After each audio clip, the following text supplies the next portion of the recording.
organizations and wreak havoc in the world.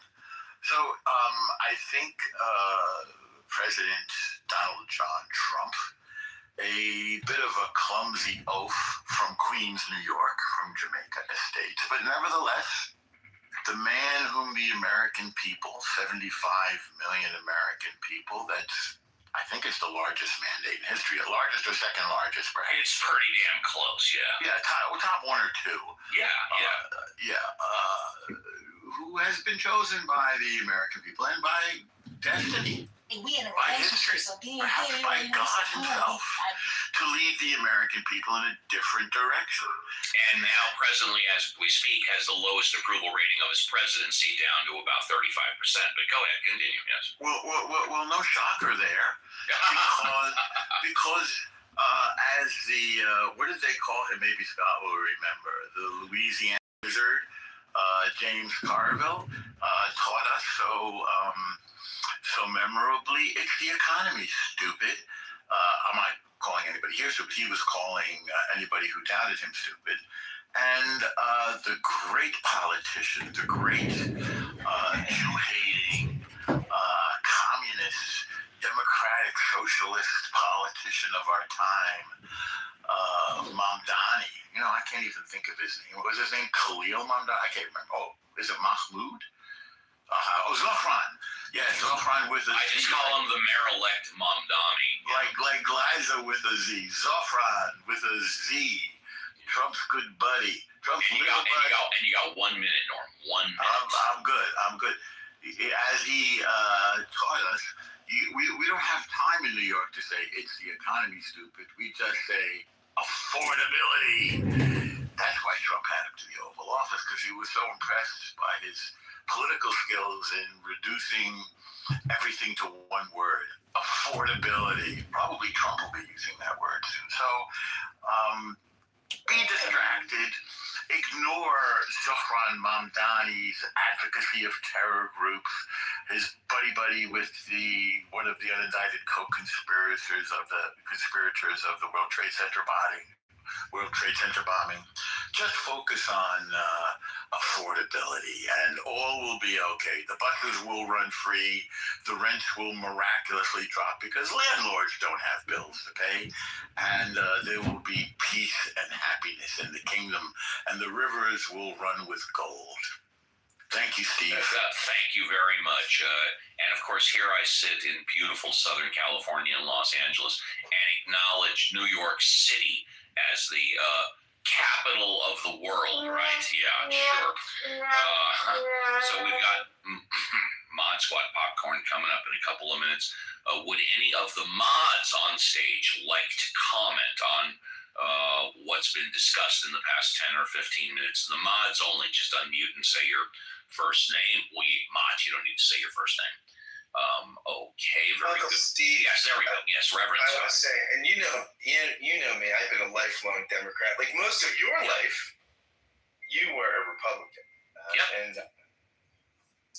I think that the Democratic Party's future is in not choosing populisms. I think, we have, for instance, Mamdani, who, because of the anti-Semitism, it's one of the things everybody on the stage knows my issues with Mamdani. But I do think on economic populism, he's onto some stuff. And also we have Fetterman, who is sort of a cultural populist in the Democratic Party. And the Democrats we should not choose between these people. I think after the last election, people say, well, this is what the election was: more moderate, more progressivism, more, no, it's more of all of it, right? If the Democratic Party wants to remain competitive, we need more of everything, and we've got to win all across the country. We've got to win Senate seats in states that are very tough to win. And we need every club. There's 14 clubs in a golf bag for a reason, right? You don't want to hit the 7-iron every time.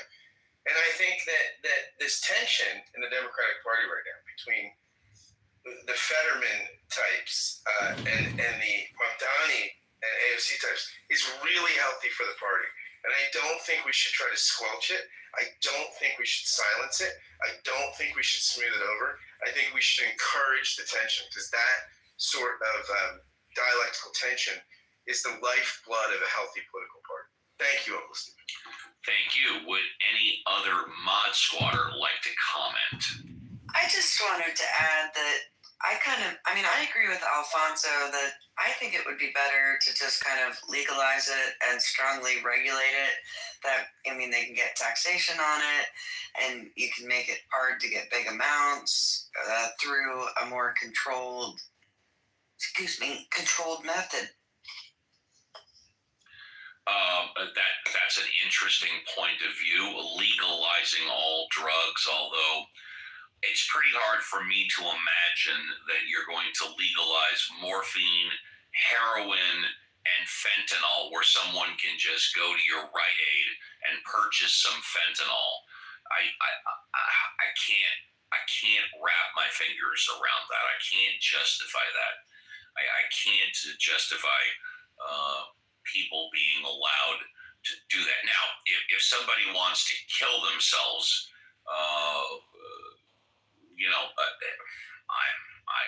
I don't think suicide should be illegal. But then again, that brings in a whole other slew of issues, such as assisted suicide and drawing the line between first-degree murder and assisted suicide.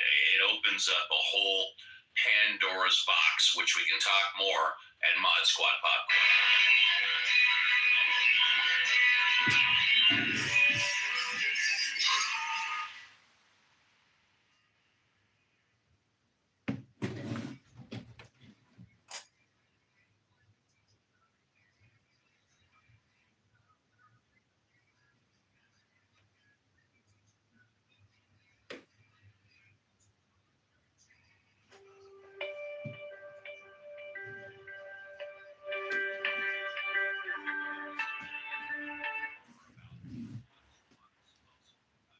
Audience, if you want to come on up, it's Mod Squad Popcorn will only last a few more minutes.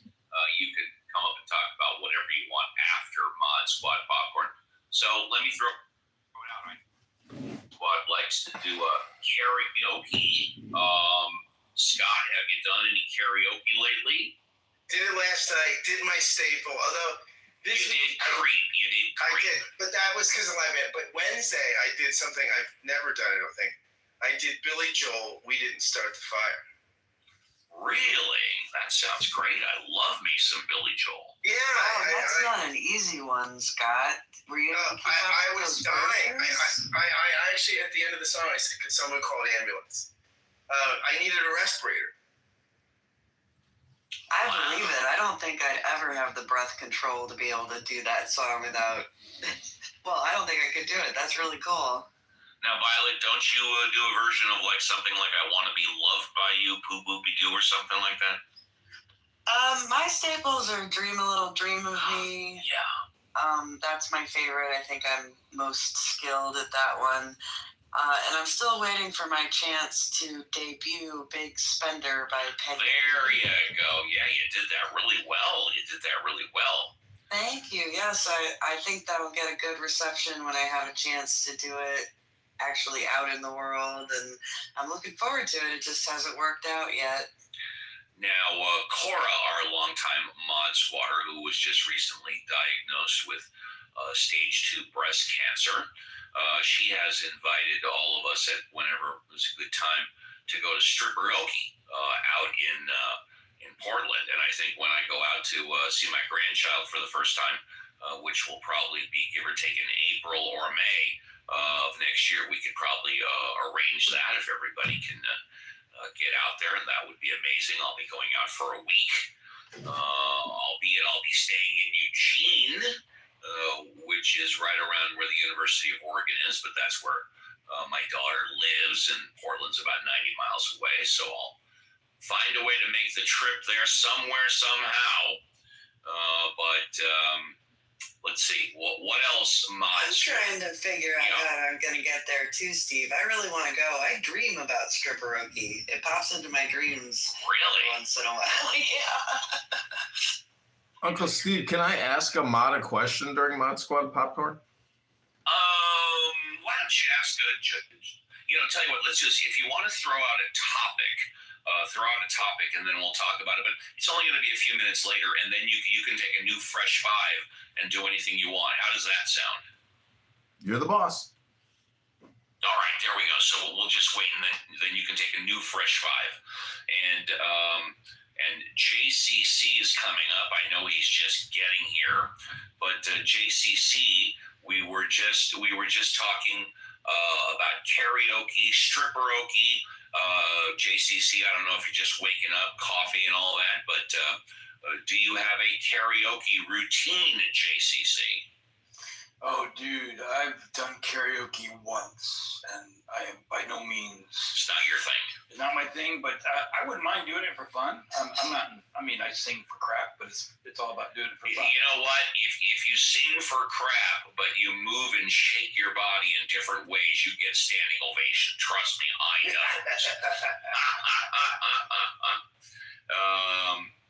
Anything else for the Mod Squad, or should we end Mod Squad Popcorn and then we'll give John Kitover his fresh five? Going once, going twice, and democracy in action.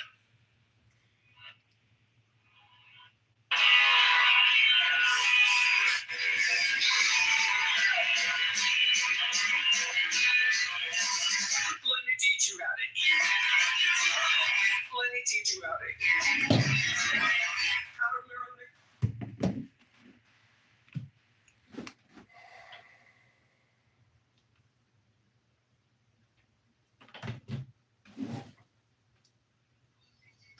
All right, and if you're in the audience, if you want to come on up, just raise your hand and bring up, talk about anything you want, just like John Kitover is going to do right now. John Kitover, you got a fresh five. Go ahead. Thanks, Uncle Steve. And this is John Kitover, aka AI Music. The reason why I've changed my profile to a beautiful Scarlett Johansson with AI Music is my profile name is in the description of my profile. You will see a link to my Suno account, and you can listen to music that I've created using esoteric, psychological, philosophical poetry.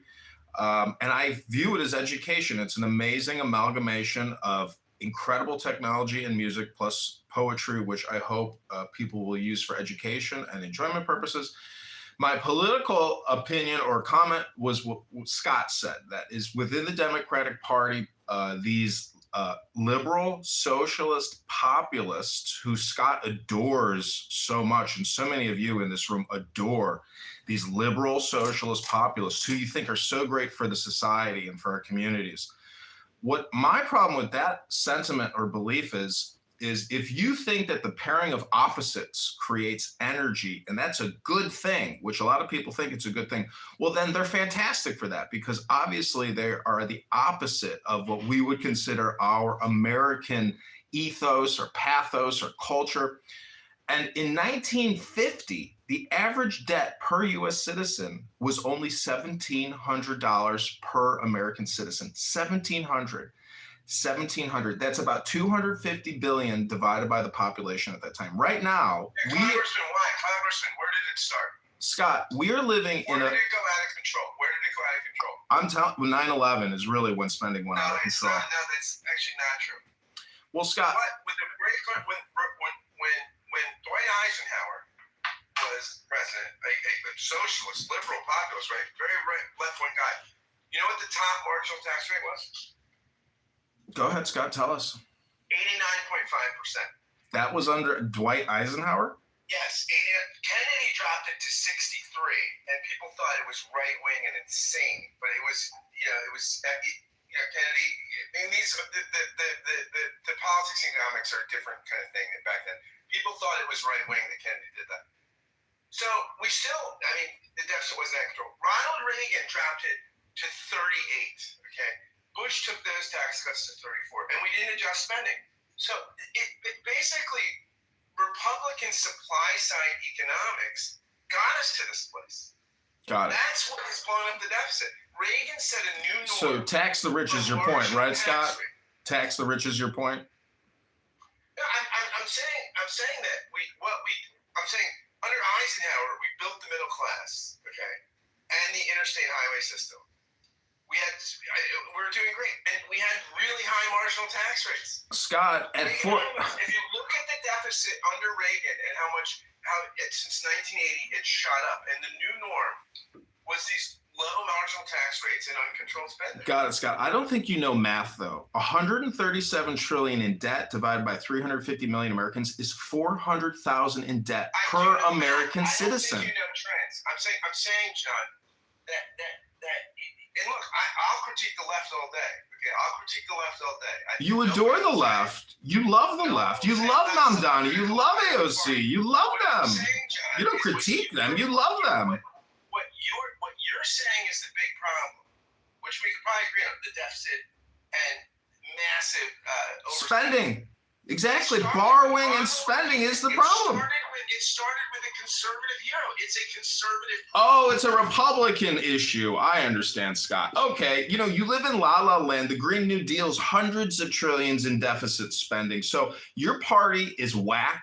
The Republican Party is whack too, but the far left are so far whacked that they shouldn't be given the realms of power ever again because they are so ignorant, so destructive, and malevolent. They have hatred in their heart, Scott. You don't critique the hatred in their heart, do you? All the time. John, you know me, John. You know me. I'm this fair-minded guy, I think. I think I critique my own party all the time. Much to the frustration of many people on the left. A lot of friends on the left, on this app, in public life, on my podcast, think I'm not enough of a shill for the left. I'm an honest guy. At least I try to be aspirational. What I'm saying is the deficit issues started under Reaganism. And Reagan spent it. I mean, so no, again, it's a complex issue, and I don't know how we get back from here. And I think it's really tough. It'll take a lot of. Well, Scott, we are in the now, which is 2025. You can blame Scott. Don't take us down history lessons or history hypnosis. Give us solutions. If you were the president of the United States of America, what 3 things would you do for we the people, and how would you actually enact them? Just don't tell us fantasies. Tell us how you do it. I would means test entitlements, which would be very, very unpopular. But if you made a certain amount of money, you wouldn't get Social Security anymore. So it means test entitlement. I would cut defense spending. And we really have to rethink also the way we do retirement accounts. Like we have to think, is Social Security actually? But nothing to Medicare, Medicaid, which is $4 trillion a year. Got it, Scott. Okay. No. Yeah, that's a hard thing. I probably would go in the direction of Medicare for all because ultimately we'd have more cost control power if we did that. See, Scott, you want to tax the rich, but what you fail to mention is that the rich adjusted gross income every year, the top 10%, guess where their money's coming from? It's coming from the government, the federal government. Borrowing and spending is what boosts people's AGIs to the highest levels in human history, Scott. So we live in a paradox. Well, John, you asked me for some solutions. There they are. And you're my friend. I still support your candidacy, but I think on these issues, my friend, need to do a little 1980s political history. See, the problem with that is it's history. One second. It's history hypnosis is what Scott's doing. We live in 2025. We don't live underneath Reagan. He's dead, Scott. We live in 2025, and your history hypnosis is irrelevant and meaningless. It's useless, Scott. It's useless. Shadows of transformative presidents. So we used to live under the shadow of FDR. Before that, we lived under the shadow of Lincoln. Before that, probably Washington.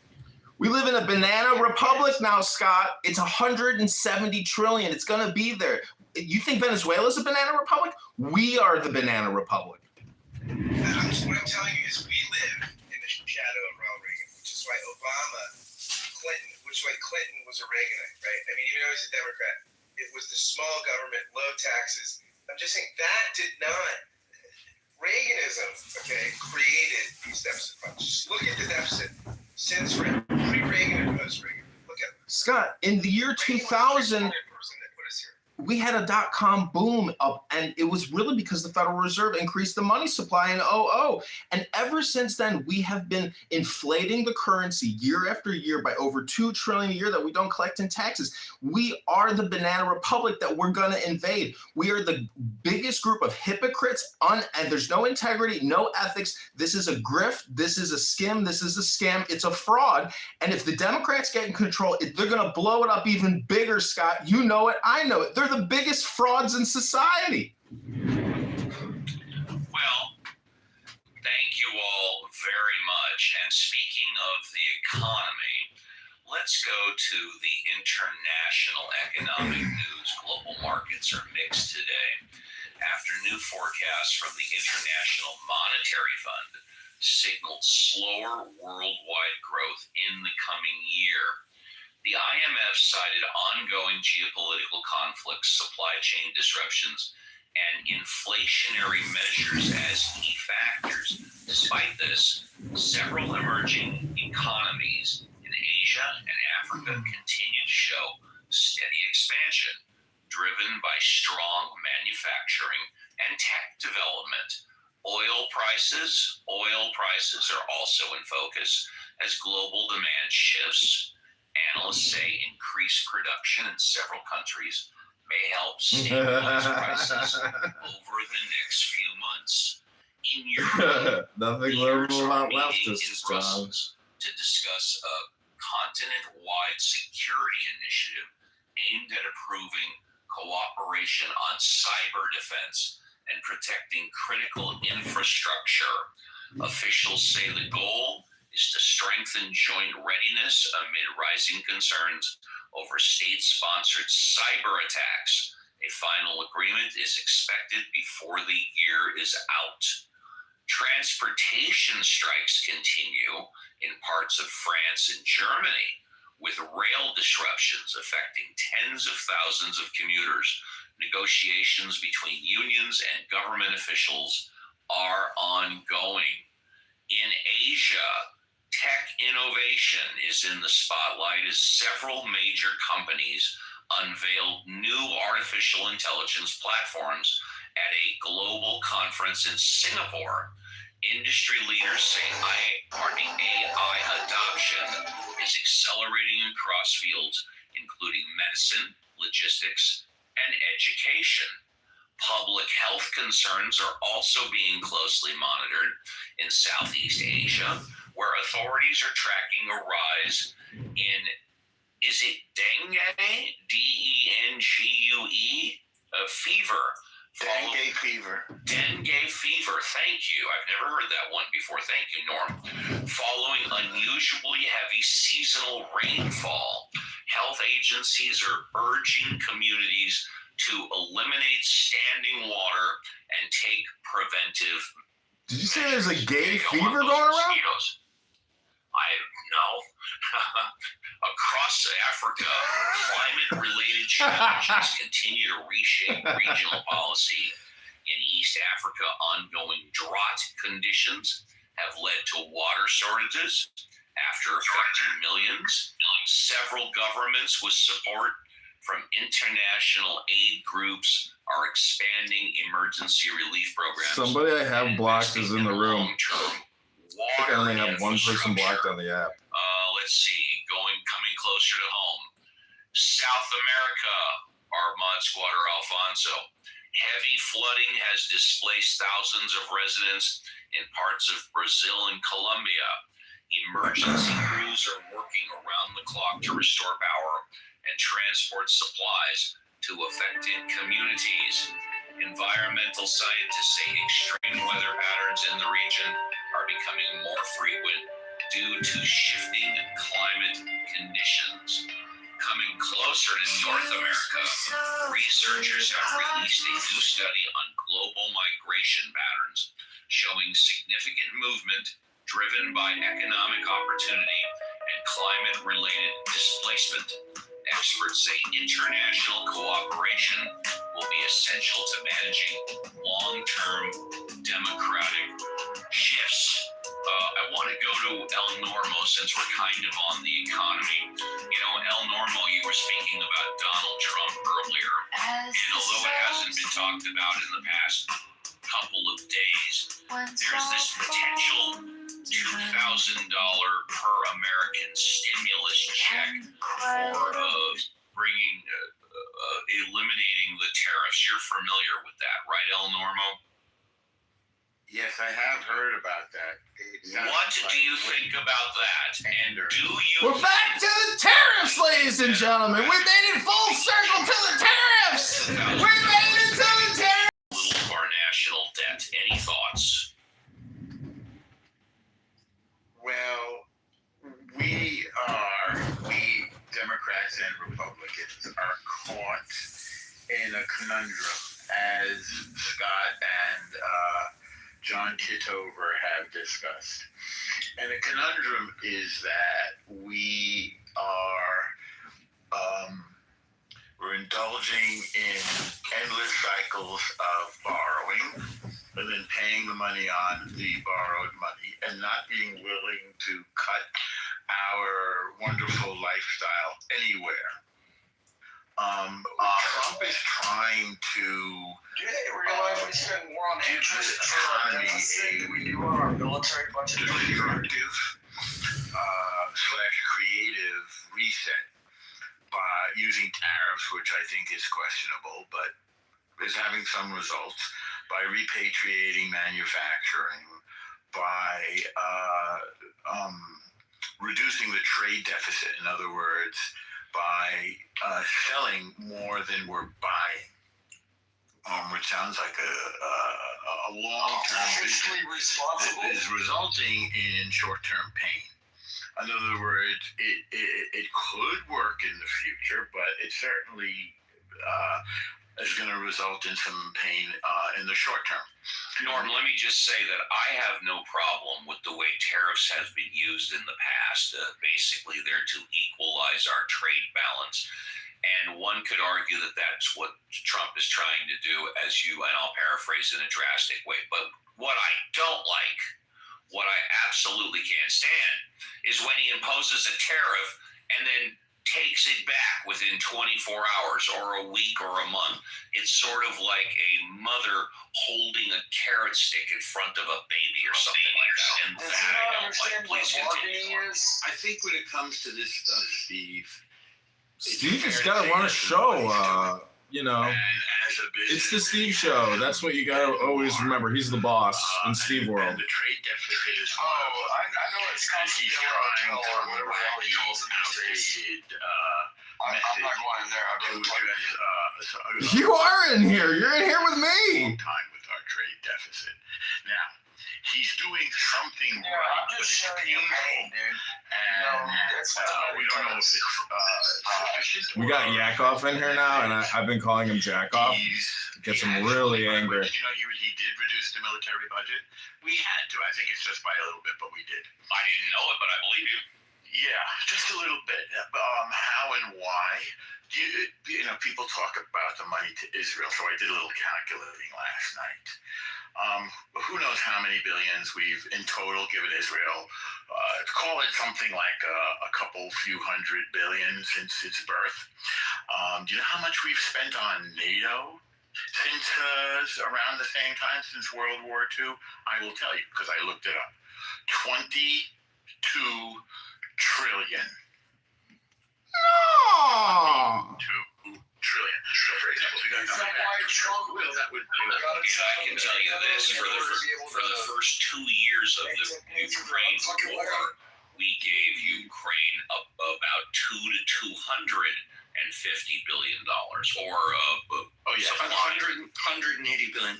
fair enough, 180. Thank you. Yakov's got the numbers. He's got the statistics. 33 billion each year defending Europe.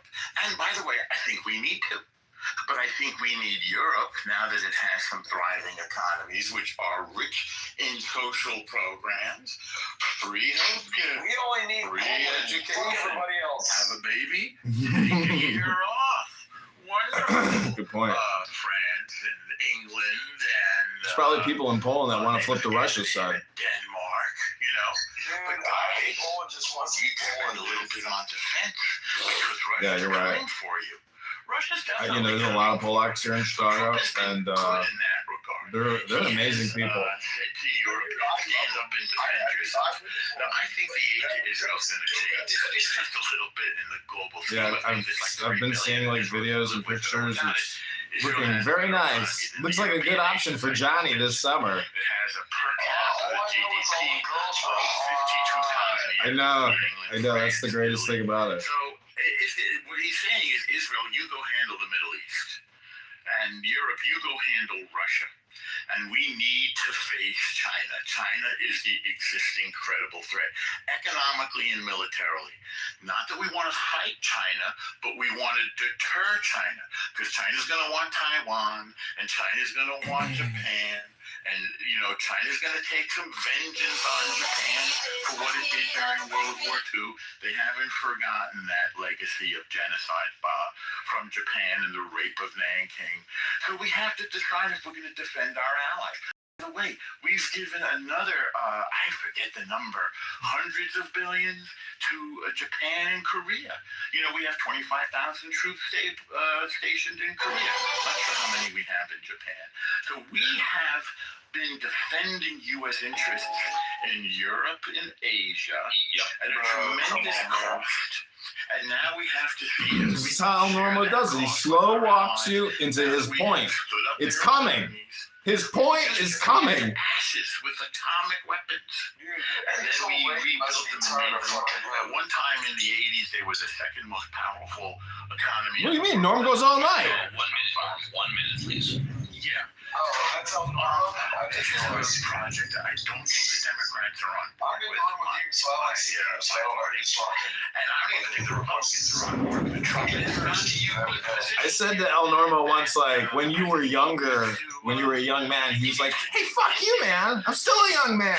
change our geopolitical alignment, and to eventually, I believe there'll be a dividend from that militarily. But it's a long process. This is I'm growing mine out for the winter. I think it's like Bush sending checks in the mail or Biden sending checks in the mail. I think it's just to help him with the midterm elections. Let's say hello to Yakov, a good friend. Jack off! Good morning, Yakov. Thank you for coming back. Let's talk about the party. Do you want to wait? Yeah, I want to wait. Just a couple points on Norm's thing. Yes, of course. There's about 20. The 7th Fleet is forward deployed in Japan, which is there's only 2 fleets that are forward deployed, meaning deployed outside the U.S. The 7th Fleet is Talking about the 7th Fleet in Japan. Is forward deployed. The U.S. 7th Fleet is based out of Japan. There's 27,000 sailors and aircraft carrying a bunch of other ships. We have a big stake in Japan. Israel has publicly stated very, very loudly over the last year and a half that they're going to move to a co-investment model and away from a nominal non-war year. They get about $3.8 billion. About 99% of that is military. A trivial amount is for research. $4 billion a year. They're getting 20, $30 billion a year, Jack off. So they know that the gig will eventually be up. So they're moving to decouple that smartly. Decoupling? I think in Nipples? years they may Jack off! in their own aircraft and creating another export market. Like, they developed the world's best tank. They'll develop. They got the best tank in the world? Bullshit! I saw that tank. Somebody turned it into a battery for cell phone chargers. So, good morning, everybody. Jack off! So let's try and get one more speaker in before the break. Let's say hello to Ramar. Ramar, good morning. Is this your first time on the show? No, good afternoon. I love how Steve pretends to be like a nice gentleman when he introduces and welcomes people. That is much better. Welcome to the show. What would you like to talk about? The prick is coming. I just wanted to, Naftali El Nomo. Just refer to him, no disrespect, just refer to him as a prior speaker. I find it eliminates a lot of future problems. Go ahead. This is the Uncle Steve Yeah. show on how to be gay. There is, I have to correct you on one point. We don't get a year off, you know, when we have like Yeah, kids here in the UK. Like, you want to jack off? Some kind of imagination. However, Like, I do agree that dude. Western Europe No, please don't needs come to on. I don't want you be anywhere near me. and needs You to talking to your dog or this F word? its own I defense. do, like a Can't prick. rely on the United States of America, which is what Western Europe Bro, has I been don't doing understand for the people last like that. 40, 50 years. I'm gonna go to England and pretend I'm a gay twat and just speak like this to everybody. Dude, if you act like a nunch, you'll get a lot of love over there. You think I can go? You think I could go to England and meet like royalty and like get hooked up with like some baroness or something? Dude, I guarantee you can learn this shit out of England. I could just LARP it, right, and just pretend I'm Yeah, English. just LARP it, dude. Yeah, I'm gonna do it. I'm gonna go to England and pretend I'm appreciate English. that, and that pretty much takes us to the top of the hour. Good morning, everybody. 2 hours in the tank, 1 hour left. Welcome to another edition of Ask Uncle Steve with Reverend Scott and the Mod Squad. If you're here for the first time, this is how the show works. We encourage everybody, and that does mean you, to be bold, brave, courageous. If you're in the I audience, met these English guys. They told me they went to India and they were like kicking and pushing people, screaming at these people. Politics, religion, God, Clubhouse, the show, you, and of course me and the Mod Squad. I have without We're going a doubt back some of the best to Mod the Squad mother in the history of country. Clubhouse. They have a wide variety of fields of expertise and knowledge. You can come up and go on a narrative just to have a take and don't suck. What does that mean? Be reasonable and also don't say something completely idiotic or stupid. Otherwise, I'll stop you on the dime and I will grill your ass. You can ask a question. You can make comments. You can He'll critique. grill it. And What do you do after you grill a piece of ass, Steve? When we come back after the break, I will be handing over the keys to the jalopy, the captain's seat, to the XO, Reverend Scott. Oh So don't go shit, away. Scott's the We'll be vice back. president of this Reverend motherfucker. Scott. Sorry, Uncle Steve, can't play your That's shit so music. much garbage. Yeah, he's gonna fucking clip you on like sound licensing or something. He's trying to, you know. Dude, I am so fucking drunk right now. Oh, so I put the American Federalist Papers into Suno for music. Citizens, I was an gonna ask you to do extent of something. talent. Huh? I was gonna ask you to do something for me. What? Find your most favorite Alan Watts, like, you know, saying, Uh-huh. like, you know, maybe like a paragraph or two, and tell AI to make it have an Erica Badu. You know who Erica Badu is? Yeah, you can't use artists' names. So you'd have to tell me the style. What is she like? I would call it, Baduizm. what would you call it? The name of her song was Baduizm because her dad's a Muslim within, like, you know, who's that, Louis Farrakhan kind of guy? Her dad's like one of the top people in there. In Nation of Islam? Oh, yeah. Yeah, Erica Badu is the Nation of Islam's like daughter. Yep. And so I don't know what kind of style of music you would consider Baduism. I would call it like funk, pop, psychedelic. I would call it more blues. Okay. I'll Like just I figure would, it out. blues, funk, popadelic. Does that work? Blues, funk, and popadelic. Mhm. But get your favorite Alan Watts poem. God, I was literally thinking about that before I went to sleep last night. I'm like, what can I tell him to make another song about? I asked Grok to give me a summary of Alan Watts's 10 discoveries on psychology, and it was incredible. And then I asked Grok to give me... Dude, I don't know why, talking to you, Alan Watts has been showing up on my feeds. Like, I literally watched a black and white interview where he was talking about the psychology of something. Mm-hmm. And like what he was saying made sense. I didn't really pay attention because I was drunk, like I am now. But I was listening to it and I was agreeing with it. So I know that I like what he was saying. Mm-hmm. Yeah. Like, but it was a black and white TV interview. Like before Hippy Dippy Weatherman was a thing. I think George Carlin was a Alan Watts fan. Probably.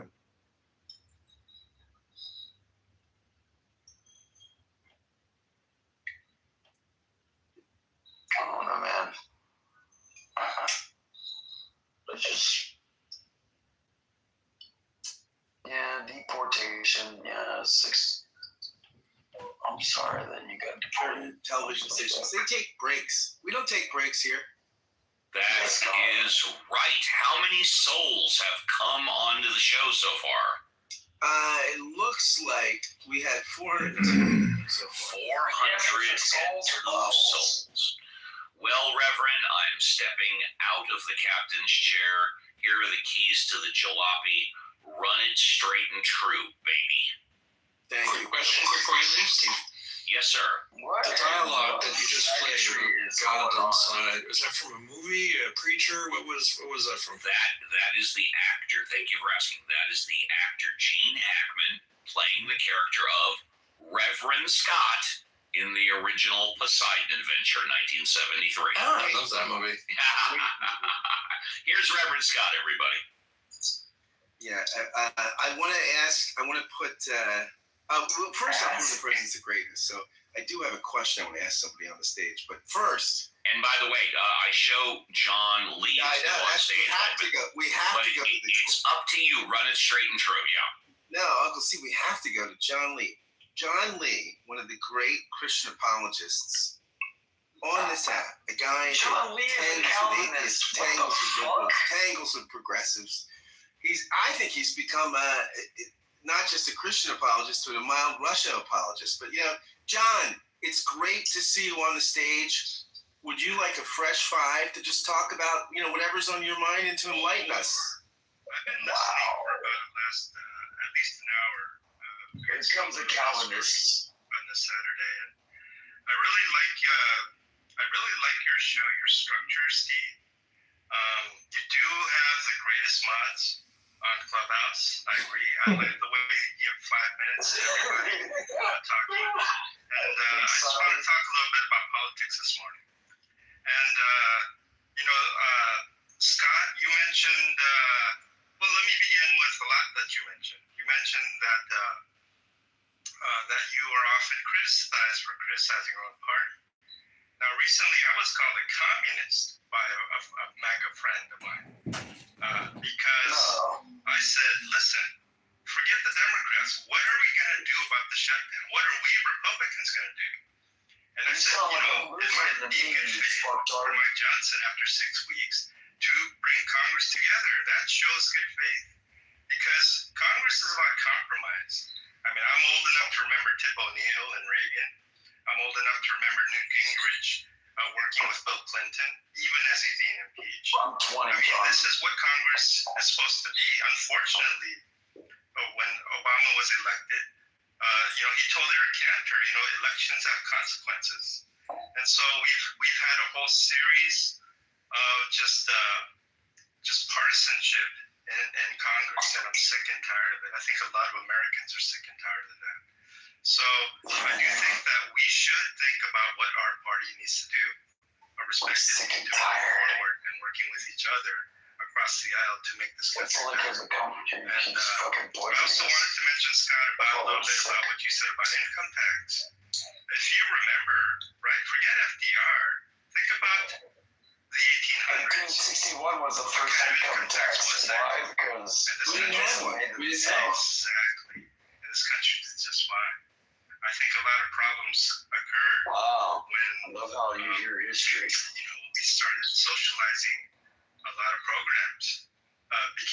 Well, in the 1800s, John, we also didn't have the military force. We're an empire in the 1800s. Right? We were not. I mean, we built.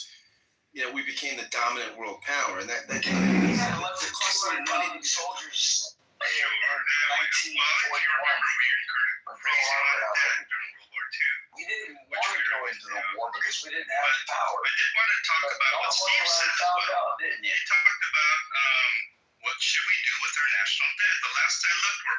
close to $38 trillion. I think $37 trillion as of the today. GDP is about 130%. We see what happened in Japan when they have 200%. I mean, forget lost decades, lost multiple decades. We see the results from that. So our country's in trouble. And I think, Steve, forget the $2,000 to every, I think that's a gimmick. Pay down the debt, right? Do the things that we need to do to get our house in order fiscally. And I think that, Elon Musk said, listen, our interest is more than the military. That should be our big red flag. And somebody mentioned something about NATO stepping up. I think Trump did a good thing by getting them to pay like 5% of their GDP. I think Canada also should increase their contributions. And I think the United States have been paying the boringest fucking conversation I've heard. It sounds South like Korea, fucking. the Philippines, Japan, and right I now, wouldn't say it Joe almost seems Biden. like He sounds now like we a have dude to from put Canada. Taiwan against China. So I think that we're spending Sounds way like too a much Joe Biden shit. money and interest abroad that the United States can no longer afford to be that sort of world power to Bro, I can't take much more of these this. other This countries. is excruciating. So I think that Sorry, we need to I get got back some to Alan the Watts basics. music coming. We have a credit card bill that's just way too high. Oh, We dude. can barely afford the minimum payments. And we just need to pay it down. But that's all I have to say. Thank you for the time, Steve. And thank you. And very quickly, before I go back to Reverend Scott John, wouldn't it be a little more than a coincidence if that $2,000 stimulus was paid at the beginning of October, 30 days before the midterm elections? Wow. Back to you, Reverend. Hey, great to see you, John, and I hope to see more of you. You've always been a force on this app. Big sucking. It's always great to see you in the room. Thanks for coming. I want to ask El Normo a question. Another great one. El Normo, if you were in Illinois, in a certain district, would you vote, El Normo, for John Kitover for Congress? If it was in your purview, El Normo, to vote for John Kitover, If I would could you do do it, it? I would, but I don't think I can from Georgia. I think That's I an would. absentee ballot. I think I would. I'd have to be clear on his positions. I know who he was running against. Personally, I like him very much. So I think most decisions actually I are agree. based on the basis of relationships. So if I acted solely on my relationship with him, then it would be a yes. So provisionally, I would say yes, but I definitely want to hear his positions on issues and what he can do for me and my interests. I have a feeling I know, but I want to hear him put them out there as a platform. Go for it, dude. Congressman Kitover, candidate, do you want to respond to Norm and tell him what you could do for him if he was a Go hypothetical for it. Illinois? Yeah. Listen, I use the national debt as a political talking point, but the truth is the whole world is in debt, and Japan and China and Russia and UK, everybody. You can go to usdebtclock.org and look at the national deficits and the total national debt of every country on the planet. However, it's my opinion that as Americans, if we want to truly be the greatest, we should have a great integrity when it comes to the US dollar. And that means sound moral currency and prudent, fiscally conservative spending with regards to everything, especially with regards to paying the national interest on the debt, as well as the military industrial complex and big pharma, and yes, entitlements. If I mention the word austerity, I immediately get booed down when I do public speaking engagements in this debate. Now, I have a feeling that El Normo's number one issue that he would like in a candidate could possibly be to maintain the fiscal relationship with Israel. And, that's my number two concern in terms of foreign welfare. But the State Department is still even giving money to Russia. We give $8 million a year for orphanages in Russia. $8 million a year for orphanages in Russia. I think an orphanage in Brooklyn could be a better usage of our money as opposed to giving it to some grant in Russia. So, in my opinion, Doge has done the most incredible thing.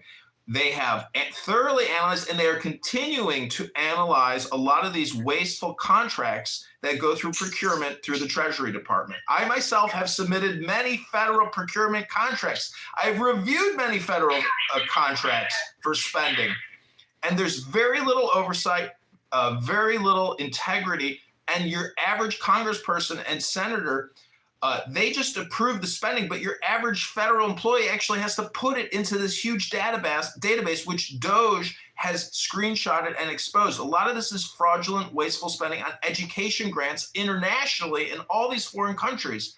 We waste our treasury and we pay taxes. Again, my fellow Americans, we are all $400,000 in debt individually to the federal government. That doesn't include your state or your local. That's just the federal. We are so effed financially and fiscally. No one has any clue about the damage and the pain that could be coming our way. It's theoretical, but because the whole world operates on this, and we've got the biggest billy club and the best driver in the golf bag, it's up to us to lose the #1 spot on the PGA Tour, my fellow Americans. Thank you, Ken. I appreciate that. That was very thoughtful. And, people can think about, how they're going to vote in his district. It's very interesting. He's a formidable force on the political trail. Seeing no new speakers on the stage. Let's go to Yakov. Look at Danny. She got a picture of you, Doc. Is that you? Yakov, would you like a fresh five to talk about what's on your mind? You know I'm on everybody's mind. Sorry, I'm uncharacteristically honest. Do you have any thought on would you vote for Kitover if he was in a representing you in your district? I like John. Let's just get that out of the way, but I don't think he presents himself as a serious candidate. I can't tell where the joking starts and the seriousness stops. You can X me out all you want. Like, I respect you as a person. So much better. The way you act in Clubhouse, it's going to be an opposition research wonderland, whoever you run against. They're just going to have a field day. And I just say, clean it up before someone gets serious in their opposition research on you, John. Thank you very little, Yakov. I want to vote for you, John. I want to vote for you, but I can't tell You can't vote for me. You don't live in the 16th district. Just conceptually, Scott had this as a conceptual question because he knew Norm doesn't live there either. He said, would you vote? Would being the operative word. Would could be you live in there. Would could also be you don't live there. But if you did live there, would you vote for Scott? I mean, Yakov, I'm a comedian. I'm an actor, a filmmaker, a producer, a politician, a musician, a magician. I'm everything, Yakov. I think we need focus in candidates who focus on policy. Like, those are all wonderful qualities, John, and that's what makes you a force on Clubhouse. That's what makes me want to engage with you. Like, you bring perspective on a lot of different things. I don't get the sense that you're serious when it comes to this endeavor. I think this is kind of like a game for you. And I'm wrong. Prove me otherwise. But, I want people there. We got lots of serious people, lots of serious problems, and I want serious people trying to tackle serious problems. Not people who are making jokes, and good jokes, by the way. You make me laugh all the time.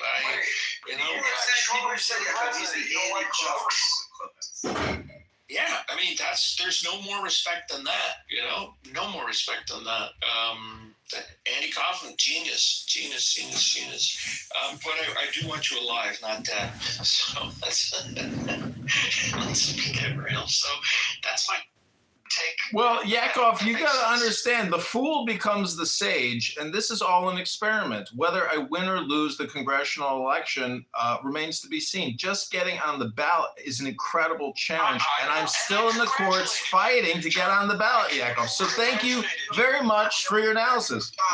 John, I congratulated you the day. Remember, I texted you and I said, "How'd you do?" And you said, "We got like 16. We got a couple hundred more than we needed." I said, "Congratulations!" Like, yeah, it's an accomplishment. I can't vote for you, but that doesn't mean we can't be friends. It doesn't mean I don't respect you here in Clubhouse, and I hope you don't take it that way. Well, Yakov, I think it was great. We got a new speaker here, Paul D'Ambrosio. Who's putting that crying thing on?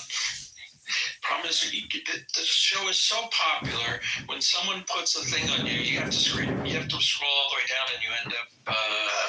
We're huge. Yeah, you're huge. I can't even get to the bottom. Then the emojis stop. So It's too good. Thank you, Yakov. We're gonna go to Paul D'Ambrosio. Paul, welcome to the stage. It's nice to see you. Would you like a fresh five? Talk about what's on your heart or mind? Yes, I'm doing something now. Can you call me back in 10 minutes? We can come back to you. We can certainly come back to you. Let's go back over to we're running through the mods here because Lynn is new. Lynn, let's go to Lynn. Why not Lynn, it's great to see you again. New mod, back on the stage. Lynn, how are you? Would you like a fresh five to set the temperature for the last hour of the room?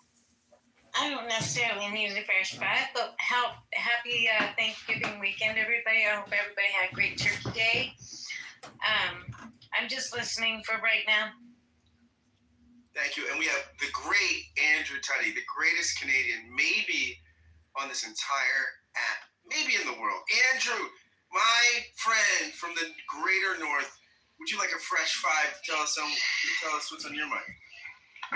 Thank you, Scott. I appreciate it. Flattery will get you everywhere, as you probably have realized on your adventures around Philadelphia. I don't have 5 minutes that I really want to say anything. I just want to comment a little bit about Venezuela. And I think this is typical of Donald Trump. On the one hand, he Is that Yasmin? Oh, well, we have to do that Vancouver bitch! From Venezuela. That loudmouth And then I bitch! read an article this morning on. She gave me her number and then she's like, I instantly regretted giving you my number and I blocked He is you. going to pardon former Honduras president. How good did you not change numbers? Like Convicted and serving 45 years in the United States for drug smuggling and weapons offenses. So on the one hand, this drug thing seems to be a big problem. I remember us in 2010 and on the other hand, let's pardon those that are responsible and accountable. And so I just find that dichotomy real frustrating, if nothing else. Head shaking, scratching. Again, that's kind of my occupation up here in Canada. Many of us in Canada, our occupation is to look at the United States and shake our heads, scratch them a bit. And this is just another example of some sort of buffoonery. I don't know what you'd call it, just total lack of integrity. So anyway, that's my little blurb this morning. Other than that, we got a foot of snow here the other day. So you don't I don't know, did you get any in Philly? Because if you see yourself in the correct way, you are all as much extraordinary phenomenon of nature as trees, clouds, the patterns in running water, the flickering of fire, the arrangement of the stars in the form of a galaxy. You are all just like that, and there is nothing wrong with you at all. I think it's a fire. Welcome to the show, the beautiful Persian princess of Vancouver, Nurse Ratchet of your local psych ward, and your male vaccinologist and chemical castration expert, Dr. Yasmin Yacobi, the world-famous anti-Semitic fighter of the world. Yay, Yasmin! Woo!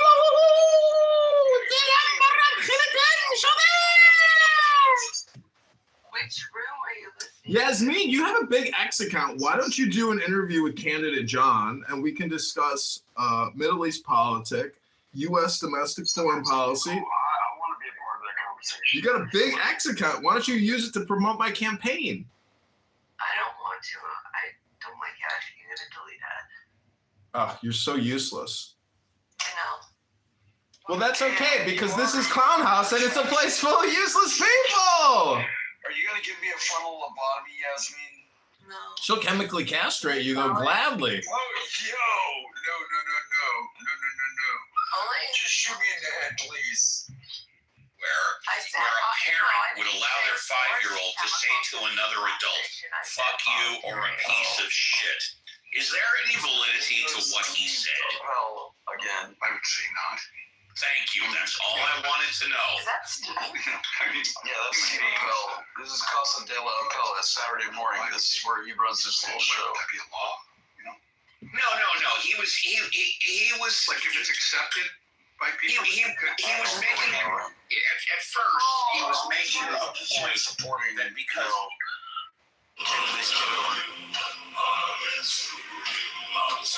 But I'll tell you what hermits realize. If you go off into a far, far forest and get very quiet, you'll come to understand. Where's that? Just making some coffee. It's only 9:20 here. Girl, I woke up this morning to figure out that it was Saturday because I've eaten so much food. That you're connected with everything. Other people teach us who we are. Their attitudes to us are the mirror in which we learn to see ourselves.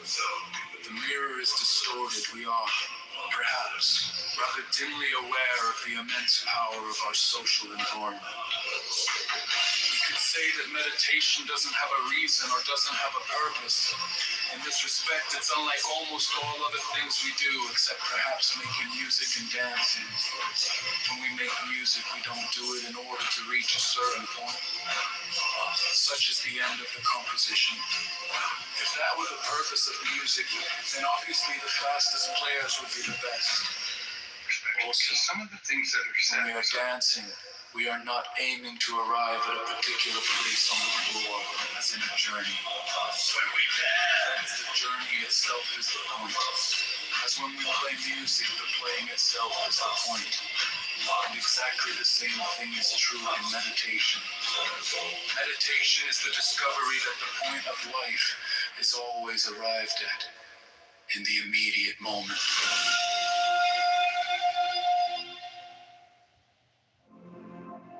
What I'm really saying is that you don't need to do anything. Because if you see yourself in the correct way, you are all as much extraordinary phenomenon of nature. As trees, clouds, the patterns in running water, the flickering of fire, the arrangement of the stars in the form of a galaxy. You are all just like that, and there is nothing wrong with you.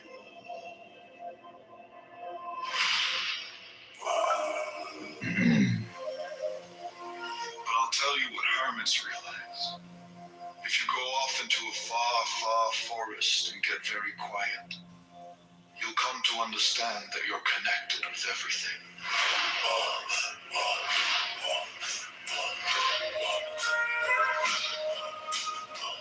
Other people teach us who we are. Their attitudes to us are the mirror in which we learn to see ourselves. But the mirror is distorted. We are perhaps rather dimly aware of the immense power of our social environment. We can say that meditation doesn't have a reason or doesn't have a purpose. In this respect, it's unlike almost all other things we do, except perhaps making music and dancing. When we make music, we don't do it in order to reach a certain point, such as the end of the composition. and obviously the fastest players would be the best. Also, when we are dancing, we are not aiming to arrive at a particular place on the floor as in a journey. When we dance, the journey itself is the point.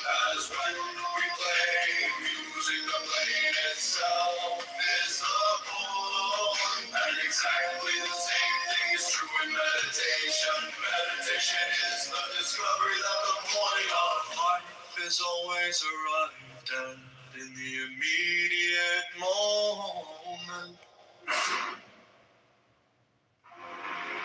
We do not come to this world.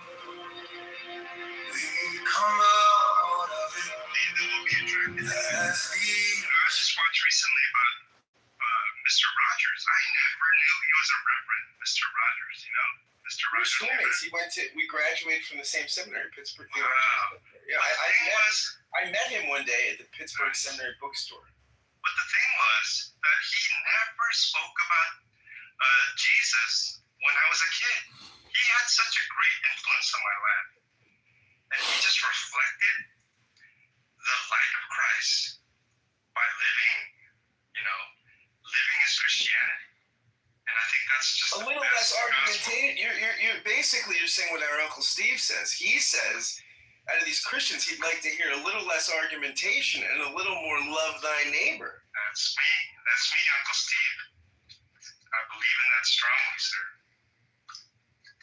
Yeah, but what's the silver lining? In fact, if you look at my bio, if you click on my bio, that's what I'm about.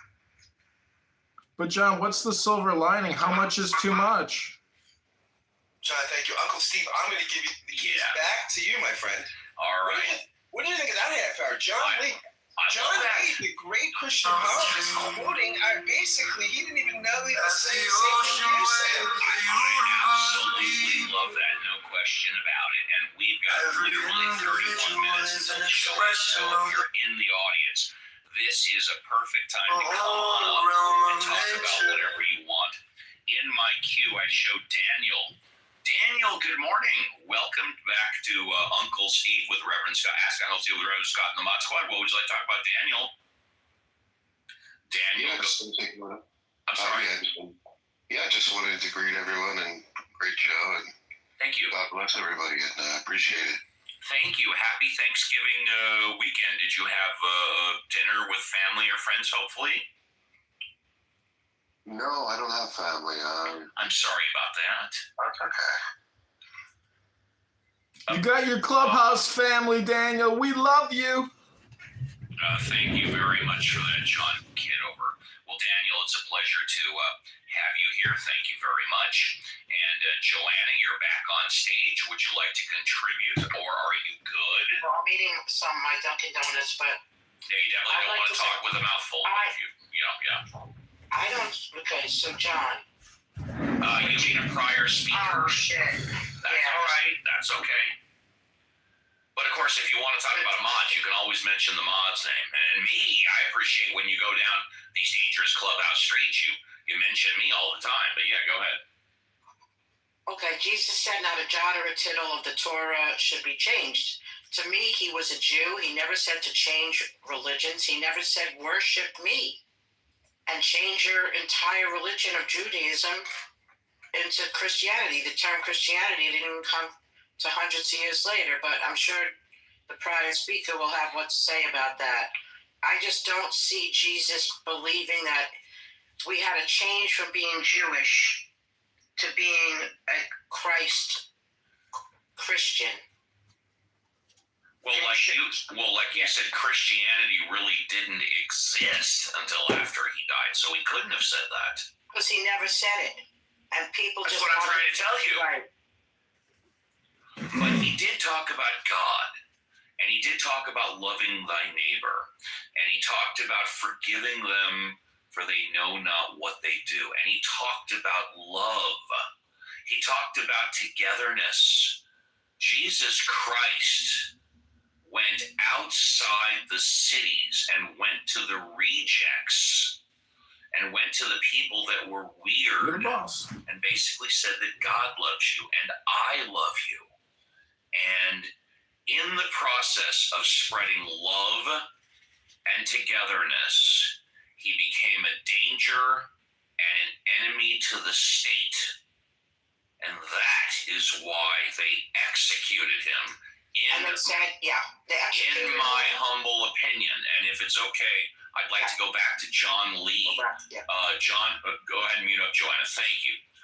John Lee, any comments on what I just said? And so, I mean, Jesus talked about the spirit of the law, not the letter of the law. And so he just took it up another level. He says if you hate your brother, you're a murderer, right? If you have lust in your heart, you're an adulterer. You're in violation of the Mosaic laws. And so that, to me, is like what Jesus is saying. He says, you honor me with your lips, and yet your heart is far from me. And I think what Jesus did, he came on the scene, and he brought it down to basics. Brought down to basics of having a relationship with God. He said the greatest commandments are to love the Lord your God with all your heart, all your strength, all your soul, and all your mind, and love your neighbor as yourself. And these are the two greatest commandments. And he says that the whole entirety of the law is encompassed in these two verses. And I think he was such an amazing teacher that we have a lot to learn from, even on a secular level. Since no one new is on stage, John, I'd like to follow up with you. Even though I'm an atheist, I was born a Jew, raised a Jew, currently identified as a Jew. I will die a Jew. Generally speaking, in the Jewish religion, there is no hell. Clearly, in Catholicism, there is a hell. And in Christianity, as long as you confess your sins, you're going to heaven. John, there seems to be some controversy, maybe not, about whether or not in Jesus's teachings he talked about hell. Can you comment on that, please, John? Well, he talked about hell a lot, Steve. Okay. And he talked about how, that the world never dies, and that there's weeping and gnashing of teeth, and But here, maybe more specific.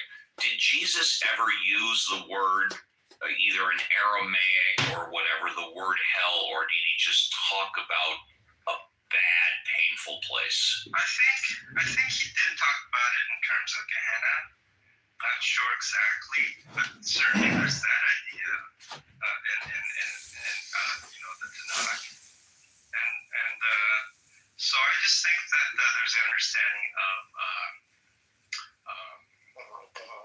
like Hades.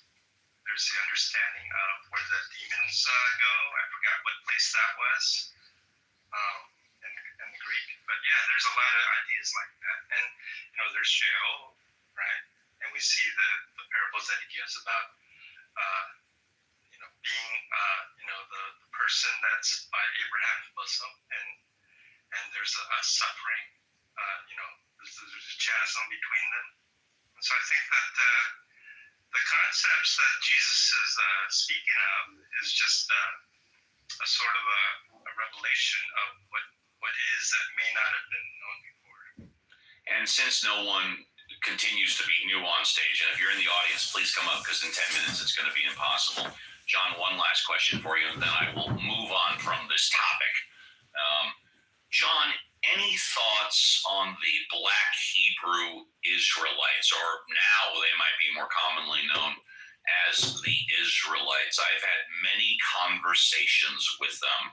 Some have been very civil, and some have been very tumultuous. Any comments on the Black Hebrew Israelites? I have about 400 Hebrews.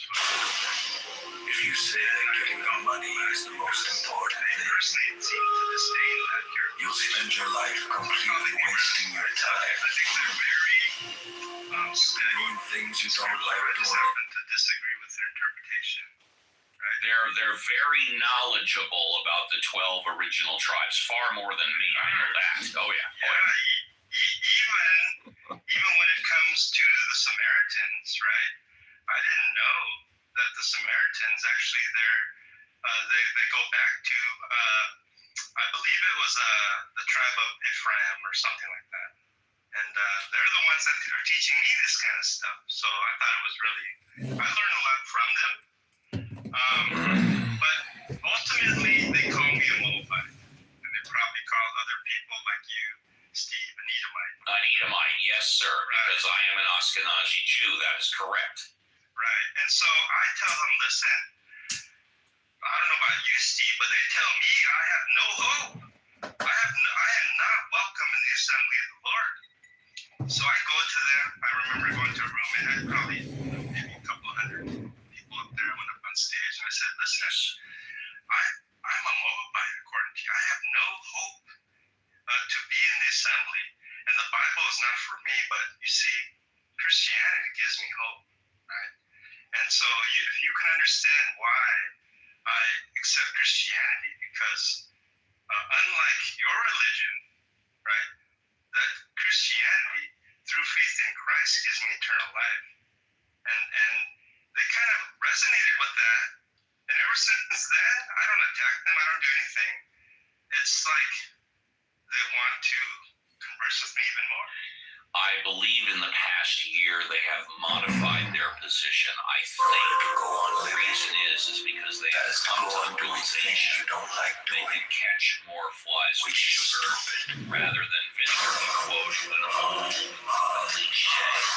I have no problem with other Israelites believing whatever they want to believe, trying to separate yourself extremely into me and my Jewish brethren stole their identity, and me and my Jewish brethren, although they've kind of backed off the following, they want to wipe us off the face of the planet. That's where I start to get angry, for lack of better words. But other than that, they can believe whatever they want. I don't agree with it, but they can believe whatever they want. Well, I think they try to be offensive with me, and I'm just simply not. You know, come on, Steve. I've been around so long where I'm being attacked, and you just kind of grow a thick skin, and you still kind of I learned to love people anyway, and I think that can only come from God, not from us. And that is one of the many things that you and I have in common, is that we have thick skin. It's why, since I started this show over 4 years ago, I've invited everybody and anybody to come up to talk about anything and everything they want to talk about, because doesn't matter if I like you, don't like you, I agree with you, I don't agree with you, just have a take and don't suck. But with that, let's go to Joanna. Joanna, would you, and by the way, people, again, 5 minutes to come up. It's going to be impossible after that. Joanna, would you like to take a couple of minutes and say goodbye, or any closing thoughts, Joanna? I'm happy you're going to be a grandfather. I knew it. My intuitions were right. I'm so grateful for the room and Violet, Scott, all the mods, JCC. Best mod squad in the history of Clubhouse, yes. And I really, during the week, I really look forward to Saturday when we could all get together. It's always pleasant, it's always interesting, and it's always fun. So that's it. That's my take. Thank you, Joanna. First class escort down the red carpet to the VIP. Let's see. Let's go to, is John Kitover still here? Yeah, I'm here. Is John Kitover. Would you like to take a minute or two and say goodbye? Yeah, goodbye, everybody. This was a great room. I really enjoyed the discourse and the critique and opinion. You know, if I can make you laugh, but you still won't vote for me, I would just say maybe you don't recognize the intelligence of the fool. The fool becomes the sage, and the sage helps liberate other people from this word hypnosis game that we all love to play. But I just want to read something from Lucius Seneca. It's called On the Part Played by Philosophy and the Progress of Man. And for those of you that don't know, people are more than welcome to come up here and read. We just ask you to limit it to 1 minute of reading. Go ahead, John. Who can doubt, my dear Lucilius, that life is the gift of the immortal gods, but that living well is the gift of philosophy? Hence the idea that our debt to philosophy is greater than our debt to the gods, in proportion as a good life is more of a benefit than mere life, would be regarded as correct. Were not philosophy itself a boon which the gods have bestowed upon us? They have given the knowledge thereof to none, but the faculty of acquiring it they have given to all. For if they had made philosophy also a general good, and if we were gifted with understanding at our birth, wisdom would have lost her best attribute, that she is not one of the gifts of fortune. For as it is, the precious and noble characteristic of wisdom is that she does not advance to meet us, that each man is indebted to himself for her, and that we do not seek her at the hands of others. What would there be in philosophy worthy of your respect if she were a thing that came by bounty? Her sole function is to discover the truth about things divine and things human. From her side, religion never departs, nor duty, nor justice, nor any of the whole company of virtues which cling together in close united fellowship.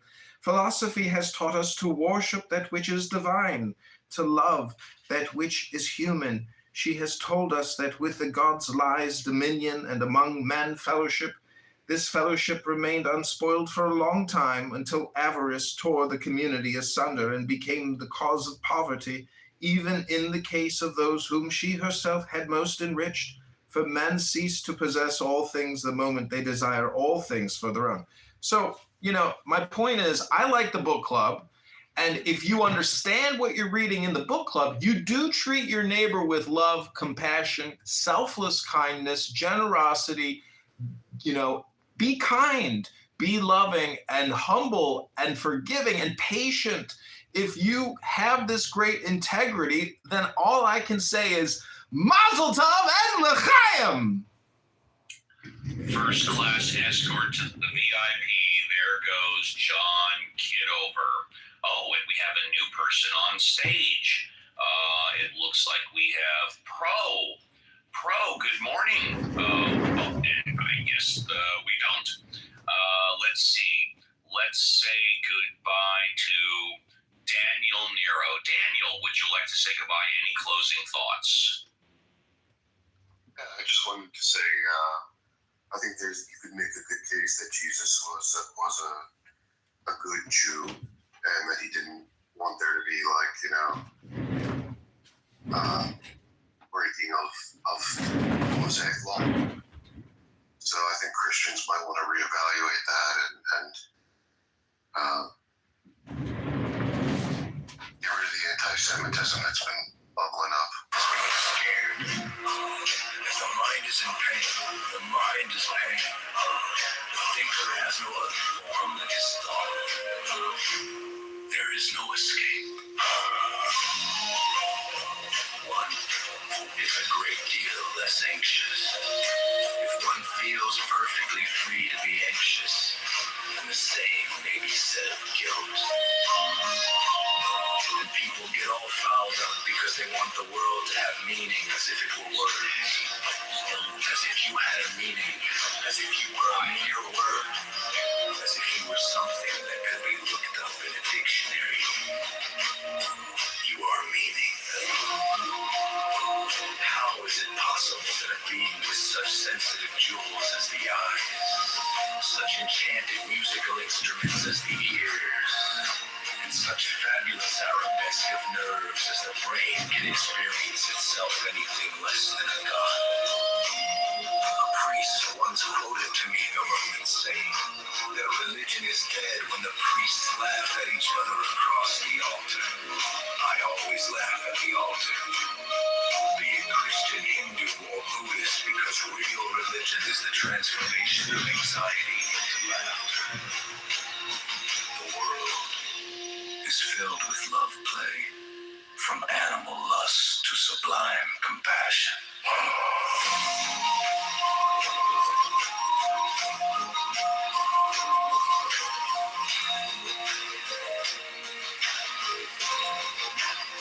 To put it still more plainly, the desire for security and the feeling of insecurity are the same thing.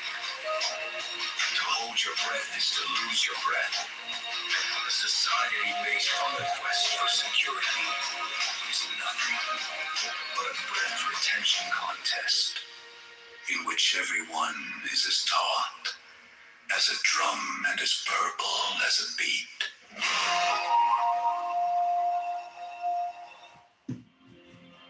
We do not come into this world. We come out of it as leaves from a tree. As the ocean waves, the universe people. Every individual is an expression of the whole realm of nature. A unique action of the total universe.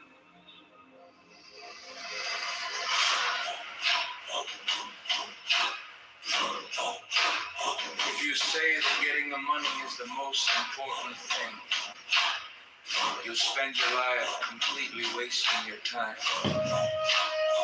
You'll be doing things you don't like doing in order to go on living. That is to go on doing things you don't like doing, which is stupid. To remain stable is to refrain from trying to separate yourself from the pain, because you know that you cannot run away from fear is fear. Fighting pain is pain. Trying to be brave is being scared. If the mind is in pain, the mind is pain. The thinker has no other form than his thought.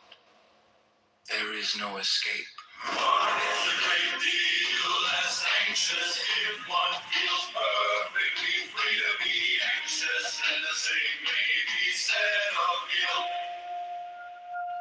And people get all fouled up because they want the world to have meaning as if it were words. As if you had a meaning, as if you were a mere word. As if you were something that could be looked up in a dictionary. You are meaning. How is it possible that a being with such sensitive jewels as the eyes, such enchanted musical instruments as the ears, and such fabulous arabesque of nerves as the brain can experience itself anything less than a god? A priest once quoted to me the Roman saying that a religion is dead when the priests laugh at each other across the altar. I always laugh at the altar. Be it Christian, Hindu, or Buddhist, because real religion is the transformation of anxiety into laughter. The world is filled with love play, from animal lust to sublime compassion. The world is filled with love play, from animal lust to sublime compassion. The world is filled with love play, from animal lust to sublime compassion. To put it still more plainly, the desire for security and the feeling of insecurity are the same thing. To hold your breath is to lose your breath. A society based on the quest for security is nothing but a breath retention contest in which everyone is as taut as a drum and as purple as a beat.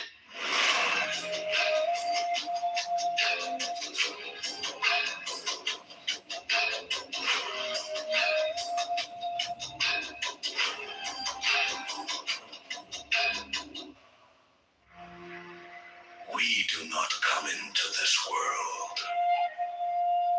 We come out of it as leaves from a tree. As the ocean waves, the universe peoples. Every individual is an expression of the whole realm of nature, a unique action of the total universe.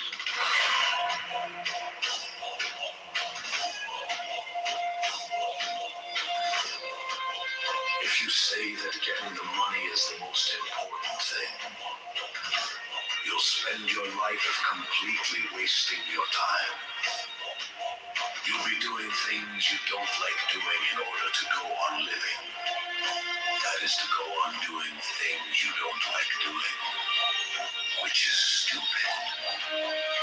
To remain stable is to refrain from trying to separate yourself from pain, because you know that you cannot running away from Okay, fear is Sid Lord. fear.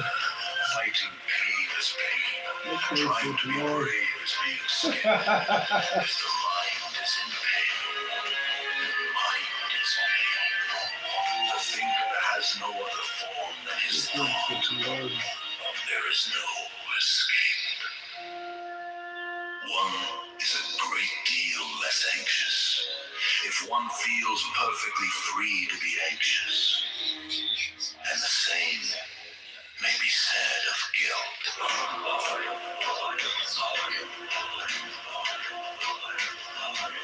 And people get all fouled up because they want the world to have meaning, as if it were words, as if you had a meaning, as if you were a mere word, as if you were something that could be looked up in a dictionary. You are meaning.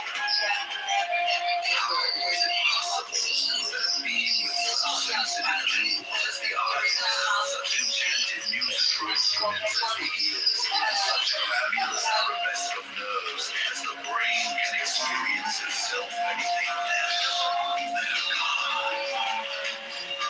A priest once quoted to me the Roman saying that religion is dead. When the priests laugh at each other across the altar, I always laugh at the altar, be it Christian, Hindu, or Buddhist, because real religion is the transformation of anxiety into laughter. The world is filled with love plays, from animal lust to sublime compassion.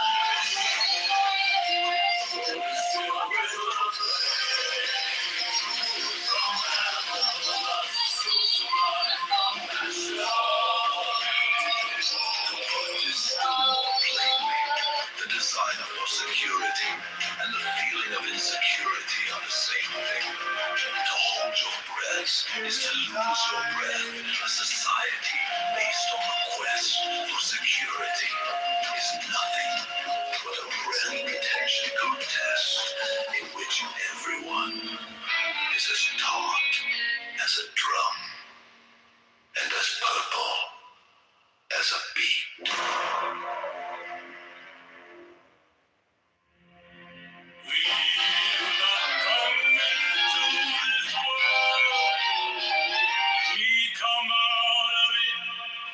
As leaves from a tree, as the ocean waves, the universe beholds. Every individual is an expression of the whole realm of nature. Unique action.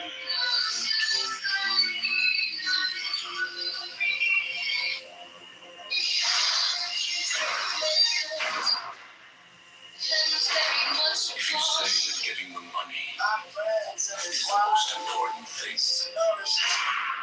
you'll spend your life completely wasting your time. You'll be doing things you don't like doing in order to go on living. That is to go on doing things you don't like doing, which is stupid. To remain stable is to refrain from trying to separate yourself from the pain, because you know that you cannot. Running away from fear is fear. Fighting pain is pain. Trying to be brave is being scared. If the mind is in pain, just pain. The thinker has no other form than his thought. There is no escape. For men cease to possess all things the moment they desire all things. Is a great deal less anxious if one feels perfectly free to be anxious. Do treat your neighbor with love, compassion, selfless kindness, generosity, And people get all fouled up because they want the world to have meaning. As if it were words. As if you had a meaning. As if you were a mere word. As if you were something that could be looked up in a dictionary. You are meaning. Person on stage. How is it possible that a being with such sensitive jewels as the eyes, such enchanted music or instruments as the ears, and such fabulous arabesque of nerves as the brain can experience itself anything less than a god? A priest once quoted to me the Romans saying that a religion is dead when the priests laugh at each other across the altar. I always laugh at the altar, be it Christian, Hindu, or Buddhist, because real religion is the transformation of anxiety into laughter. The world is filled with love play, from animal lust to sublime compassion.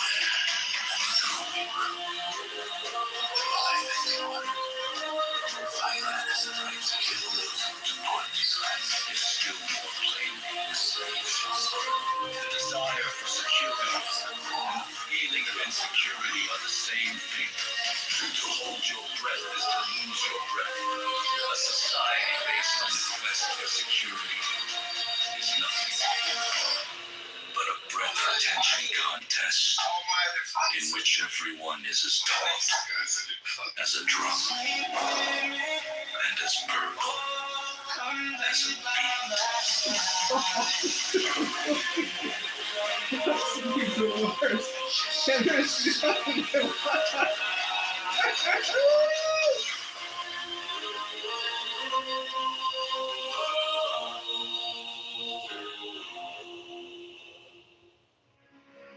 We do not come into this world.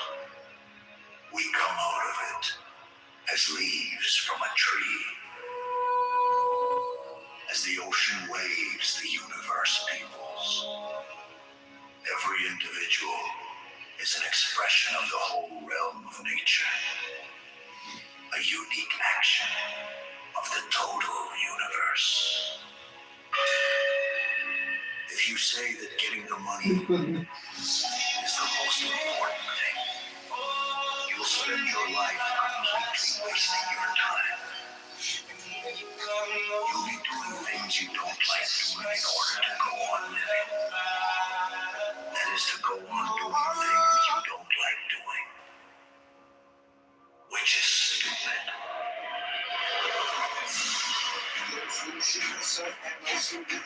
To remain stable is to refrain from trying to separate yourself from pain, because you know that you can't stand away from fear is fear.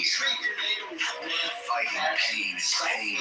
Trying to be brave is being scared. If the mind is in pain, the mind is pain.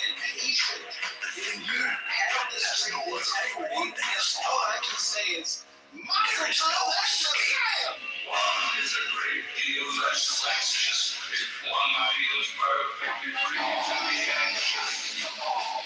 And the same may be said of you.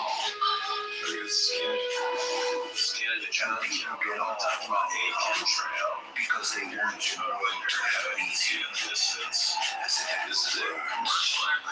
As if you had a meaning. As if you were a real word. As if you were something that could be looked up in a dictionary.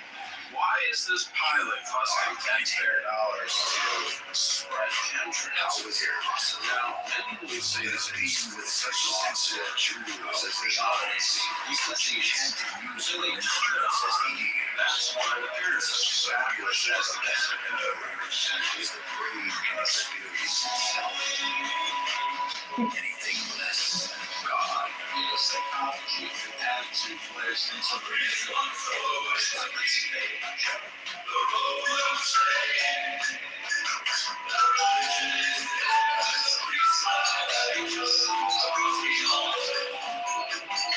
I always laugh at the altar, be it Christian, Hindu, or Buddhist, because real religion is the transformation of anxiety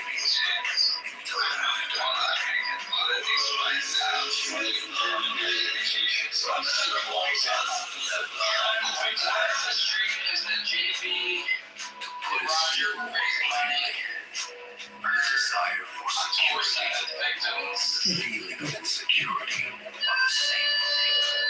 To hold your breath is to lose your breath. A society based on the quest for security is nothing but a breath retention contest in which everyone is as tall as a drum, intent as purple as a beat.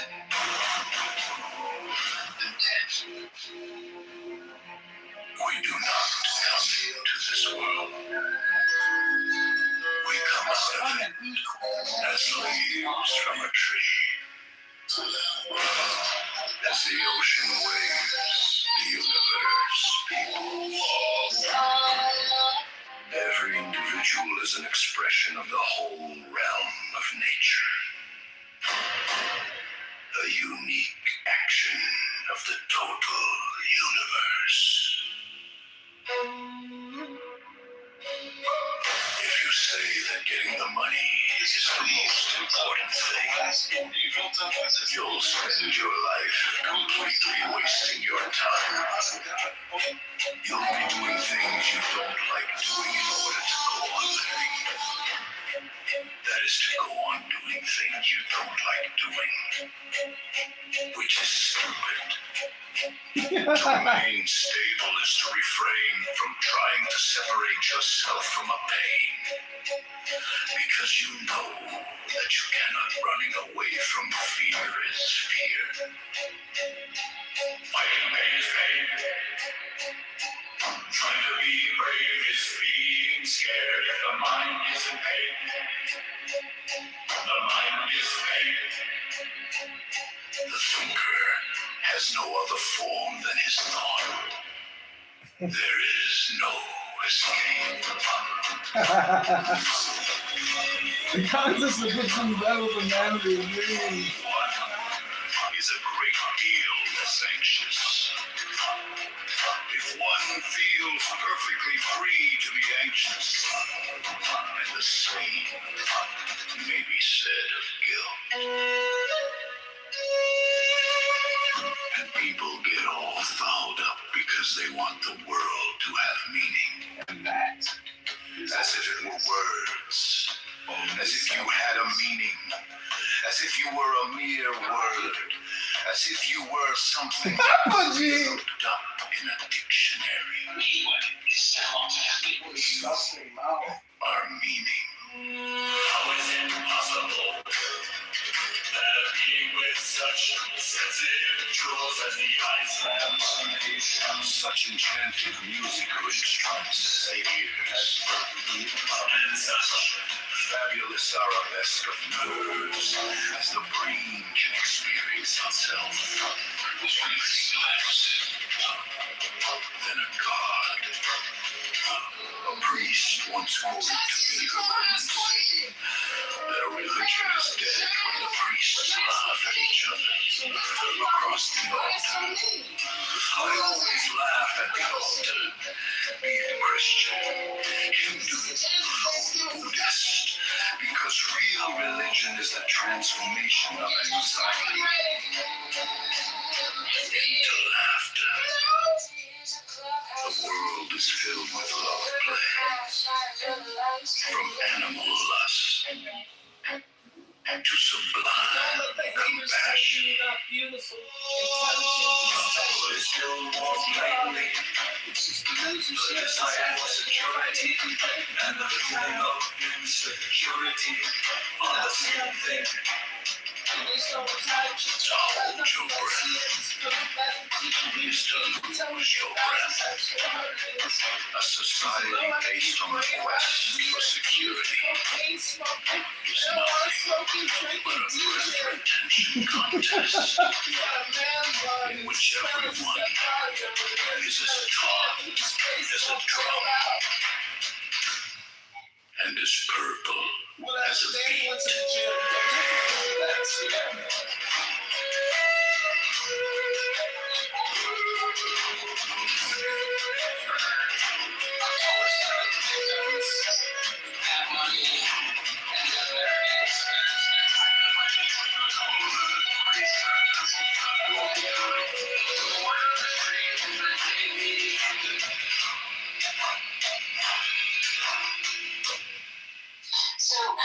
It's useful. That experience makes a lot of mistakes.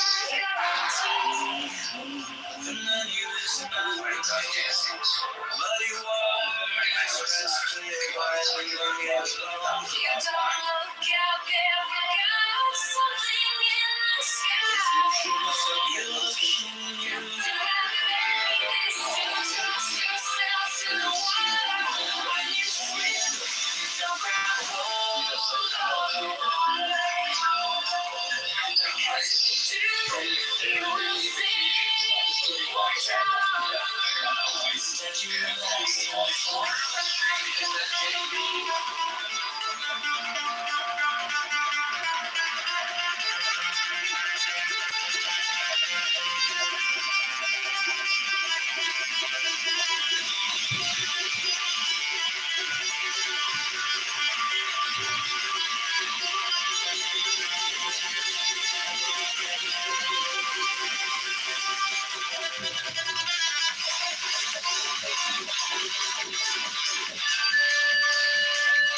That's it, Lord.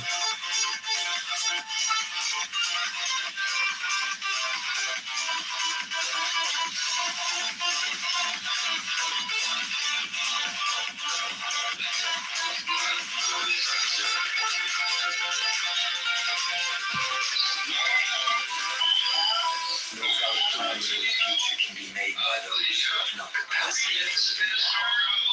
The past and future are real illusions that they exist in the present, which is what there is and all there is. In the discussion, you didn't come into this world, you came out of it like a wave from the ocean. You are no stranger here.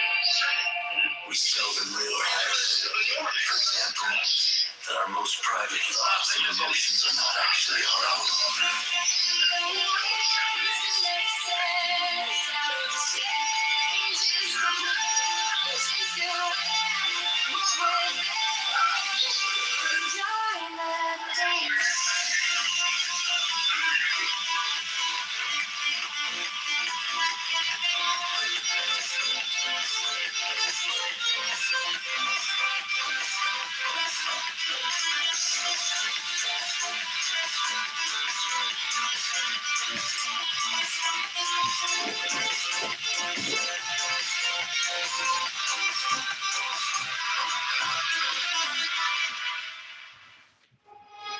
Trying to define yourself is like trying to bite your own teeth. The menu is not the meal. Muddy water is best cleared by leaving it alone.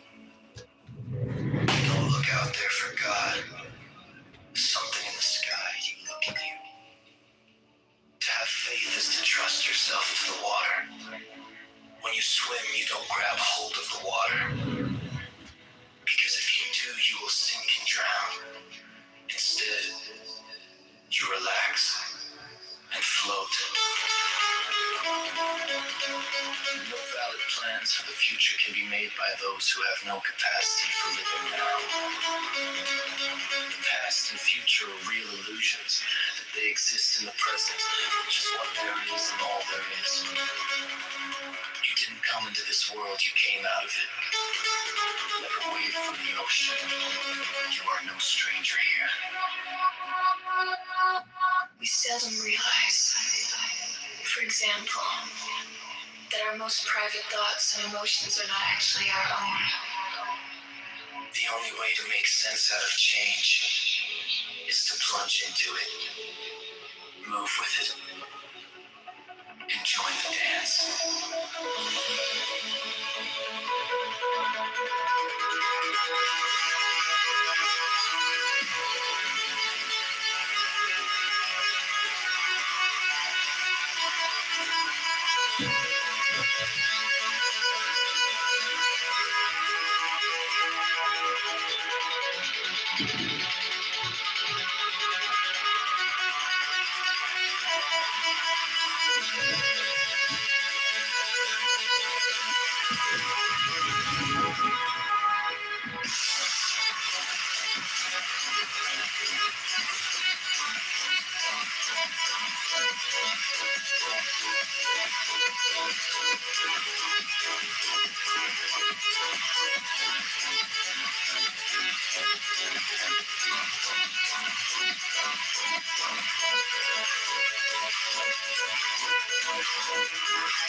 Trying to define yourself is like trying to bite your own teeth. The menu is not the meal. Muddy water is best cleared by leaving it alone. You don't look out there for God, something in the sky. You look in you. To have faith is to trust yourself to the water.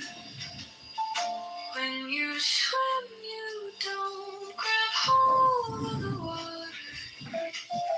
Because if you do, you will sink and drown. Instead, you relax and float.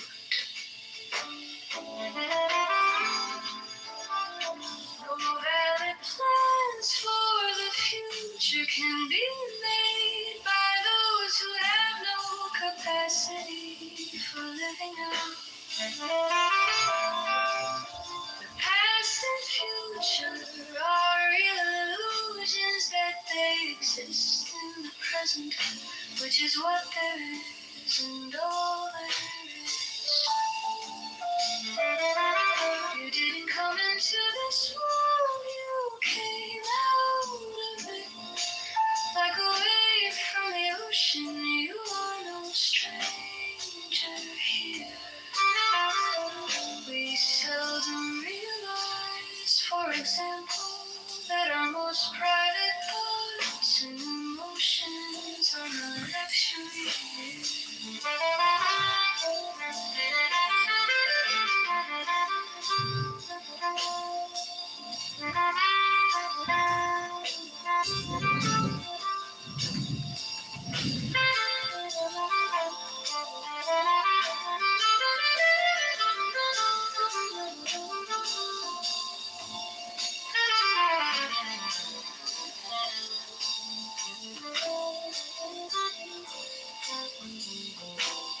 The only way to make sense out of change is to plunge into it, move with it, and join the dance.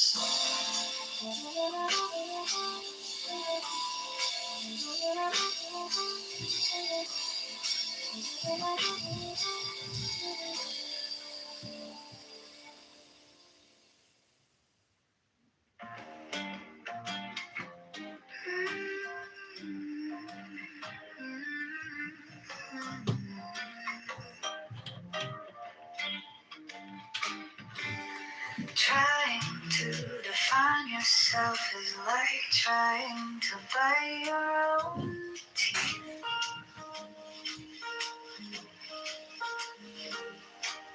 The menu is not the meal.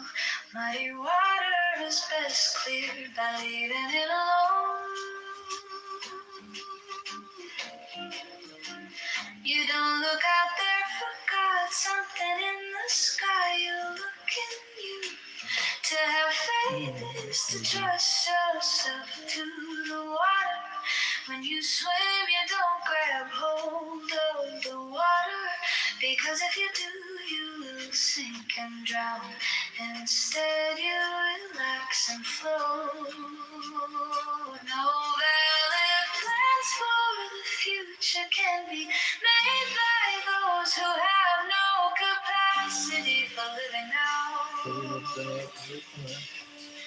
The past and future are illusions that they exist in the present, which is what there is and all there is. You didn't come into this world, you came out of it. Like a wave from the ocean, you are stranger here. We seldom realize, for example, that our most private thoughts and emotions are not actually our own.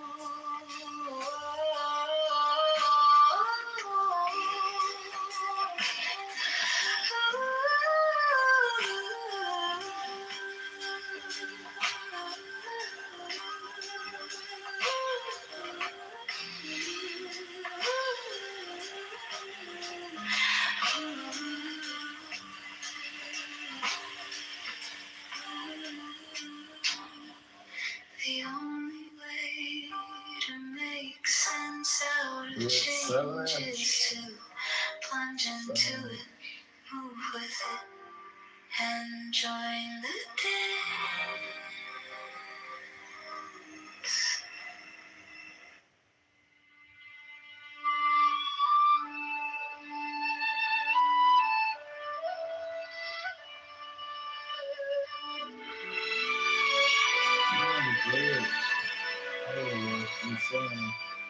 Trying to define yourself is like trying to bite your own teeth. The menu is not the meal. Muddy water is best cleared by leaving it alone. You don't look out there for God, something in the sky. You look in you. To have faith is to trust yourself to the water. Every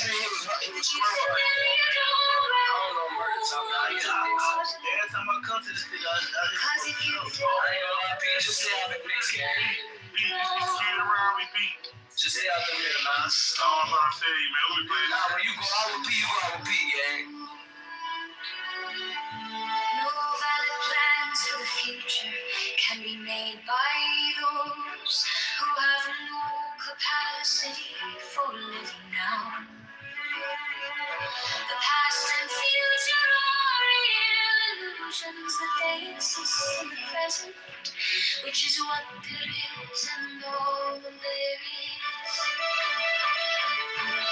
You didn't come into this world. You came out of it like a wave from the ocean. You are no stranger here. We seldom realize, for example, that our most private thoughts and emotions are not actually our own. The only way to make sense out of change is to plunge into it, move with it, and join the dance.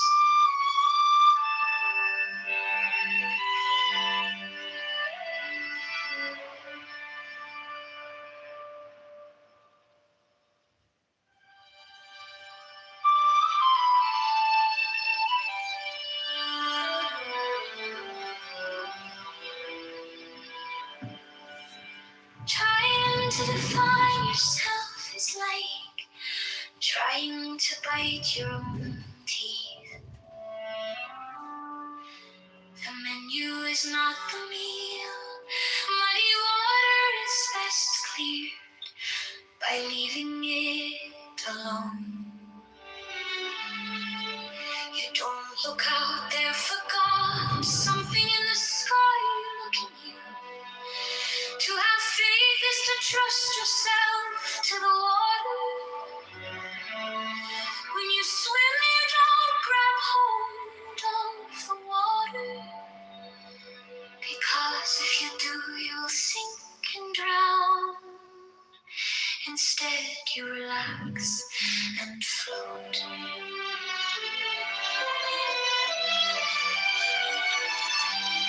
No valid plans for the future can be made by those who have no capacity for living now.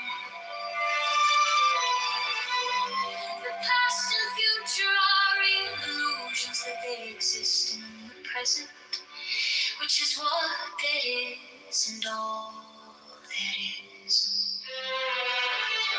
You didn't come into this world, you came out of it, like a wave from the ocean. You are no stranger here. We seldom realize, for example, that our most private thoughts and emotions are not actually our own. The only way to make sense out of change is to plunge into it, move with it, and join the dance.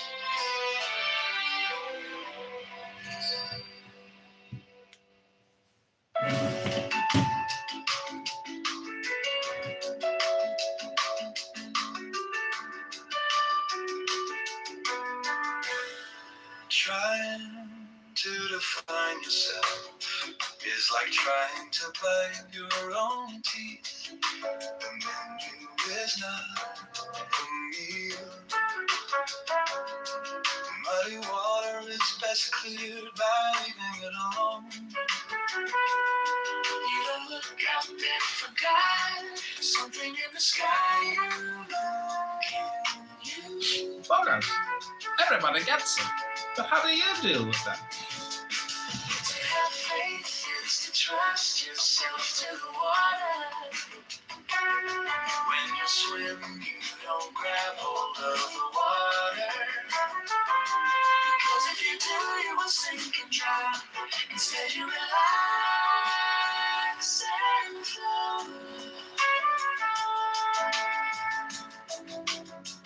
No better plans for the future can be made by those who have no capacity for living now. The past and future are illusions, but they exist in the present, which is what there is and all there is. You didn't come into this world, you came out of it, like a wave from the ocean. You are no stranger here. We seldom realize, for example, that our most private thoughts and emotions are not actually our own. The only way to make sense out of change is to plunge into it, move with it, and join the dance.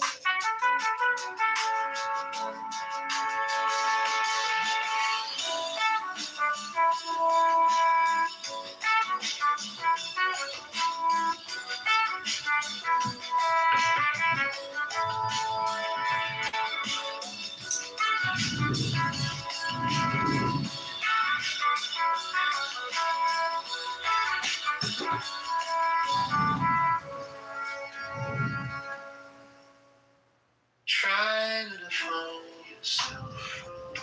It's like trying to bite your own teeth. The menu is not the meal. Muddy water is best cleared by leaving it alone. You don't look out there for God. Something in the sky, look in you. To have faith is to trust yourself to the water. When you swim, you don't grab hold of the water. Because if you do, you will sink and drown. Instead, you relax and flow.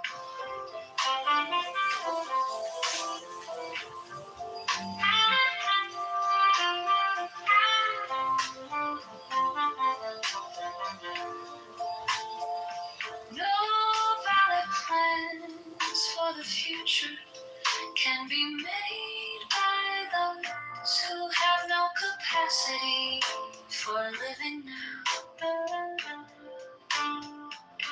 The past and future are real illusions, that they exist in the present, which is what there is and all there is. You didn't come into this world, you came out of it like a wave from the ocean. You are no stranger here. We seldom realize, for example, that our most private thoughts and emotions are not actually our own. The only way to make sense out of change is to plunge into it, move with it, and join the dance.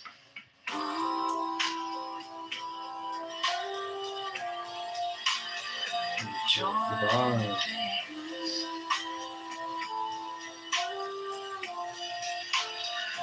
Join the dance.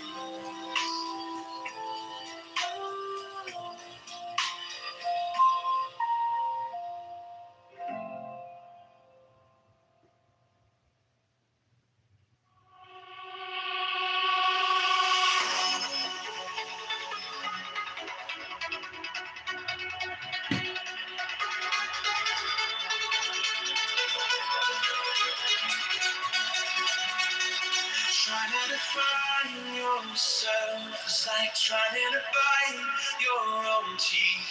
The menu is not the meal. Muddy water is best cleared by leaving it alone. You don't look out there for God. Something in the sky. You look in you. To have faith is to trust yourself to the water. When you swim, you don't grab hold of the water. Because if you do, you will sink and drown. Instead, you relax and flow. No valid plans for the future can be made by those who have no capacity for living now. The past and future are real illusions that they exist in the present, which is what there is and all there is. You didn't come into this world, you came out of it like a wave from the ocean. You are no stranger here. We seldom realize, for example, that our most private thoughts and emotions are not actually our own. The only way to make sense out of change is to plunge into it, move with it, and join the dance.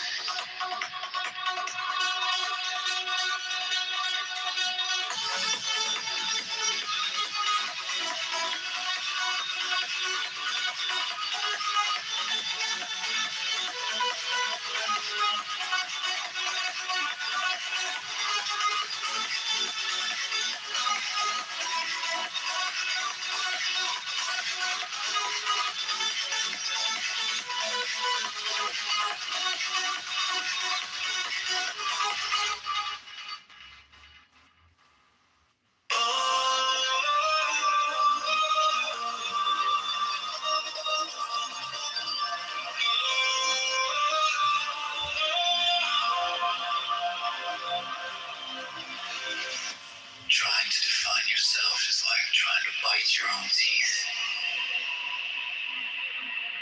The menu is not the meal. Muddy water is best cleared by leaving it alone. You don't look out there for God. Something in the sky, you look in you. To have faith is to trust yourself to the water. When you swim, you don't grab hold of the water. Because if you do, you will sink and drown. Instead, you relax and float.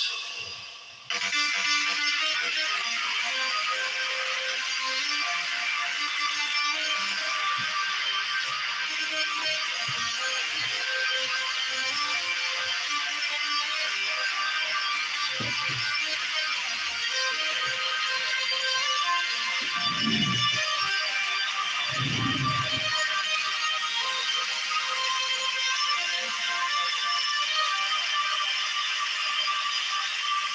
valid plans for the future can be made by those who have no capacity for living now. The past and future are real illusions, that they exist in the present, which is what there is and all there is. You didn't come into this world. You came out of it, like a wave from the ocean. You are no stranger here. We seldom realize, for example, that our most private thoughts and emotions are not actually our own. The only way to make sense out of change is to plunge into it, move with it, and join the dance.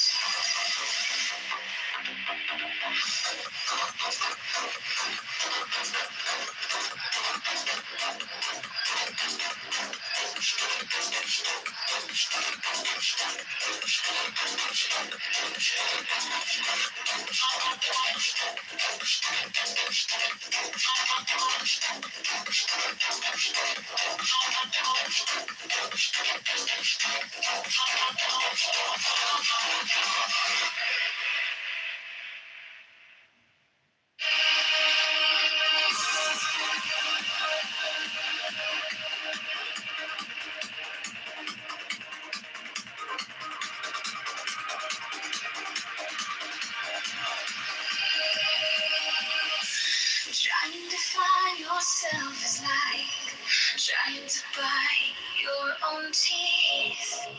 The menu is not the meal. Muddy water is best cleared by leaving it alone. You don't look out there for God, something in the sky, you look in you.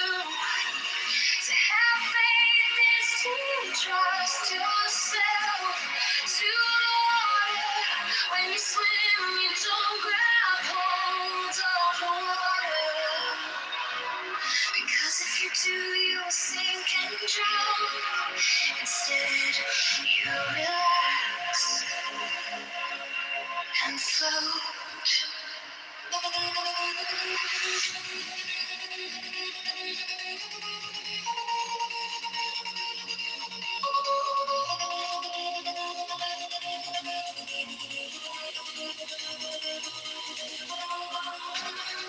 No valid plans for the future can be made by those who have no capacity for living now. The past and future are real illusions, that they exist in the present, which is what there is and all there is. You didn't come into this world, you came out of it, like a wave from the ocean. You are no stranger here.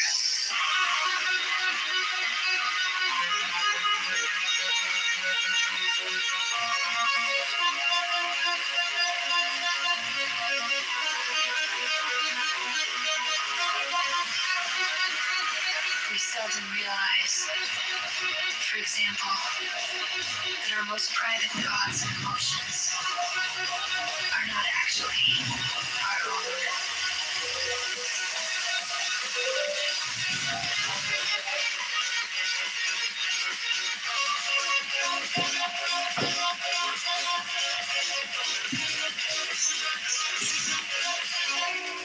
The only way to make sense out of change is to plunge into it, move with it, and join the dance.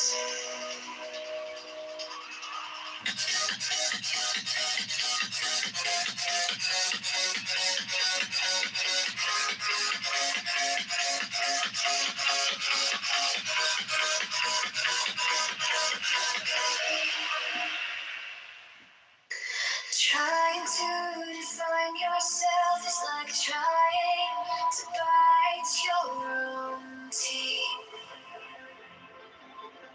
menu is not the meal.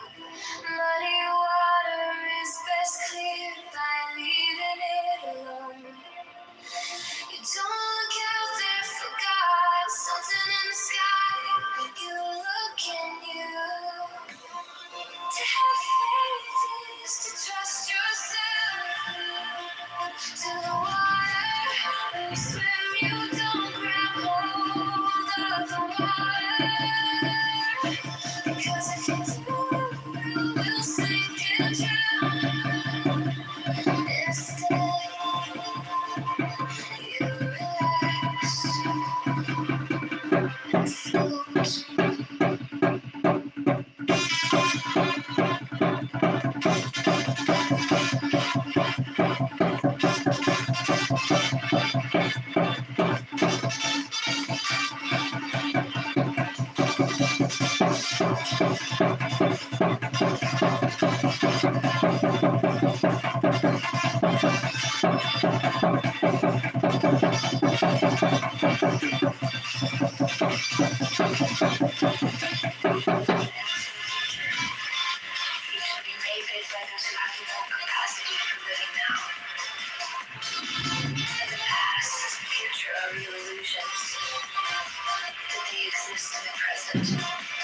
Which is what there is, and all there is. You didn't come into this world, you came out of it. Like a wave from the ocean, you are no stranger here. We seldom realize, for example, that our most private thoughts and emotions are not actually our own. The only way to make sense out of change is to plunge into it, move with it, and join the dance.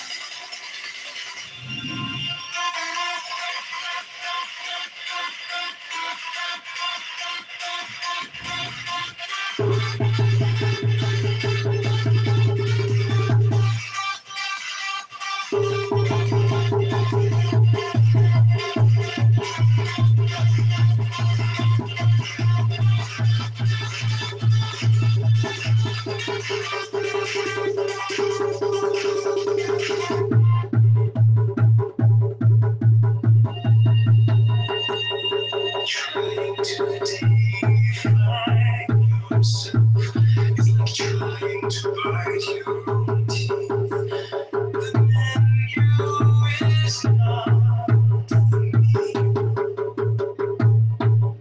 Muddy water is best cleared by leaving it alone. You don't look out there for God, something in the sky. Look at you. To have faith is to trust yourself. To the water, when you swim, you don't grab hold of the water. Because if you do, you will sink and drown. Instead, you relax and float. No valid plans for the future can be made by those who have no capacity for living now.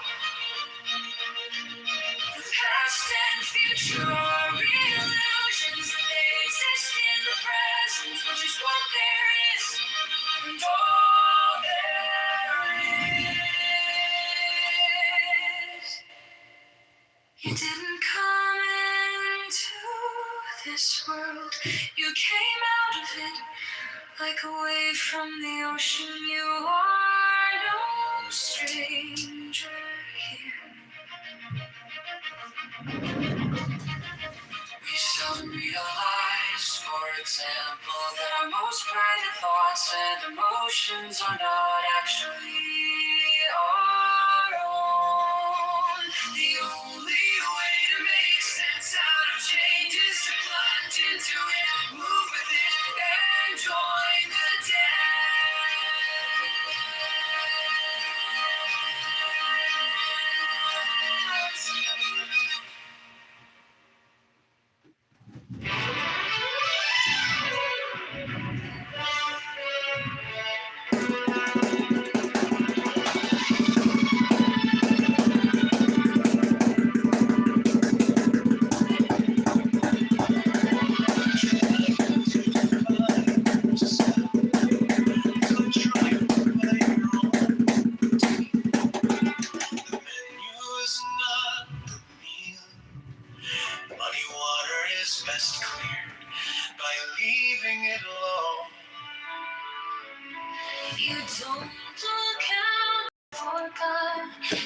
in the sky, look in you.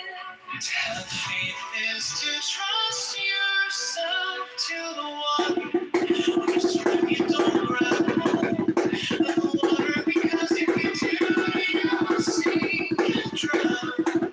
Instead, you relax.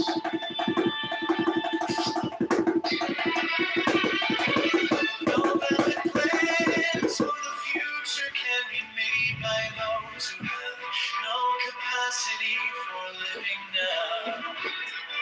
The past and future are illusions, that they exist in the present, which is what there is and all there is.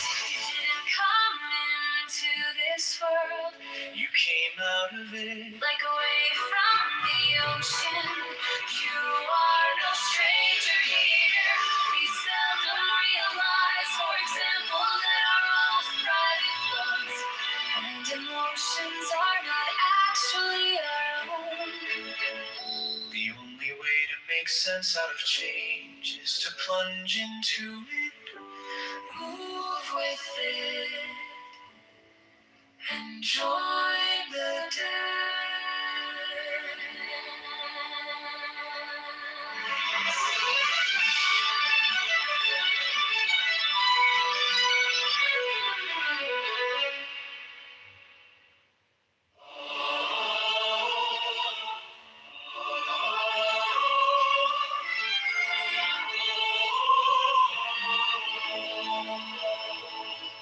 Trying to define yourself is like trying to bite your own teeth. Man suffers only because he takes seriously what the gods made for fun. This is the real secret of life, to be completely engaged with what you are doing in the here and now. And instead of calling it work, realize it's play. Muddy water is best cleared by leaving it alone. To have faith is to trust yourself to the water. When you swim, you don't grab hold of the water, because if you do,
the meaning of life is just to be alive. It is so plain and so obvious and so simple.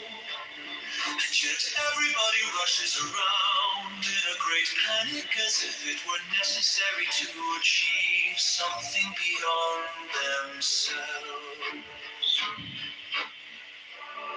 I have realized that the past and future are real illusions. That they exist in the present, which is what there is, and all there is. When we attempt to exercise power or control over someone else, we cannot avoid giving that person the very same power or control over us. Follow life and learn to control your mind, control your life. Work on mental models, learn big ideas, study about disciplines, practice critical thinking, strengthen your vision and average. Think in a multidisciplinary way, think differently.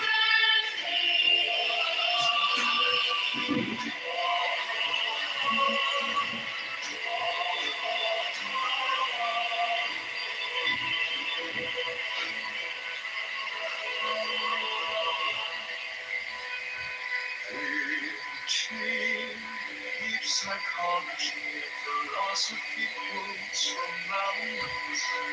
Trying to define yourself is like trying to write your never surprise. Because it takes seriously what the gods made from. This is the real secret of life.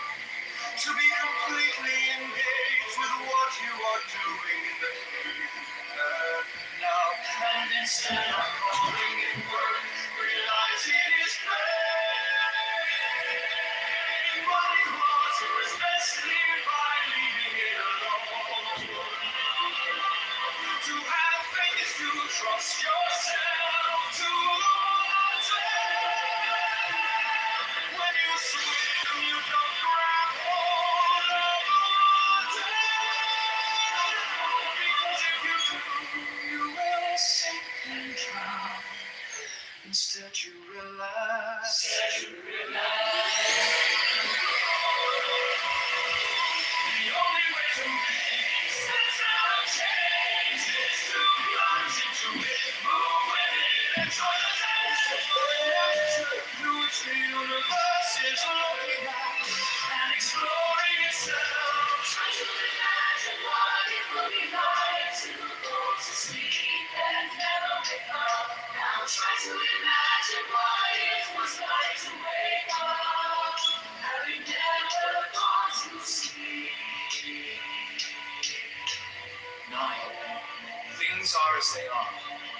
Looking out into the universe at night, we make no comparisons between right and wrong stars, nor between well and badly arranged constellations. Problems that remain persistently insoluble should always be suspected as questions asked in the wrong way.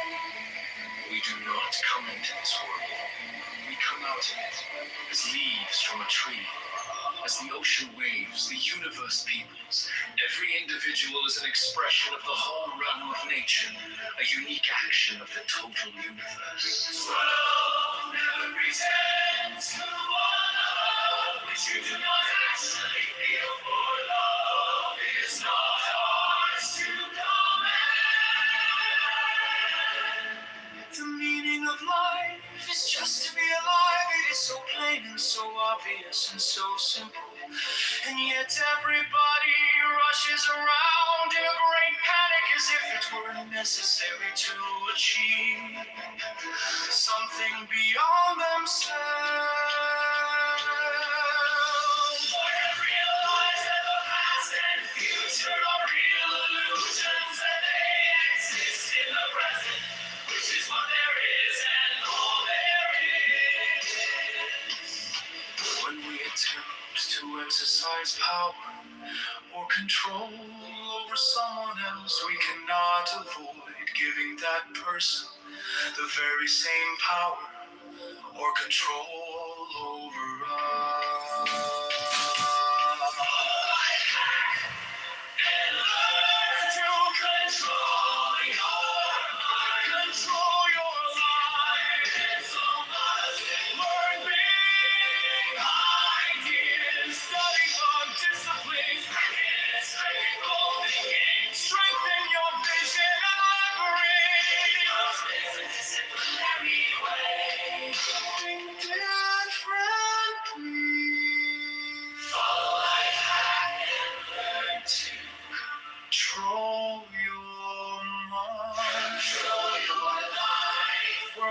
mental model. The big idea. Study bug discipline. Practice critical thinking. Strengthen your vision. Leverage thinking a multidisciplinary way.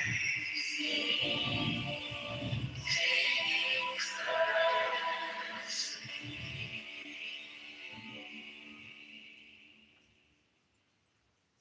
15 deep psychology and philosophy quotes from Alan Watts. Trying to define yourself is like trying to bite your own teeth. Man suffers only because he takes seriously what the gods made for fun. This is the real secret of life, to be completely engaged with what you are doing in the here and now, and instead of calling it work, realize it is play. Muddy water is best cleared by leaving it alone. To have faith is to trust yourself to the water. When you swim, you don't grab hold of the water. Because if you do, you will sink and drown. Instead, you relax and float. The only way to make sense out of change is to plunge into it, move with it, and join the dance. You are an aperture through which the universe is looking at and exploring itself. Try to imagine what it will be like to go to sleep and never wake up. Now try to imagine what it was like to wake up having never gone to sleep. Things are as they are. Looking out into the universe at night, we make no comparisons between right and wrong stars, nor between well and badly arranged constellations. Problems that remain persistently insoluble should always be suspected as questions asked in the wrong way. We do not come into this world, we come out of it, as leaves from a tree. As the ocean waves, the universe peoples every individual as an expression of the whole realm of nature. A unique action of the total universe. 12. Never pretend to love what you do not actually feel. For love is not ours to command.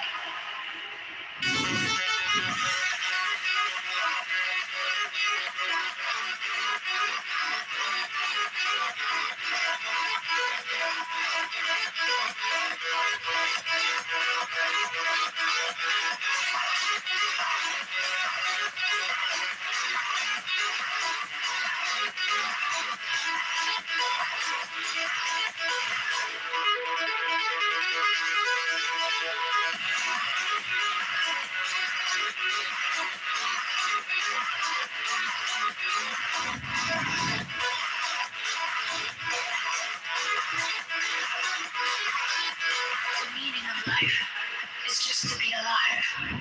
It is so plain and so obvious and so simple. And yet, everybody rushes around in a great panic, as if it were necessary to achieve something beyond themselves. I have realized that the past and future are real illusions, that they exist in the present, which is what there is, and all there is. When we attempt to exercise power or control over someone else, we cannot avoid giving that person the very same power or control over us. Follow life hack and learn to control your mind, control your life, work on mental models, learn big ideas, study bug disciplines, practice critical thinking, strengthen your vision and leverage, think in a multidisciplinary way.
Deep psychology and philosophy quotes from Alan Watts. Trying to define yourself is like trying to bite your own teeth. Man suffers only because he takes seriously what the gods made for fun. This is the real secret of life, to be completely engaged with what you are doing in the here and now. And instead of calling it work, realize it is play. Muddy water is best cleared by leaving it alone. To have faith is to trust yourself to the water. When you swim, you don't grab hold of the water, because if you do, you will sink and drown. Instead, you relax and float. The only way to make sense out of change is to plunge into it, move with it, and join the dance. You are an aperture through which the universe is looking at and exploring itself. Try to imagine what it will be like to go to sleep and never wake up. Now try to imagine what it was like to wake up having never gone to sleep. Things are as they are. Looking out into the universe at night, we make no comparisons between right and wrong stars, nor between well and badly arranged constellations. Problems that remain persistently insoluble should always be suspected as questions asked in the wrong way. We do not come into this world, we come out of it as leaves from a tree. As the ocean waves, the universe peoples. Every individual is an expression of the whole realm of nature, a unique action of the total universe. Never pretend to a love which you do not actually feel, for love is not ours to command.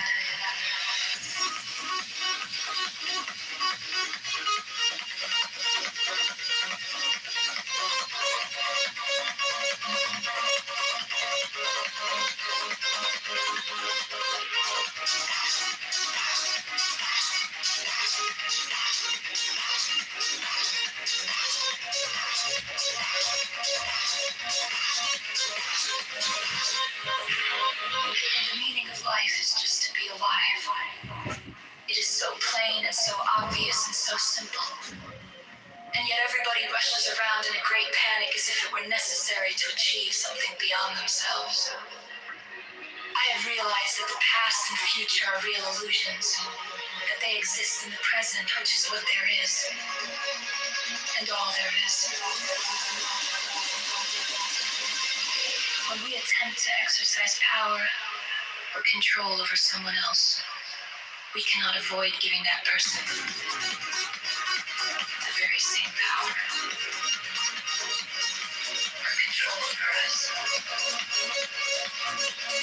Follow my path and learn to control your life. Control your life. Work on mental models. Learn big ideas. Study about disciplines. Practice critical thinking. Strengthen your vision and leverage. Think in a multidisciplinary way. Think differently.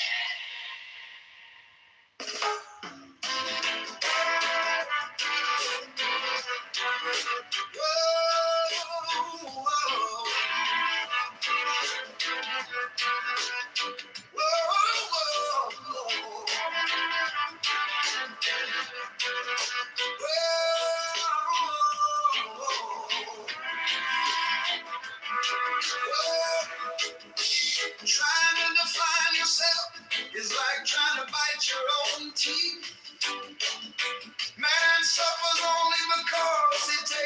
seriously what the gods made for fun. This is the real secret of life, to be completely engaged with what you are doing in the here and now. And instead of calling it work, realize it is play. Muddy water is best cleared by leaving it alone. To have faith is to trust yourself to the water. When you swim, you don't grab hold of the water, because if you do, you will sink and drown. Instead, you relax and float. The only way to make sense out of change is to plunge into it, move with it, and join the dance. You are an aperture through which the universe is looking at and exploring itself. Oh, try to imagine what it will be like to go to sleep and never wake up. Now try to imagine what it was like to wake up having never gone to sleep. 9 things are as they are, looking out into the universe tonight. But make no comparisons between right and wrong stars, nor between well and badly arranged constellations.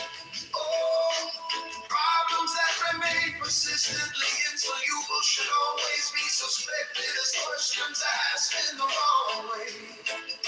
Oh, we do not come into this world, we come out of it as leaves from a tree. Oh, as the ocean waves, the universe peoples. Every individual is an expression of the whole realm of nature, a unique action of the total universe. Never pretend to a love which you do not actually feel, for love is not ours to command.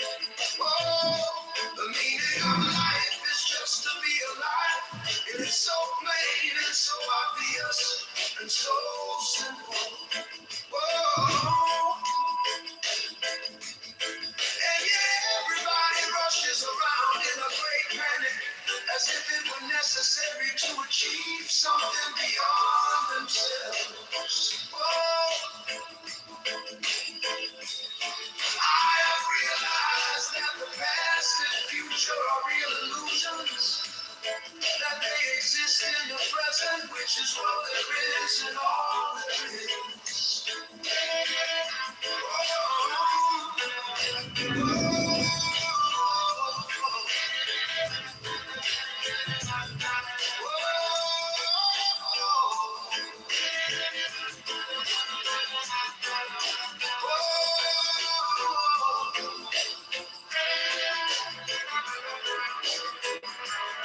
When we attempt to exercise power or control over someone else, we cannot avoid giving that person the very same power or control over us. Follow life hack and learn to control your mind, control your life.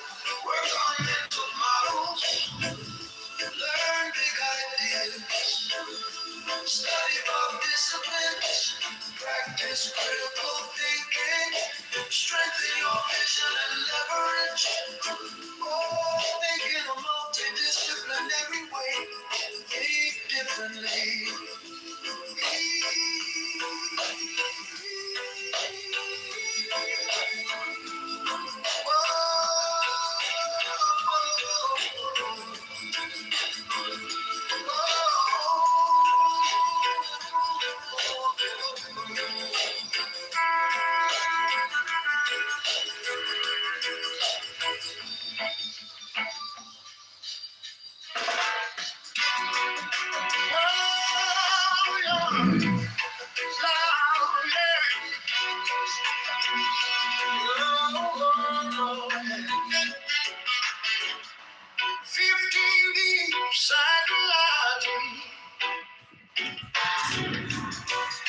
Philosophy quotes from our ones, trying to yourself is like trying to bite your own teeth.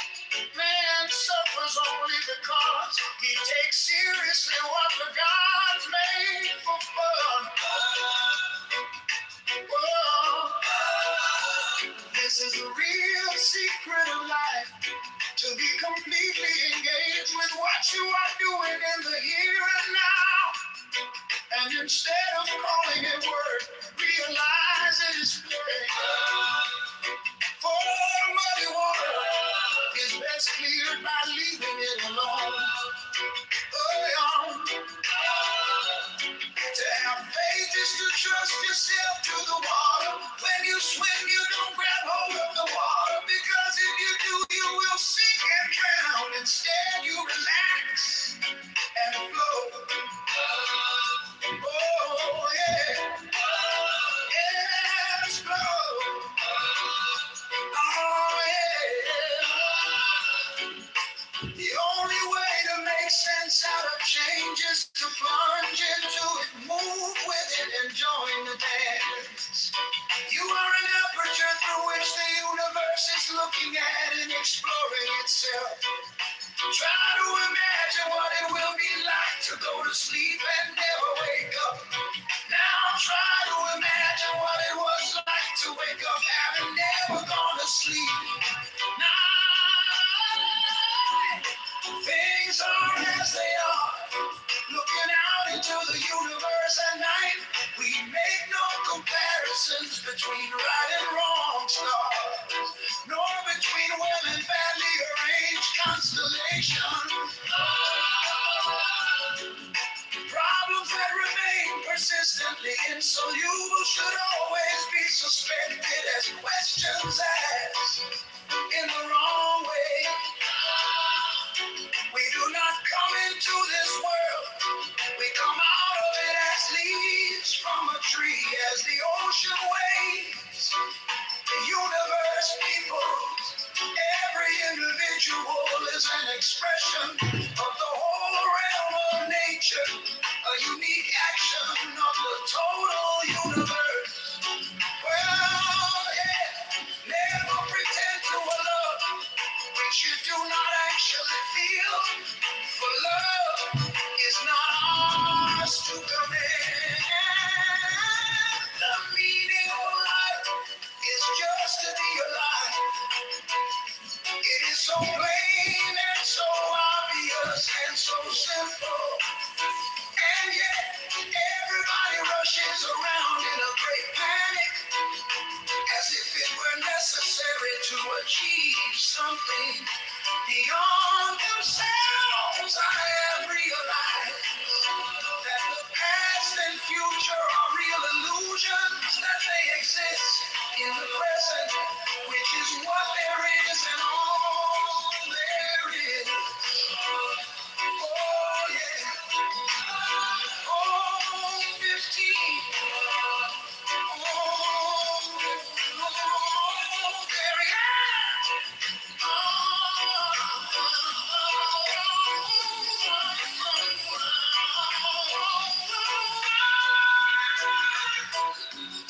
When we attempt to exercise power or control over someone else, we cannot avoid giving that person the very same power or control over us.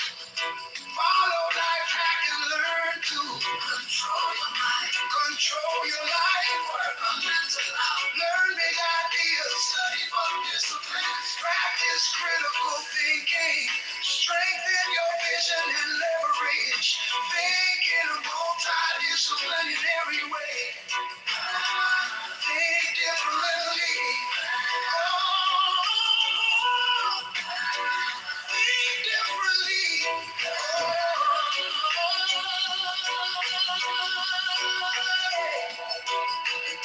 Think differently. The other point of difference is the greater number of citizens, an extent of territory which may be brought within the compass of Republican than of Democratic government.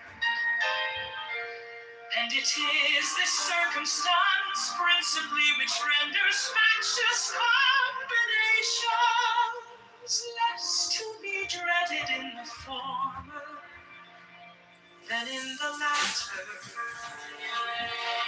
The smaller the society, the fewer probably will be the distinct parties and interests composing it. The fewer the distinct parties and interests, the more frequently will a majority be found of the same party. And the smaller the number of individuals composing a majority, and the smaller the compass within which they are placed, the more easily will they concert and execute their plans of oppression. Extend the sphere and you take in a greater variety of parties and interests. You make it less probable that a majority of the whole will have a common motive to invade the rights of other citizens. Or if such a common motive exists, it will be more difficult for all who feel it to discover their own strength and to act in unison with each other besides other impediments. It may be remarked that where there is a consciousness of unjust or dishonorable purposes, communication is always checked by distrust in proportion to the number whose concurrence is necessary. Hence, it clearly appears that the same advantage which a republic has over a democracy in controlling the effects of faction is enjoyed by a large over a small republic, is enjoyed by the union over the states composing it. Does the advantage consist in the substitution of representatives whose enlightened views and virtuous sentiments render them superior to local prejudices and schemes of injustice? It will not be denied that the representation of the Union will be most likely to possess these requisite endowments. Does it consist in the greater security afforded by a greater variety of parties against the event of any one party being able to outnumber and oppress the rest? In an equal degree, does the increased variety of parties comprised within the Union increase the security? Does it, in fine, consist in the greater obstacles opposed to the concert and accomplishment of the secret wishes of an unjust and interested majority? Here, again, the extent of the Union gives it the most palpable advantage. The other point of difference is the greater number of citizens, an extent of territory which may be brought within the compass of republican than of democratic government, and it is this circumstance principally which renders factious combinations less to be dreaded in the former than in the latter. The smaller the society, the fewer probably will be the distinct parties and interests composing it. The fewer the distinct parties and interests, the more frequently will a majority be found of the same party. And the smaller the number of individuals composing a majority, and the smaller the compass within which they are placed, the more easily will they concert and execute their plans of oppression. Extend the sphere, and you take in a greater variety of parties and interests. You make it less probable that a majority of the whole will have a common motive to invade the rights of other citizens. Or if such a common motive exists, it will be more difficult for all who feel it to discover their own strength and to act in unison with each other. Besides other impediments, it may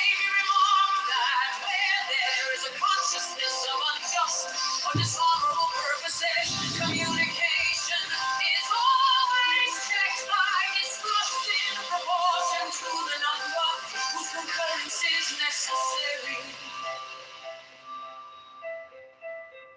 Hence, it clearly appears that the same advantage which a republic has over our democracy in controlling the effects of faction is enjoyed by a large over a small republic, is enjoyed by the Union over the states composing it.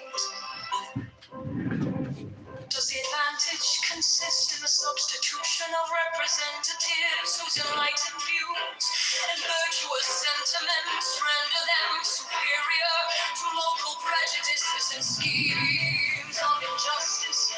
It will not be denied that the representation of the Union will be most likely to possess these requisite endowments. Does it consist in the greater security afforded by a greater variety of parties against the event of any one party being able to outnumber and oppress the rest in an equal degree?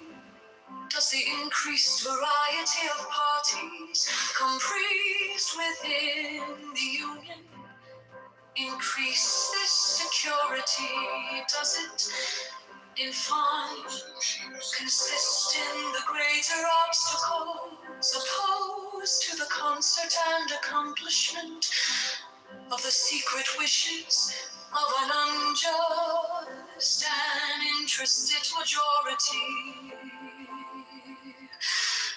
Here, again, the extent of the Union gives it the most palpable advantage.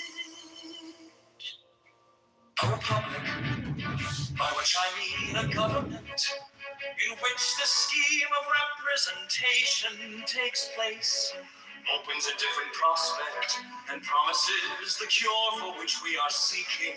Let us examine. What I am really saying is that you don't need to do anything.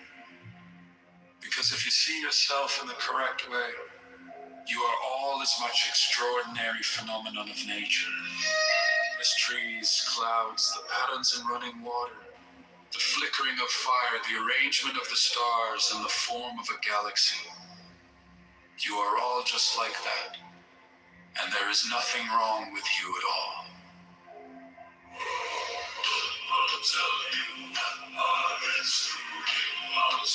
But I'll tell you what hermits realize. If you go off into a far, far forest and get very quiet, you'll come to understand that you're connected with everything. Other people teach us who we are. Their attitudes to us are the mirror in which we learn to see ourselves. But the mirror is distorted. We are, perhaps, rather dimly aware of the immense power of our social environment. You could say that meditation doesn't have a reason or doesn't have a purpose. In this respect, it's unlike almost all other things we do, except perhaps making music and dancing. When we make music, we don't do it in order to reach a certain point. Such is the end of the composition. If that were the purpose of music, then obviously the fastest players would be the best. Also, when we are dancing, we are not aiming to arrive at a particular place on the floor, as in a journey. When we dance, the journey itself is the point. As when we play music, the playing itself is the point. And exactly the same thing is true in meditation.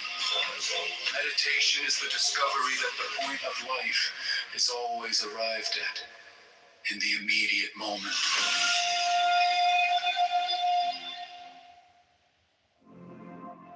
What I'm really saying is that you don't need to do anything. Because if you see yourself in the correct way, you are all as much extraordinary phenomenon of nature as trees, clouds, the patterns in running water, the flickering of fire, the arrangement of the stars in the form of a galaxy. You are all just like that, and there is nothing wrong with you.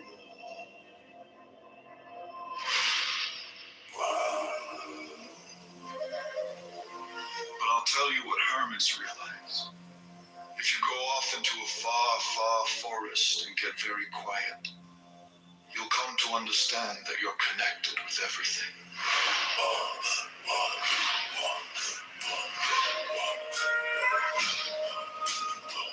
Other people teach us who we are. Their attitudes to us are the mirror in which we learn to see ourselves. But the mirror is distorted. We are perhaps rather dimly aware of the immense power of our social environment. We can say that meditation doesn't have a reason or doesn't have a purpose. In this respect, it's unlike almost all other things we do, except perhaps making music and dancing. When we make music, we don't do it in order to reach a certain point, such as the end of the composition. If that were the purpose of music, then obviously the fastest players would be the best. Also, when we are dancing, we are not aiming to arrive at a particular place on the floor as in a journey. When we dance, the journey itself is the point. As when we play music, the playing itself is the point. And exactly the same thing is true in meditation. Meditation is the discovery that the point of life is always arrived at in the immediate moment. We do not come into this world.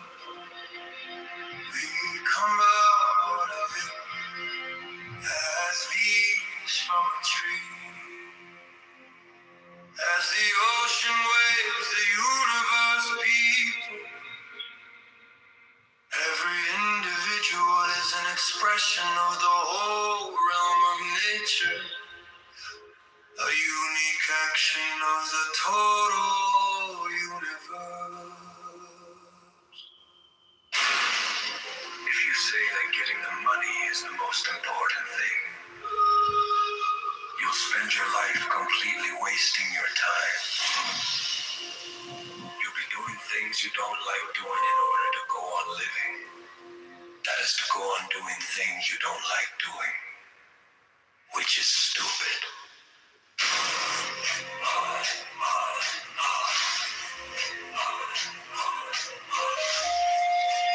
To remain stable is to refrain from trying to separate yourself from pain. Because you know that you cannot run away from fear is fear. Fighting pain is pain. Trying to be brave is being scared. If the mind is in pain, the mind is pain. The thinker has no other form than his thought. There is no escape. One is a great deal less anxious. If one feels perfectly free to be anxious, then the same may be said of guilt. And people get all fouled up because they want the world to have meaning as if it were words. As if you had a meaning, as if you were a mere word, as if you were something that could be looked up in a dictionary. You are meaning. How is it possible that a being with such sensitive jewels as the eyes, such enchanted musical instruments as the ears, and such fabulous arabesque of nerves as the brain can experience itself anything less than a god? A priest once quoted to me the Roman saying that religion is dead when the priests laugh at each other across the altar. I always laugh at the altar. Be it Christian, Hindu, or Buddhist, because real religion is the transformation of anxiety into laughter. The world is filled with love play, from animal lust to sublime compassion.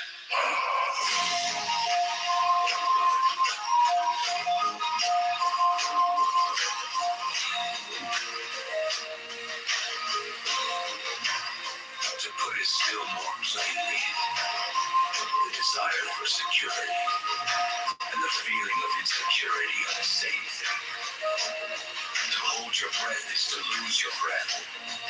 A society based on the quest for security is nothing but a breath retention contest in which everyone is as taut as a drum and as purple as a beat.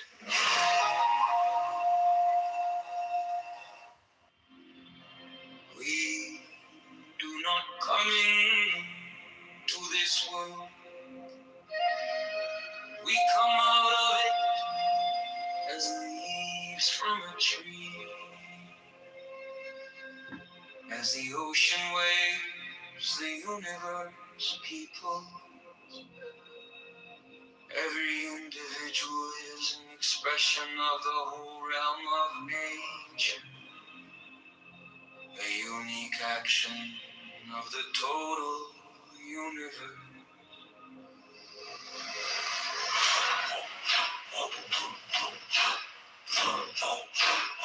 If you say that getting the money is the most important thing, you'll spend your life completely wasting your time. You'll be doing things you don't like doing in order to go on living. That is to go on doing things you don't like doing, which is stupid.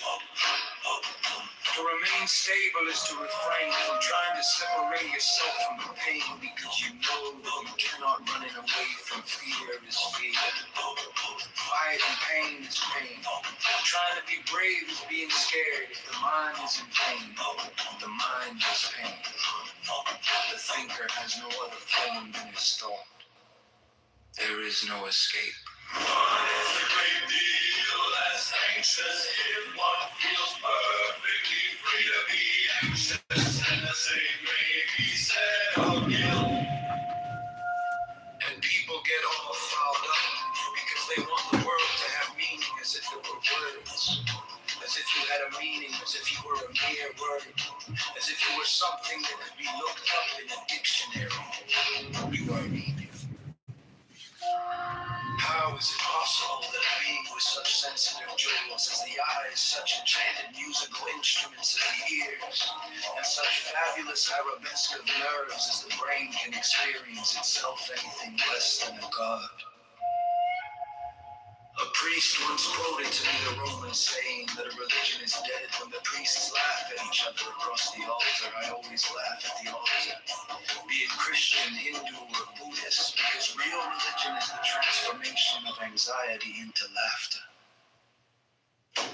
The world is filled with love play, from animal lust to sublime compassion. The world is filled with love play, from animal lust to sublime compassion. The world is filled with love play, from animal lust to sublime compassion. To put it still more plainly, the desire for security and the feeling of insecurity are the same thing. To hold your breath is to lose your breath.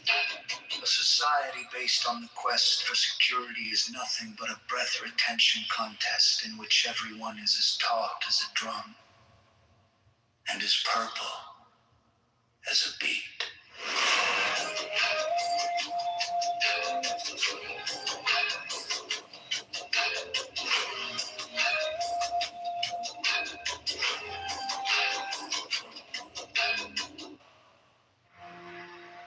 We do not come into this world.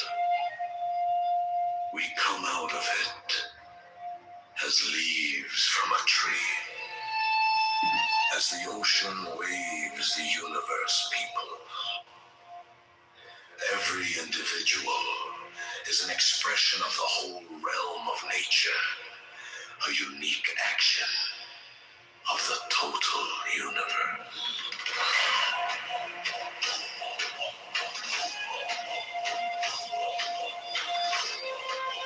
If you say that getting the money is the most important thing, you'll spend your life completely wasting your time.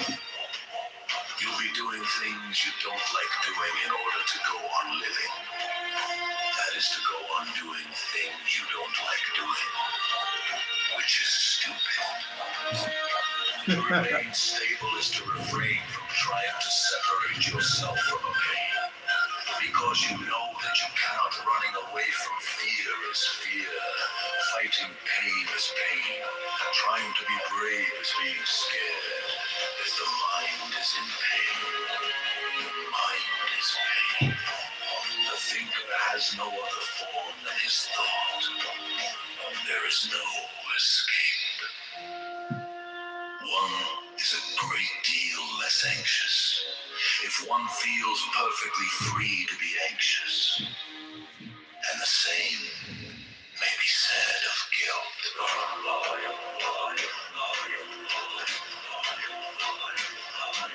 And people get all fouled up because they want the world to have meaning, as if it were words, as if you had a meaning, as if you were a mere word, as if you were something that could be looked up in a dictionary.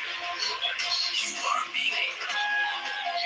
How is it possible that a being with such sensitive jewels as the eyes, such enchanted musical instruments as the ears, and such fabulous arabesque of nerves as the brain can experience itself anything less than a god?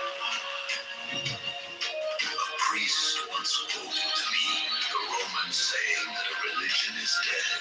When the priests laugh at each other across the altar, I always laugh at the altar, be it Christian, Hindu, or Buddhist, because real religion is the transformation of anxiety into laughter. The world is filled with love play, from animal lust to sublime compassion. The world is filled with love play, from animal lust to sublime compassion. To put this still more plainly, the desire for security and the feeling of insecurity are the same thing. To hold your breath is to lose your breath. A society based on the quest for security is nothing but a breath retention contest in which everyone is as taut as a drum and as purple as a beat. We do not come into this world, we come out of it as leaves from a tree. As the ocean waves, the universe echoes. Every individual is an expression of the whole realm of nature. The unique action of the total universe.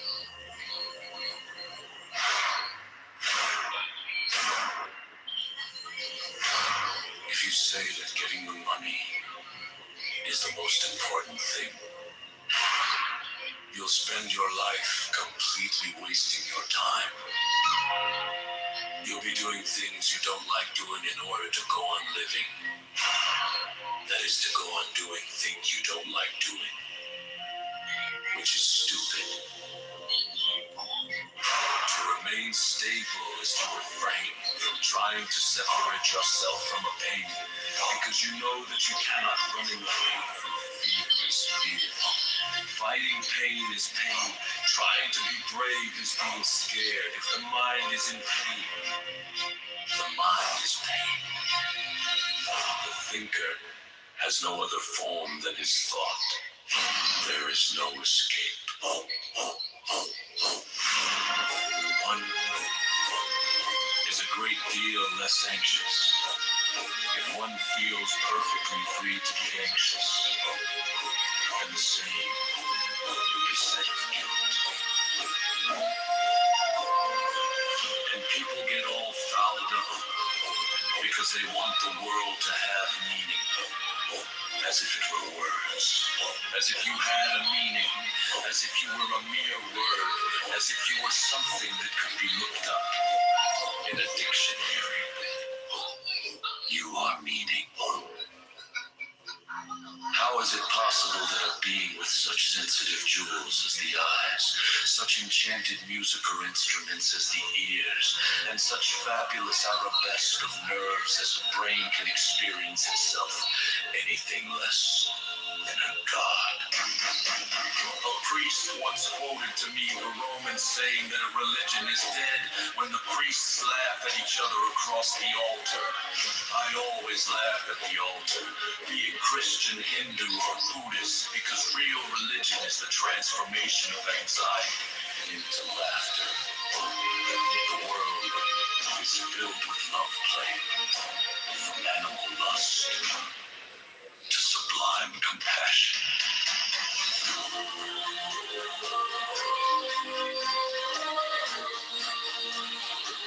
To put is still more plainly, the desire for security and the feeling of insecurity are the same thing.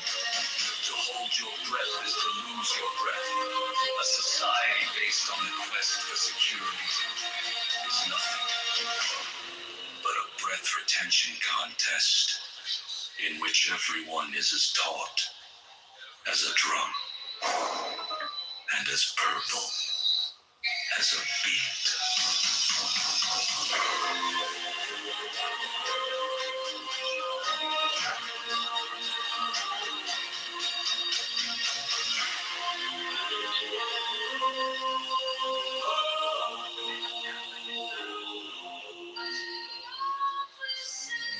We do not come into this world. We come out of it as leaves from a tree. As the ocean waves, the universe peoples. Every individual is an expression of the whole realm of nature. A unique action of the total universe. If you say that getting the money is the most important thing, you'll spend your life completely wasting your time. You'll be doing things you don't like doing in order to go on living. That is to go on doing things you don't like doing, which is stupid.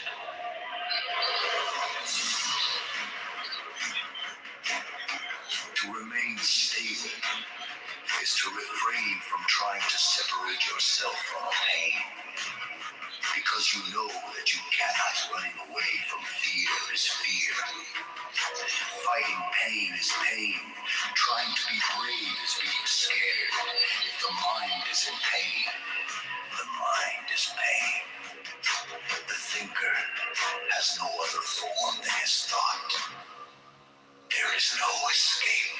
One is a great deal less anxious if one feels perfectly free to be anxious.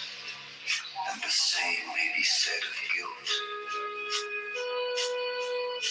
And people get all fouled up because they want the world to have meaning, as if it were words, as if you had a meaning, as if you were a mere word, as if you were something that could be looked up in a dictionary.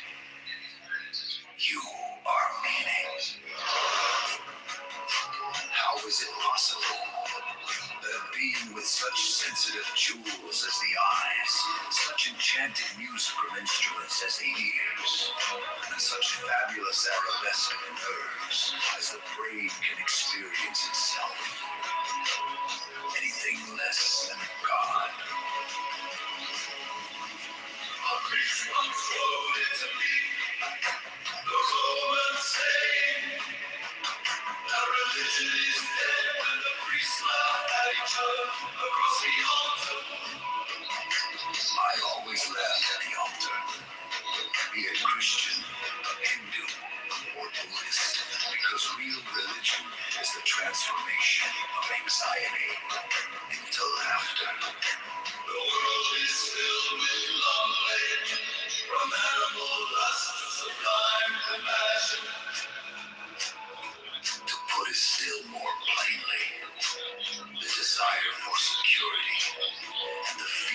security are the same thing.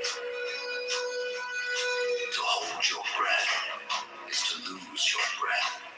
A society based on the quest for security is nothing but a breath retention contest in which everyone is as taut as a drum and as purple as a beat.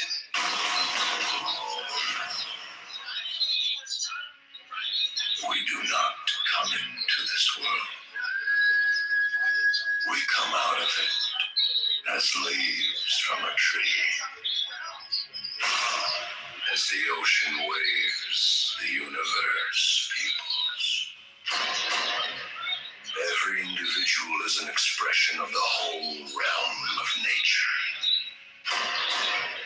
A unique action of the total universe. If you say that getting the money is the most important thing, you'll spend your life completely wasting your time. You'll be doing things you don't like doing in order to go on living. That is to go on doing things you don't like doing, which is stupid. To remain stable is to refrain from trying to separate yourself from a pain, because you know that you cannot running away from fear is fear. Fighting pain is pain. Trying to be brave is being scared. The mind is in pain. The mind is pain. The thinker has no other form than his thought. There is no escape.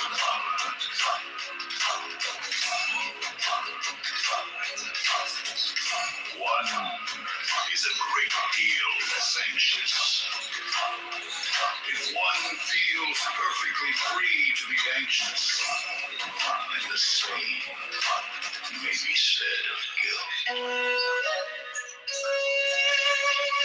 And people get all fouled up because they want the world to have meaning. As if it were words. As if you had a meaning. As if you were a mere word. As if you were something that could be looked up in a dictionary. You are meaning. How is it possible that a being with such sensitive jewels as the eyes and such enchanted music or instruments as the ears, and such fabulous arabesque of nerves as the brain can experience itself, anything less than a god? A priest once quoted to me the Roman saying that a religion is dead when the priests laugh at each other across the altar. I always laugh at the altar, be it Christian, Hindu, or Buddhist, because real religion is the transformation of anxiety into laughter. The world is filled with love play, from animal lust to sublime compassion. To put it still more plainly, the desire for security and the feeling of insecurity are the same thing. To hold your breath is to lose your breath. A society based on the quest for security is nothing but a breath retention contest in which everyone is as taut as a drum and as purple as a beat.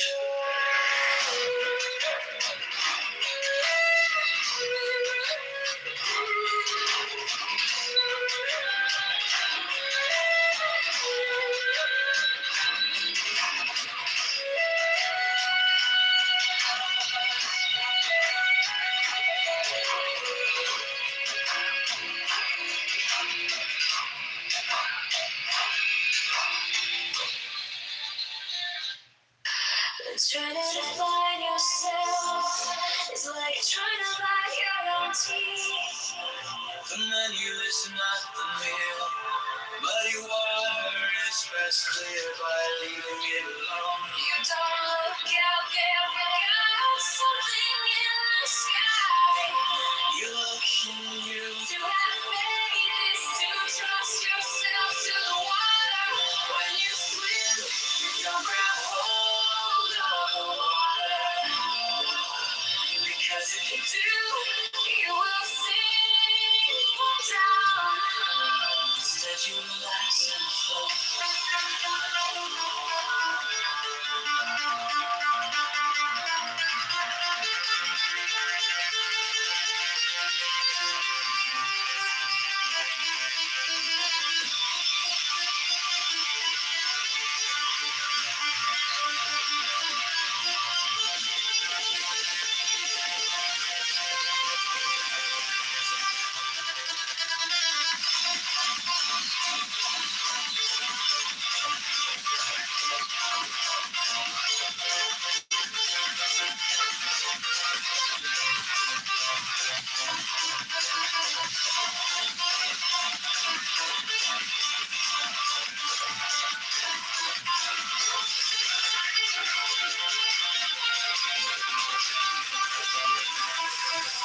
No valid plans for the future can be made by those who have no capacity for living now.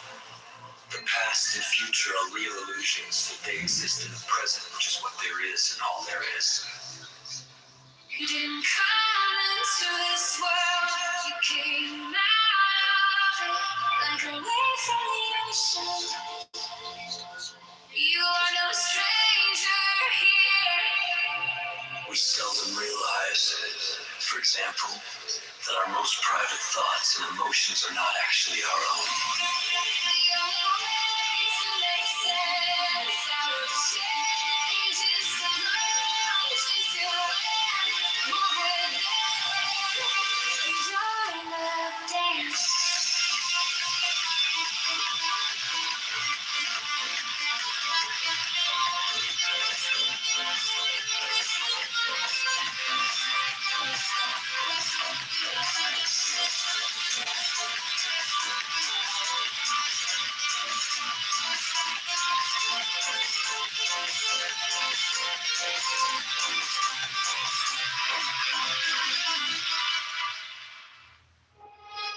Trying to define yourself is like trying to bite your own teeth. The menu is not the meal. Muddy water is best cleared by leaving it alone. You don't look out there for God. Something in the sky, you look in you. To have faith is to trust yourself to the water. When you swim, you don't grab hold of the water. Because if you do, you will sink and drown. Instead, you relax and float. No valid plans for the future can be made by those who have no capacity for living now. The past and future are real illusions that they exist in the present, which is what there is and all there is. You didn't come into this world, you came out of it. Like a wave from the ocean, you are no stranger here. We seldom realize, for example, that our most private thoughts and emotions are not actually our own. The only way to make sense out of change is to plunge into it, move with it, and join the dance.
Trying to define yourself is like trying to bite your own teeth. The menu is not the meal. Muddy water is best cleared by leaving it alone. You don't look out there for good. Something in the sky. You look in you. To have faith is to trust yourself to the water. When you swim, you don't grab hold of the water. Because if you do, you will sink and drown. Instead, you relax and float. No valid plans for the future can be made by those who have no capacity for living now. The past and future are illusions that they exist in the present, which is what there is and all there is. You didn't come into this world, you came out of it. Like a wave from the ocean, you are no stranger here. We seldom realize, for example, that our most private thoughts and emotions are not actually here.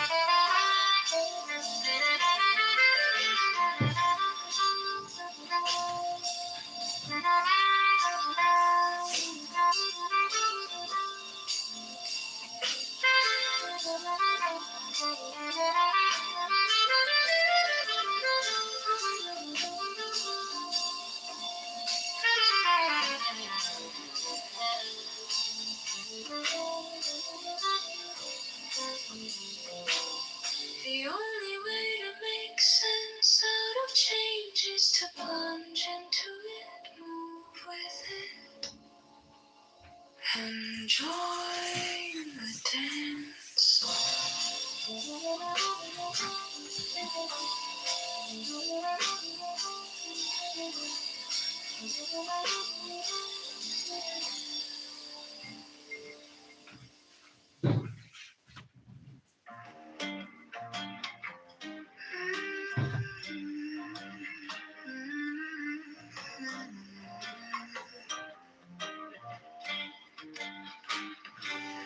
Trying to define yourself is like trying to buy your own teeth.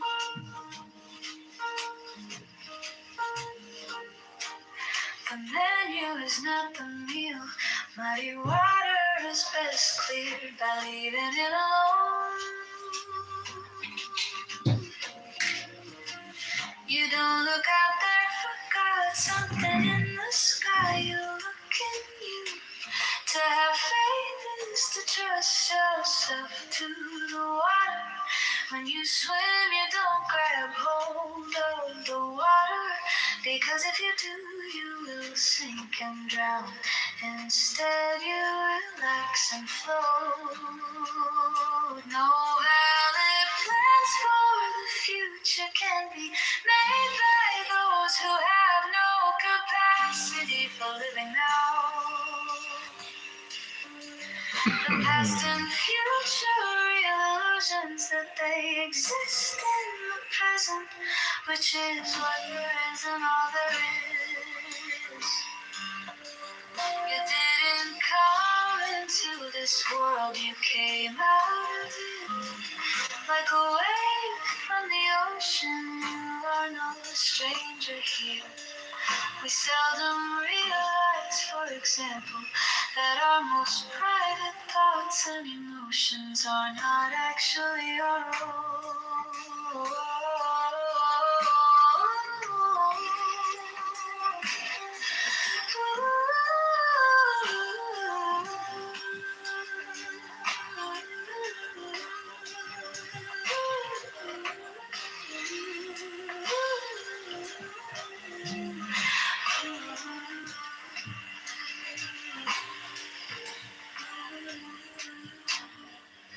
The only way to make sense out of change is to plunge into it, move with it, and join the dance.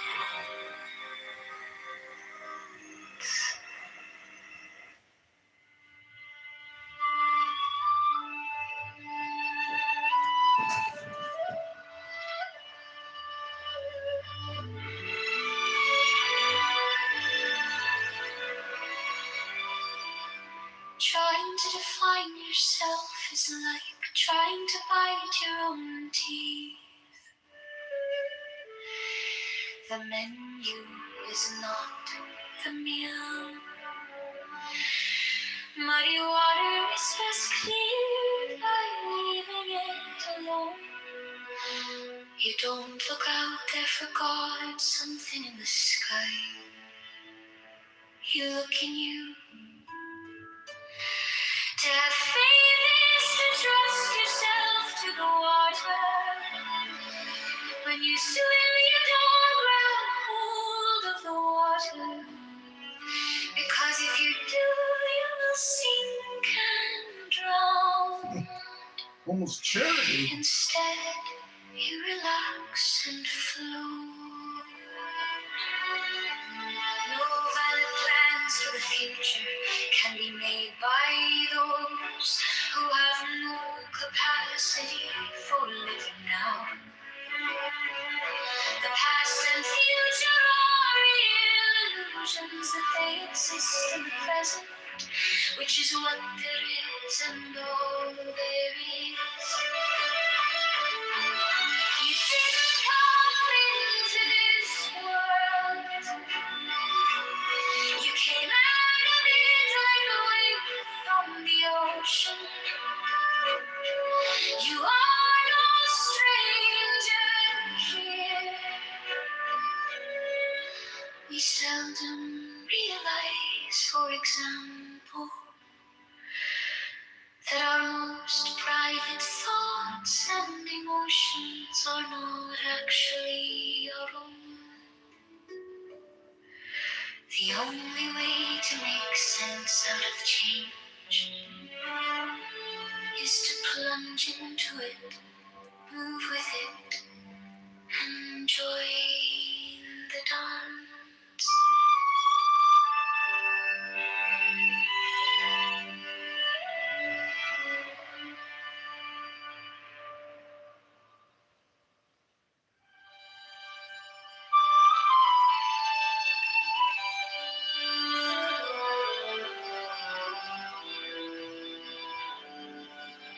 Trying to define yourself is like trying to bite your own teeth. The menu is not the meal. Muddy water is best cleared by leaving it alone. You don't look out there for God, something in the sky, look at you. To have faith is to trust yourself to the water. When you swim, you don't grab hold of the water. Because if you do, you'll sink and drown. Instead, you relax and float.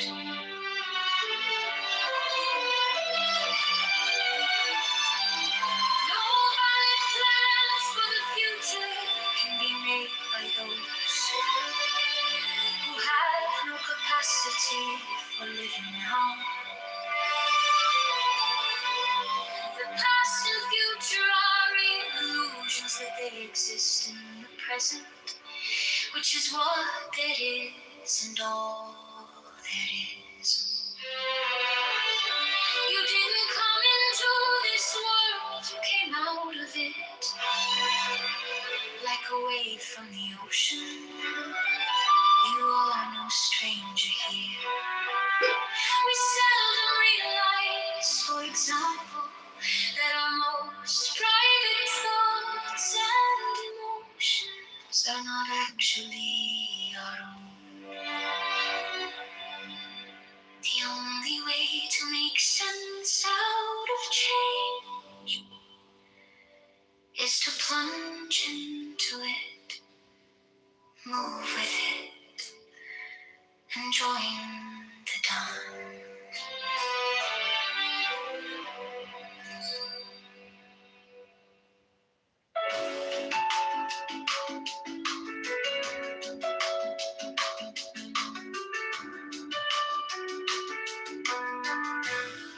Trying to define yourself is like trying to blind your own teeth. The menu is not a meal. Muddy water is best cleared by leaving it alone. You look out there for God, something in the sky. You look in you.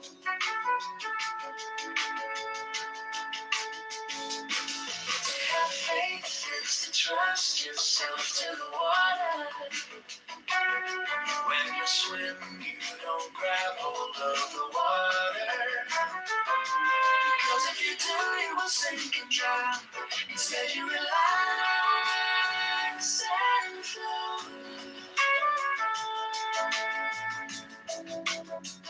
No better plans for the future can be made by those who have no capacity for living now. The past and future are real illusions, that they exist in the present, which is what there is and all there is. You didn't come into this world, you came out of it. Like a wave from the ocean. You are no stranger here. We seldom realize, for example, that our most private thoughts and emotions are not actually our own. The only way to make sense out of change is to plunge into it. Move with it and join the dance.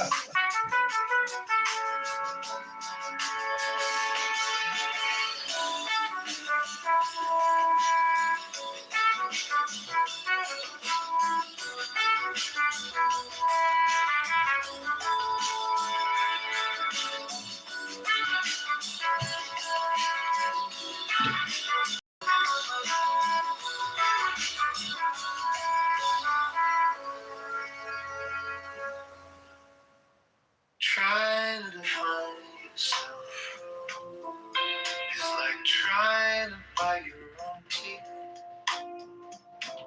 The menu is not the meal. Muddy water is best cleared by leaving it alone.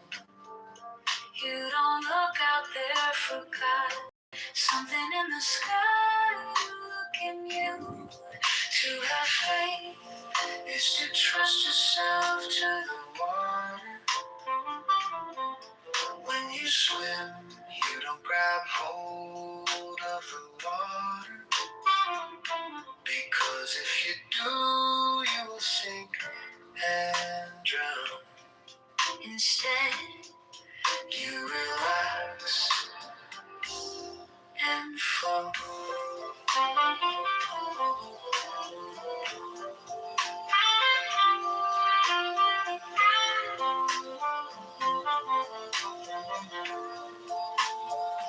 No valid plans for the future can be made by those who have no capacity for living now. The past and future are real illusions, that they exist in the present, which is what there is and all there is. You didn't come into this world, you came out of it like a wave from the ocean. You are no stranger here. We seldom realize, for example, that that our most private thoughts and emotions are not actually our own. The only way to make sense out of change is to plunge into it, move with it, and join the dance.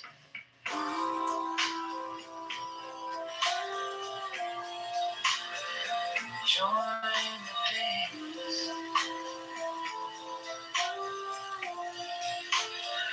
Join the dance.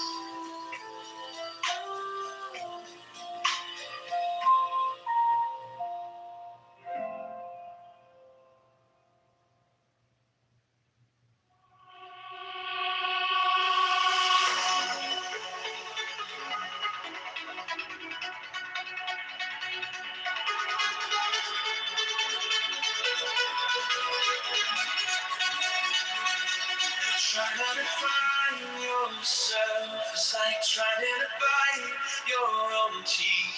The menu is not the meal. Muddy water is best cleared by leaving it alone. You don't look out there for God. Something in the sky. You look in you. To have faith is to trust yourself to the water. When you swim, you don't grab hold of the water. Because if you do, you will sink and drown. Instead, you relax and float.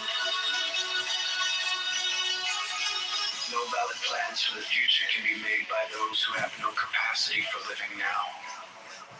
The past and future are real illusions that they exist in the present, which is what there is and all there is. You didn't come into this world, you came out of it like a wave from the ocean. You are no stranger here. We seldom realize, for example, that our most private thoughts and emotions are not actually our own. The only way to make sense out of change is to plunge into it, move with it, and join the dance.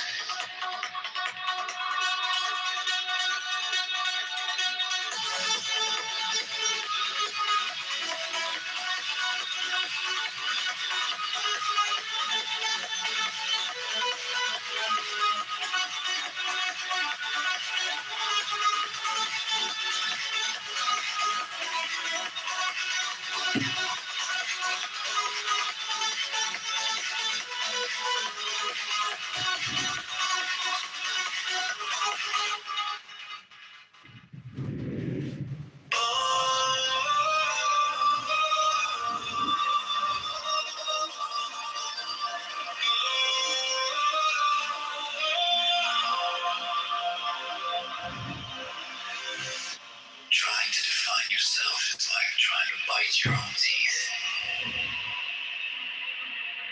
The menu is not the meal. Muddy water is best cleared by leaving it alone. You don't look out there for God. Something in the sky, you look in you. To have faith is to trust yourself to the water. When you swim, you don't grab hold of the water. Because if you do, you will sink and drown. Instead, you relax and float.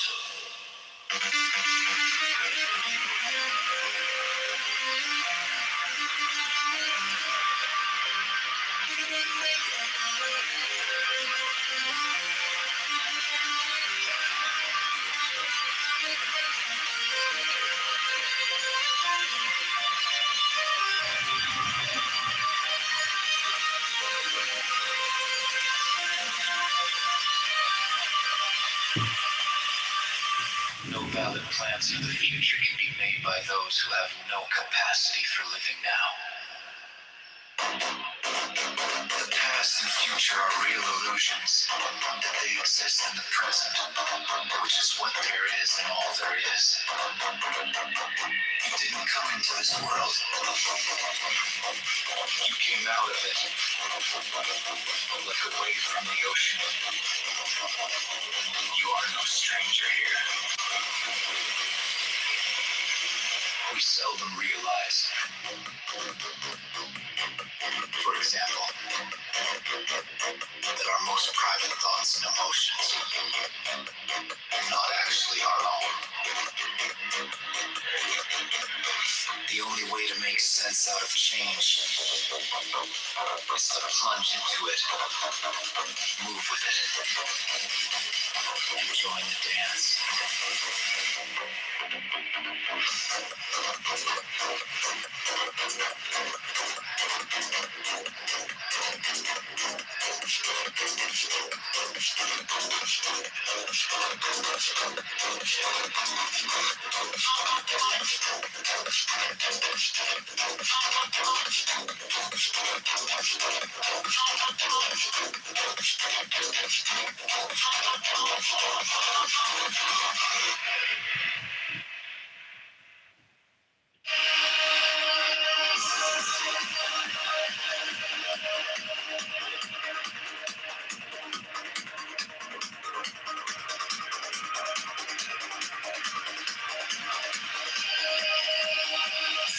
Trying to find yourself is like trying to bite your own teeth.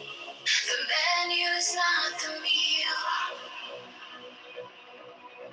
Muddy water is best clear by leaving it alone. You don't look out there for God, something in the sky, you're looking you. To have faith is to trust yourself to the water. When you swim, you don't grab hold of the water. Because if you do, you will sink and drown. Instead, you relax and float.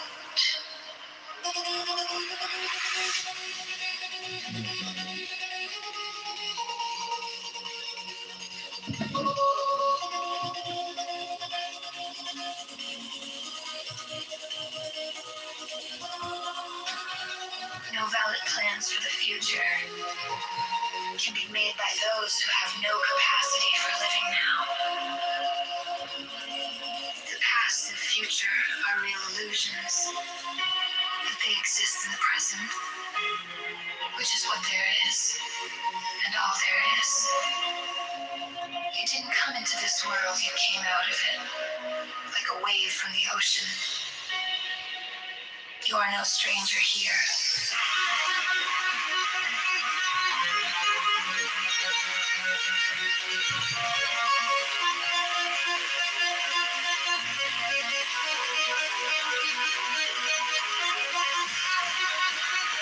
We seldom realize, for example, that our most private thoughts and emotions are not actually our own.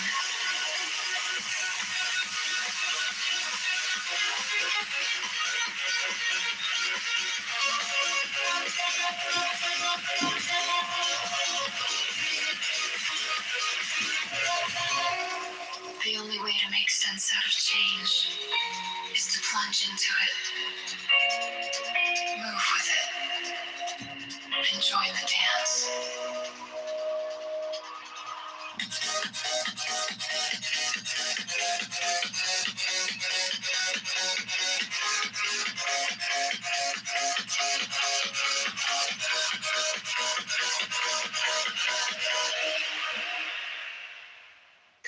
Trying to define yourself is like trying to bite your own teeth.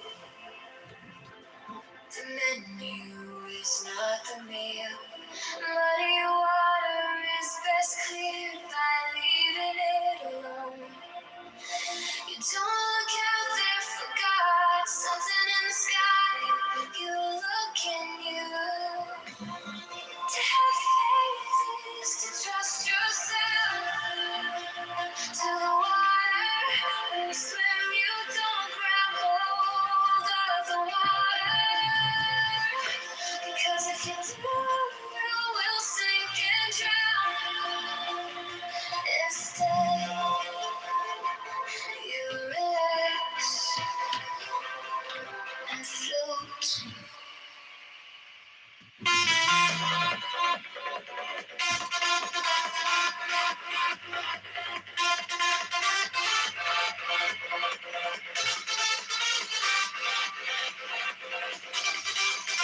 illusions, that they exist in the present, which is what there is, and all there is.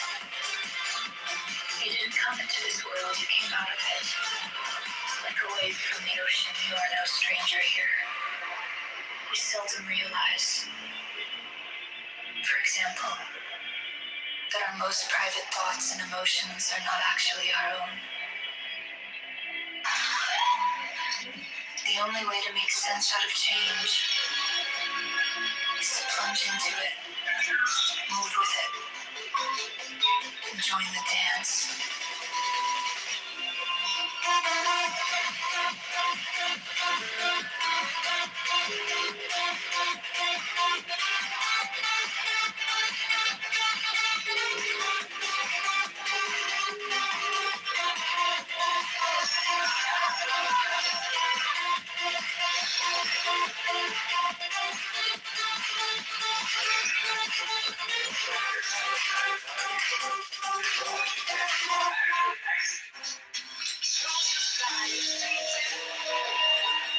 Trying to define yourself is like trying to buy your own. The menu is not you. Muddy waters best cleared by leaving it. You don't look out there for God, something in the sky you're looking to. To have faith is to trust yourself. To the water when you swim, you don't grab hold of the water, because if you do, you will sink and drown. Instead, you relax and float. No valid plans for the future can be made by those who have no capacity for living now. The past and future are illusions, that they exist in the present, which is what there is, and all there is. You didn't come into this world, you came out of it. Like a wave from the ocean, you are no stranger here. We seldom realize, for example, that our most private thoughts and emotions are not actually our own. The only way to make sense out of change is to plunge into it, move with it, and join the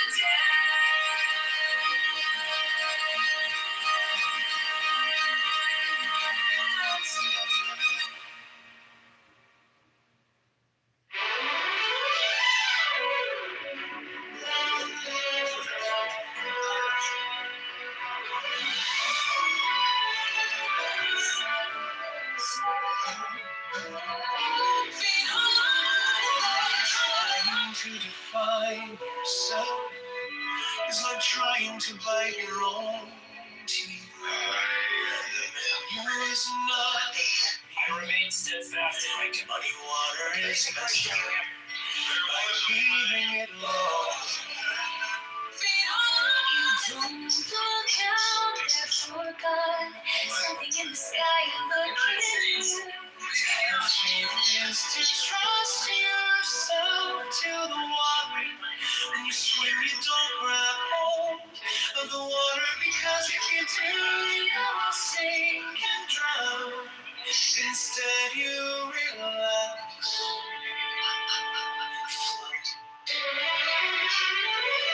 No valid plans for the future can be made by those who have no capacity for living now. The past and future are illusions, that they exist in the present, which is what there is and all there is. You didn't come into this world, you came out of it. like a wave from the ocean. You are no stranger here.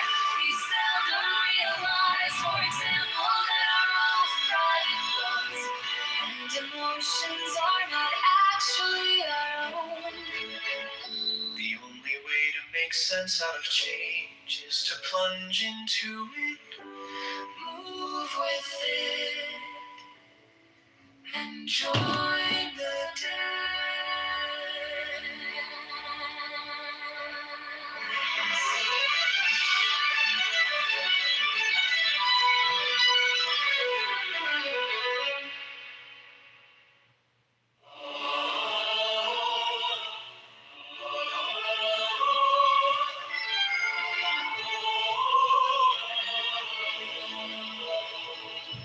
Trying to define yourself is like trying to bite your own teeth. Man suffers only because he takes seriously what the gods made for fun. This is the real secret of life, to be completely engaged with what you are doing in the here and now. And instead of calling it work, realize it is play. Muddy water is best cleared by leaving it alone. To have faith is to trust yourself to the water. When you swim, you don't grab hold of the water, because if you do, you will sink and drown. Instead, you relax and flow. The only way to make sense out of change is to plunge into it, move with it, and join the dance. You are an aperture through which the universe is looking at and exploring itself. Try to imagine what it will be like to go to sleep and never wake up. Now try to imagine what it was like to wake up, having never gone to sleep. 9 things are as they are, looking out into the universe at night. We make no comparisons between right and wrong stars, nor between well and badly arranged constellations. Problems that remain persistently insoluble should always be suspected as questions asked in the wrong way. We do not come into this world, we come out of it as leaves from a tree. As the ocean waves, the universe peoples. Every individual is an expression of the whole realm of nature, a unique action of the total universe. 12, never pretend to love which you do not actually feel. For love is not ours to command. The meaning of life is just to be alive. It is so plain and so obvious and so simple. And yet everybody rushes around in a great panic as if it were necessary to achieve something beyond themselves. I have realized that the past and future are real illusions. That they exist in the present, which is what there is, and all there is. When we attempt to exercise power or control over someone else, we cannot avoid giving that person the very same power or control over us. Follow life and learn to control your mind, control your life, work on mental models, learn big ideas, study 5 disciplines, practice critical thinking, strengthen your vision and leverage, think in a multidisciplinary way, think differently.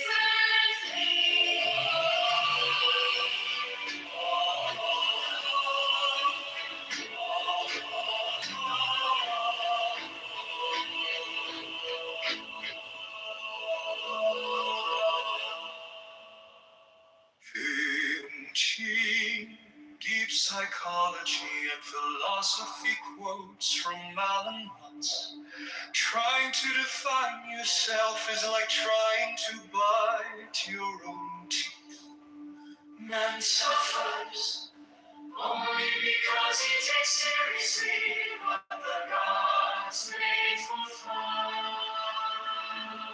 This is the real secret of life, to be completely engaged with what you are doing in the here and now. And instead of calling it work, realize it is play. Money water is best cleared by leaving it alone. To have faith is to trust yourself to the water. When you swim, you don't grab hold of the water. Because if you do, you will sink and drown. Instead you relax.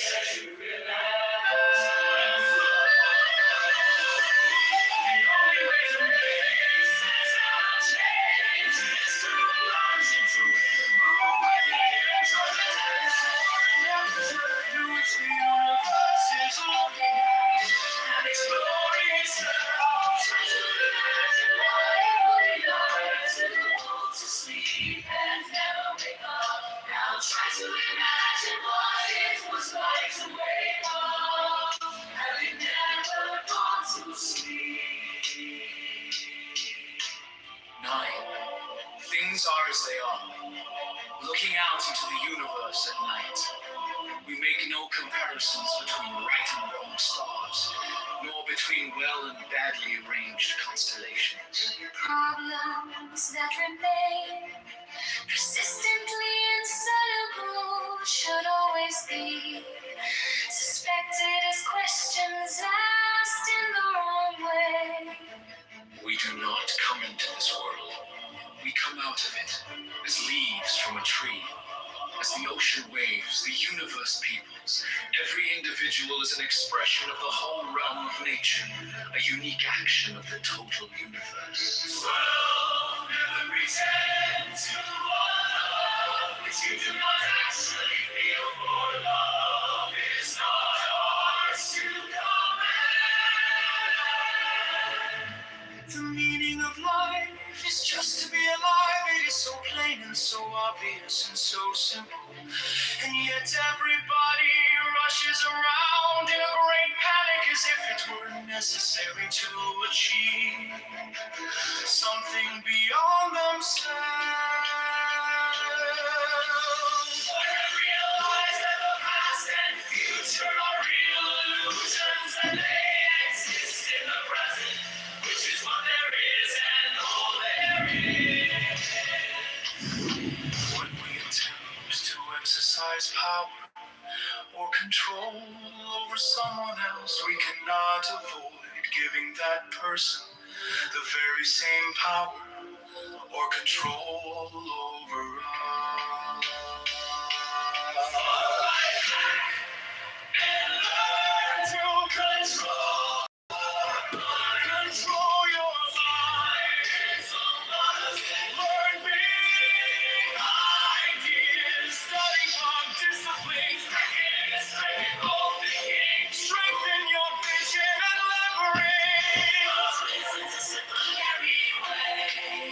Think differently. Follow life back and learn to control your mind. Control your life. Work on mental model. Big ideas. Study bug disciplines. Practice critical thinking. Strengthen your vision. Leverage. Think in a multidisciplinary way. Think first.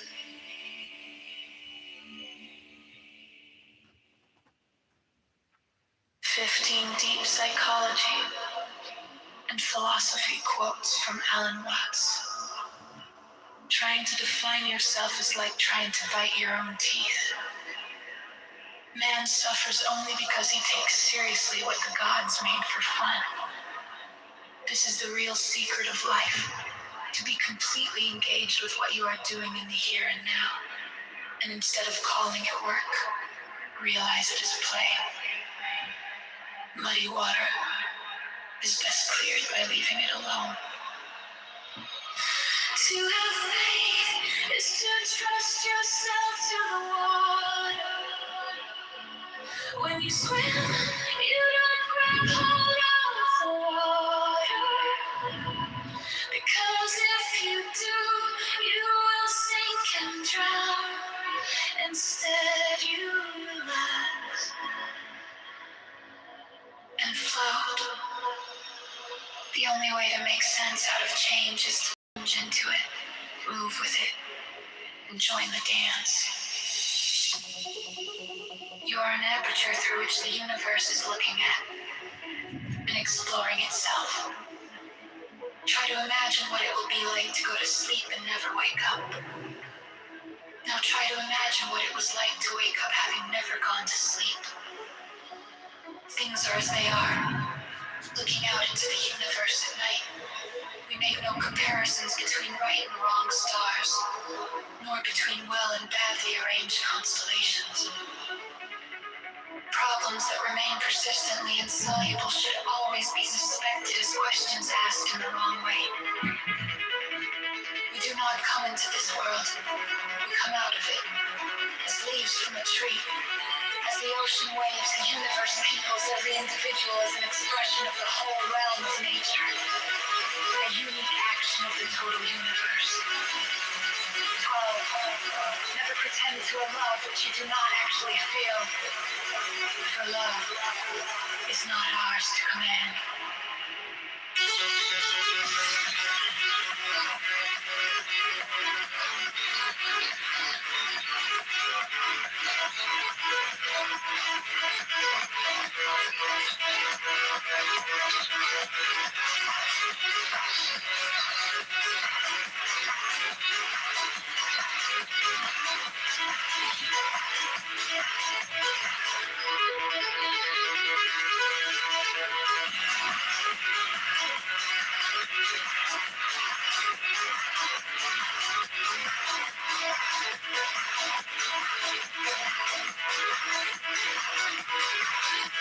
The meaning of life is just to be alive.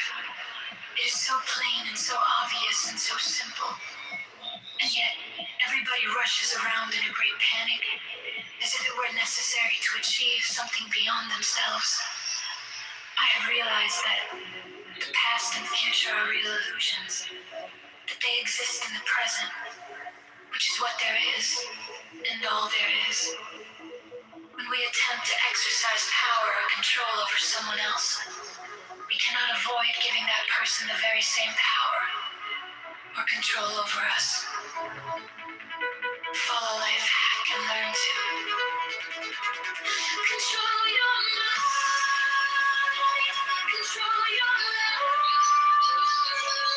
work on resilience, learn big ideas, study work disciplines, practice critical thinking, strengthen your vision and leverage, think in multidisciplinary way.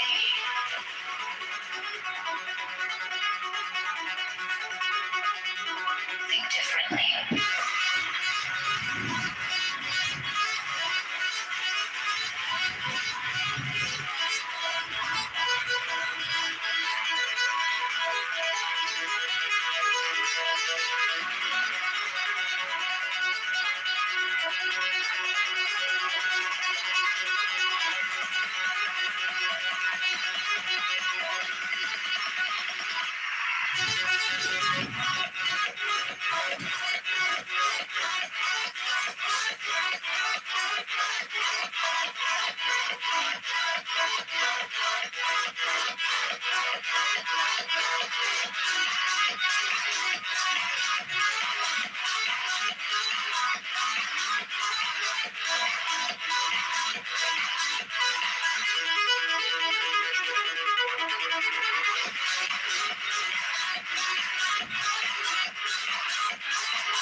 from Alan Watts. Trying to define yourself is like trying to bite your own teeth. Man suffers only because he takes seriously what the gods made for fun. This is the real secret of life, to be completely engaged with what you are doing in the here and now. And instead of calling it work, realize it is play. Muddy water is best cleared by leaving it alone. To have faith is to trust yourself to the water. When you swim, you don't grab hold of the water, because if you do, you will sink and drown. Instead, you relax and float. The only way to make sense out of change is to plunge into it, move with it, and join the dance. You are an aperture through which the universe is looking at and exploring itself. Try to imagine what it will be like to go to sleep and never wake up. Now try to imagine what it was like to wake up having never gone to sleep. Things are as they are. Looking out into the universe at night, we make no comparisons between right and wrong stars, nor between well and badly arranged constellations. Problems that remain persistently insoluble should always be suspected as questions asked in the wrong way. We do not come into this world, we come out of it as leaves from a tree. As the ocean waves, the universe peoples. Every individual is an expression of the whole realm of nature, a unique action of the total universe. Never pretend to a love which you do not actually feel, for love is not ours to command.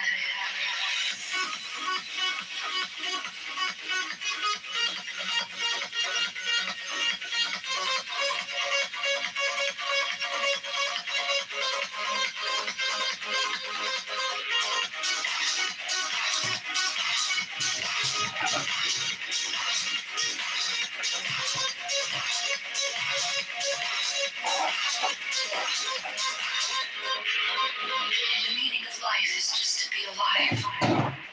It is so plain and so obvious and so simple. And yet everybody rushes around in a great panic as if it were necessary to achieve something beyond themselves. I have realized that the past and future are real illusions, that they exist in the present, which is what there is, and all there is. When we attempt to exercise power or control over someone else, we cannot avoid giving that person the very same power or control over us. Follow my path and learn to control your life. Control your life. Work on mental models. Learn big ideas. Study about disciplines. Practice critical thinking. Strengthen your vision and leverage. Think in a multidisciplinary way. Think differently.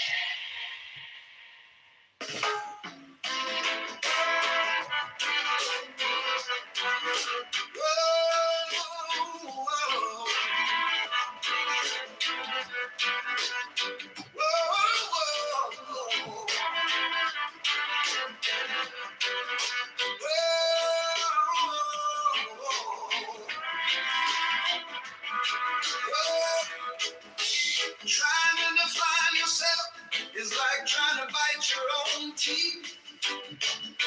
Man suffers only because he takes seriously what the gods made for fun.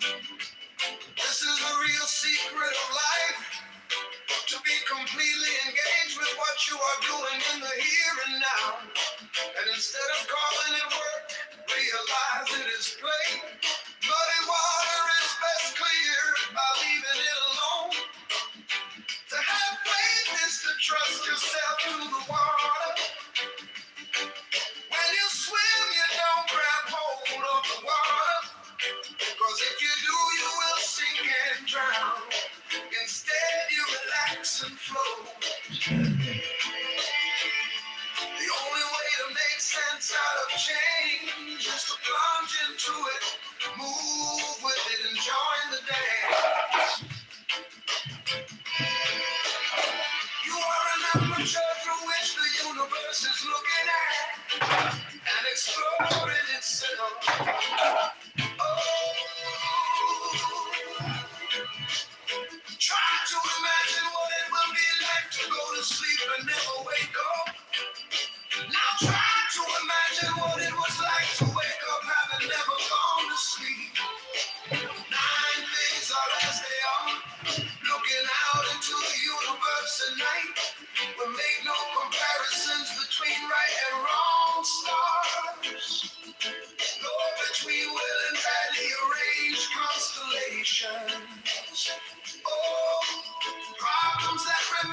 consistently insoluble should always be suspected as questions asked in the wrong way.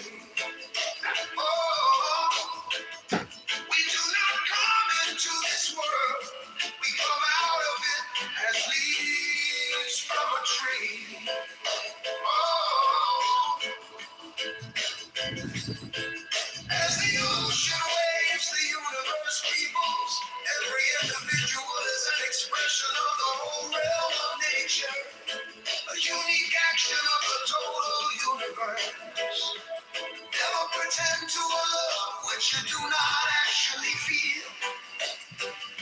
For love is not ours to command.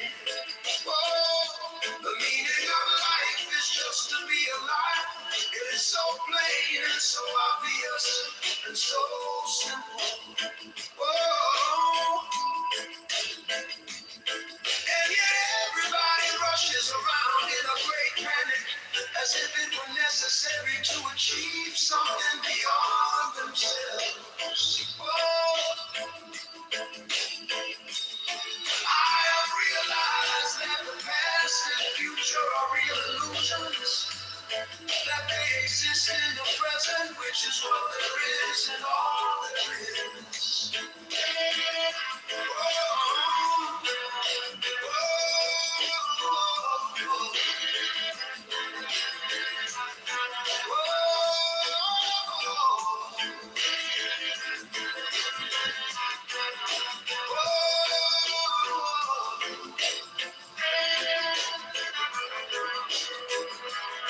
When we attempt to exercise power or control over someone else, we cannot avoid giving that person the very same power or control over us. Follow life hack and learn. Control your mind, control your life. Work on mental models. Learn big ideas. Study about disciplines. Practice critical thinking. Strengthen your vision and leverage. Oh, think in a multidisciplinary way. Think differently.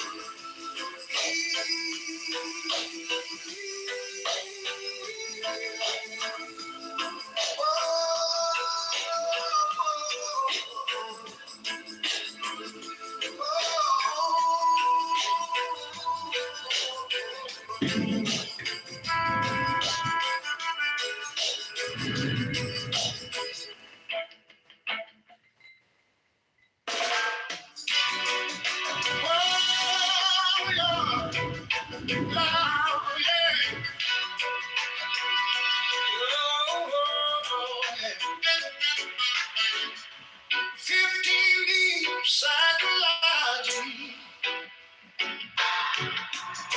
and philosophy, quotes from Alan Watts.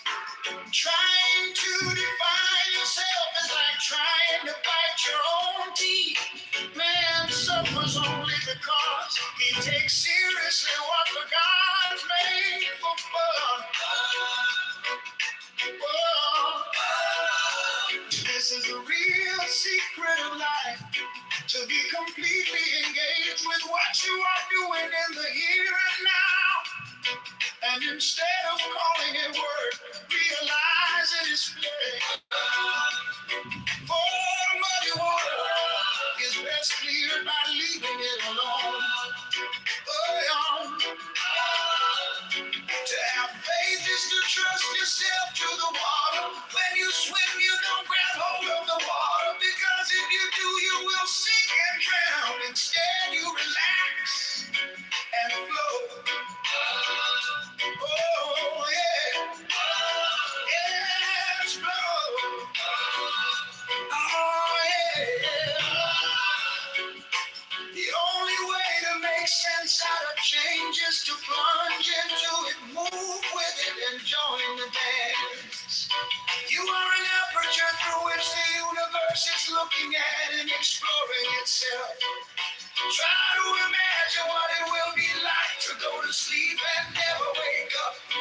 Now try to imagine what it was like to wake up having never gone to sleep. Now Things are as they are. Looking out into the universe at night, we make no comparisons between right and wrong stars, nor between well and badly arranged constellations. Problems that remain persistently insoluble should always be suspected as questions asked in the wrong way. We do not come into this world, we come out of it as leaves from a tree, as the ocean waves, the universe peoples. Every individual is an expression of the whole realm of nature, a unique action of the total universe. Well, yeah, never pretend to a love which you do not actually feel, for love is not ours to command. The meaning of life is just to be alive. It is so plain and so obvious and so simple, and yet everybody rushes around in a great panic, as if it were necessary to achieve something beyond themselves. I have realized that the past and future are real illusions, that they exist in the present, which is what there is and all there is. Oh, yeah. Oh, 15.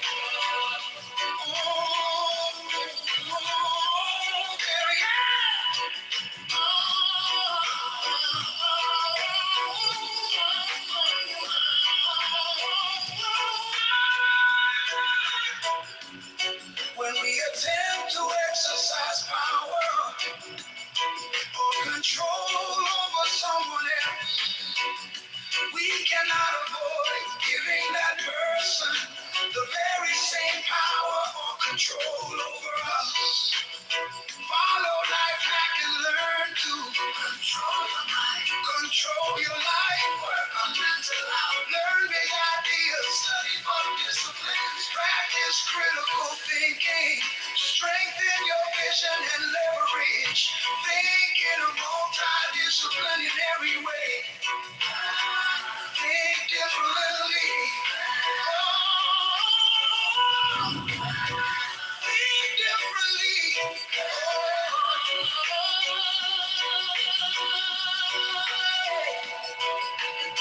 Think differently. The other point of difference is the greater number of citizens, an extent of territory which may be brought within the compass of Republican and of Democratic government. And it is this circumstance principally which renders factious combinations less to be dreaded in the former than in the latter. The smaller the society, the fewer probably will be the distinct parties and interests. Composing it, the fewer the distinct parties and interests, the more frequently will a majority be found of the same party. And the smaller the number of individuals composing a majority, and the smaller the compass within which they are placed, the more easily will they concert and execute their plans of oppression.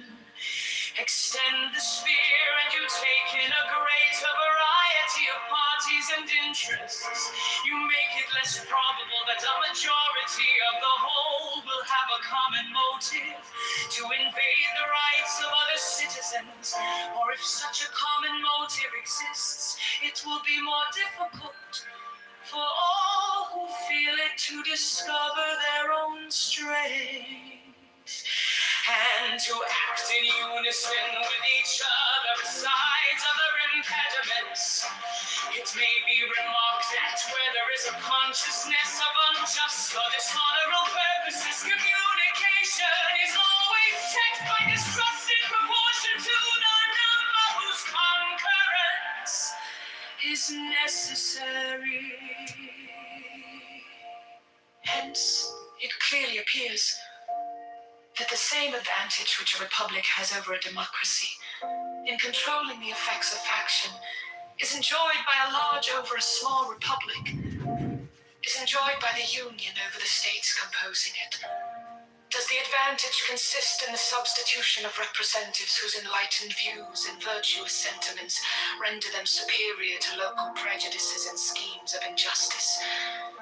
It will not be denied that the representation of the Union will be most likely to possess these requisite endowments. Does it consist in the greater security afforded by a greater variety of parties against the event of any one party being able to outnumber and oppress the rest? In an equal degree, does the increased variety of parties comprised within the Union increase the security? Does it, in fine, consist in the greater obstacles opposed to the concert and accomplishment of the secret wishes of an unjust and interested majority? Here, again, the extent of the Union gives it the most palpable advantage.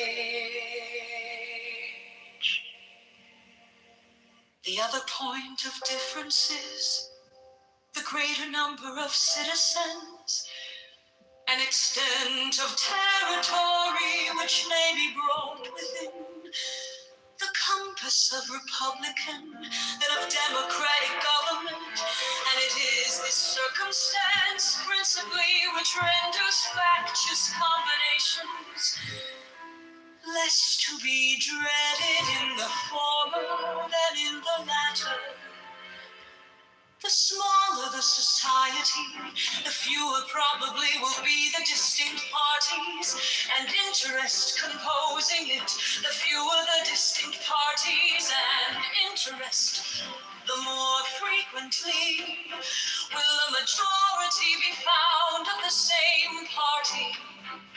And the smaller the number of individuals composing a majority, and the smaller the compass within which they are placed, the more easily will they concert and execute.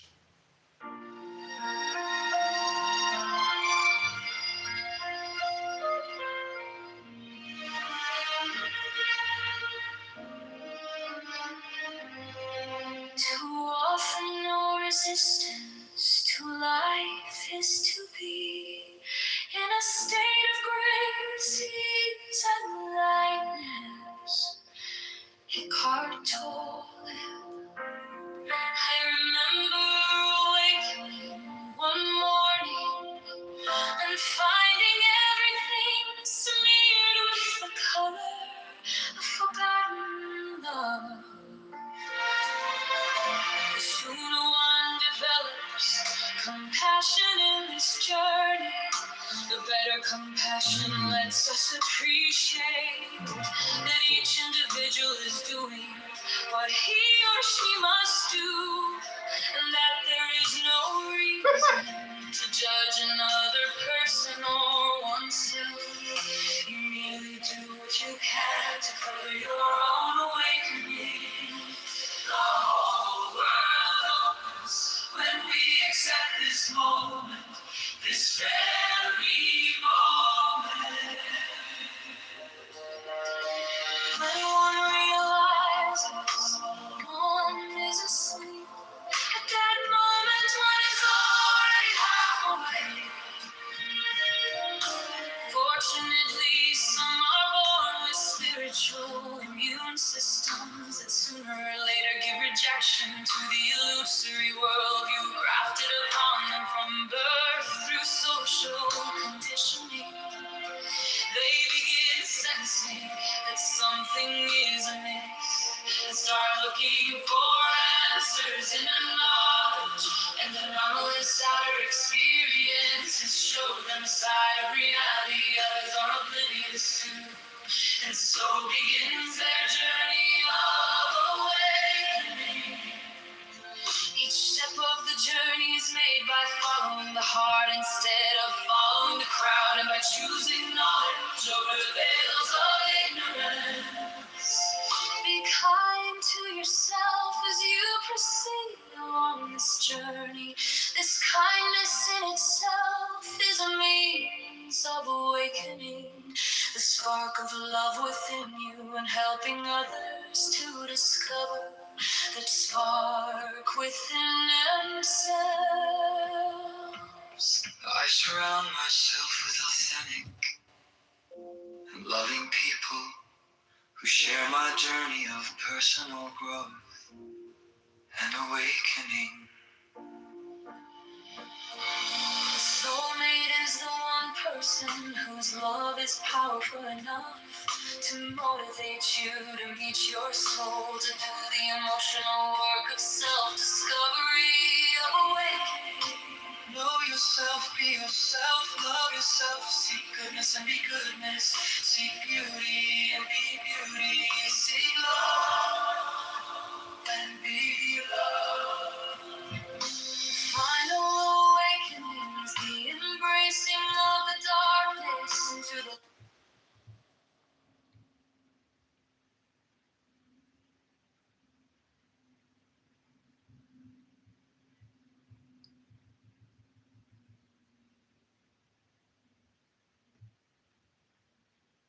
That means embracing our humanity as well as our divinity. What we go from is being born into our humanity, sleepwalking for a long time until we awaken and start to taste our divinity, and then want to finally get free. We see as long as we grab at our divinity and push away our humanity. We aren't free if you want to be free. You can't push away anything. You have to embrace it all. It's all God. The biggest barrier to awakening is the belief that it is something rare. The human drama is reaching its denouement. The great unveiling is approaching, a time when the power structures of the world begin to crumble, and people of the heart sing out a new truth. Many voices are joining the chorus. Many feet are walking the path. Many minds are dreaming possibilities for a magnificent future. For beneath the crises that are looming at every level of civilization, the global heart is awakening, beating out the rhythm of a new and glorious dance, calling us to a better way of living. The awakening is the purpose, the awakening of the fact that in essence we are light, we are love. Each cell of our body, each cell and molecule of everything, the power source that runs all life is life. So to awaken to that knowledge and to desire to operate in that realm and to believe that it is possible are all factors that will put you there. The desire to go home, that is a desire to be whole, to know where you are, to be the point of intersection of all the lines drawn through all the stars, to be the constellation maker and the center of the world, that center called love. To awaken from sleep, to rest from awakening, to tame the animal, to let the soul go wild, to shelter in darkness and blaze with light, to cease to speak and be perfect understood. Rebecca Sonnet.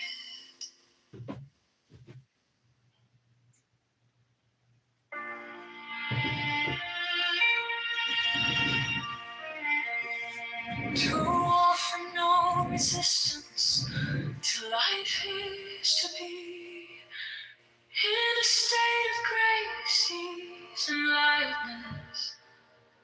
I remember Awakening one morning and finding everything smeared with the color of forgotten love. The sooner one develops compassion in this journey, the better compassion lets us appreciate that each individual is doing what he or she must do, and that there is no reason to judge another person or oneself. You merely do what you can to further your own awakening. The whole world opens when we accept this moment, this very moment. When one realizes one is asleep at that moment, one is already half awake for you need. Some are born with spiritual immune systems that sooner or later give rejection to the illusory world. If you grafted upon them from birth through social conditioning, they begin sensing that something is amiss and start looking for answers. Inner knowledge and anomalous our experiences show them a side of reality others are oblivious to. And so begins their journey of awakening.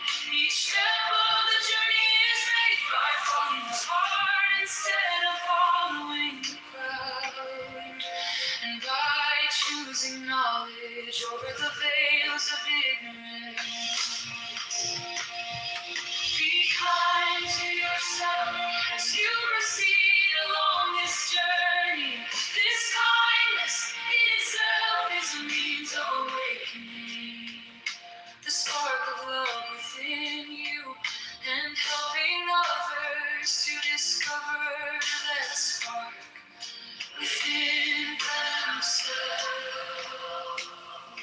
I surround myself with authentic and loving people who share my journey of personal growth and awakening.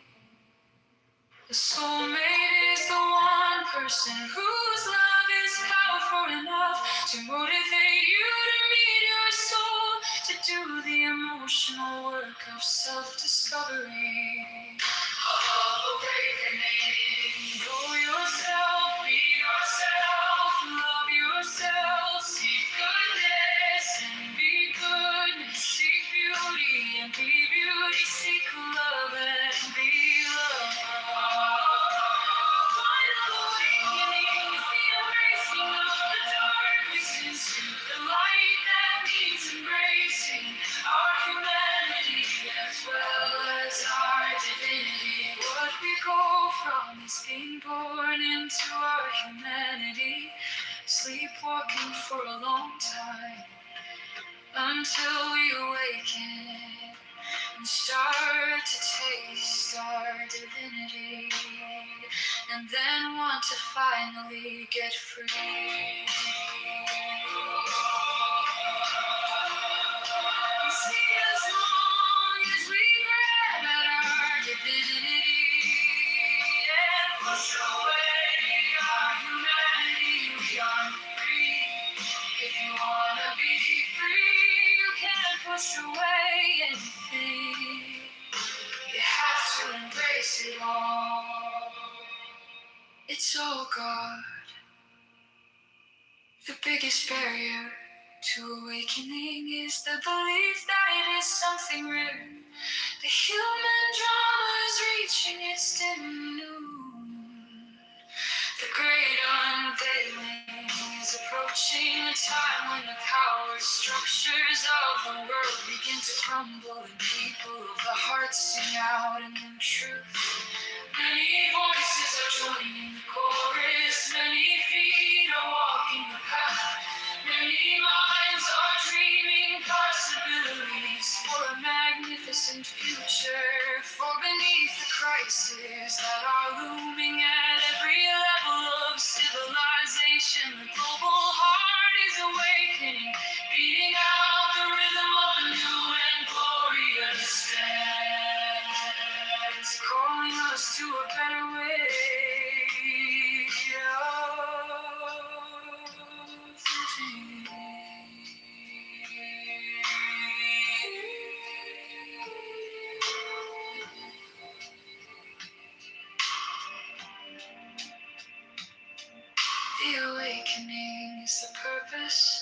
The awakening of the fact that in essence we are light, we are love.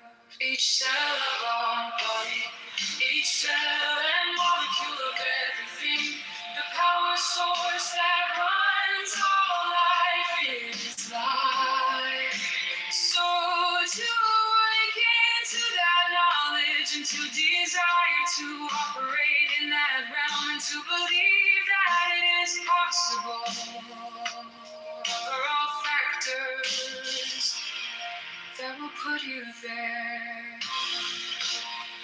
The desire to go home, that is the desire to be whole, to know where you are, to be the point of intersection of all the lines drawn through all the stars, to be the constellation maker and the center of the world, that center called love, to awaken from sleep, to rest from awakening, to tame the animal, to let the soul go wild, to shelter in darkness and blaze with light, to cease to speak and be perfectly understood.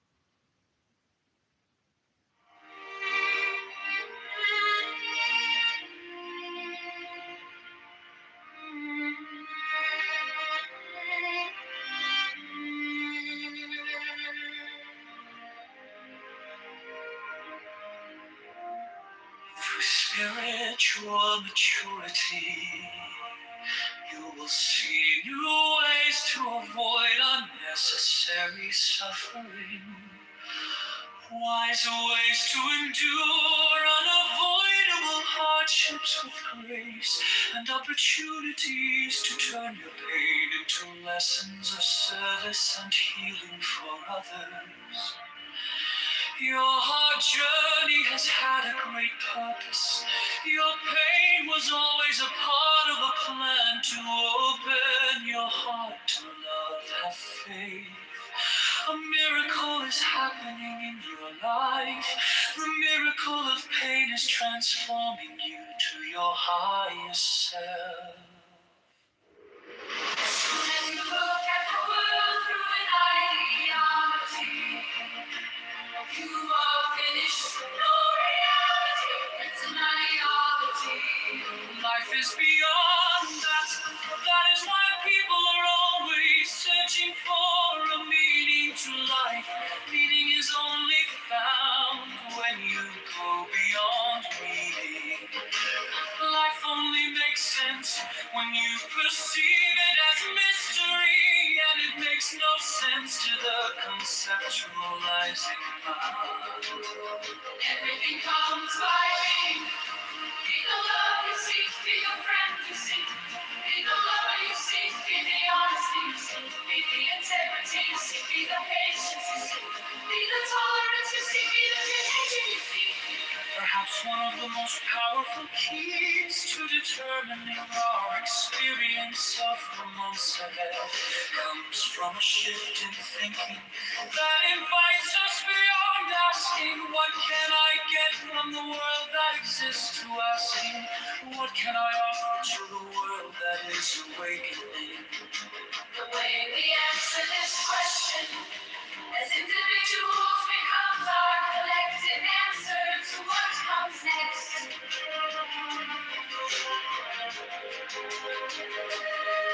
Do not be impatient with your seemingly slow progress. Do not try to run faster than you presently can. If you are studying, reflecting, and trying, you are making progress, whether you are aware of it or not. A traveler walking the road in the darkness of night is still going forward. Someday, some way, everything will break open.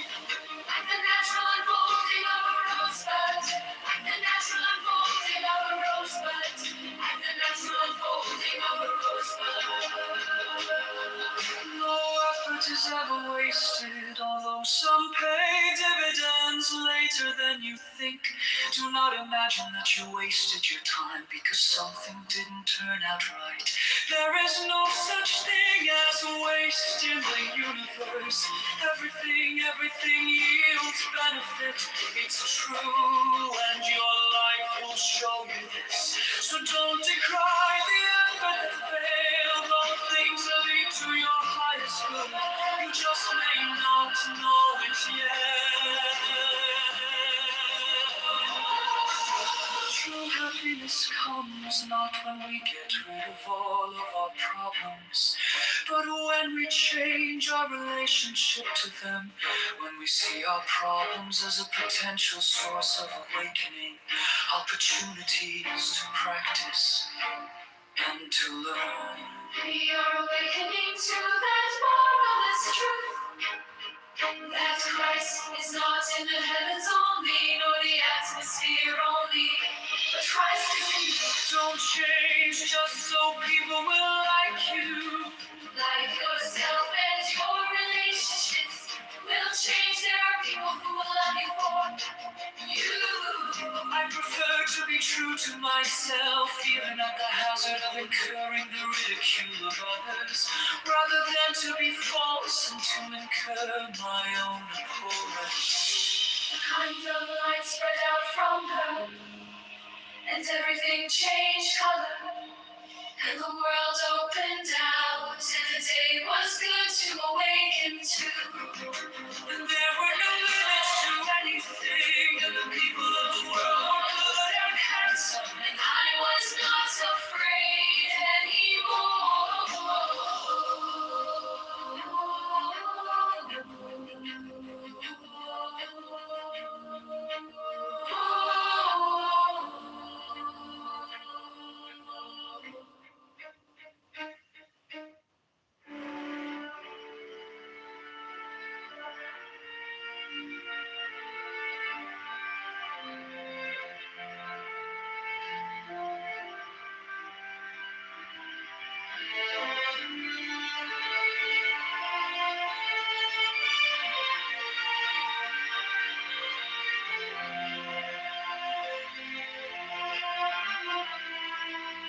Through spiritual maturity,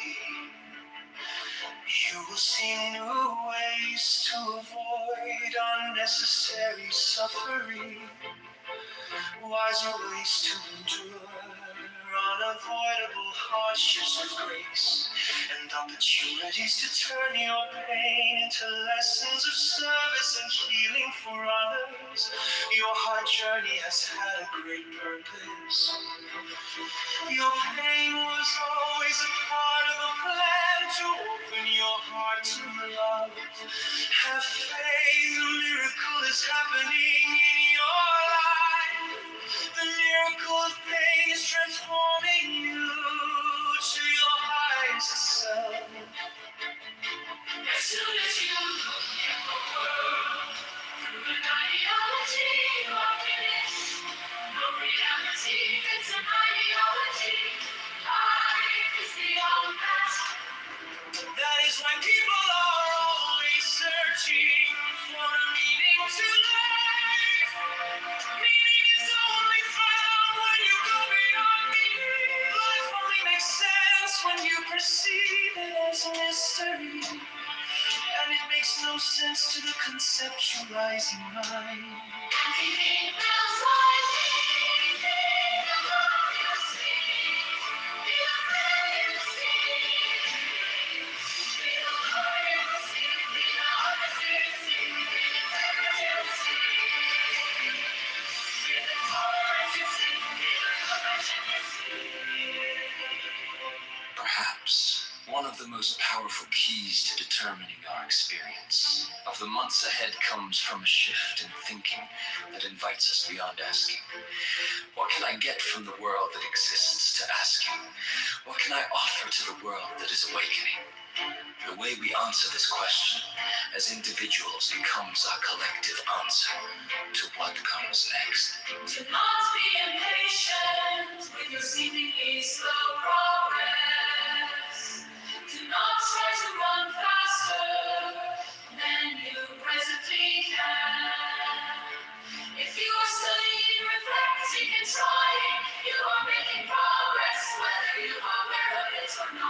A traveler walking the road in the dance of notes. There's Southern and Howard. No effort is ever wasted, although some faded ends later than you think.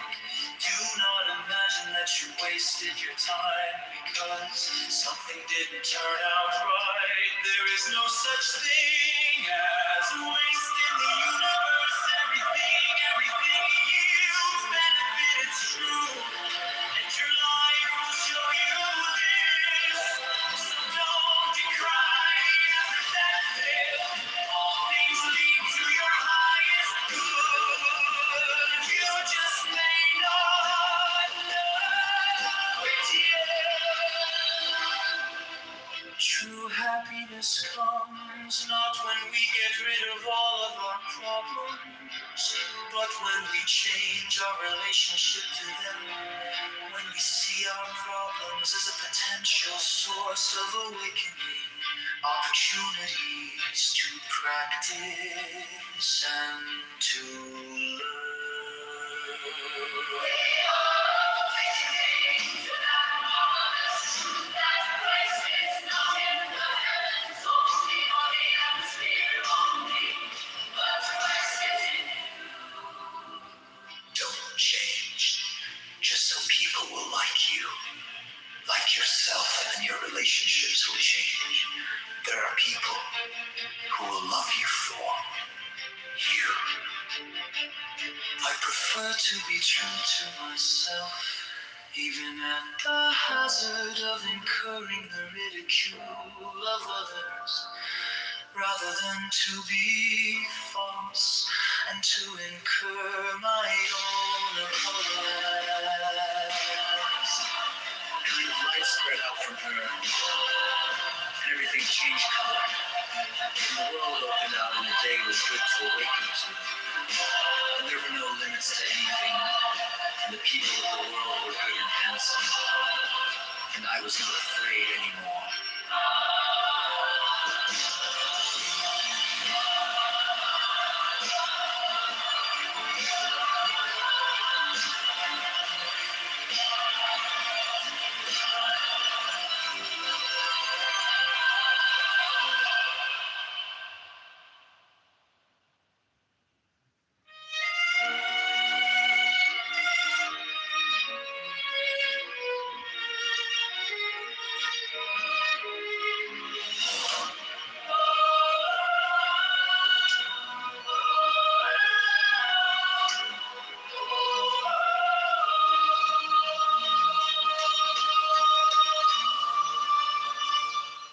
The great awareness comes slowly, piece by piece. The path of spiritual growth is a path of lifelong learning. The experience of spiritual power is basically a joyful one. That is the real spiritual awakening. When something emerges from within you that is deeper than who you thought you were. So, the person is still there, but one could almost say that something more powerful shines through the person. When we are alone on a starless night, with by chance we see the migrating birds in autumn, descending on the roof of universe to rest and eat. When we see children in the moment, when they are really children, when we know love in our own hearts.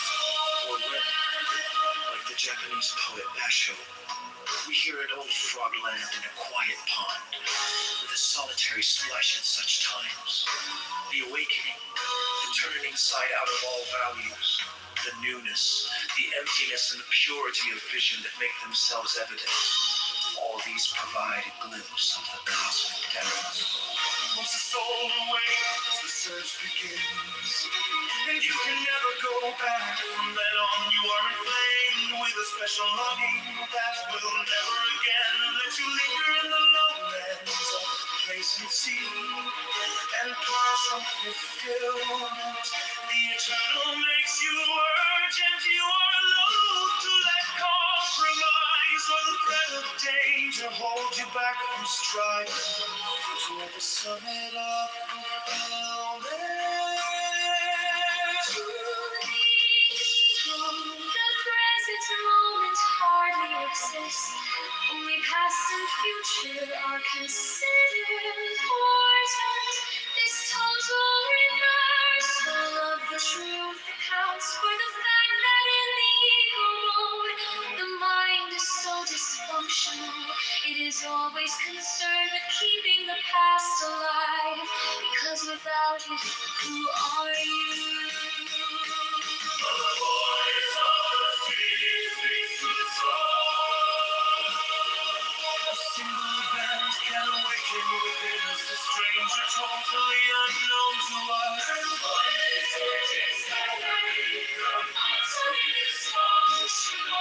It is always concerned with keeping the past alive, because without it, who are you?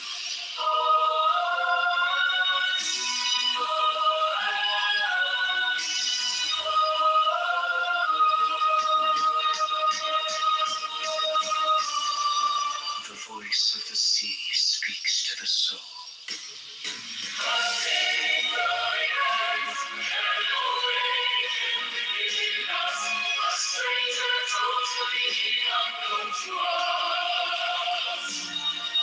The voice of the sea is seductive, never ceasing, whispering, clamoring, murmuring, inviting the soul to wander in abysses of solitude.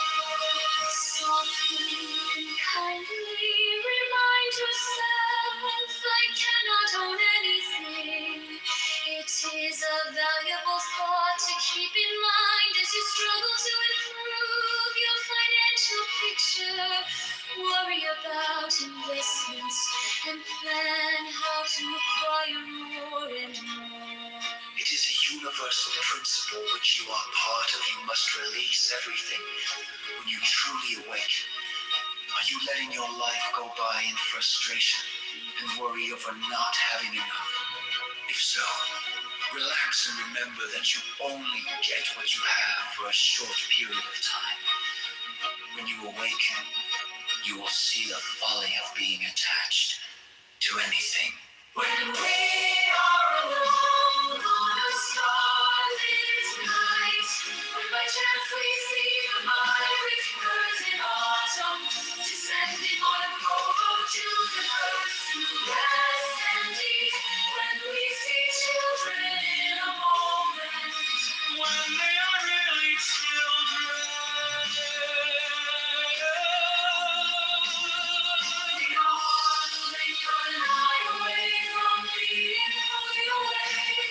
There will come a time when you believe everything is finished. Yet that will be the beginning. times are difficult, Awakening is no longer a luxury or an ideal. It's becoming critical. We don't need to add more depression, more discouragement, or more anger to what's already here. It's becoming essential that we learn how to relate sanely with difficult times. The earth seems to be beseeching us to connect with joy and discover our innermost essence. This is the best way that we can benefit others.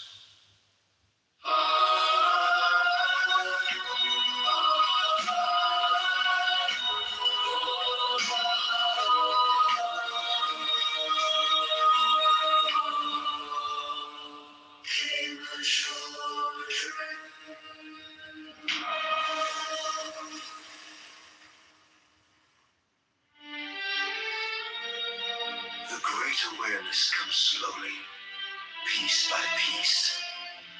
The path of spiritual growth is a path of lifelong learning. The experience of spiritual power is basically a joyful one. and Scott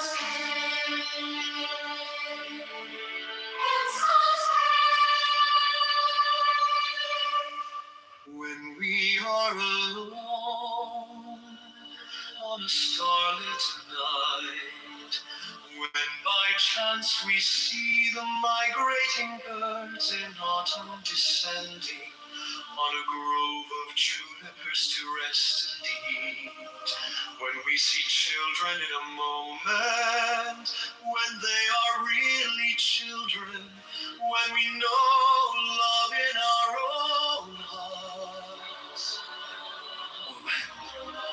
Like the Japanese poet Basho, we hear an old frog land in a quiet pond with a solitary splash at such times.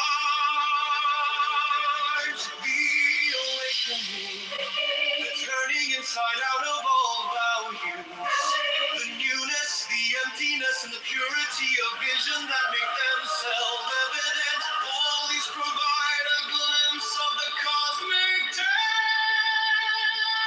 Once the soul awakens, the search begins and you can never go back.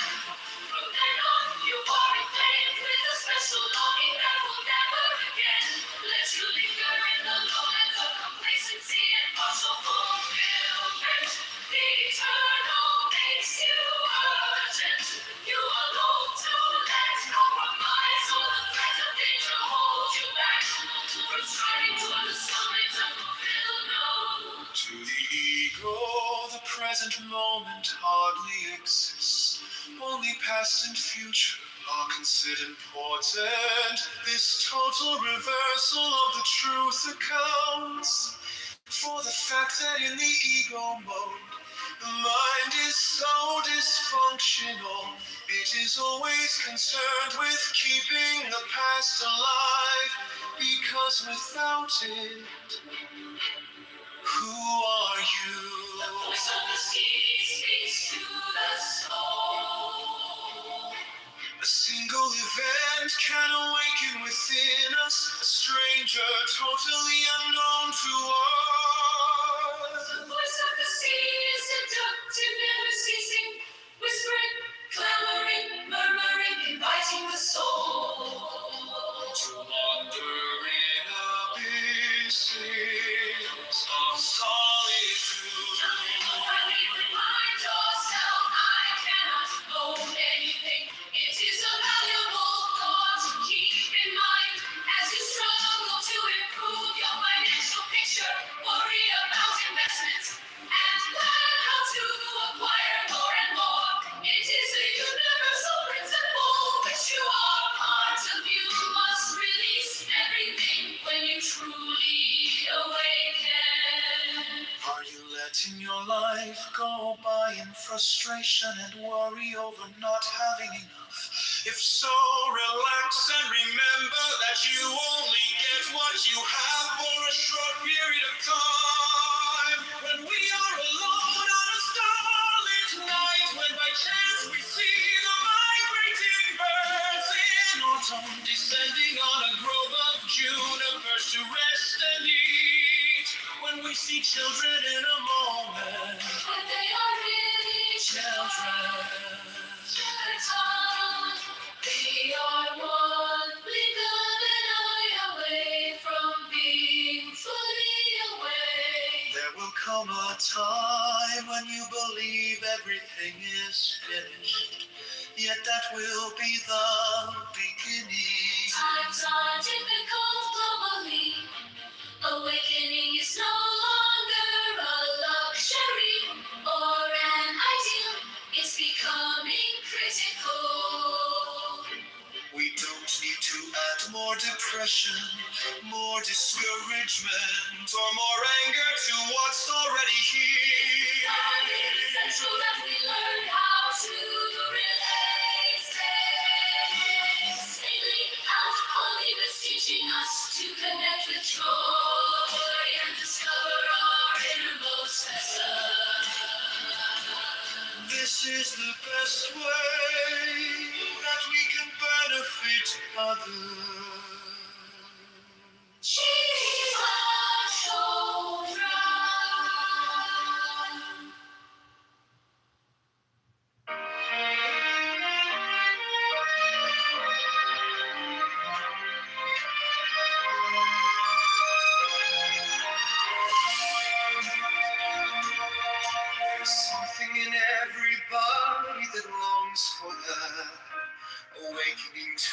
more true to yourself. Here's some signs we are still. Truthful movements spontaneously attract to themselves all manner of pure and disinterested help. Pure and disinterested help.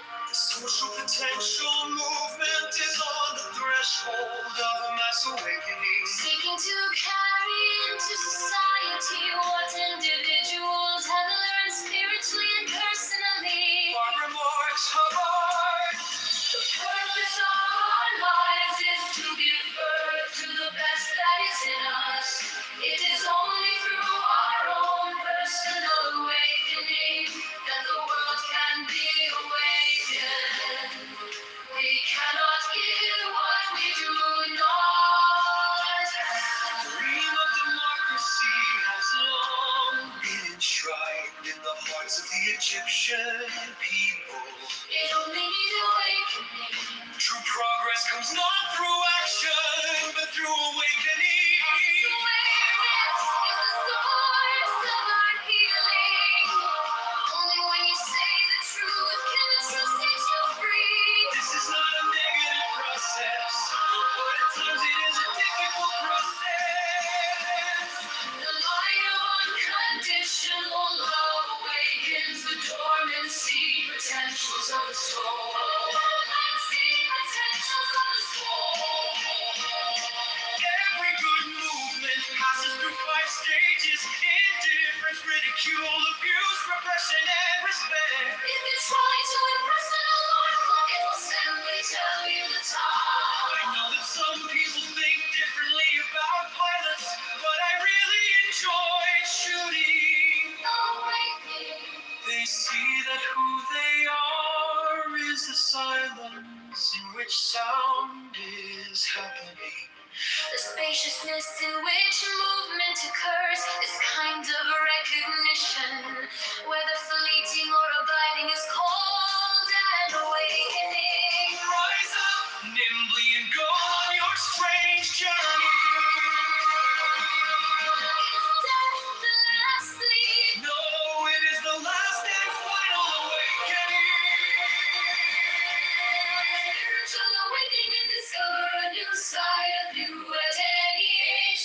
And best of all, love can happen at any age. Life can just start to get exciting when you're in your 40s and 50s. You have to believe that. In Buddhism, we talk of meditation as an act of awakening. To be awake to the fact that the earth is in danger and living species are in danger.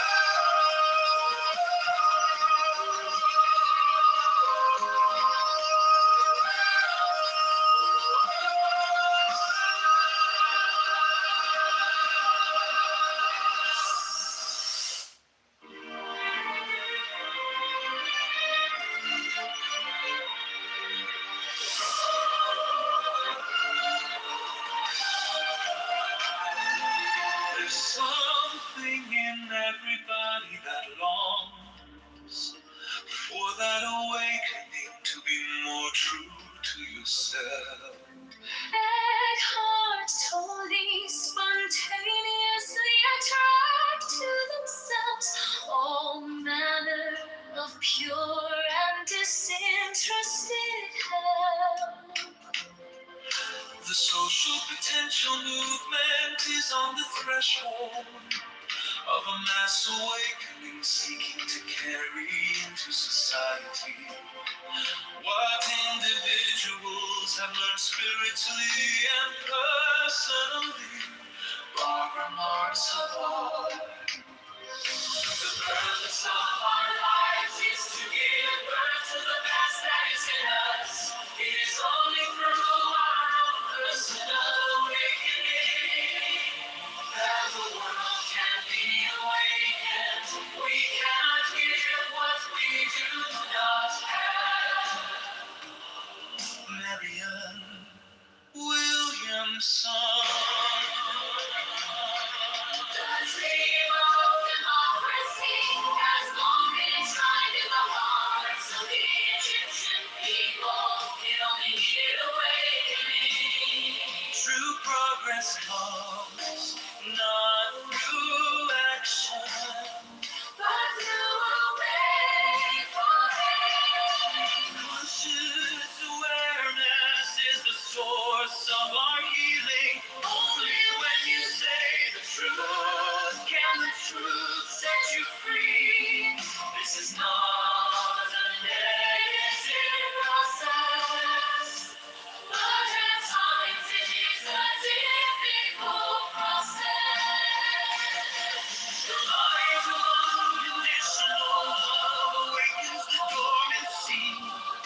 potentials of the soul.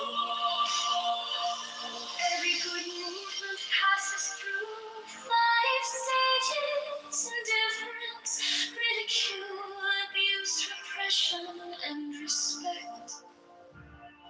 If you try to impress an alarm clock, it will simply tell you the time. I know that some people think differently about pilots, but I really enjoyed shooting Awakening.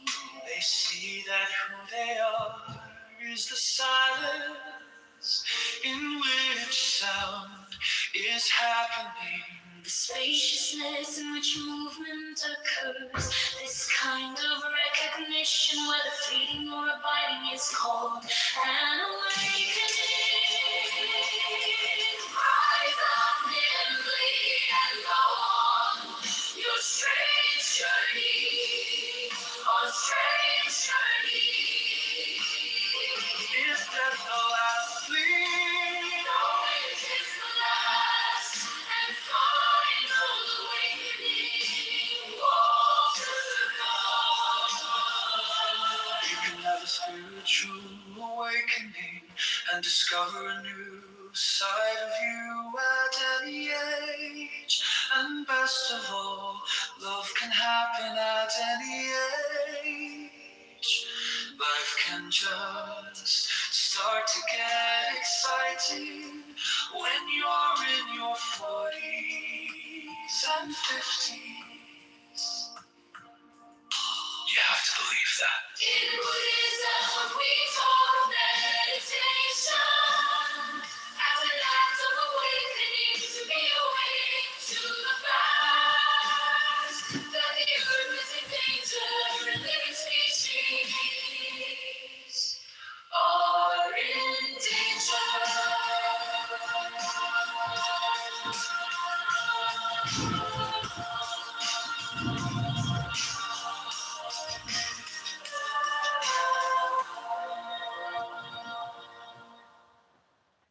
You look at the whole human rights questions.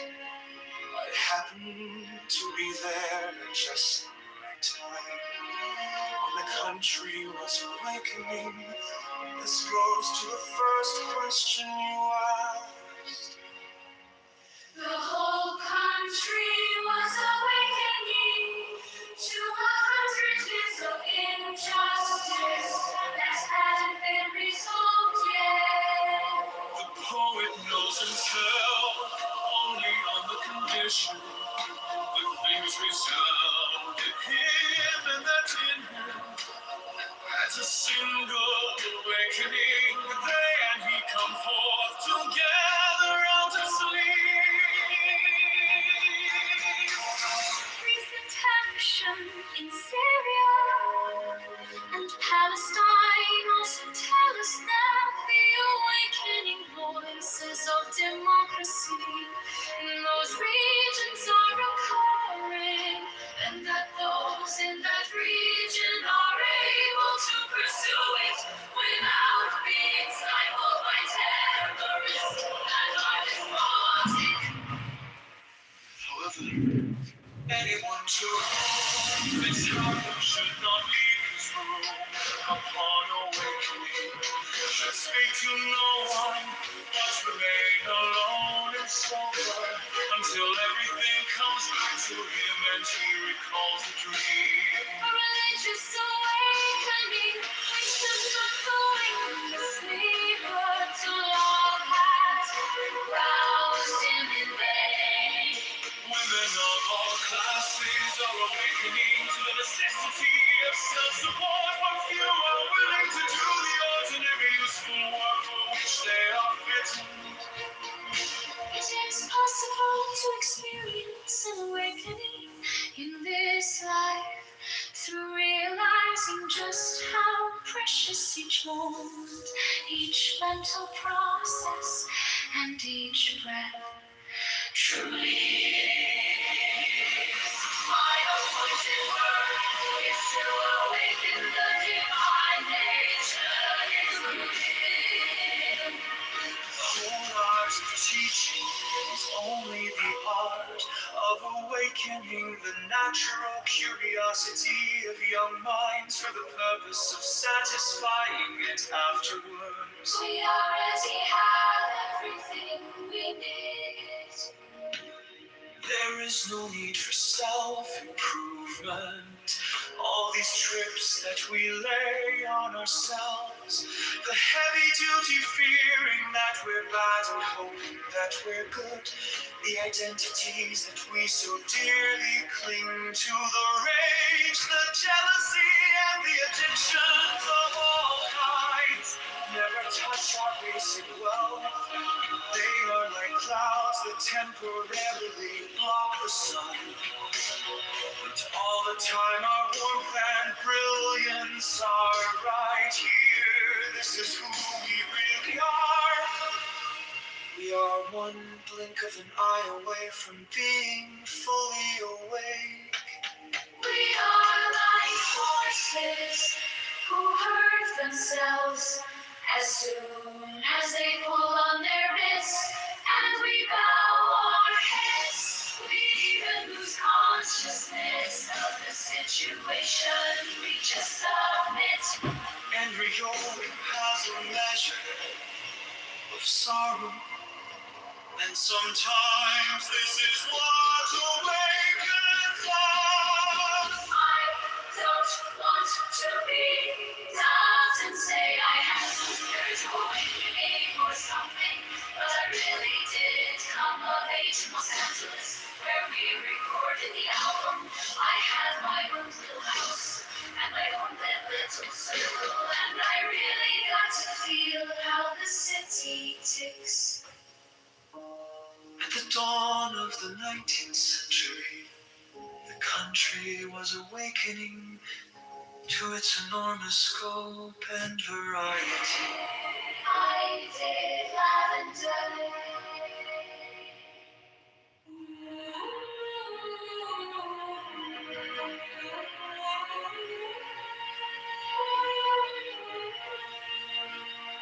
You look at the whole human rights questions. I happened to be there at just the right time when the country was awakening. This goes to the first question you asked. The whole country was awakening to 100 years of injustice that hadn't been resolved yet. Oh, it knows himself beyond the condition that things resound in him, and that in him, at a single awakening, they and he come forth together out of sleep.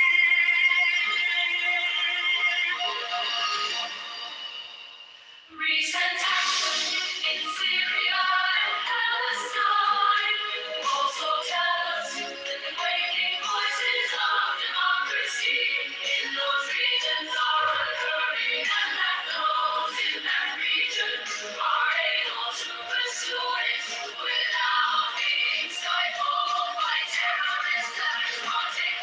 However, anyone to whom this happens should not leave his room upon awakening, should speak to no one, but remain alone and sober until everything comes back to him and he recalls the dream. A religious awakening which does not awaken the sleeper to love has roused him in vain.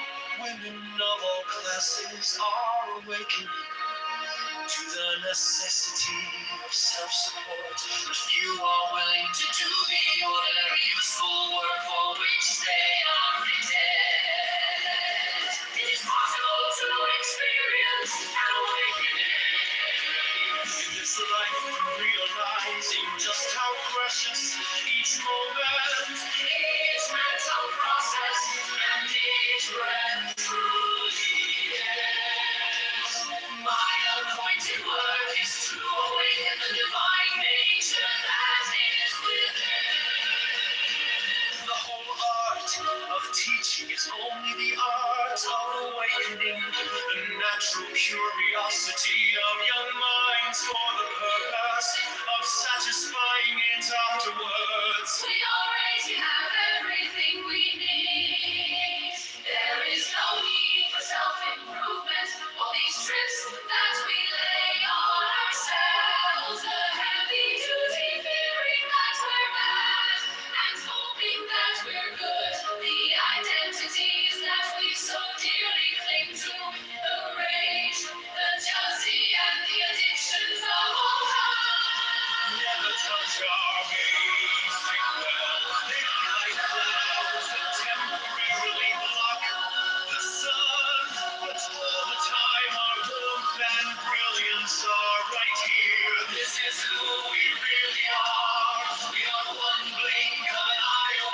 from being fully aware.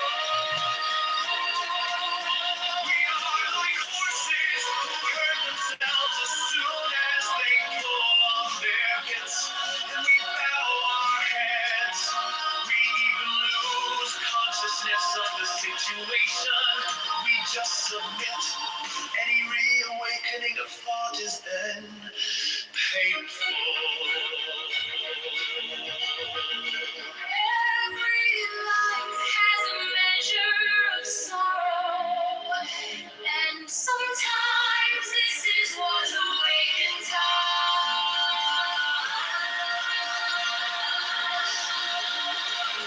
I would say I had some spiritual awakening or something. But I really did come of age in Los Angeles, where we recorded the album. I had my own little house and my own little circle, and I really got to feel how the city ticks. At the dawn of the 19th century, the country was awakening to its enormous scope and variety. Words and variety.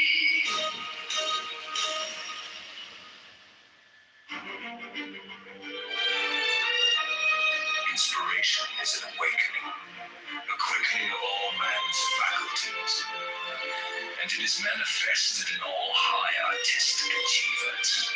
Self-observation brings men to the realization of the necessity of self-change. And in observing himself, a man notices that self-observation itself brings about certain changes in his inner processes. He begins to understand that self-observation is an instrument of self-change,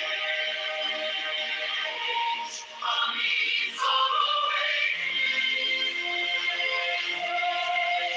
I fear all we have done is to awaken a sleeping giant and fill him with a terrible resolve. It's a wrong we are. So man has to awaken to wonder, and so perhaps to people science is a way of sending him to sleep again. Upon awakening in the morning, I wondered if the proceedings of the night before had been a dream. It was hard to believe that I was the world's heavyweight champion. It's exhilarating to be alive in a time of awakening consciousness. It can also be confusing, disorienting, and painful. The fact that logic cannot satisfy us awakens an almost insatiable hunger for the irrational. If I were to awaken after having slept for 1,000 years, my first question would be, has the Riemann hypothesis been proven? Women's propaganda must touch upon all those questions which are of great importance to the general proletarian movement. The main task is indeed to awaken the women's class consciousness and to incorporate them into the class struggle. Far from wishing to awaken the artist and the pupil prematurely, the teacher considers it his first task to make him a skilled artisan with sovereign control of his craft.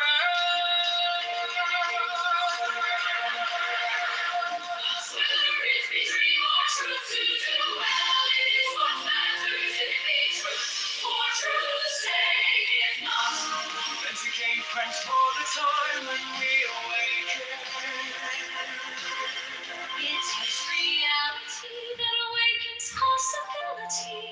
ways, and nothing would be more perverse than to deny it. You waken some morning and hear that somebody or other has been discovered. You can put it down as a fact that he discovered himself years ago. Since that time, he has been toiling, working, and striving to make himself worthy of general discovery.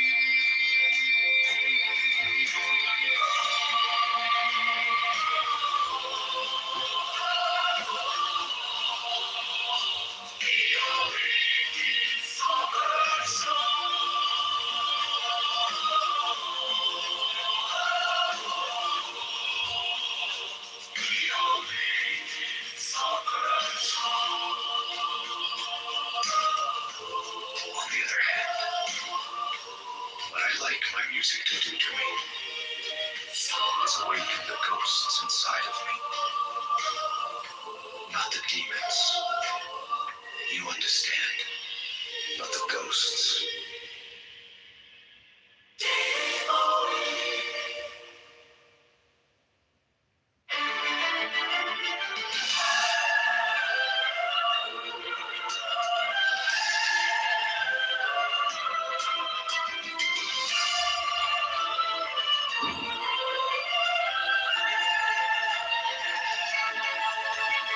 Self-observation brings man to the realization of the necessity of self-change.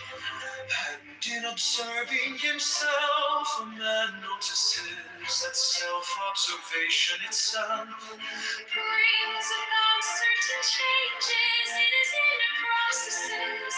He begins to understand that self-observation is an instrument of self-change, a means of awakening. I fear all we have done is to awaken the sleeping giant and fill him with a terrible result. Man has to awaken to wonder. And so perhaps to people's science is a way of sending him to sleep again. Upon awakening in the morning, I wondered if the proceedings of the night before had been a dream. It was hard to believe that I was the world's heavyweight champion. It's exhilarating to be alive in a time of awakening consciousness. It can also be confusing, disorienting, and painful. That logic has had ceased by us awakens. An almost insatiable hunger for the irrational. If I were to waken after having slept for 1,000 years, my first question would be, has the Riemann hypothesis been proven? Women's propaganda must touch upon all those questions which are of great importance to the general proletarian movement. The main task is indeed to awaken the women's class consciousness and to incorporate them into the class struggle. Wishing to awaken the artist in the beautiful prima teacher. The teacher considers it his first task to make him a skilled artisan with sovereign control of his craft. But whether it be dream or truth, to do well is what matters. If it be truth, for truth's sake, if not, then to gain friends for the time when we awaken. It is reality that awakens possibilities, and nothing would be more perverse than to deny it. When you wake some morning and hear that somebody or other has been discovered, you can put it down as a fact that he discovered himself years ago. Since that time he has been toiling, Working and striving to make himself worthy of general discovery. On the other hand, what I like my music to do to me is awaken the ghosts inside of me, not the demons. You understand, but the ghosts.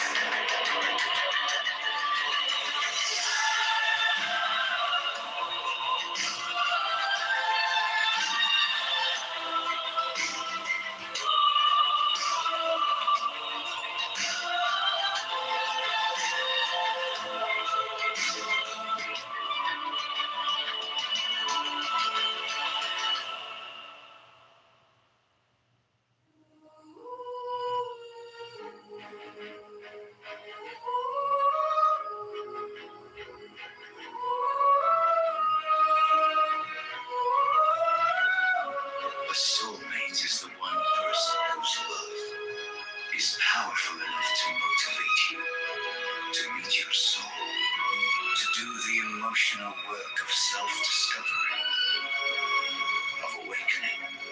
What is necessary to change a person is to change his awareness of himself. The aim of life is to live, and to live means to be aware, joyously, drunkenly, serenely, divinely aware. What is in the search for meaning? Is our relationship to it one of the chief factors that keeps us in a prison? Or could it also be a tool for breaking out, for awakening to a life filled with intensity of purpose? The great awareness comes slowly, piece by piece. The path of spiritual growth is a path of lifelong. Learning the experience of spiritual power is basically a joyful one. The universe is full of magical things, patiently waiting for our wits to grow sharper. Ourselves, we have no weekend. Leaves are stirring, all things moving, new day coming, life renewing. The real voyage of discovery consists not in seeking new landscapes, but in having new lives.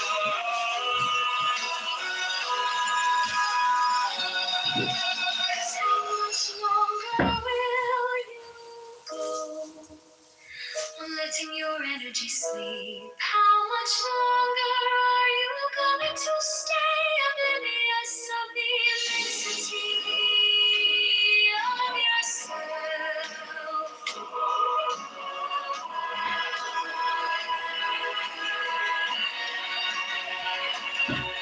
It's exhilarating to be alive in a time of awakening consciousness. It can also be confusing, disorienting, and painful.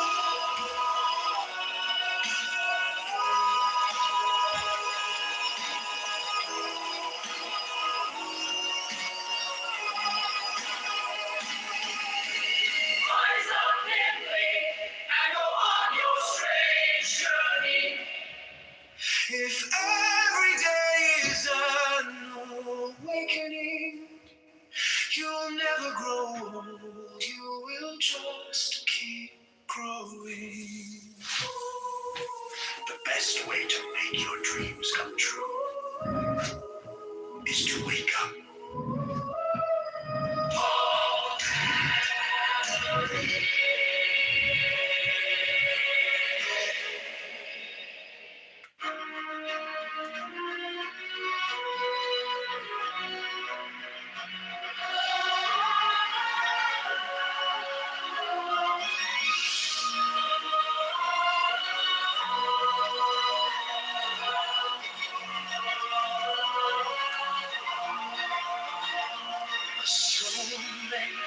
is the one person whose love is powerful enough to motivate you to meet your soul, to do the emotional work of self-discovery, of awakening. What is necessary to change a person is to change his awareness of himself. The aim of life is to live, and to live means to be aware, joyously, drunkenly, serenely, divinely aware. What is the role of money in the search for meaning? Is our relationship to it one of the chief factors that keeps us in our prison?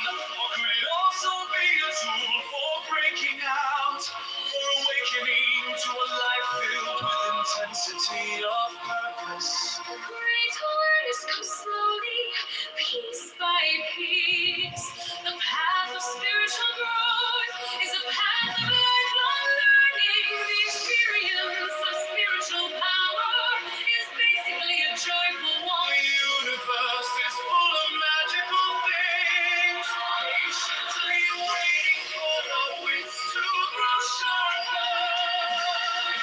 Earth ourselves, breathe and awaken. Leaves our story, all things moving. New day coming, life renewing. The real voyage of discovery consists not in seeking new landscapes, but in having new eyes. How much longer will you go on, letting your energy sleep? How much longer are you going to stay, oblivious of the immensity of yourself?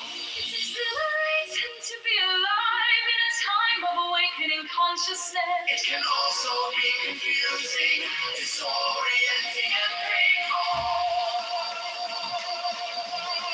Rise up nimbly and go on your strange journey.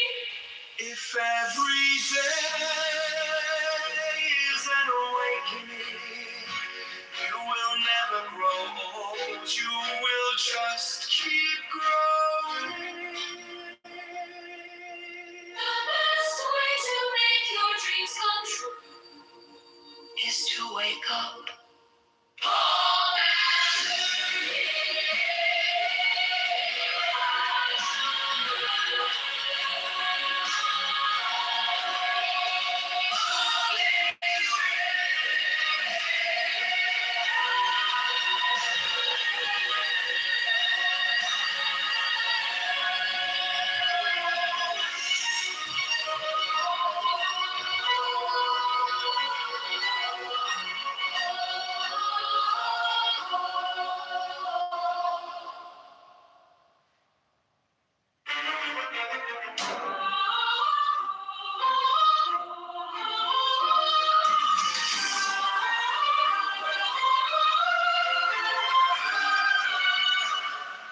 Awakening is not a thing, it is not a goal, not a concept. It is not something to be attained. It is a metamorphosis. If the caterpillar thinks about the butterfly, it is to become sane. And then it shall have wings and antennae. There will never be a butterfly. The caterpillar must accept its own disappearance in its transformation. When the marvelous butterfly takes wing, nothing of the caterpillar remains. Awaken to our truths. We realize we are free. The single entry to a woman's story of emotional healing, spiritual.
investigated thoroughly enough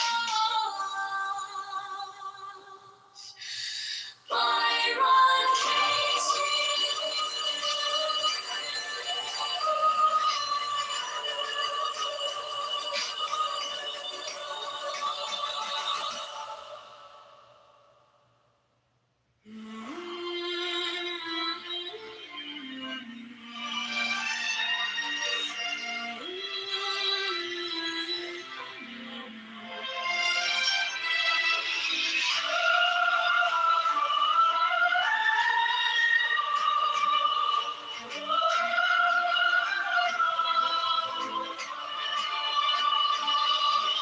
Awakening is not a thing.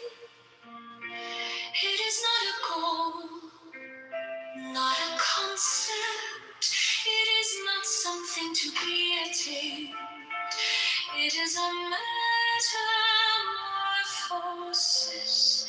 If the caterpillar thinks about the butterfly, it is to become sane. And then I shall have wings and antennae. There will never be a butterfly. The caterpillar must accept its own disappearance in its transformation. When the marvelous butterfly takes wing, nothing of the caterpillar remains.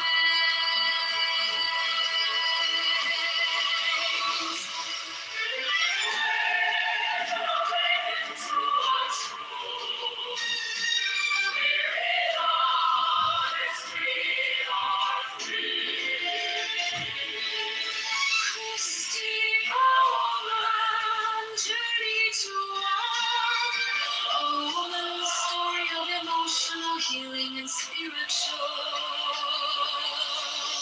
awakening comes from awakening and directing man's higher natures, which originate in the primal depths of the universe and are appointed by heaven.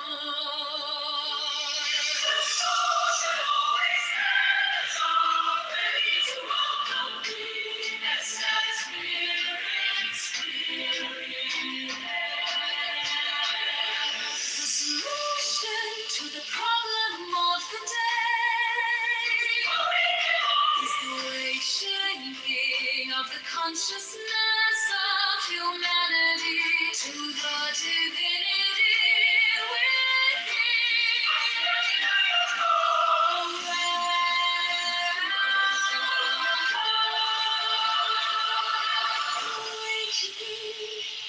is constantly evolving in accordance with life's realities, unfolding from ego self to compassionate self, from enclosed self to open self, from foolish self to enlightened self.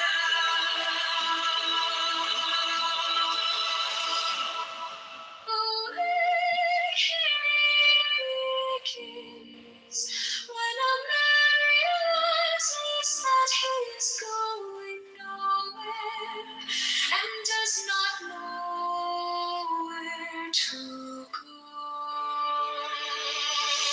Many of my failures are people who did not realize how close they were to success. When they gave up every night when I go to sleep, I die. Every morning when I wake up, I am reborn. They are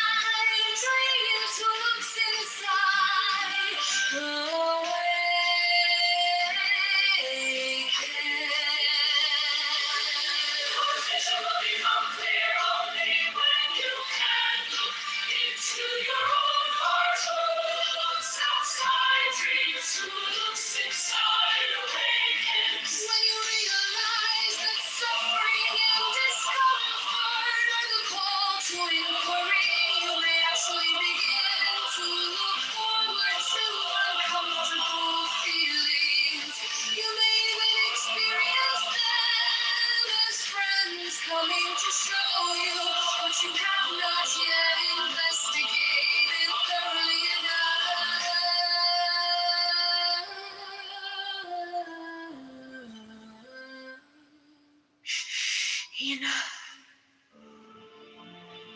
Byron Katie. Although it is difficult to pinpoint the physical place or location of awareness, it is perhaps the most precious thing concealed within our brains. And it is something that the individual alone can feel and experience. Each of us cherishes it highly, yet it is private. Soul travel can be a general expansion of awareness and knowingness or conscious experience of the heavenly world.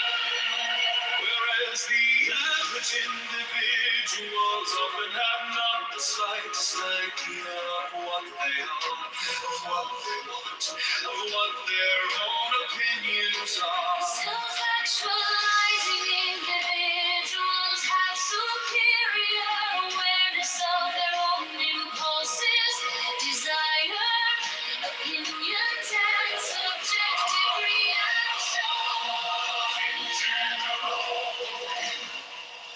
Awareness requires a rupture with the world we take for granted. Then all categories of experience are called into question and revised. Delusion means mortality, and awareness means Buddha. I am satisfied with the mystery of the eternity of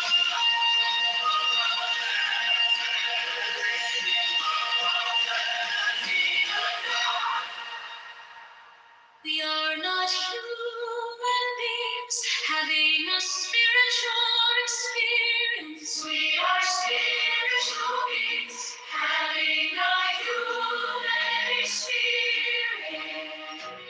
We must learn to reawaken and keep ourselves awake, not by mechanical aid, but by an infinite expectation of the dawn. Only that in you, which is me, can hear what I'm saying. The outward man is the swinging door, the inner man is the still hinge. Poetry may make us from time to time a little more aware of the deeper unnamed feelings which form the substratum of our being, to which we rarely penetrate, for our lives are mostly a conscientization of ourselves. Through awareness, you get a certain attitude. That's the way you see. To achieve more peaceful, more compassion, more friendship through that way. Awareness is the greatest alchemy there is. Just go on becoming more and more aware. You will find your life changing for the better in every possible dimension. It will bring great fulfillment. The innermost core is witnessing awareness, watchfulness. You can call it anything, but it will be another meaning of witnessing. Truth is pure awareness. I do not know whether I was then a man dreaming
Call it Buddhism or another religion. Self-discipline. That's important. Self-discipline with awareness of consequences.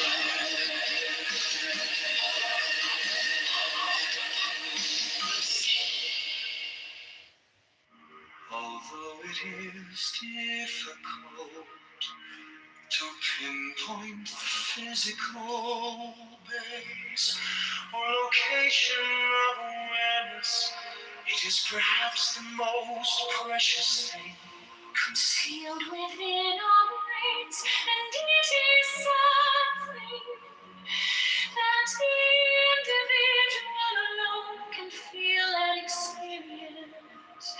Each of us cherishes it highly as it is private. Soul travel can be a gender expansion of awareness and knowingness, or conscious experience of the heavy world. The average individual often have not the slightest idea of what they are, or what they want, or what their own opinions are. Self-actualizing individuals have superior awareness of their own impulses, desires, opinions, and subjective reactions in general. Awareness requires a rupture with the world we take for granted.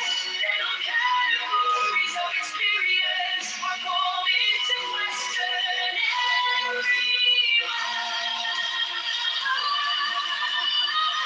Delusion means mortality, and awareness means Buddhahood. I am satisfied with the mystery of the eternity of life. We are not human beings having a spiritual experience. We are spiritual beings having a human experience.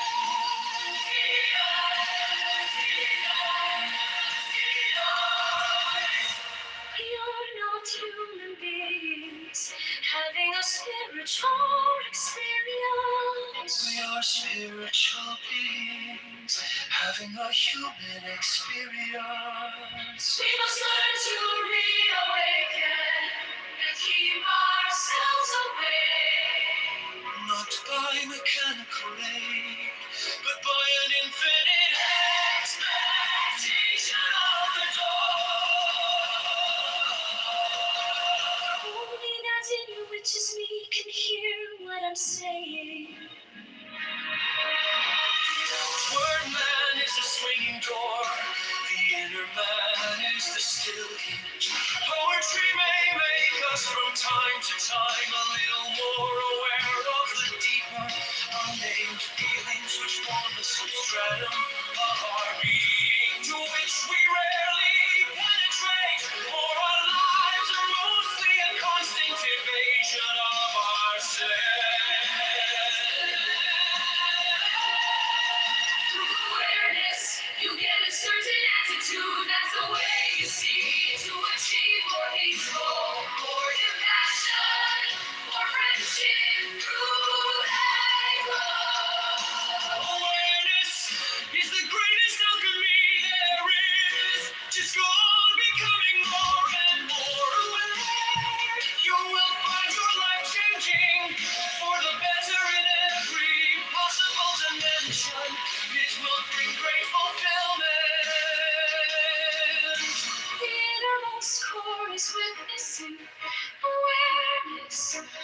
Watchfulness, you can call it anything, but it will be another meaning of witnessing. Truth is pure awareness.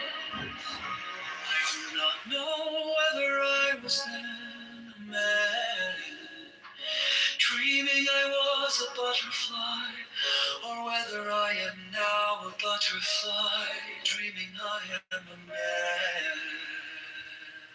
Awareness is our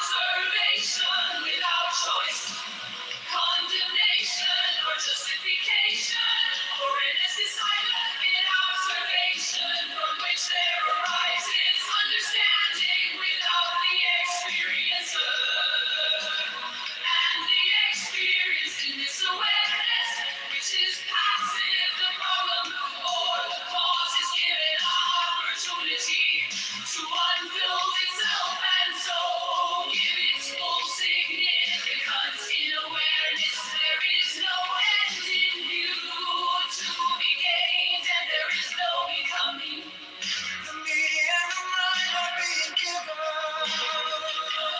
Continuity. Awareness is that state of mind which takes in everything. The crows flying across the sky, the flowers on the trees, the people sitting in front. The colors they are wearing, being extensively aware, which means watching, observing, taking in the shape of the leaf, the shape of the trunk, the shape of the head of another. What he is doing.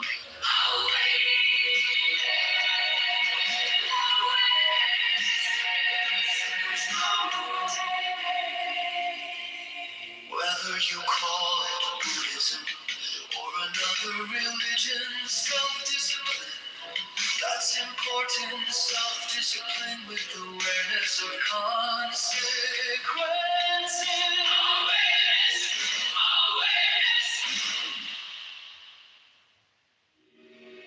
Those who are highly evolved maintain an undiscriminating perception, seeing everything, labeling nothing.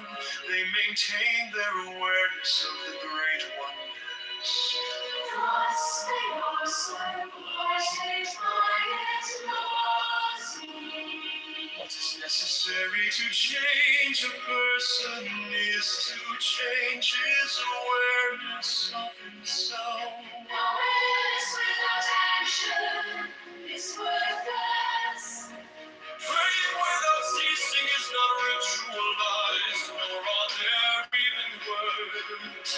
It is a constant state of awareness of oneness with God.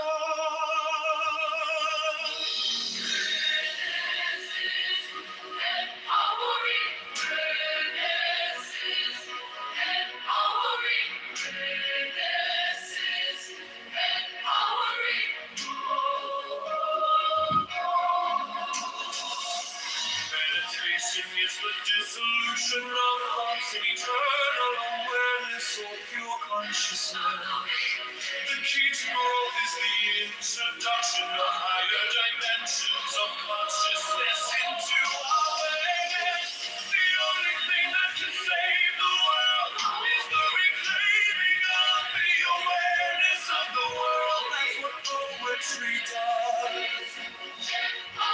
There's a constant drip and trickle of light that goes into one's awareness, really in consciousness of things. Many of us who have experienced psychedelics feel very much that they are sacred tools. They open spiritual awareness. To be conscious means not simply to be, but to be reported, known, to have awareness of one's being added to that being. Physically, you are a human being, but mentally you are incomplete. Given that we have this physical human form, we must safeguard our mental capacity for judgment. For that we cannot take out insurance. The insurance company is within. Self-discipline, self-awareness, and a clear realization of the disadvantages of anger and the positive effects of kindness. The forms of my awareness are richer than yours. Awareness of universals is called conceiving. The universal of which we are aware is called a concept. A lot of people in spiritual life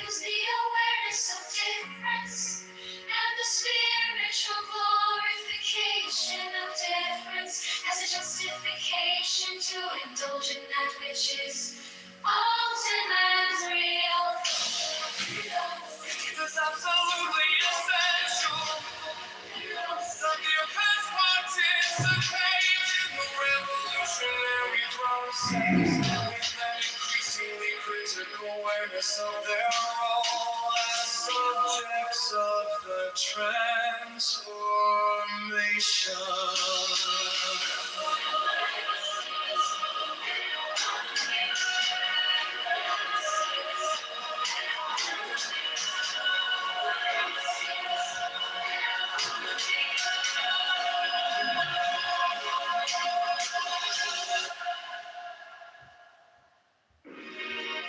Those who are highly involved maintain an undiscriminating impression, seeing everything, labeling nothing. They maintain their awareness of the great oneness. As they are supported by it.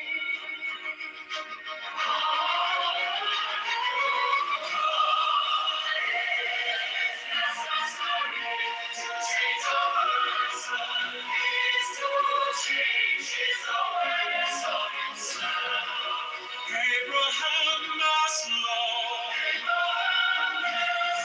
is worth love.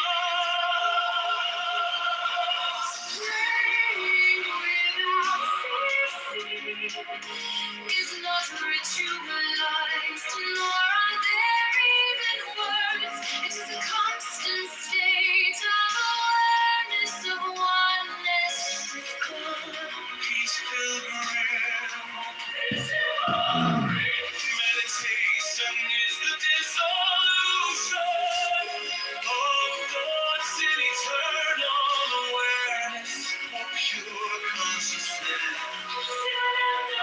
The key to growth is the introduction of higher dimensions of consciousness into our awareness.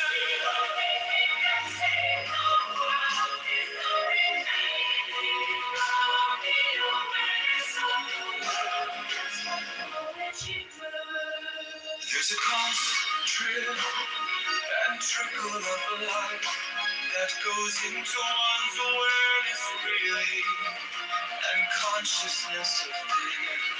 Many of us who have experienced psychedelics feel very much that they are sacred tools. They open spiritual awareness. That is the road. To be conscious means not simply to be, but to be rewarded.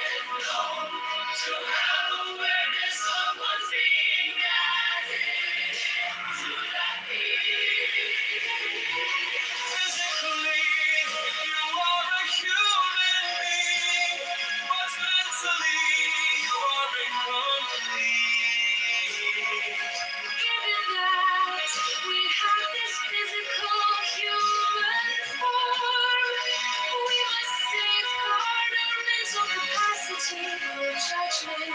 For that, we cannot take out insurance. The insurance companies within. Self-discipline, self-awareness, and a clear realization of the disadvantages of anger and the positive effects of kindness.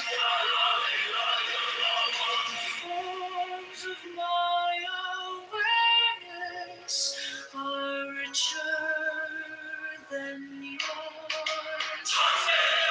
Harness of universals is called conceiving, and the universal of which we are aware is called a concept. A lot of people in spiritual life use the awareness of difference and the spiritual glorification of difference as a justification to indulge in that which is ultimately unreal.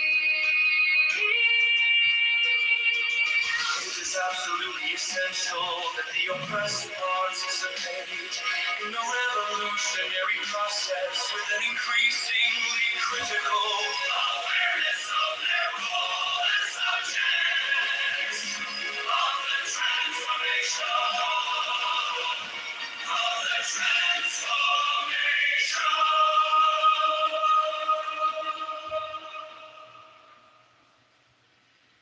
I am heartened by the growing awareness of global global warming among important communities and organizations in our nation.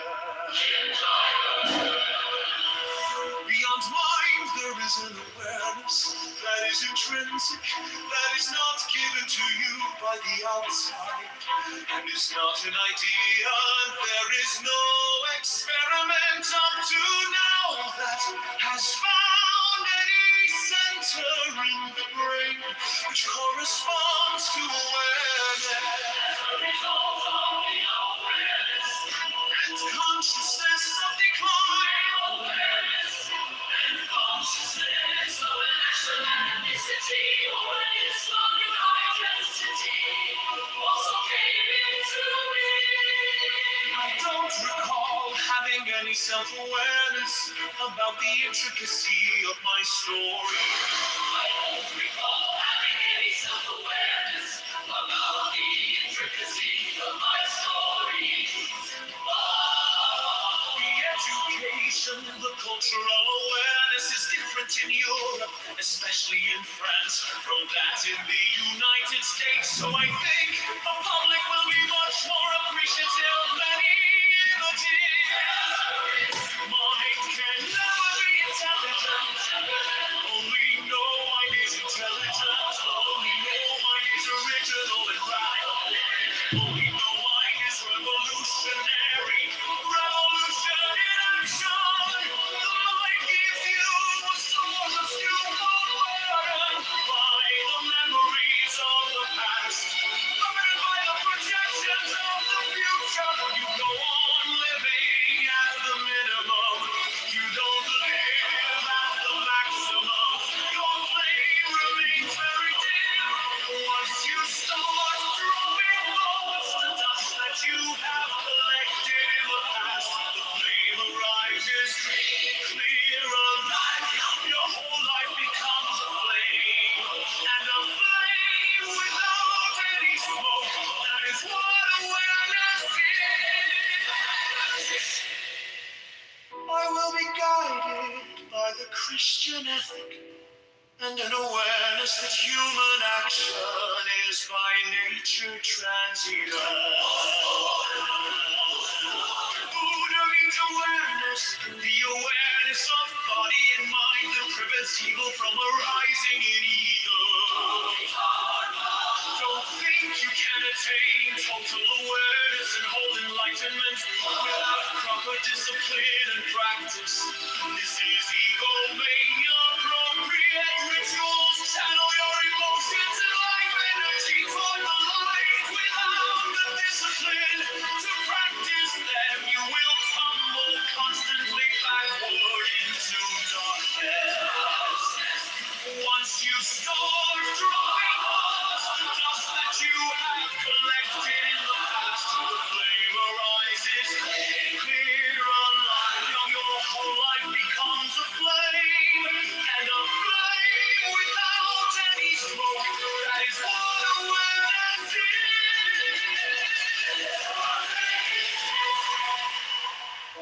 There is no neutrality. There is only greater or lesser awareness of one's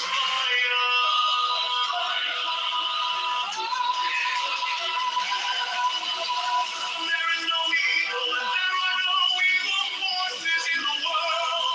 There are only people of awareness, and there are people who are fast asleep, and sleep has no force. The whole energy is in the hands of the awakened people, and one awakened person can awaken the whole world. One lighted candle can make millions of candles lighted without losing its love. When you are eating, it's totally true, totally taste, totally smelling. Touch your breath, feel the texture, smell the bread, smell the flavor. Let it dissolve into your being.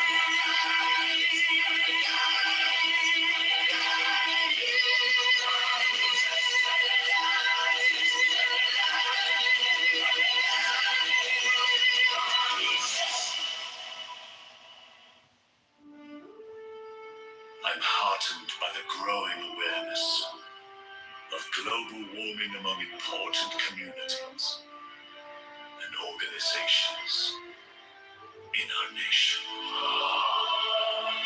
Beyond mind, there is an awareness that is intrinsic, that is not given to you by the outside, and is not an idea, and there is no experiment. For now, there's found any center in the brain which corresponds to awareness. As a result of the awareness and consciousness of decline, and awareness and consciousness of the national ethnicity, or an Islamic identity also came into being. I don't recall having any self-awareness about the intricacy of my story. The cultural awareness is different in Europe, especially in France, from that in the United States. So I think the public will be much more appreciative of many images. Mind can never be intelligent, only no mind is intelligent, only no mind is original and radical. Only no mind is revolutionary, revolution in action. The mind gives you a sword, stupor burdened by the memories of the past. By the projections of the future, you go on living at the minimum. You don't live at the maximum. That is what awareness is for.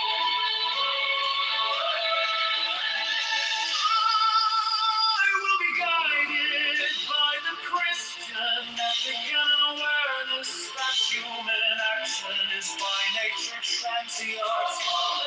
What it means awareness, the awareness of body and mind that prevents evil from arising in either.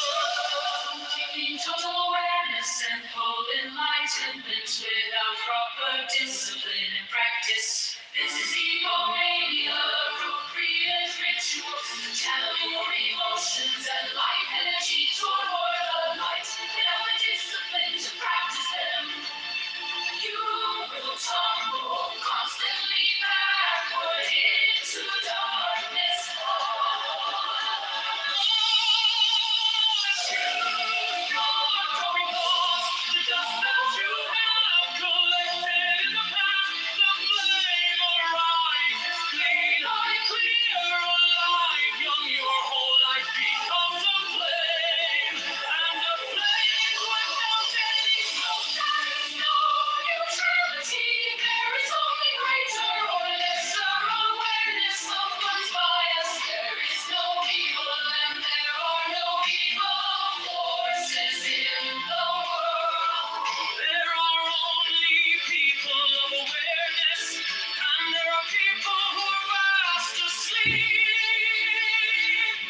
And sleep has no force. The whole energy is in the hands of the awakened people. And one awakened person can awaken the whole world. One lighted candle can make millions of candles light without losing its light.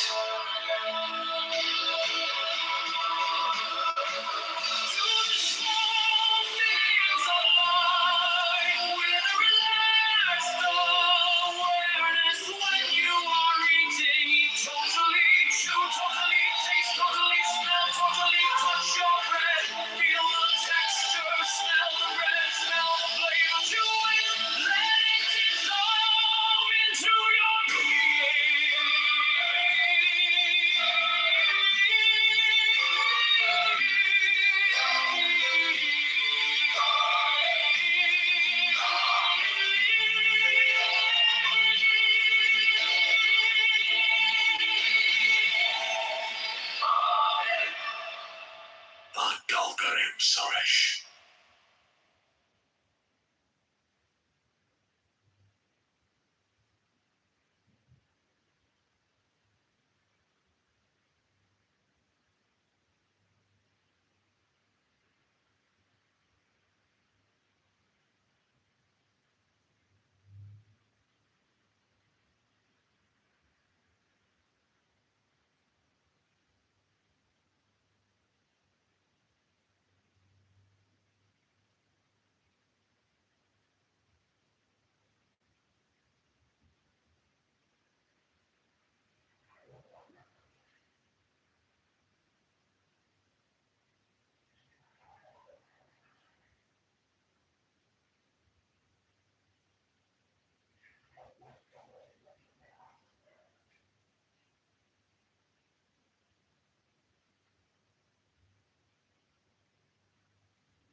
But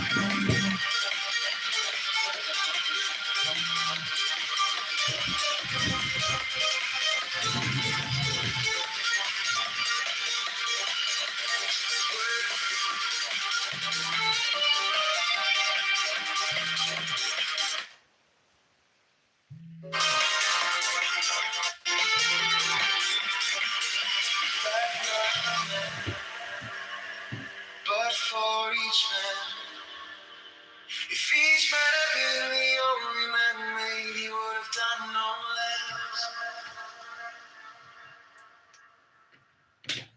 He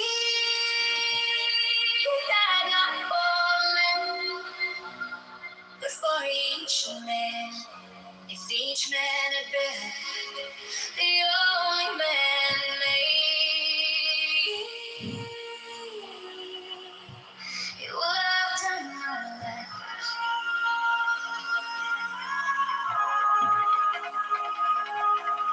He died not for men, but for each man.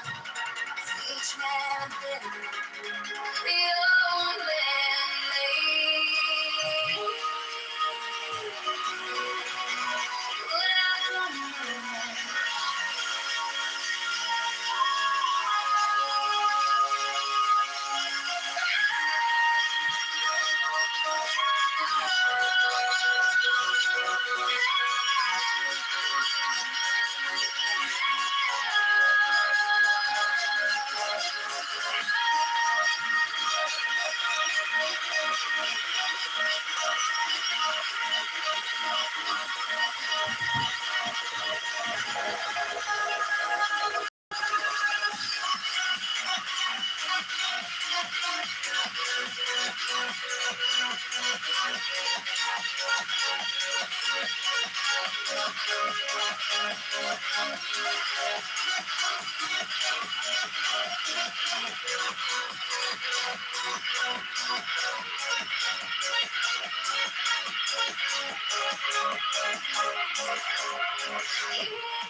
Died not for men, for each man. If each man had been the only man made, he would have done no less.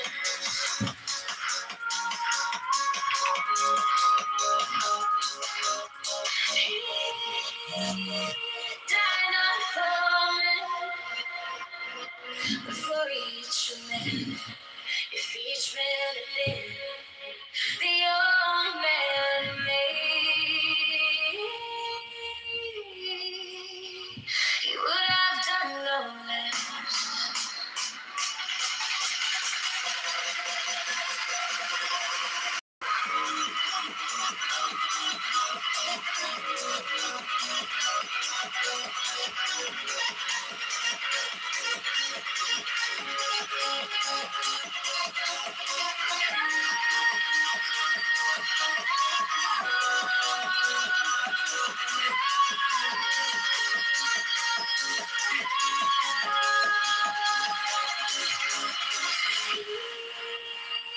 He died not for men, but for each man.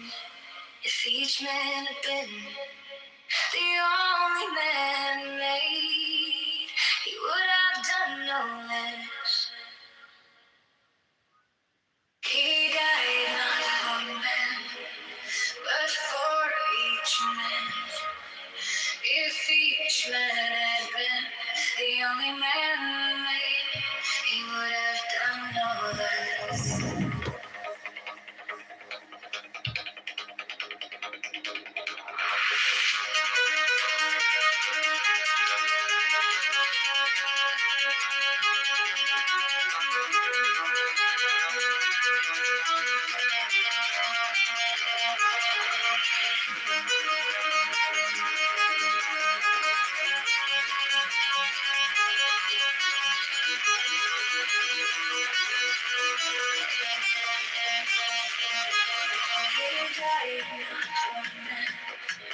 But for each man,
He died not for men, but for each man.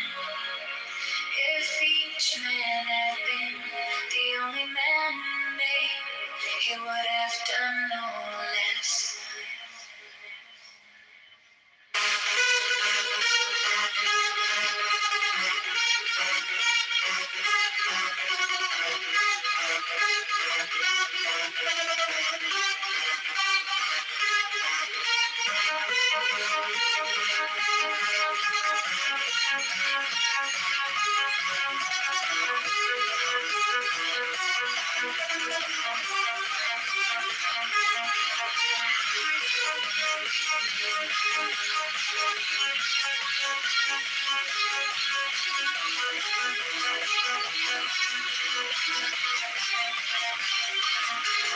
He died not for men, not for each man.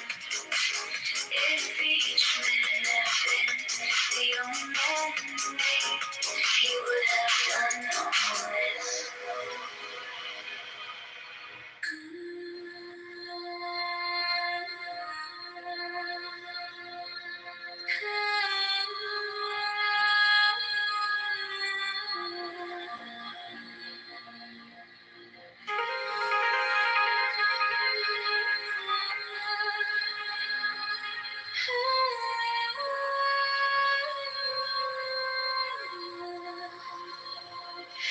As a light bearer, you are not afraid of the dark, but it is only when you walk through your own darkness within your mind, bearing your torch, that you can become one with the light.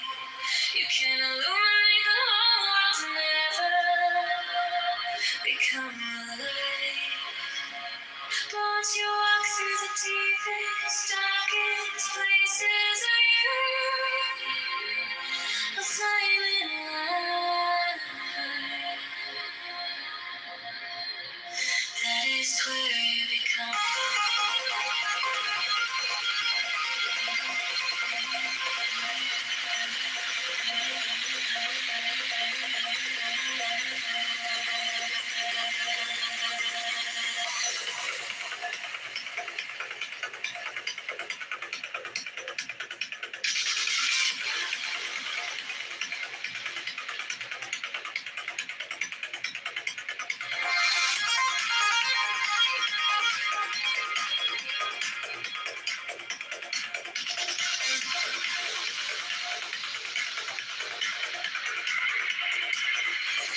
As a light bearer, you are not afraid of the dark, but it is only when you walk through your own darkness within your mind, bearing your torch, that you can become one with the light.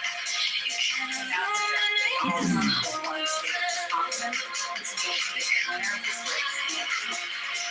But once you walk through the deepest, darkest places of you, a flaming light. That is where you become.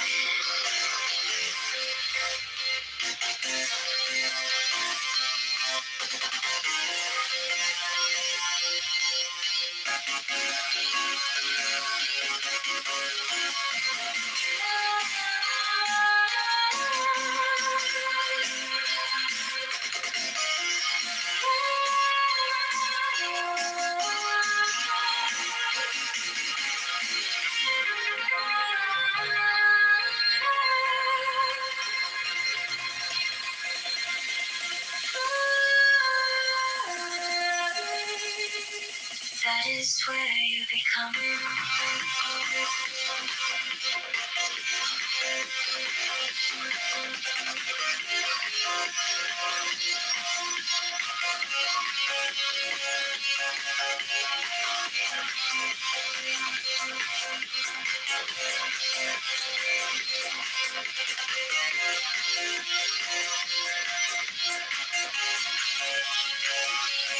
As a light bearer, you are not afraid of the dark, but it is only when you walk through your own darkness within your mind, bearing your torch, that you can become one with the light. You can illuminate the whole another, become the light. Once you walk through the deepest, darkest places of your flaming light.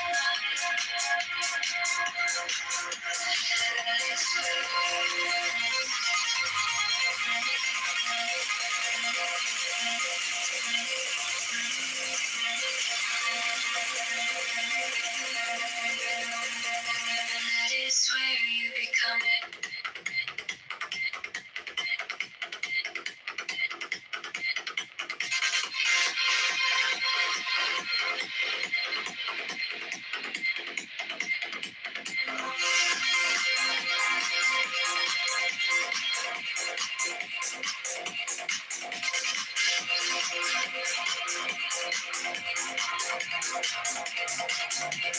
As a light bearer, you are not afraid of the dark, but it is only when you walk through your own darkness within your mind, bearing your torch, that you can become one with the light. You can illuminate the whole world, never become the light. But once you walk through the deepest, darkest places of you, a flaming light.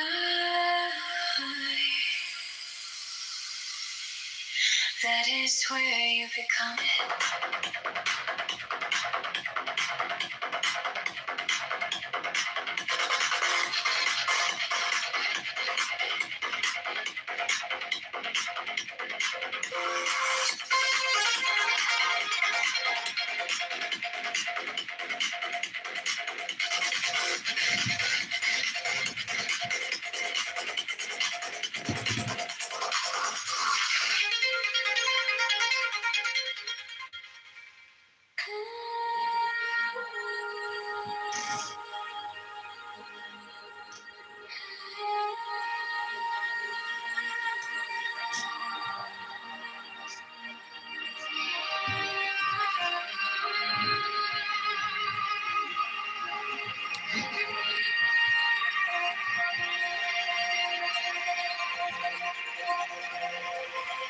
As a light bearer, you are not afraid of the dark, but it is only when you walk through your own darkness within your mind, bearing your torch, that you can become one with the light. You can illuminate the whole world and never become the light.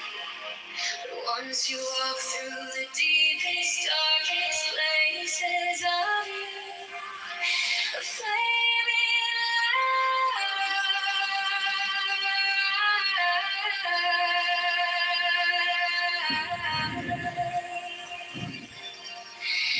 That is where you become it.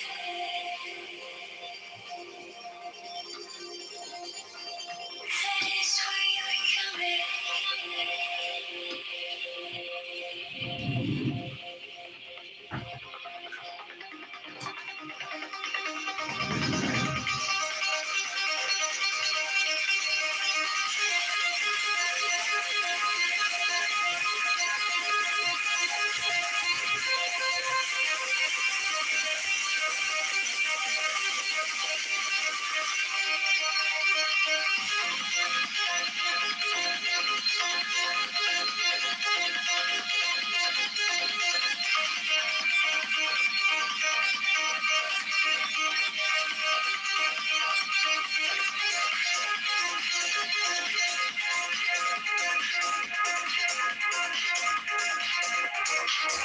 There's a light where you're not afraid of the dark, but it is only when you walk through your own darkness within your mind. Bearing your torch, 'cause you can become one with the light. You can illuminate the whole world and never become the light. But once you walk through the deepest, darkest places of you, a flame in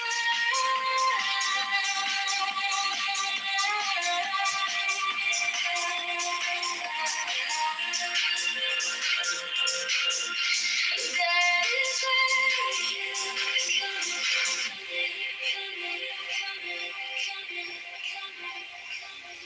that is where you become it.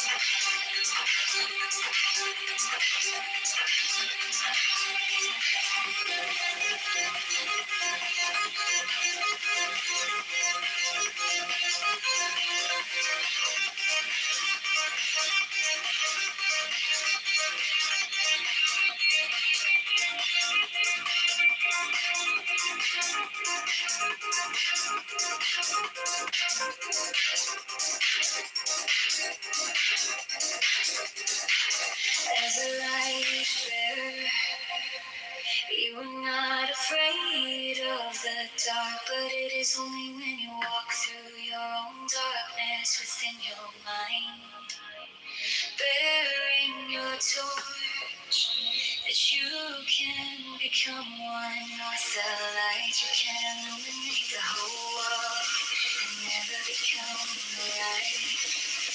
But once you walk through the deepest, darkest places, that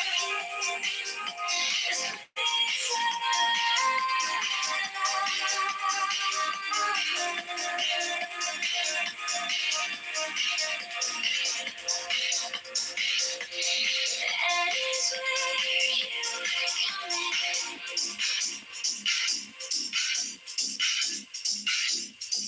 That is where you become it.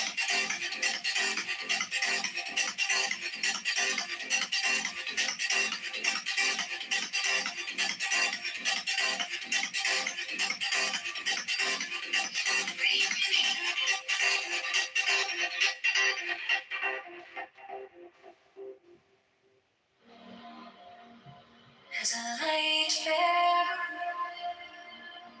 you are not afraid of the dark, but it is only when you walk through your own darkness within your mind, bearing your torch, that you can become one with the light. You can illuminate the whole world and never become the light. But once you walk through the deepest, darkest places of you, flaming light, that is where you become it.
But it is only when you walk through your own darkness within your mind, bearing your torch, that you can become one with the light. You can illuminate the whole world and never become the light. But once you walk through the deepest, darkest places of you, a flaming light, that is where you become it.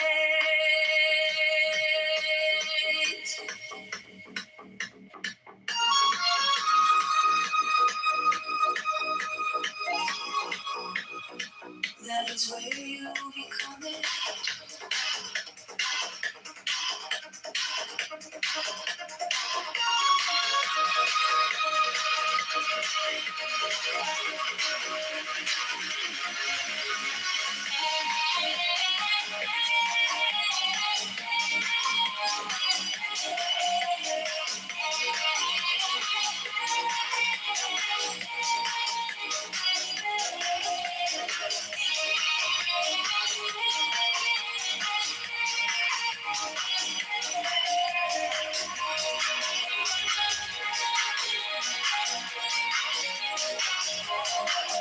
As a light bearer, you are not afraid of the dark, but it is only when you walk through your own darkness within your mind, bearing your torch, that you can become one with the light. You can illuminate the whole world and never become the light. But once you walk through the deepest, darkest places of you, a flaming light, that is where you become it.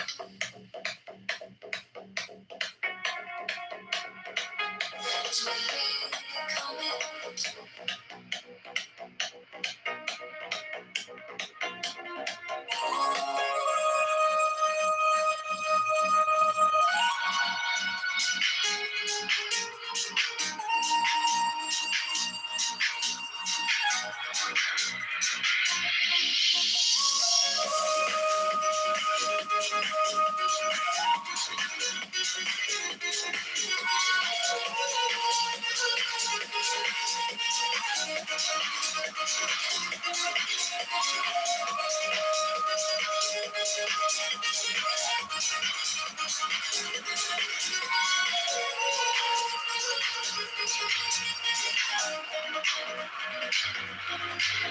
As a light bearer, you are not afraid of the dark.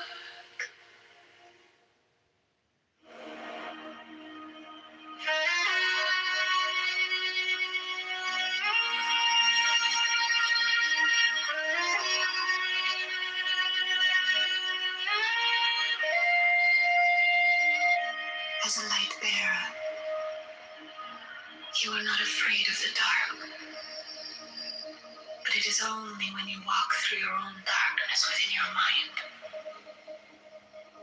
bearing your torch, that you can become one with the light. You can illuminate the whole world and never become the light. But once you walk through the deepest, darkest places of you, a flame and light, that is where you become it.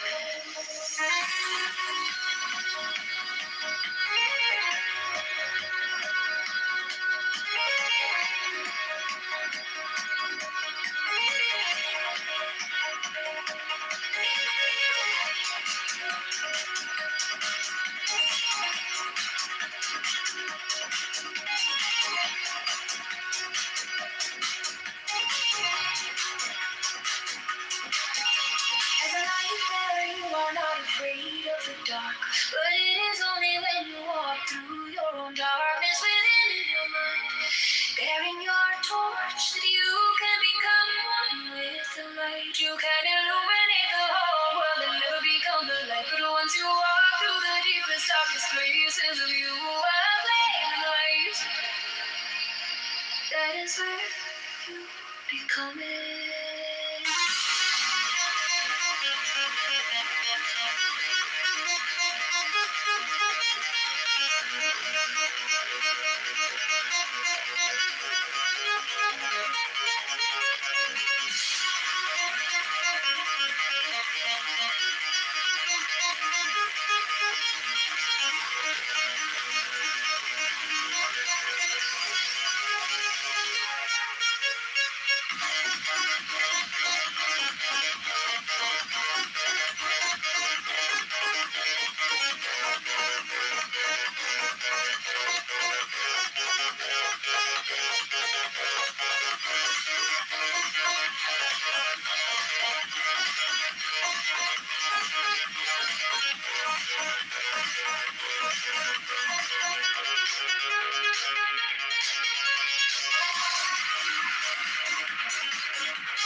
As a light bearer, you are not afraid of the dark. But it is only when you walk through your own darkness within your mind, bearing your torch, that you can become one with the light. You can illuminate the whole world and never become the light. But once you walk through the deepest, darkest places of you, a flame of light. That is where you become it.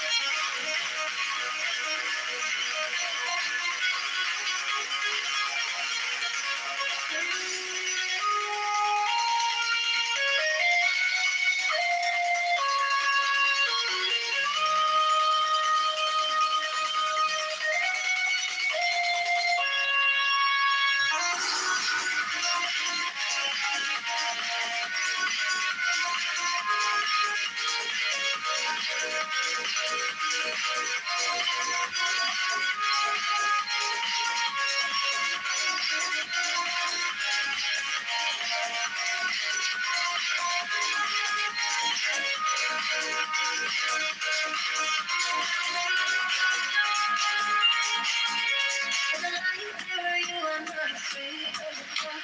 But it is only when you walk through your own darkness within your mind, bearing your torch, you can become one with the light. You can illuminate the whole world and light from the light. But once you walk through the deepest, darkest places of you, a flame of light.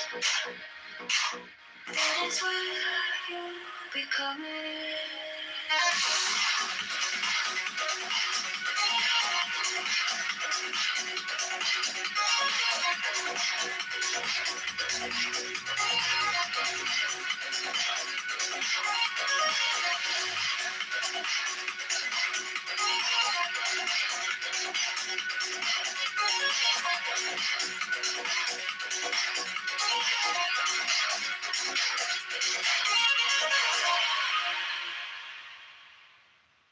As a light bearer, you are not afraid of the dark. But it is only when you walk through your own darkness within your mind, bearing your torch, that you can become one with the light. You can illuminate the whole world and never become the light. But once you walk through the deepest, darkest places of you, a flame in the light. That is where you become it.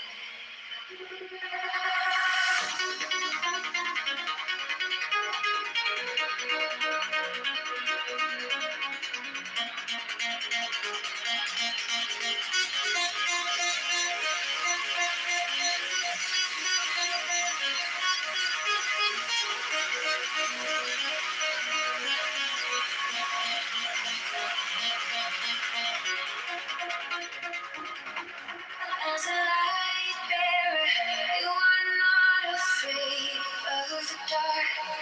But it is only when you walk through your own darkness within your mind, bearing your torch, that you can become one with the light.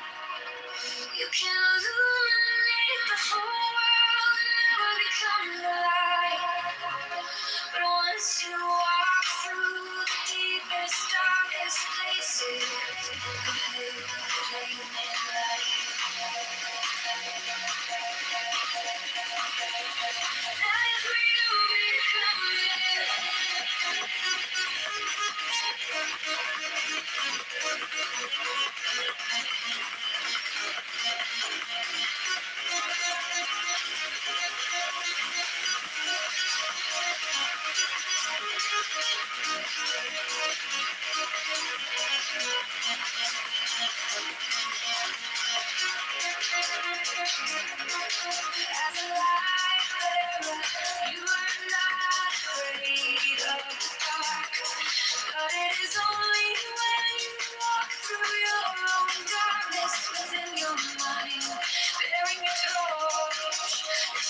can become one with the light. You can illuminate the whole world and never become the light. But once you walk through the deepest, darkest places of you, a flaming light. That is where you become it.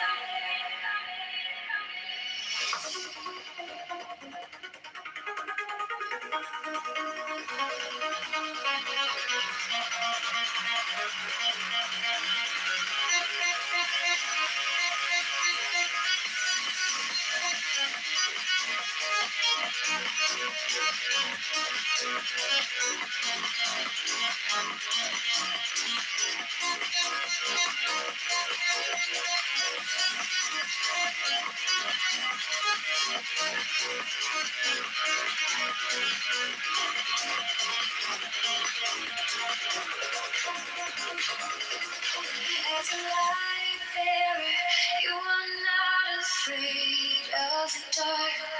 But it is only when you walk through your own darkness within your mind, bearing your torch, that you can become one with the light.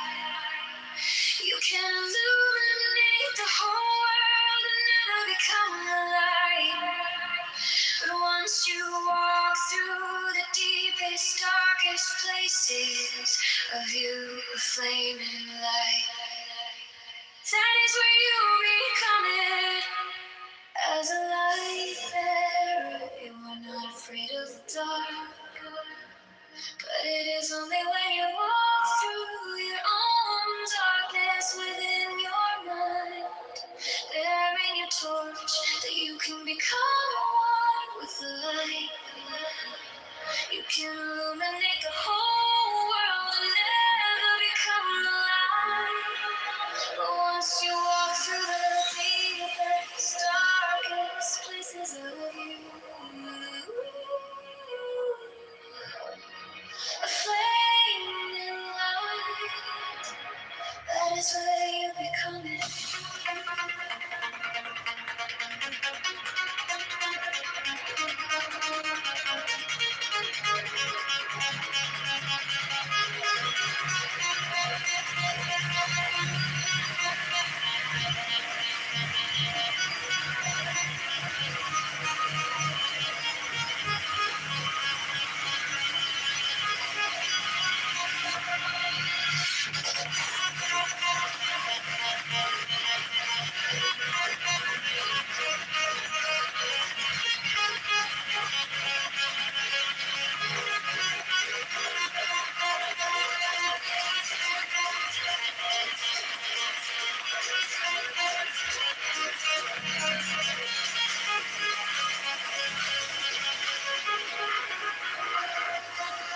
As a light bearer, you are not afraid of the dark.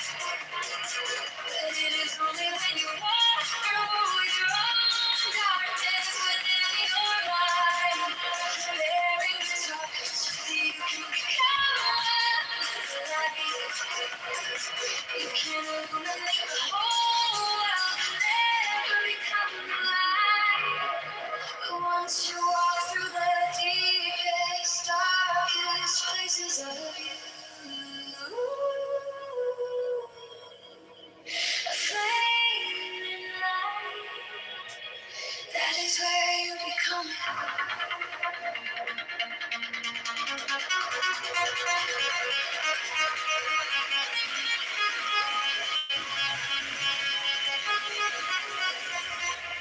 As a light bearer, you are not afraid of the dark. But it is only when you walk through your own darkness within your mind, bearing the torch, that you can become one with the light. You can illuminate the whole world and never become the light. Once you walk through the deepest, darkest places of you, a flaming light. That is where you become it. May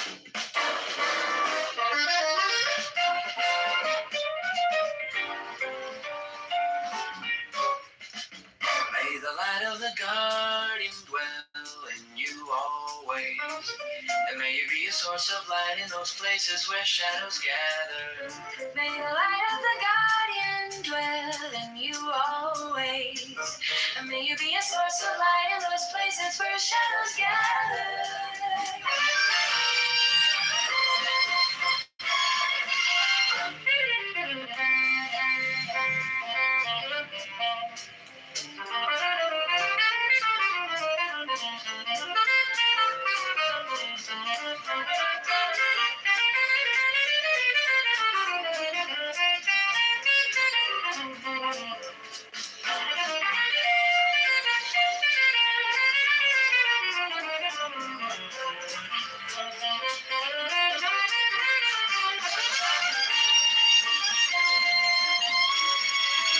May the light of the guardian dwell in you always. And may you be a source of light in those places where shadows gather. May the light of the guardian dwell in you always. And may you be a source of light in those places where shadows gather.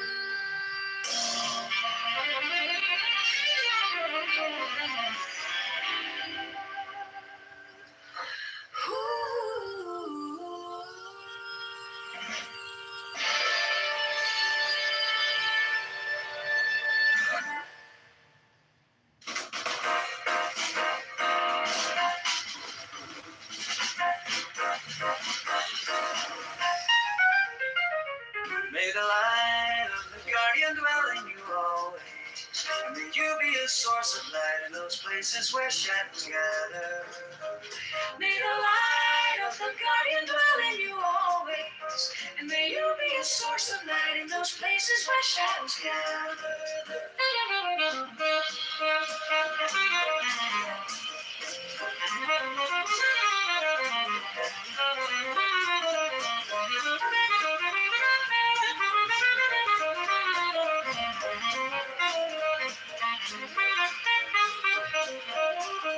May the light of the guardian dwell in you always. And may you be a source of light in those places where shadows gather. May the light of the guardian dwell in you always. And may you be a source of light in those places where shadows gather.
By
the force of the fashion of love, when I broke through the shroud, through the cloud, through the storm, through the smoke, to the mountain of passion volcanic that woke, I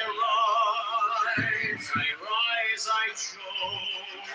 By the rays of the mates I invoke the fire, the fury, the thunder that spoke, a spell that ignites and consumes as it flows. I invoke, I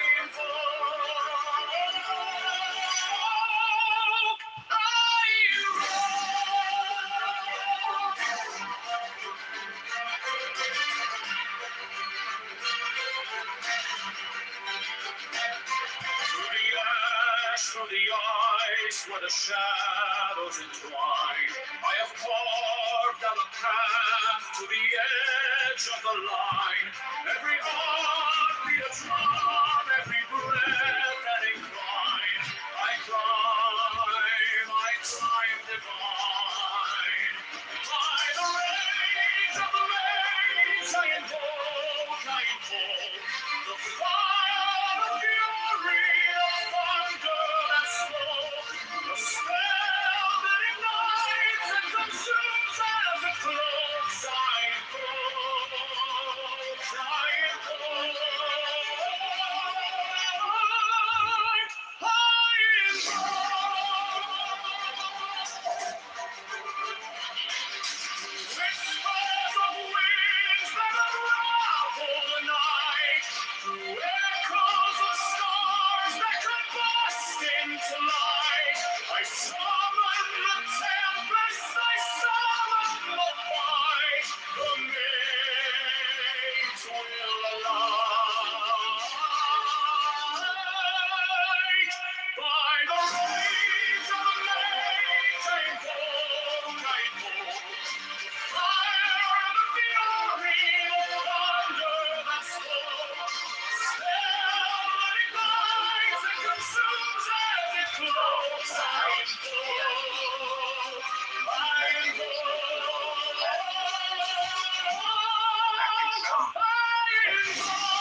Remember me the one who said she once was a true love of mine. On the side of a hill in the deep forest green, tracing a sparrow on snow-crested brown. Blankets and bedclothes, the child of the mountain sleeps unaware of the clarion call. Tell her to make me a cambric shirt, parsley, sage, rosemary, and thyme. Without no seams, no needle, then she'll be a true love of mine. Go out, bro. Don't say it. Go out. On the side of a hill, in the sprinkling of leaves, washes the grave with silvery tears. A soldier cleans and polishes a gun, sleeps unaware of the clarion call. Tell her to find me an acre of land, parsley, sage, rosemary, and thyme.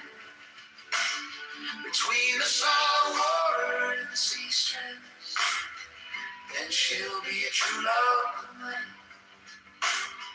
War bellows blazing in scarlet battalions, generals order their soldiers to kill and to fight for a cause they have long ago forgotten. Tell her to reap it with a sickle of leather, parsley, sage, rosemary, and thyme.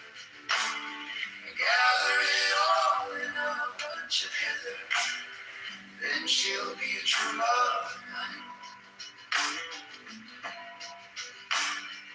Paul Simon, official sites and up. Toggle navigation. Songs in Bermuda, one who lives there. She once was a true love of mine.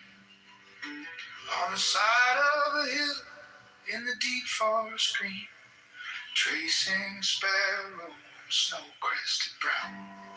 Blankets and bedclothes, the child of the mountain sleeps unaware of the clarion call. Tell her to make me a cambric shirt, parsley, sage, rosemary, and thyme. Without no seams or needlework, then she'll be a true love of mine.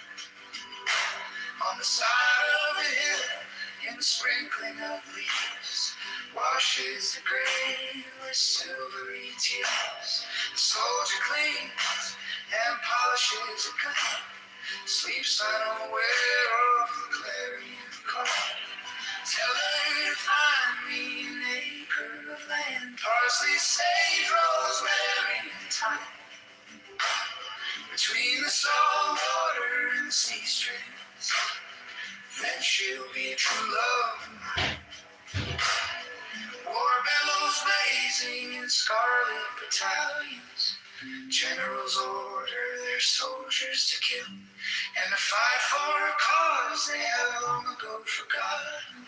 Tell her to reap it with a sickle of leather, parsley, sage, rosemary, and thyme. And gather it all in a bunch of heather, then she'll be a true love of mine.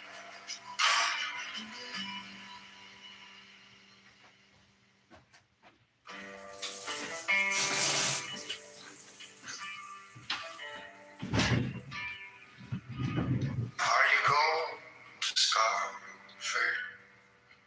Parsley, sage, rosemary. He said that he will uphold the call in me. He said, hallelujah, the Bible says in Psalms, hallelujah, that's such a good man.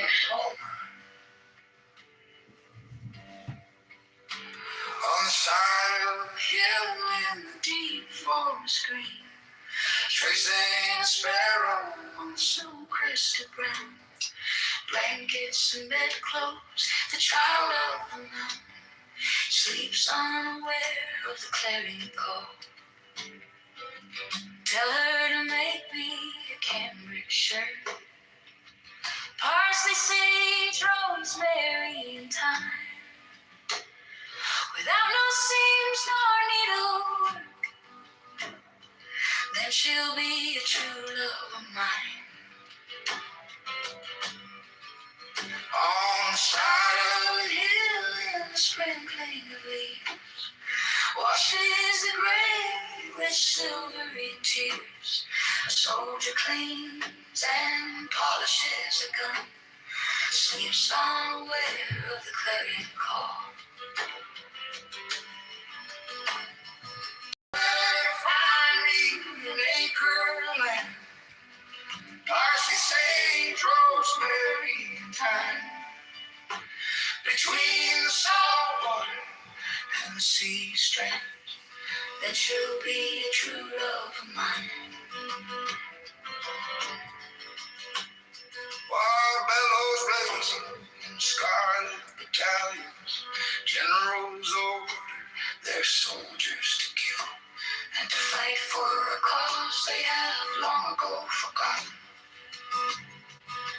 Tell her to reap it with a sickle of leather, parsley, sage, rosemary, and thyme, and gather it all in a bunch of heather, and she'll be a true love of mine.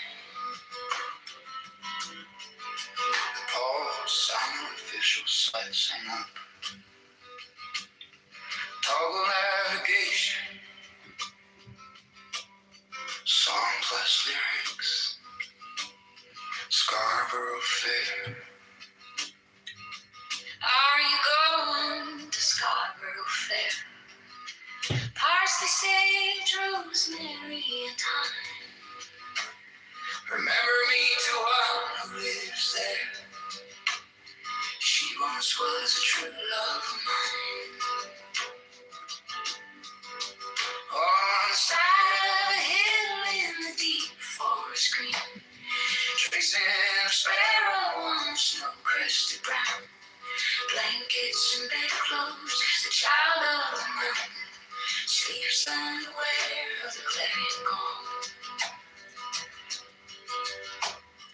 Tell her to make me a cambric shirt, parsley, sage, rosemary, and thyme, without no seams, no needlework, then she'll be a true love of mine. On the side of a hill in the sprinkling of leaves, washes the grave with silvery tears. A soldier cleans and polishes a gun, sleeps unaware of the clarion call. Tell her to find me an acre of land, parsley, sage, rosemary, and thyme, between the salt water and the sea strands, then she'll be a true love of mine.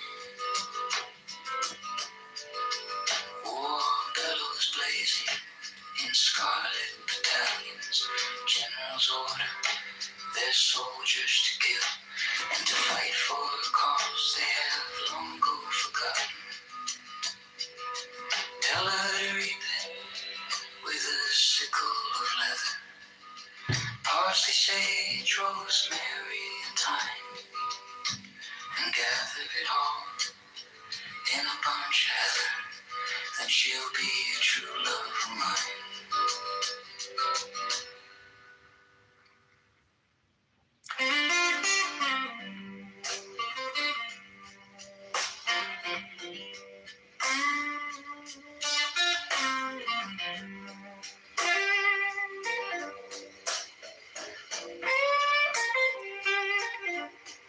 Are you going to Scarborough Fair? Parsley, sage, rosemary, and thyme. Remember me to one who lives there. She once was a true love of mine. On the side of a hill in the deep forest green, tracing a sparrow on snow-crested brown. Blankets and bedclothes, the child of the mountain sleeps unaware of the clarion call. Tell her to make me a cambric shirt, parsley, sage, rosemary, and thyme. Without no seams or needlework, then she'll be a true love of mine. On the side of a hill in the sprinkling of leaves washes the grave with silvery tears. A soldier cleans and polishes a gun, sleeps unaware of the clarion call. tell her to find me an acre of land Parsley, sage, rosemary, and thyme.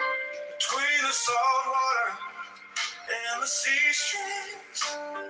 Then she'll be a true love of mine. War bells blazing in scarlet battalions. Generals order their soldiers to kill And to fight for a cause they have long ago forgotten. tell her to reap it with a sickle of leather. Parsley, sage, rosemary, and thyme. And gather it all in a bunch of heather. Then she'll be a true love of mine.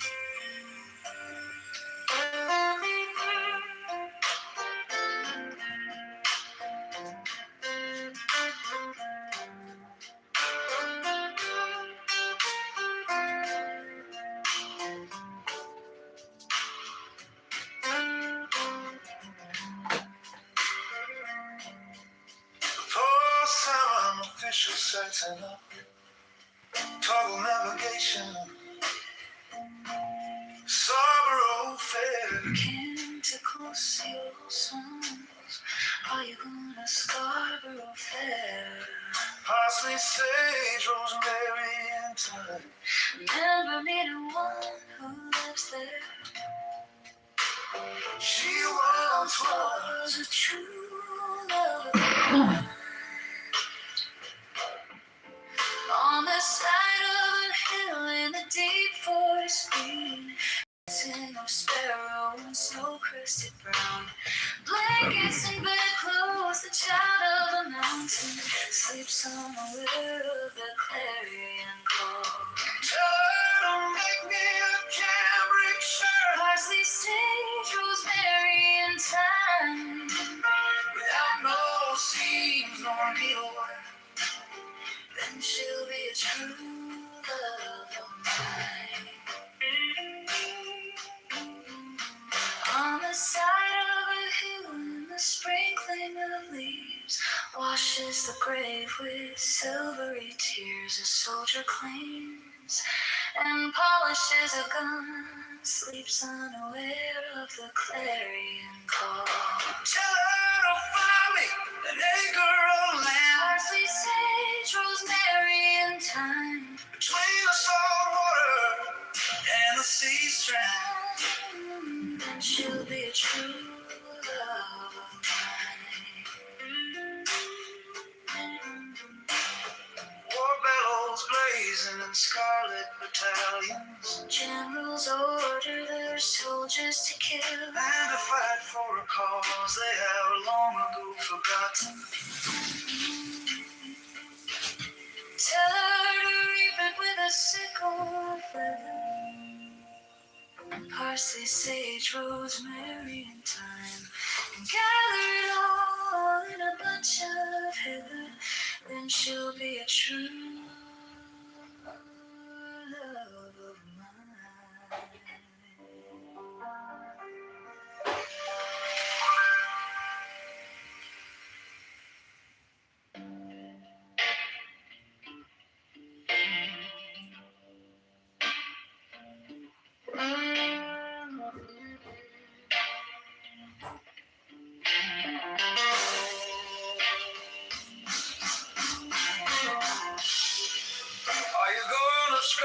fair. Parsley, sage, rosemary, and thyme.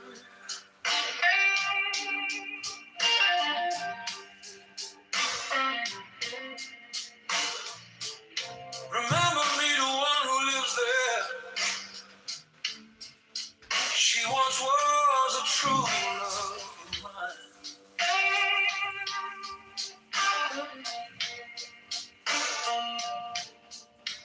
On the side of a hill in a deep forest green, tracing a sparrow on the snow-crested ground. Blankets and bedclothes, the child of the mountain sleeps unaware of the clarion call.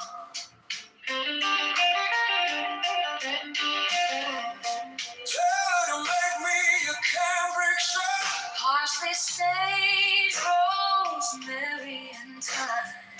Without no seams, no needlework, Then she'll be a true love of mine.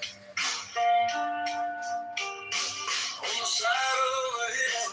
In the sprinkling of leaves, Washes the grave with silvery tears. the soldier cleans and polishes a gun, sleeps unaware of the clarion call.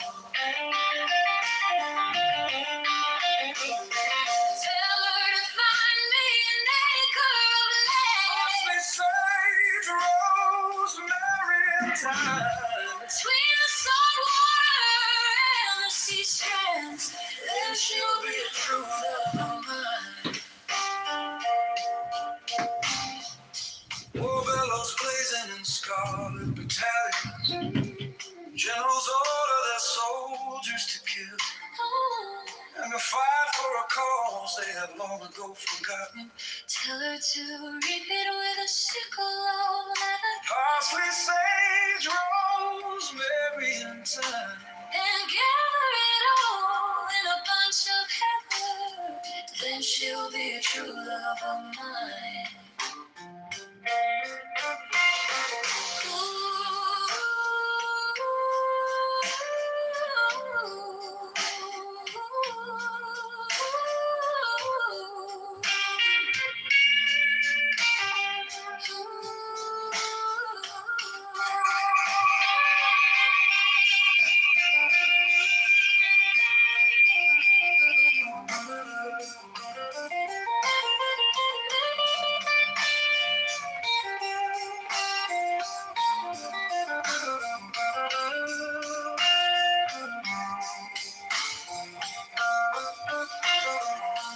Paul Simon official sites I know. Toggle navigation, Scarborough Navigators. Scarborough Fair.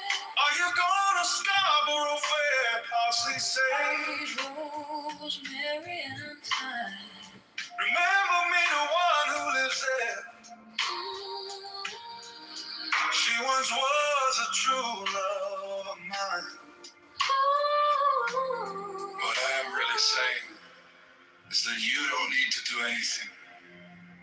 Because if you see yourself in the correct way, you are all as much extraordinary phenomenon of nature as trees, clouds, the patterns in running water, the flickering of fire, the arrangement of the stars, and the form of a galaxy. You are all just like that, and there is nothing wrong with you at all.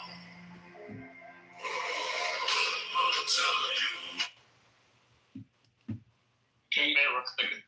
Go ahead, Nicola. Concrete, can you answer a direct question, please? What is the role of BlackRock doing 08? Because you brought up 08 and BlackRock. And by the way, if you limited your submission to private equity, shadow banks, derivatives market, etc., right? I would agree with you. I'm talking only about BlackRock. I may use different wording, not the exact wording that you used, but I would agree with you. So what are we arguing with? What are we arguing about? You just don't think Larry Fink is as pernicious as private credit? Is that it? Yeah. Okay, great. So we just have fundamentally different worldviews. I take it to be the head of the monster, and you think it's just some. My question. Can I finish? Okay, go ahead, bro. Yeah. I think we don't have anything further to discuss because I understand where our disconnect is, and I don't think that'll ever be bridged, right? We won't bridge. I won't see your side of it. Couldn't disrupt adult business, so they couldn't get in between adult shit, even as kids. So the same generation saying "fuck them kids" is really saying.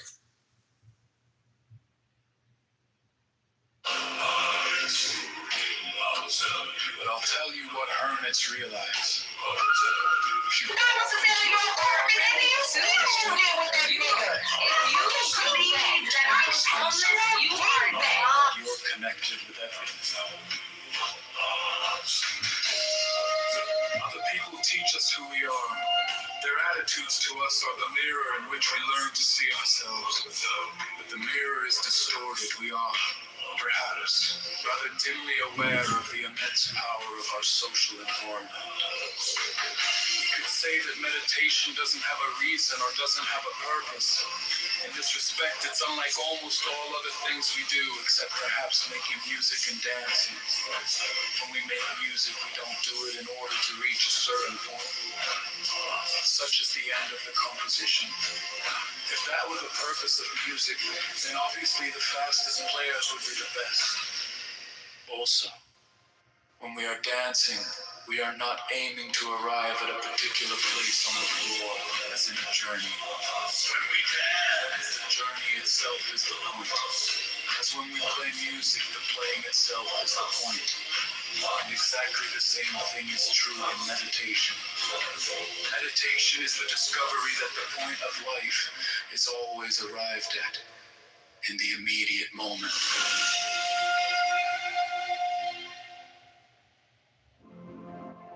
What I'm really saying is that you don't need to do anything. Because if you see yourself in the correct way, you are all as much extraordinary phenomenon of nature. As trees, clouds, the patterns in running water, the flickering of fire, the arrangement of the stars in the form of a galaxy. You are all just like that, and there is nothing wrong with you.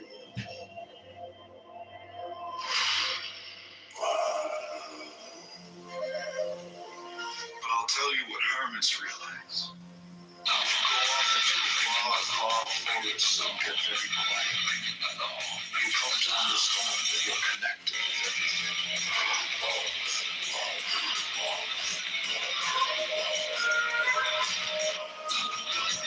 Other people teach us who we are. Their attitudes to us are the mirror in which we learn to see ourselves. But the mirror is distorted. We are perhaps rather dimly aware of the immense power of our social environment. We can say that meditation doesn't have a reason or doesn't have a purpose. In this respect, it's unlike almost all other things we do, except perhaps making music and dancing. When we make music, we don't do it in order to reach a certain point, such as the end of the composition. If that were the purpose of music, then obviously the fastest players would be the best. Also, when we are dancing, we are not aiming to arrive at a particular place on the floor as in a journey. When we dance, the journey itself is the point. As when we play music, the playing itself is the point. And exactly the same thing is true in meditation. Meditation is the discovery that the point of life is always arrived at in the immediate moment. We do not come to this world. We come out.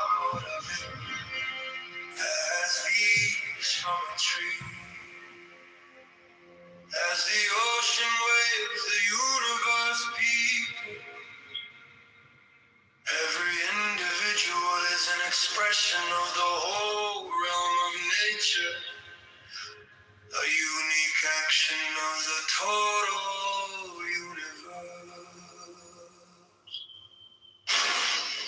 If you say that getting the money is the most important thing, you'll spend your life completely wasting your time. You'll be doing things you don't like doing in order to go on living. That is to go on doing things you don't like doing, which is stupid.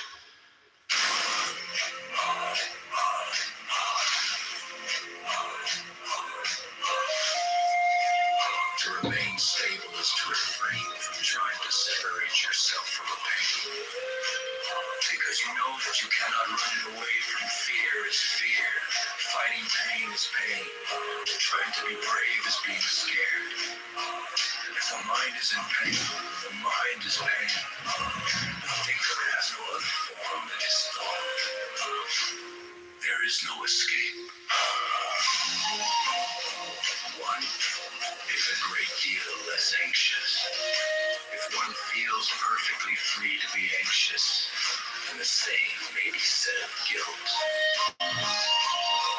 People get all fouled up because they want the world to have meaning as if it were words. As if you had a meaning, as if you were a mere word, as if you were something that could be looked up in a dictionary. You are meaning. How is it possible that a being with such sensitive jewels as the eyes, such enchanted musical instruments as the ears, and such fabulous arabesque of nerves as the brain can experience itself anything less than a god? A priest once quoted to me the Romans saying, "Their religion is dead when the priests laugh at each other across the altar." I always laugh at the altar. Be it Christian, Hindu, or Buddhist, because real religion is the transformation of anxiety into laughter. The world is filled with love play, from animal lust to sublime compassion.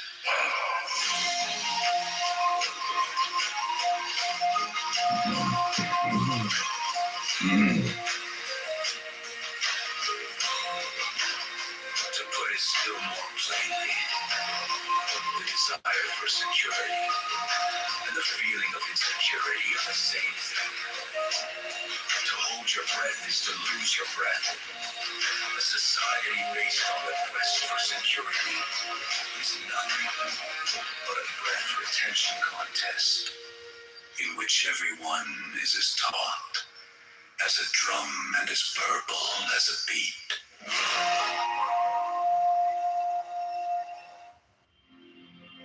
We do not come into this world.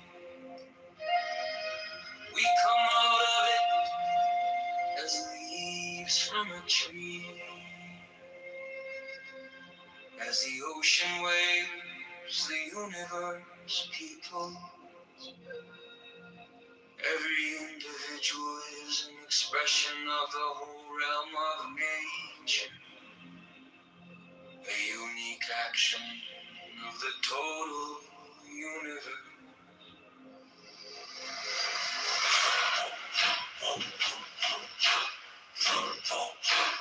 If you say that getting the money is the most important thing, you'll spend your life completely wasting your time.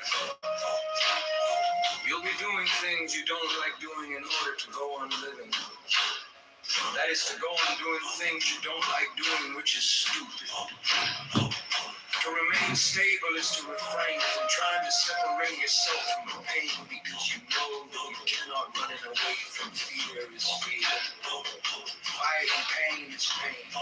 Trying to be brave is being scared. If the mind is in pain, the mind is pain. The thinker has no other form than his thought. There is no escape. One is a great deal less anxious if one feels perfectly free to be anxious, and the same may be said of guilt. And people get all fouled up because they want the world to have meaning as if it were words. as if you had a meaning, as if you were a mere word, as if you were something that could be looked up in a dictionary. You are meaning. How is it possible that a being with such sensitive jewels as the eyes, such enchanted musical instruments as the ears, and such fabulous arabesque of nerves as the brain can experience itself anything less than a god? A priest once quoted to me the Roman saying that a religion is dead. The priests laugh at each other across the altar. I always laugh at the ritual names. You speak about the Quran, the Sharia verse. In the Sharia says that God's chosen people above all worlds. There's three verses in there. That they're Allah's chosen people above all worlds.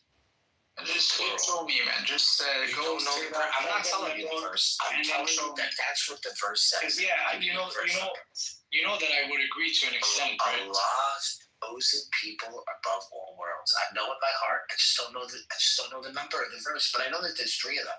Yeah, but show the verse. Like if you're saying a claim to provide, you're the one claiming perfect preservation with oral transmission. You tell me what the fucking verse is. That's to me. Bro, come on, you think I'll just like not educate you guys? No, I don't care. Don't believe me. But as far as I know, since you're not going to check it, that's what he says. Because I know what he says. No, because I can show verification. Because you could twist meanings. That's something you do a lot. So I just want to make sure you're saying the truth. Does it not say? All right. Now, you're gonna quote why are you mad about it, huh? Because you keep on trying to be irrelevant. You're gonna what you do with words of Allah? You just gonna throw them in the garbage because they don't have no meaning. So I'm gonna ask ChatGPT, can you please show me in the Quran where it states that Beni Israel is Allah's chosen people above all worlds? Please give me and list to me the verses that have this statement. Thank you. It's the surah. Only in Islam. Only in Islam. What the fuck? Yeah, these are trolls. Dude, we call them 247. It's trolls. O children of Israel, remember my favor upon you, that I preferred you over all. This is again in chapter 2. You said what? 1:22. Preferred you over all worlds, correct? Yeah. Okay. Yeah, I don't disagree with this. What's wrong? Oh, children of Israel, remember, because I'm gonna paint it. Yeah, because I'm gonna paint it tomorrow. When I want to paint a little bit of it tonight. No worries, man. Do whatever you want. If you want to dance naked tonight, do it, man. I'm just saying, if you understand. I'm gonna get it. I'm gonna finish it. Okay, so now that he's calming down, so I'm gonna just say this, right? Islam, or in the Quran, it doesn't refute the historical claim that yes, the Israelites were at one point the chosen people. God, meaning they were leading in the faith, right? And God saw them as leading in the faith monotheism, which prophets came from them. It's we acknowledge this. There's no anger or whatever whatsoever about it. What's the precision? The Quran does refute the understanding that it is eternal, unconditional, in the sense that they are superior, that this is like nationalism. No, the Quran doesn't say this. Actually, the Prophet, peace be upon him, explained it pretty well in his last sermon. He said there is no superiority over an Arab over a non-Arab, or a non-Arab over an Arab, nor a white, nor, there's literally no race, no tribalism under Islam. It's just faith-based and it's action-based, meaning the one who is closest to God is the one who is doing the most faithful actions. That's it, man. It's pretty simple. It's universal. There's no supremacy behind this.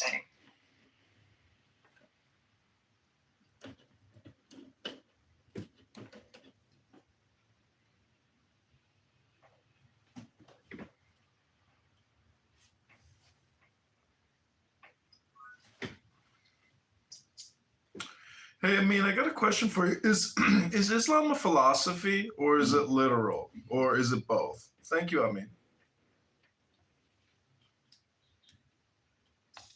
I would say, yeah, it's kind of like a philosophy. And what do you mean by literal? Meaning, is there like a teaching within the story? A what? It's called education, knowledge, and understanding, or teaching. I'm just wondering, is it historical fact, or is it a philosophy on how to live your life? Yeah, it's both actually. It's both. So whatever is written in the Quran, we believe this happened historically. This is historical.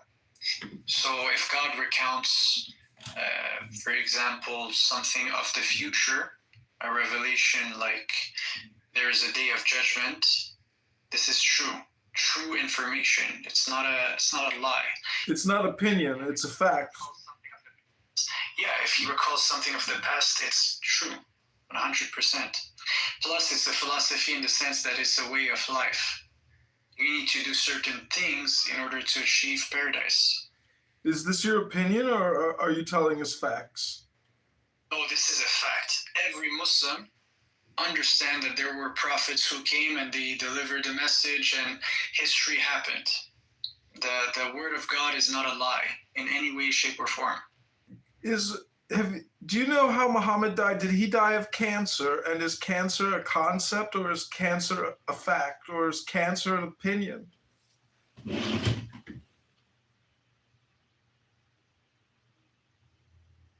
Assalamu alaikum jami'an wa alaikum assalam wa rahmatullah. So I just want to say this, right? I don't see the relevancy of your claim or what are you getting at? You're asking. Well, my point is, a lot of people like to say things are facts, but the truth is they're just opinions. And I don't know how people can think opinions are facts. Are you delusional? You know, music. Actually, let me refute you in the right perspective. The Quran does say, and God says, that He's talking to the Prophet. He says, you will die, and you will die. Muhammad is a messenger of God, and the messengers of God have passed away before you. This is from the Quran. So you're not removing any meaning or any relevancy from his message, from what he had to convey to humanity. So at this point is irrelevant. I'm sorry, but what did he convey to humanity that was so great, that was more than just opinion and was actually fact? I'm going to listen to you. Just let me finish. There's a verse in the Quran that says, do not say to the people who died in the cause of God that they are dead. Indeed, they are alive, but you do not perceive it. So me as a Muslim, I can't even say that Muhammad is dead, in the sense that he is, he's gone. He's going to be not a word remembered in the eternal will of God. This is not true. We don't have this understanding as Muslims. What understanding? I'm so confused. What's your point? And what are you talking about? What I'm talking about is pretty simple. You are real, ideas are real. There's a destination to achieve, paradise. It's true. So it's like a manifest on a ticket, like you bought a plane ticket to go to paradise? What is this, kid? You're talking like a show, to be honest, like that. No, I mean, you sound delusional to me. Everything you say is a fact. You can't even accept that your own facts or opinions. You're a schmuck. It's not simple. This is the result of intense. What, like intense book reading or something? It sounds to me like you're just making a bunch of shit up. Okay, and pondering. So every person has its own conclusions, right? So you're entitled to have your own conclusions. If you don't believe you're real, if you don't believe the world around you is real, if you don't believe information around you is real, well, that's on you, bro. I don't believe this. I believe the world is full of meaning. It's inherently meaningful. There's a purpose to everything. And you mean to tell me that our lives only have meaning because of Muhammad? And Muhammad gave us the truth and a destination to go to get to nirvana, to get to paradise, where all the virgins are? You're making some good points, man. Yeah. Now he's projecting whatever. It's not called projection. It's called consideration for the facts. The facts are that your opinions are not facts, and that you are delusional and telling us all kinds of nonsense and just made up shit. It's all just bullshit what you're saying. It's all just fucking bullshit, man. Get out from underneath yourself. You think your book is so great? The glorious Quran is written in a desert by barely. It's like a kindergartner wrote it. I mean, grow up. Your opinions are just opinions. They're not facts, man. You're on a social audio chat app using your fucking cell phone on a Saturday night. Grow up, young man. Once your fruit are going to produce something that's civilizational birthing, come back to me. Civilizational birthing? What are you, from outer space? Is this some kind of fucking spaceship we're in or something? What the fuck are you talking about? You're delusional, man. Go to your paradise now with the virgins. What a fool that makes you. Fool, you're projecting. I mean, you're just projecting. Yeah, whatever.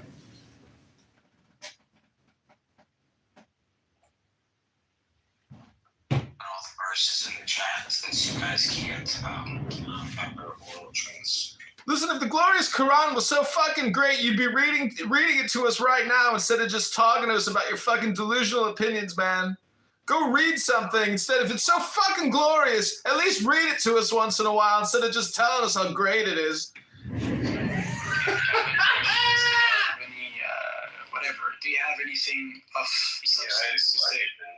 What is the punishment for the woman for adultery? Is it the 100 lashes that we see in the Quran, or is it the death, which we see in Hadith?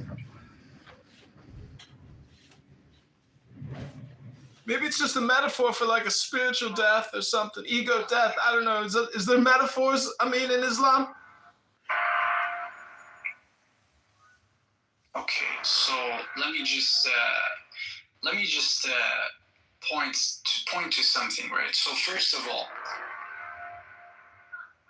okay, well, let me just drop music there. He's overstimulated, so I gotta just go down for a second. I mean, let me just repeat. I'm sorry. I'll try to go ahead and just say your question. Yes, sir. I'll be more direct. So, what is the punishment for adultery for the woman?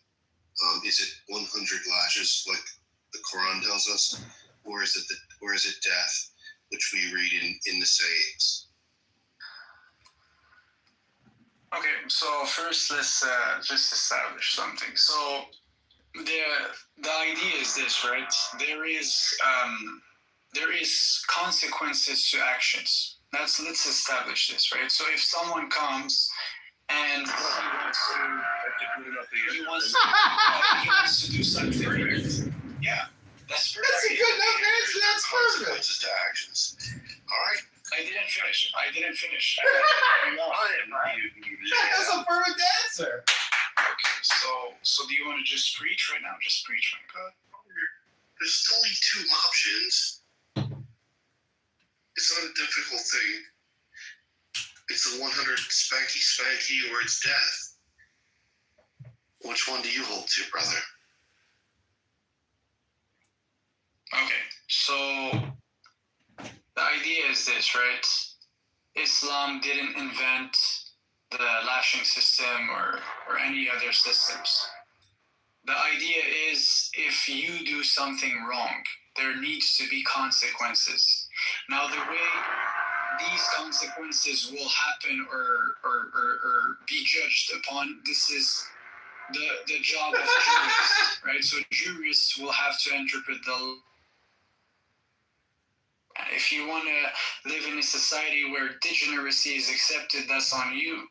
Well, first of all, let's establish something. We're all sinners. This is a fact. We don't even deserve to live if it's not by the mercy of God. So the whole point is to see the world through this lens. If you want to be someone who's just like Mr. Punisher, it doesn't work. You cannot take, you can think you're God and try to punish everyone else. The idea is, if there is something that happens, you could report it. You cannot punish someone. You can report it, but then it's going to have to pass through a court. And in the court, they're going to interpret the system, and they're going to apply whatever punishment, whatever is the punishment, whether he's going to waste 10 years, 25 years of his life in a freaking prison like a slave, or he's going to receive lashes, whatever is the decision. This is up to the wise men, the people who have dedicated their lives. According to the madhab, according to which school of jurisprudence do you hold? Typically, it's going to be Hanafi, which is the majority in madhab or school of jurisprudence, and we can read precisely what the punishment is there under a perfect Islamic society, what the punishment for adultery would be for a woman, and it's different. It's different from what we read in the Quran. The Quran, and we see within the Quran, we see 100 lashes, and within the madhabs, we see death penalty. It's unanimous across all schools of jurisprudence. And I ask you, what is your view on the punishment? Well, how should a woman be punished according to the schools of jurisprudence? Yeah, so the point is this, right? So first of all, for the punishment that you're mentioning, there needs to be 4 eyewitnesses first and foremost. If there is no 4 eyewitnesses, this case is dismissed, right? Yeah, then there's multiple things to go through. It needs to go through a court system. And there's decisions to be made. There are, as I'm talking to you right now, Sharia states they apply 100% the Quran and the Sunnah, and they're going to interpret that in a certain way, right? And they're literally doing the law right now, and there's no lashes involved. So, what are you even trying to say right now? What's the point? Are you trying to? No. Actually, here's my question. Are you trying to say for bad actions there must not be punishments? Is this what you're trying to say right now? I don't understand. Oh, I'm not trying to say anything. I'm just trying to ask a question to find out what your view is. It's like Trump University. Scores of universities met with problems. The problem is you're talking about the university, and I know this is your central thesis, Ben, so I was waiting for you to chime in on the university side, but as one does. But fighting schools that have multi-billion-dollar endowments, it's like, how are you gonna take them down unless you do what Trump kind of did? Stop. Our brain is your boy. Here with that fake ass watch. Did y'all scroll through his shit? This nigga tattoo. This nigga tattoo. And kind of mushy, but whatever. Our bellies got filled up, Sandy. That's all that mattered, and the service was good. Mm-hmm. They messed up with us by putting a price gratuity on us, and I told my sister, I said, let's go ahead. We'll pay a little bit more about that because I would have already paid more than what they put on there. So we took care of them. It's a holiday. They got us in. They didn't have to. We could have walked next door to the next crab place. But, being nice and being kind sometimes works out.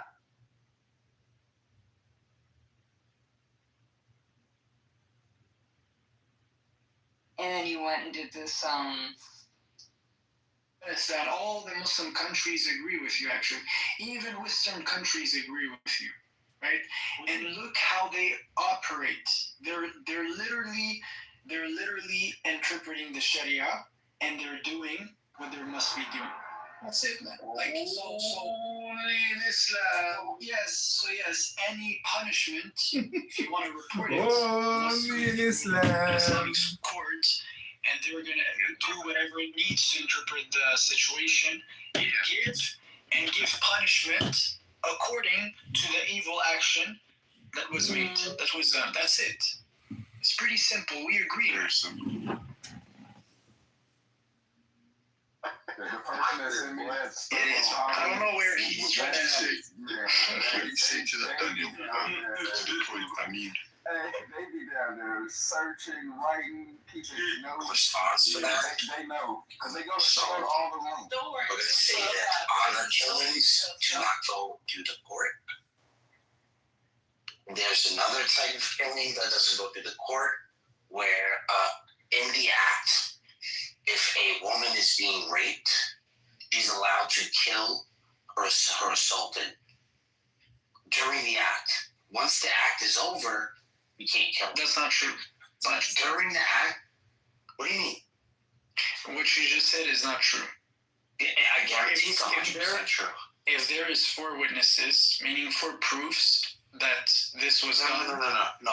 I'm talking the about judge during will tell her the act we of want rape. to kill him. During the act of rape. That's what's going to happen. It's a choice. During the act And if of she rape, decides to forgive him, she in can. Islam is allowed to kill her assailant. No court system. Honor killings. If self-defense. Yes. So that's it. So we don't need Sharia. No, but you don't understand what actually happens. It's like self-defense happen. It can happen in the situation for sure. It's legitimate. But then once it's done, you can't apply the law by your own hands. Once the crime is done, you need to go and Islamic court, and it's going to be justice going to be made. That's it. I'd just like to read something to you, brother. So this is the classical Islamic law on adultery. It's called zina.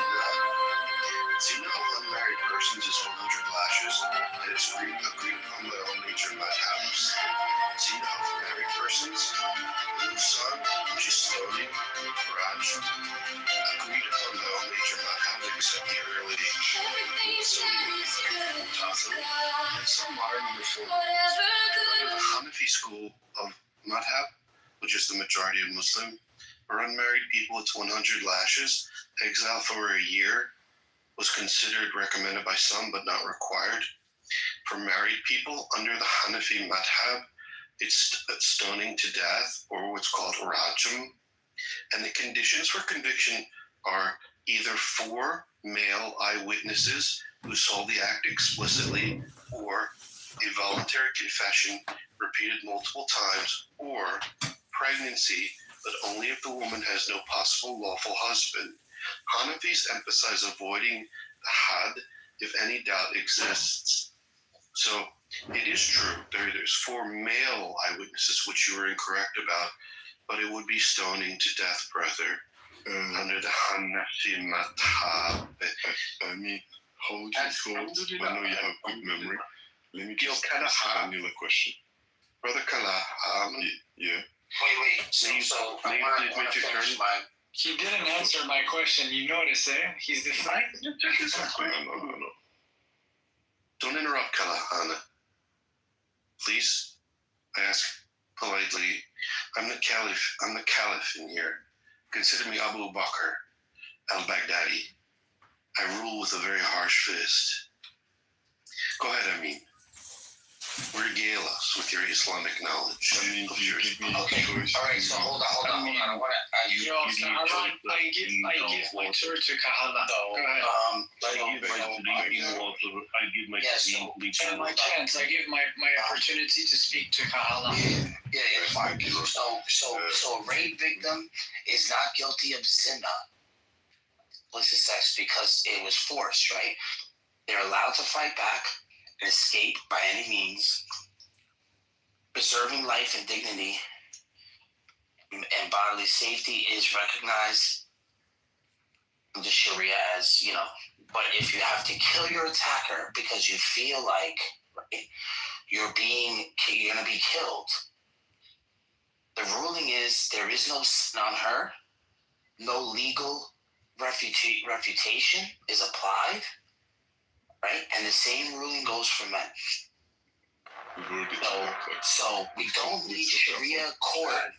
We don't need Sharia court. That's a lie. Or laws. No, don't worry. I mean, let me just ask Daniel. She's gonna, if you're raping her, she's going to kill you. I'm just letting you know right now. Okay, so I'm warning you guys before you do this act, because I know this. You have to do this before you guys die. I understand. If you do rape a woman, they can kill you. So just realize that.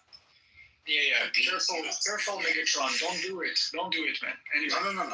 That's Daniel. Daniel, don't do this. Never do this. Anyways, just go to hell. You guys don't go to hell for stuff like this.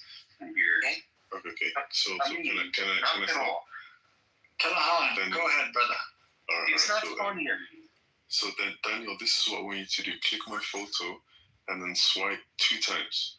You'll see information about a man, the British Foreign Minister named Lord Curzon. Just read it. If you want to read it out loud, that's better. If not, I can read it for you. Would you please do that for me? I'm unable to see it.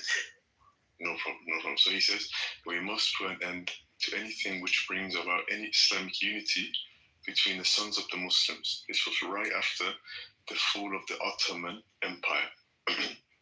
So the reason why they say this is obviously, Amir knows and I know, and any Muslim knows that anything right will always have opposition. Okay? And that's just how it is. So anyone that opposes what the Muslims try to do, it's just the way it is. And I mean, I don't know if you've heard of the prophecy.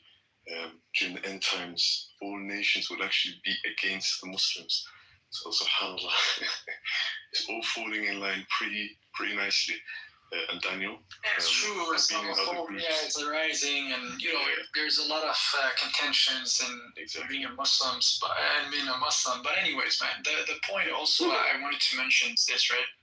Is that on top of what you said, like they don't understand that when it goes through an Islamic court, there's different levels of punishments, right? That are applied depending on different evil act. Now, we agree that usually any evil act must be punished in some way, shape, or form, right? And this punishment can be converted. It's literally something that could be converted. This is what the scholars of knowledge, they understand, right? It could be converted into a fine. It could be converted into whatever, like a jail sentence. Right, so sometimes whatever, man. If you have the choice, I'm just saying, if you have the choice, 100 lashes or 10 years in prison, what would you choose, man? Like, you're gonna try to say, okay, well, maybe 100 lashes, I guess. Maybe we're different, but I'm just saying, like, if you were in this scenario, or if you see someone in this scenario, I think that's what you're gonna think. So, not to say that we're not gonna want to punish the evil act, but I'm just saying there's different options, right? The wisest mans who are the judge and the how do you call this? Like in the they're working in judicial system. You're gonna allow your sister to be. They're going to judge the most wise outcome. I mean, I appreciate what you have to say. So I'm stuck in a position here, so I can either look at the madhabs and the scholars, or I can listen to Amin, because there's a little bit of a difference there. And I can do what you want, but it would just mean that I would be groveling at your feet and trusting you, as opposed to looking at Islamic jurisprudence and the madhabs. No, this is clear. But brother, I can do that if you want me to. Is that what you want? I just get on my knees and I say, look whatever you need to look. Please don't interrupt me. I thought this was a question. Do you want to have a discussion, man? Come on. Good evening, gentlemen. Just real quick to break things up. Daniel. How are you, brother man from another mother man? Let me just say one thing, Amin. Like, I'm trying my best. You differ in many ways from what I'm reading from the scholars. And I can do one of two things. I can listen to the scholarship and the madhabs and the consensus of the madhabs. I can look at the Ishma about the matter, Ijma, the consensus of scholars, or I can listen to a meme. Obviously, I'm not going to just listen to you. I'm going to look at the scholarship, brother. But why do you prop yourself in ways that are above the Ijma? I'm not. And I think that I'm not. if you do, brother. Okay, so do you want me to reply? Okay, so here's the point, right? I literally, look, do your research. You're going to know whatever you need to know. For sure, man. I encourage you to do this. But what I'm trying to show you is this. The inheritors of the wisdom of the prophet, they're operating in this world right now as I'm talking to you. So just one moment, let me finish this, right? So whatever country like Morocco, Jordan, Saudi Arabia, Pakistan, Afghanistan, man, usually they have some wise individuals in the judicial court system, right? They're operating, and they go and they look into the Sharia, they're aware of it. They apply it on a daily basis, right? So I think they have the wisdom to apply it. They have the best say to apply it. Now, if I say to you that, yes, this is methods they use, they convert punishment into something. It's like there's degrees of punishments. You need to be aware of this. You need wisdom to understand this. If you can't understand this, brother, what do you want me to say? Don't believe me, just do research. I want to switch up the conversation. I want to ask, is there another brother in the room here? Are you also a Muslim? Hello? Who, me? Yeah, you a Muslim? Alhamdulillah, yeah. He actually, like a volunteer, he does work with helping replenish. I believe that he does missionary work. So I would be respectful of him if we could. It's up to you. Who does ministry work? Who does This man, Kal Han, he actually does put his faith into practice and helps people. Who, Kal? Yeah, he's different than Amin. For the sake of Allah. Amin does more. Amin does No, more. I know you do more, brother. No, I'm just here. We're simple guys. He's a simple man. Just a traveler. That's the way you said it. Take it slow. I'm not even gonna ask him a question because it's kind of like a personal question. And just wanted to know how you guys deal with certain things. But you know what? Since you're a nice guy, I'm just going to go. He's a good man, and as far as I know, he has a ministry where he's helping. No, I'm trying to ask me. I like being challenged. Trust me. Are you sure? Of course. Put me on the stage.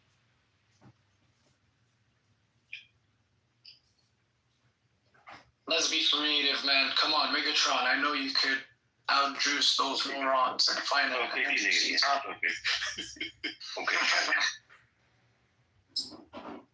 I would say, like, I don't know, the question I'm going to ask is that I don't want to do you like that. But it's just something that I think about. Something that I was thinking about today. Kind of like how, when you're young and you're kind of like growing up in Islam. And, when you're young, because I was young, Forrest. Brother, I love you. What is this? I know what you're going to say, dude. And, when you get to a point where you get to a point in maturity where you start to understand more things, you start reading the Quran more, and you finally realize that your prophet did some things you might be uncomfortable with when you first say it. Okay. Would you be able to Is marriage to the Coptic woman? Is marriage to the woman in Abar? Aisha. When you guys hear about these three, we don't have to go into specifics. Yeah, of course. As a young man, what ran through your mind? Did you actually think what's going on here? Is this the last message from the one true God? You had to ask yourself that. If it is the message from the one true God, why does that have to be this way? Why do I have to defend this? Now you have to defend this now. This is truly hip-hop committed. There's nothing to defend. No, I'm just responding. Oh, I'm just answering his. He's trying to make it like dramatic. But don't worry, I'm standing upright. حنيفا مسلما وما كان من المشركين. I'm very upright, so Megatron, just to answer your question. So when I was young, and Amin knows this, and I think anyone who's a Muslim will know this, those topics that you mentioned don't actually get taught at such an early age. Majority of the time it's Quran, beneficial hadith, and things of that nature. The things that you've read and heard is something that people learn about at a later stage. This is just the normal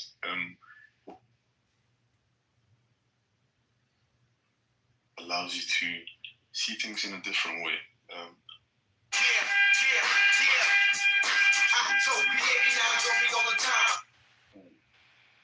Oh damn! This nigga know all the apps. I'm just on that one and this one.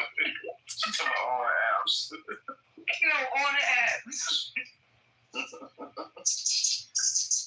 The iPad on 7% wanted to be plugged up. I'm irritated. No, for sure, it's thing. I got some chargers. I just need another. Amina. So I was saying that the patriarchy, it trains up the boys to become men who take their power unapologetically. And the patriarchy have also taught men that they're supposed to, quote unquote, sow their seeds, and that infidelity is also their birthright. So I feel like that a lot of men are not intelligent enough to question the social structures in which we dwell. It keeps people from denying themselves from food that they desperately need. I desperately did not need an egg and cheese bagel from McDonald's. I can't. And I didn't need the samosa that I had earlier. I didn't need the. We all need those.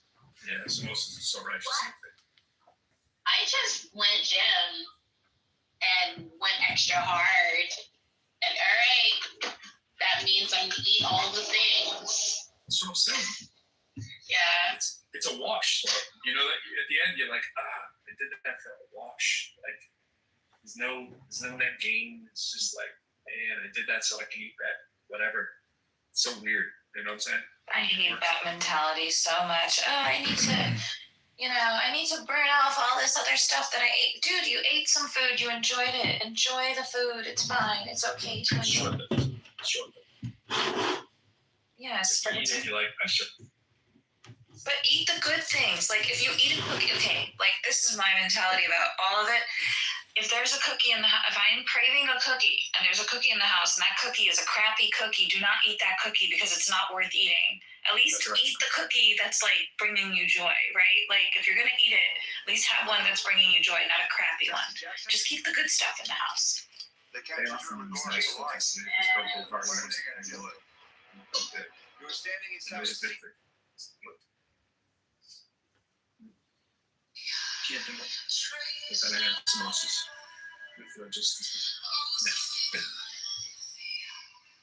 Are you speaking English? What's up, Ben? Samosas. Oh, we talking? I'm talking to you. I was asking if you were speaking English. Oh, I said samosas. You know what a samosa is, right? No. Oh, a samosa is like a. You tell them. Bishop. I knew you were going to make me have to do it. You can't do it ever. Because you don't even know what a good samosa is. My God. Okay, Kirko. No, wait. Good samosa is in your tummy. Pretty much, yeah. So samosa is like a fried, oh Lord, it's like a fried pakora that's filled. So it's like. What? Yes, so I'm going to tell you. Yes. Oh, and now I'm not speaking English. OMFG people. Okay, so basically you get a dough and you fill it up with some kind of filling, and usually it is potatoes, peas, and spices that have originated in South Asia. And you fill it up and you roll it up, and it's like an egg roll that's shaped like a pyramidal cone. Okay, that's for my science people. I know. They're righteously delicious. And so when you fry it up, it's yummy and hot and steamy, and it's like tasty. It's like what? Is it kind of like lupia? I don't know what that is. Oh shit. Yeah. So it's a cylinder, and it's usually filled with like veg. That conversation with it. The second part was wild. Hold on, we gotta hear that. I don't really. What did he say? The second part? Oh my god, you can't make me play this again. I mean, I think I'm gonna have to, because I didn't hear. I was so shocked by the first part. I didn't hear the second.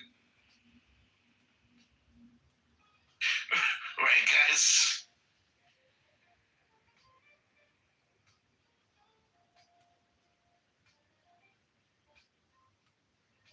Bro, I saw this clip where I don't even know these guys, Hassan Piker and some other fat guy who looked like he was Syrian, were talking about how the left is kind of embracing Fuentes if he changes his tune on a couple things. I'm like, what? It's like everybody's trying to get a piece of him now. Who's trying to change what? Holy shit. I'm sick and tired of these fucking niggers. Fucking my country. Oh man, I was so shocked. Who said that? Dude, I almost had my headphones out too. These guys. I was changing gears and I like paused for a second. I was like, oh shit. Oh, we're full fucking racist, guys. Like it's I'm so proud of us. Whatever. Like, I don't know which one's which when it's not Pakistani or Punjabi ones, but I know they're different. And I'm like, oh yeah, this one's like sweet. Yeah. No. Well, yeah, and the sweet stuff is like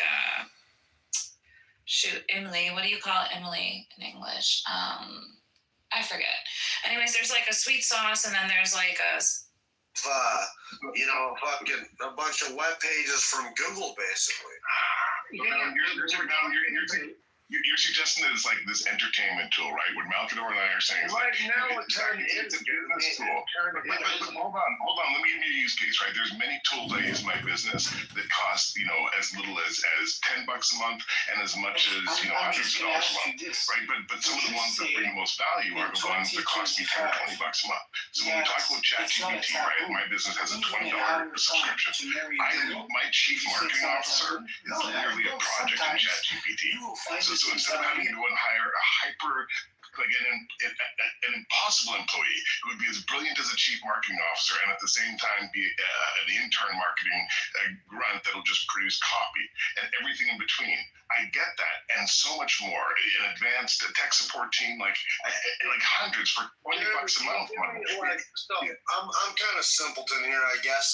Give me an example of how, like in a real world situation where this guy fucking helps you out.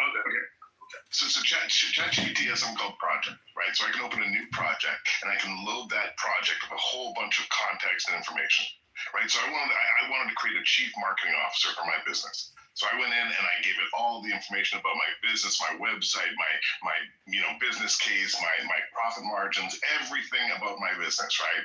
And then I said, hey, gave it a prompt saying, you are the world's best chief marketing expert. You use all of the knowledge from, a million different best practices when it comes to marketing and customer engagement, right? And now that project, every time I go into that project and ask a question, I'm talking to my chief marketing officer, one of the most brilliant marketing people in the world, because it's an AI that uses marketing information across the entire world and uses best practices. And so I go and say, hey, what's his name? What's his name? I called it my business AI. No, but what's his name though? What's his name? What's my AI CMO's name? Oh, it's not a real person. Yeah, it's AI. It's ChatGPT for $20 a month.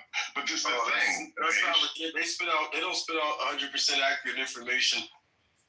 But here's the thing, Beige. I can go to that project, my AI CMO, and I can say, hey, let's work on a 6-month marketing plan that will 300x our customer base, right? And let's break it down at a high level and then at a lower level, and then let's go and execute and create the content that's going to realize this objective. And I want you to do all of it.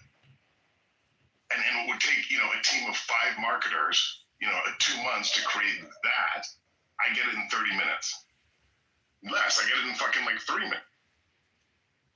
Jeremy, you're using this to basically this AI to help you market stuff. To not only create my business's entire marketing but all the way. What's the name of your business? Every single tweet. What's the name of your business? Okay, Why not? You don't have to say that shit, Jeremy. That's cool, bro. No, that's understandable. I wasn't talking to you, bro. I was talking to Jeremy. I know, but we don't need to be exposed. Jeremy, personal. Yo, I'm an American hero, bro. First off, relax, bro. Thank you for your service, brother. Thank you. So Jeremy sells sex toys at Puerto Rican women. That's not good. Honestly, Beige, hold on, Beige. You said that's not good. What do you got against Puerto Ricans achieving sexual satisfaction, man? You realize the sexual industry is like $1 billion industry. Who the fuck would throw shit at a guy who can give his mom a $3,000 square foot house? If I could do it selling sex toys, I'd do the same thing. Be honest. Whoa, get off his dick, bro. I'm sure he was just joking about it. Go do it then. Bro, Nina, do I need to retreat? No, you're fine, bro. You're fine. Just Yarl. Come up here, buddy. Yeah, right. Yeah, right. Yo, bro, you sell sex toys? Do you have like a sex toy shop? His name correctly. He should be coming up here. He has like a sex toy shop where he makes them.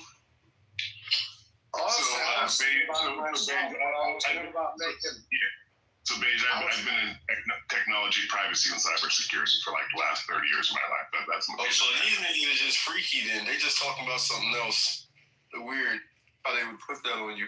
Very weird. Very, very weird. Again, like there's not. It sounds weird. What's Jeremy complaining about tonight? Oh, he just told us about a ChatGPT prompt on how to market his business. Oh my God, Jeremy, another banger! Yo, I agree with him. Well. If it isn't John Kittleman, huh? So you guys are American heroes too, or what? No, I don't know what you mean, man. What do you mean? Wait, if we're Canadian, does that count as an American hero? No. Oh, no. So last night, Jeremy accused me of being gay, and in hindsight, I just want to say that when Jeremy was calling me gay last night and I was hitting on him, he was projecting. Jeremy was projecting his own, lustful nature onto me last night. Music, don't be ignorant. Okay, simmer down there, Michael. I have a question for you. What's up, Christian?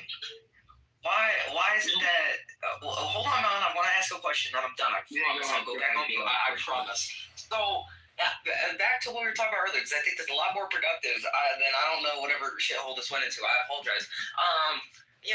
And with this AI, and how, Beige, I don't know. I'm just trying to ask the fucking question. Okay, thank you. Yeah, exactly. So in terms of the AI, right, and in terms of stock, Malin was asking, how does it help, you little fucking heathen, right? And then you responded with probably 5 or 7 reasons why.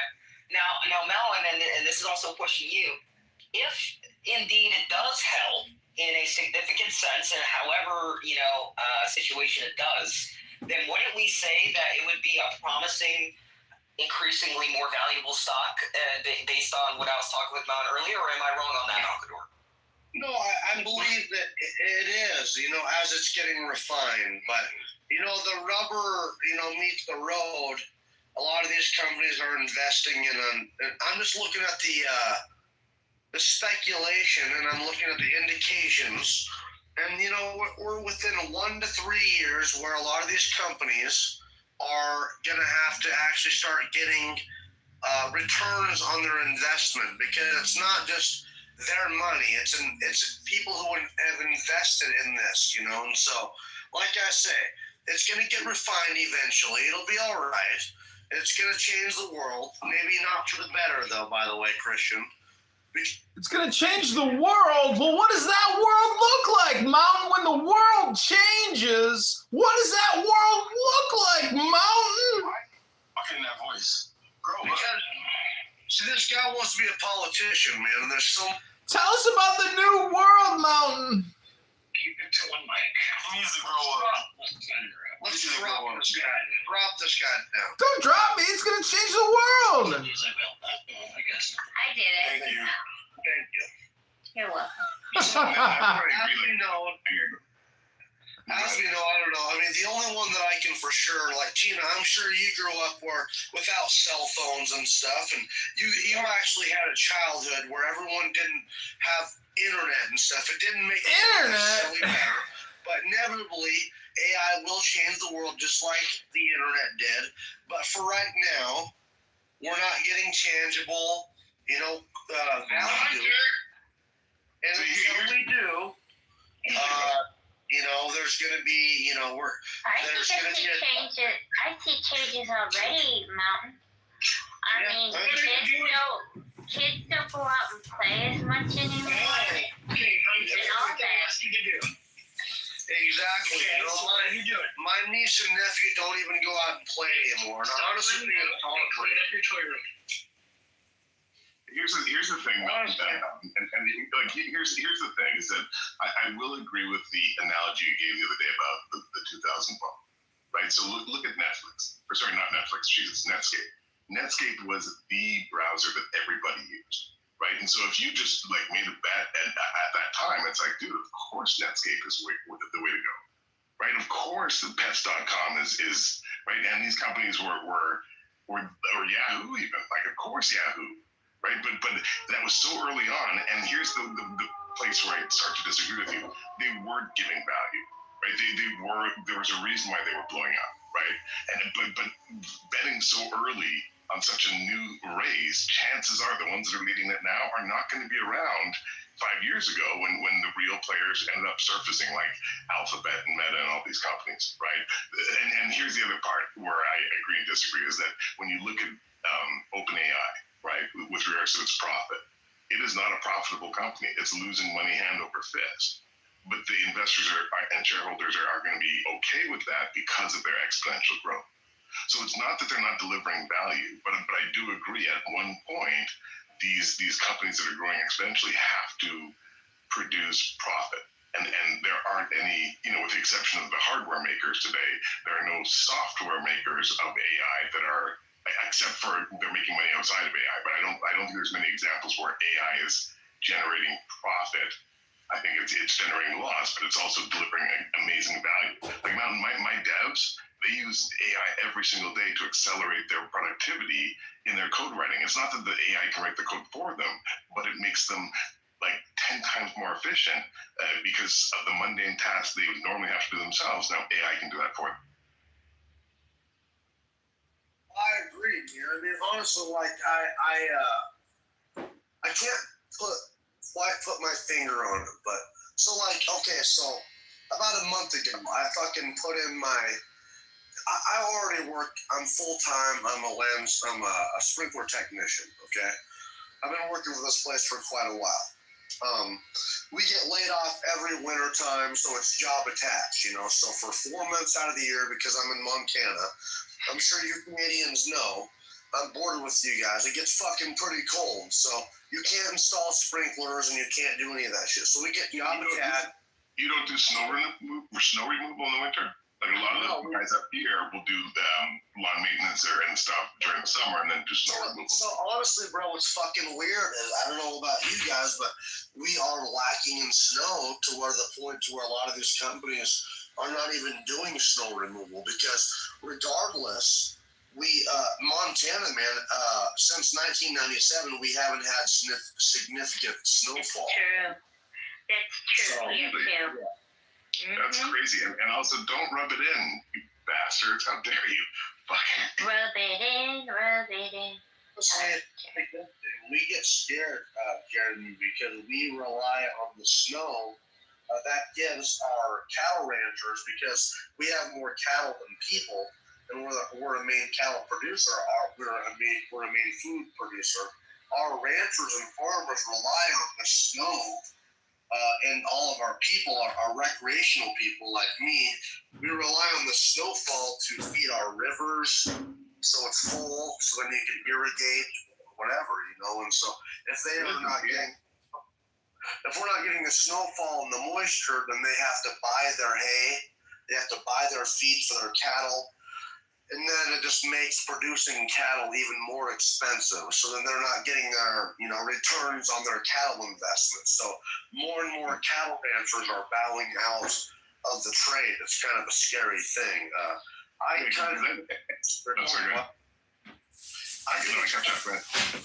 it's kind of a conspiracy myself. I really do. A worse word. I think it's cloud seeding and weather manipulation. But you might call me crazy, but we're right above the jet stream, man. It's a really scary thing what we're witnessing. We have not seen significant snowfall since 1997. Yeah. I'm sorry, go ahead. Well, my family was almost killed out in the 60s by a terrible blizzard where we used to, every year it was common in Montana where you would get, 4 to 6 feet of snow. And so it's a testament to where my grandparents are still alive. They're literally still alive, and their family, their animals were all killed out in a blizzard in 1966. Wow. They had to dig their fucking sheep out, and most of them died, and that's how we lost our ranch. I probably wouldn't even be born if the ranch would have survived. So it's kind of because then my family would have never gotten into the grocery business, because my grandparents lost their ranch because they lost all their animals, had no choice but to sell their animals in 1966 after losing them. This is the type of winters we used to have, and it's gotten worse and worse. And you might say it's I don't know, human caught. Trey, you there? Trey, what's up? Andrew, can you believe it? Trey fucking recorded Dave saying the N-word the other night. Again?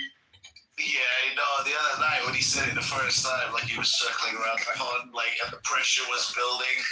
Trey, play that shit again for Andrew. I can't this moment. I can't. I literally can't. I don't know. I have to take my headset out. They keep saying it multiple times, It's a Dutch ancestry coming Yesterday, he's like, yeah, I'm a little bit anti-Semitic. Does it start with an N and end with an R? Yeah. Oh, you mean neighbor? Exactly. Yeah, neighbor. Yeah. He kept saying niggardly, the pressure was building, and then he just fucking let loose.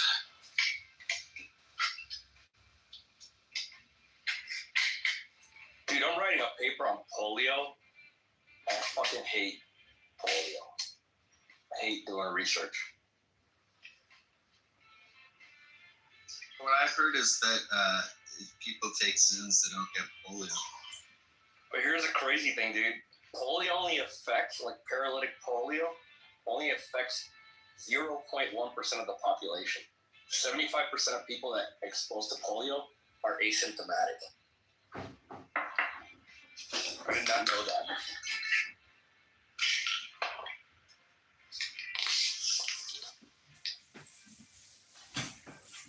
Which is why it's so bad, because people are just going around spreading it, and then basically kids get it, and it dates back 3,500 years.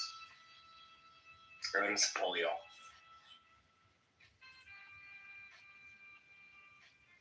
So if you put a couple of Zins in your mouth, Michael, you'll be good, man.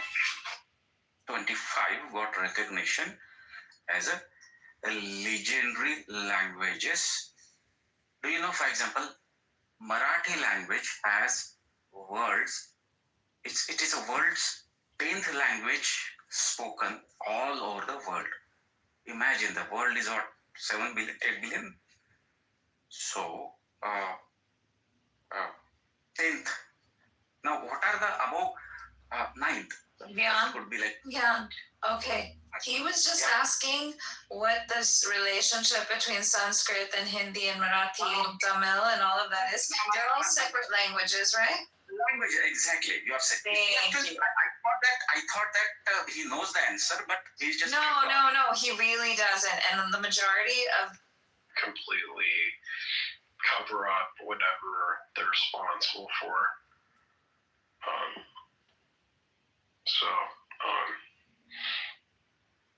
And it's interesting though. I feel the same way about Clinton pretty much, and it's interesting though. It's like I said to people that Bill Clinton is probably the last president who I felt for America was most united, and he's also one of the most criminal presidents I can imagine that we had. Excuse me. Oh, Negro, I can't get over this cold. And I feel the same way about his wife ultimately. And I think it's interesting that I mentioned to you, I didn't. Negro, the spreader of death and plague. I didn't like either candidates. I mean, like Joe Biden, I was more angry at the media ultimately for the fact that they were covering up their lack of coverage on the woman who came out with rape allegations against Biden. Oh yeah. Which, it was the thing that to me, it's like, yeah, I agree. Trump is a person who grabs women by the pussy, specifically, but it's like, I can guarantee you this woman who came out with rape allegations, if it was against another Republican or if it was against Trump, then, they would not have been hesitant to cover it. I'm so tired of hearing, everybody has a damn rape allegation. Even you had an allegation against you about, Well, and that's the thing. Well, and that's the thing, though. It's to me, I'm not saying that essentially that Biden is a person who raped the woman or anything like that. I'm just saying is that the media, to cover up something like that, does show that there is a bias for them to go after specific individual, like only people that do not threaten their profits specifically. Which is one of the reasons why they focused on Trump and the rape allegations that were against him, which of course Trump had a record of. He had at least I think it's well over 25 sexual assault allegations that have been against him. And it's interesting. Just say it. Assalamu alaikum.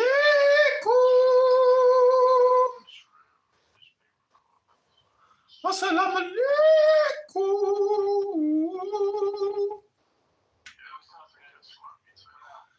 كيف حالك حبيبي؟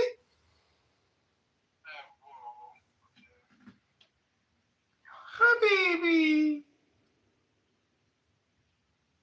Huh? I want to go back to Who school. moved the room? Go ahead. I moved the room. They're really gonna say we're gonna give it to you for that. Alright, you should. Go do it. I don't even watch it, so it's literally also just. I did get it for WWE, but now they're putting WWE over in Who boomed the room? Who boomed the magnificent room of despair? Awake is near.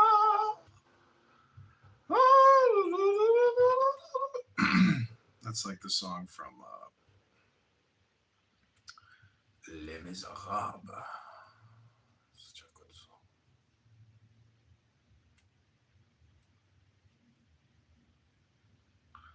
So welcome to Who Boomed the Room.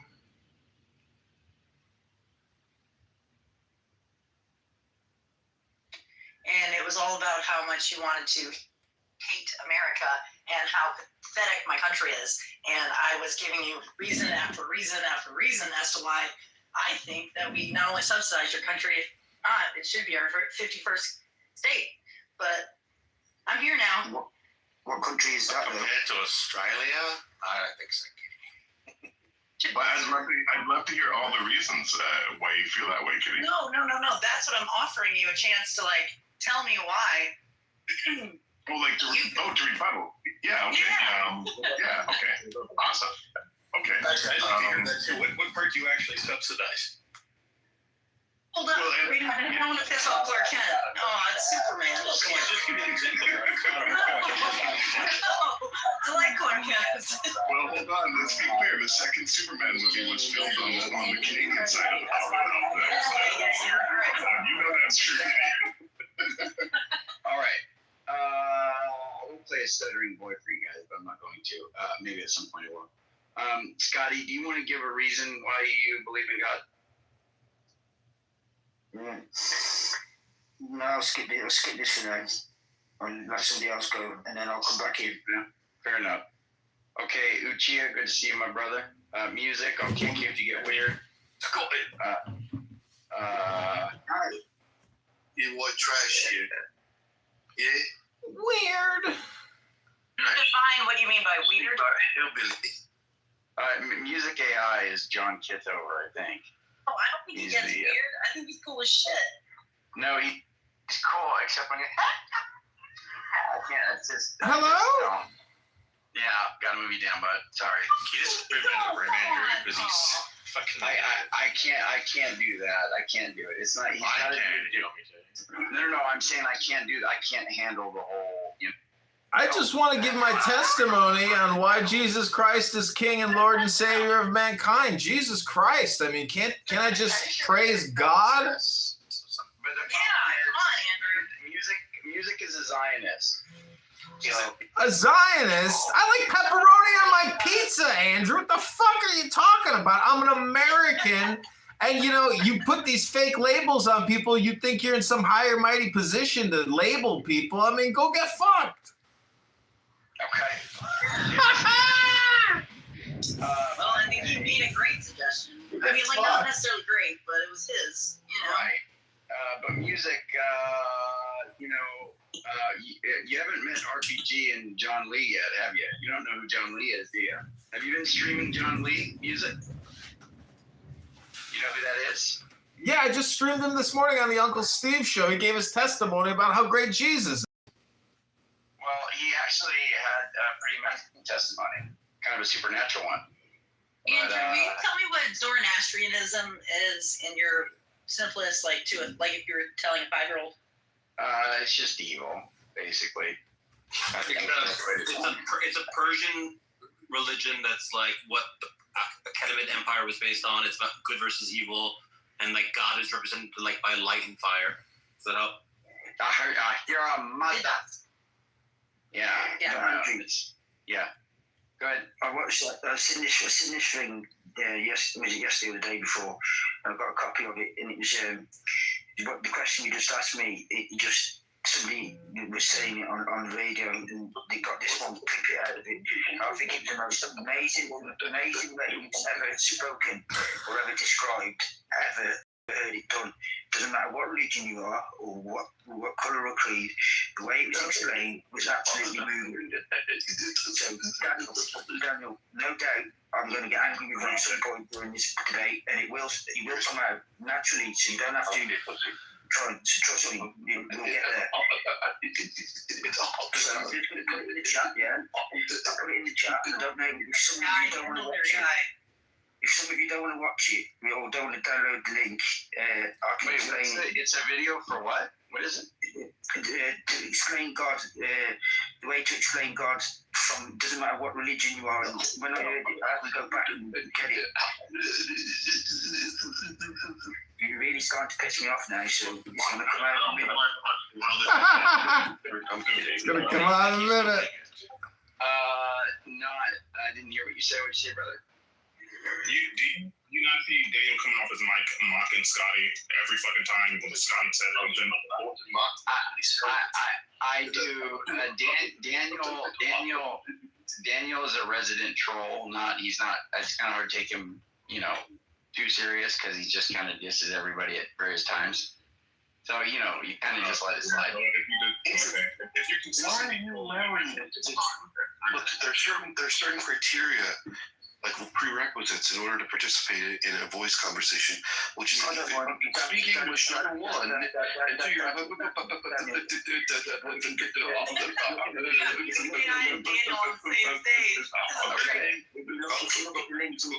explain it all to you. I'll check the link out. I'll check the link. Let's see you, your dusty. Just look at the lens. Hold on, Scotty. Don't go nowhere. Scott. Daniel, chill out. Yeah, so a more productive thing would be me working on my Himothy accent, and I put a link way earlier, Andrew, in the chat. Yeah, no, not me doing it. But it can help teach you exactly how to do it. It's so great. Daniel, you gotta stop. Brother. You gotta stop. Sam. We got some reputable folks here. We got Brother Knott here. We got Brother Sully. We got Superman. We got Samuel L. Jackson. We got John Lee. We got to keep some. We got to keep it classy. You know what I'm saying? The word's decorum. Well, John Lee was talking about, doing unto your neighbor as you would like done unto yourself. Daniel, you wouldn't like it if Scotty imitated you, would you? I know I wouldn't. That's why, but I'm not Scotty.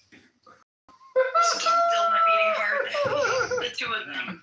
Scotty, pipe up now, bitch. Now, is there anybody here that would like to tell me? Let's see, Sam, you missed out, dude. We were having an Israel conversation yesterday. I'm sure. I really regret missing that. No, you should have been there because there was some support. There's some support for Israel. So wait, Andrew, who's more of a Zionist, Sam Rosen or John Kitover, who's not even Jewish? Well, I don't know. Kent, do you support Israel? It'd be good to have Superman in Israel's corner. Mr. Kent, are you there? Kent Clark. Andrew, would you rather live in Israel or Saudi Arabia? Israel. Okay, well, thank you very much. Andrew, is the word Israel, is that just a word for like an Egyptian thing? Like Israel, the God is Ra, God is Andrew? What would they say if I said Jesus is God in Israel? Open mic, megaphone. That's fine. There's Christians in Israel. Okay, good. American Zod. That was just a Clark Kent. That was just a. Are you kidding me, Andrew? They'd ask you to politely leave because you're obnoxious and annoying. Can you drop the voice thing and just kind of? I was just trying to think about you in the streets of Jerusalem somewhere preaching Jesus, and everybody's like, "Can this guy shut up? This is effing annoying." There's a lot of Christians there. I think they're kind of well accepted. I mean, shut up. Sugar, oh boy, like hey, Didn't necessarily say that. Who did that? That was actually good, Sam. That was really good. Sam was doing Christians, Christians, He's doing a John Kitover there. See, here's how the negotiation will go down between the Jews about the Christians praying. This is the cabal. If the Christians keep praying and come in here to tourism, we get more money. And the Jew goes, okay, but they're kind of annoying. But think about the tourist money. And then it's settled, and then the Christians are welcomed with open arms. So that's a little behind the scenes of the Jewish cabal. Yeah, okay, cool. Well, if you guys ever want more info from the cabal, I used to go to the cabal on a regular basis. So if you're ever curious what the cabal thinks about stuff, here to help you out. Actually sounds legit. Music AI, what do you have to say about that? When you go to the cabal, do you guys all like go sit in some kind of like Sephira, time machine or something? Yes. How do you guys control reality? They can't give up all the secrets. No, no, no. Hey, Sam, can you do a Sully impersonation? Impression.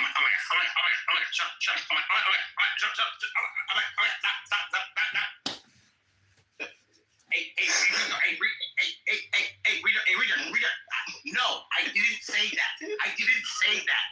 I did not say that.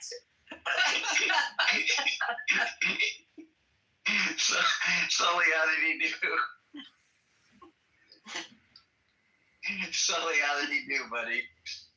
How did he do? Oh my gosh, that was good. That was good. I like that stuff. That's good. You were gonna give what's your subject? I've been working on my empathy, Andrew. Have you heard it yet? Oh yeah, no, do empathy. Go ahead. Do it.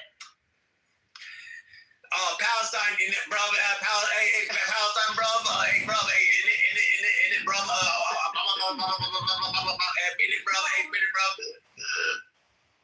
The link. I've been picking up on it. I can't do it right now, but I was working on it. You gotta drop they drop the H. No, it's Palestine and then isn't it. Yeah, isn't it? So a lot of people on this app claim that they learn things on this app. It's my belief that no one learns anything. It's actually just a comedy roast app. But it's just mind control. No, it's not mind control. What I'm saying is the amount of information that we can transfer in a sentence in the time allotted is very small. So all I'm trying to say is I've been using AI music on Suno and taking my favorite philosophy and plugging it into Suno and listening to that as my primary programming, as opposed to listening to people on Clubhouse, because you just absorb people's anxiety and their talk therapy. It's horrible. But hon, you're still on it. You're still on the app. So how's that? How's it working out for you? We've pointed that out to him hundreds of times, Kitty. He kind of has there's some kind of block going on. No. This is I have been listening to music and working all day long. This is my final moment, just like everybody else, to get my talk therapy moment in. Hello. This is weird. I know it's weird, but hello.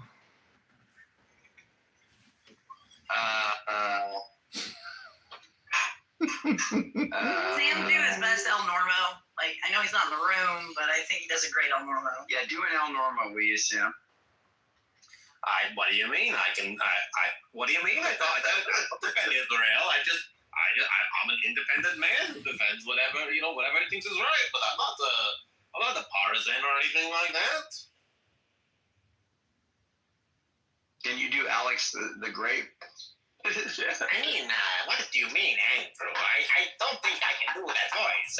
I can try to do the voice, but it's not an easy voice to do. And, my point, to be honest with you. And now do Daniel Nero. Hey, hush, puppy. How you doing? Haven't made your kitty bird today. You got to do Amos now. Who? Amos. I don't know Amos. You don't know Amos? Israeli Amos on the kibbutz. You do, Sam. You got to do Anders and then Jacob. Jacob's hard because he has a rasp and he has like an accent too. So it's like you gotta do both. Like I'll do it off mic 1 second. I can't do Jacob. I'll try. I haven't heard Anders in a while. No, the way to do Anders, just remember Sasha. That is rude. I don't know why you would say something so rude to me. Oh, you gotta do Mark Grant now. I mean, I guess it's like it's kind of trivial. It's kind of a trivial point, but he's like slower than that, isn't he? He's like he doesn't really have. He's kind of pretty good so far. Yeah, that was pretty good, but he's kind of neutral. There's not a whole lot. Like it's not like I don't know. It's kind of just He's to the point. Yeah, he gets to the No, point. but Mark, yeah, but talk. there's not a lot of fluctuation. But yeah, it is kind of low. It is kind of whispery. It's kind of whispery. Yeah, no, I was gonna say it's restrained a little bit, right? Yeah. So go ahead, go ahead, do it again, Sam.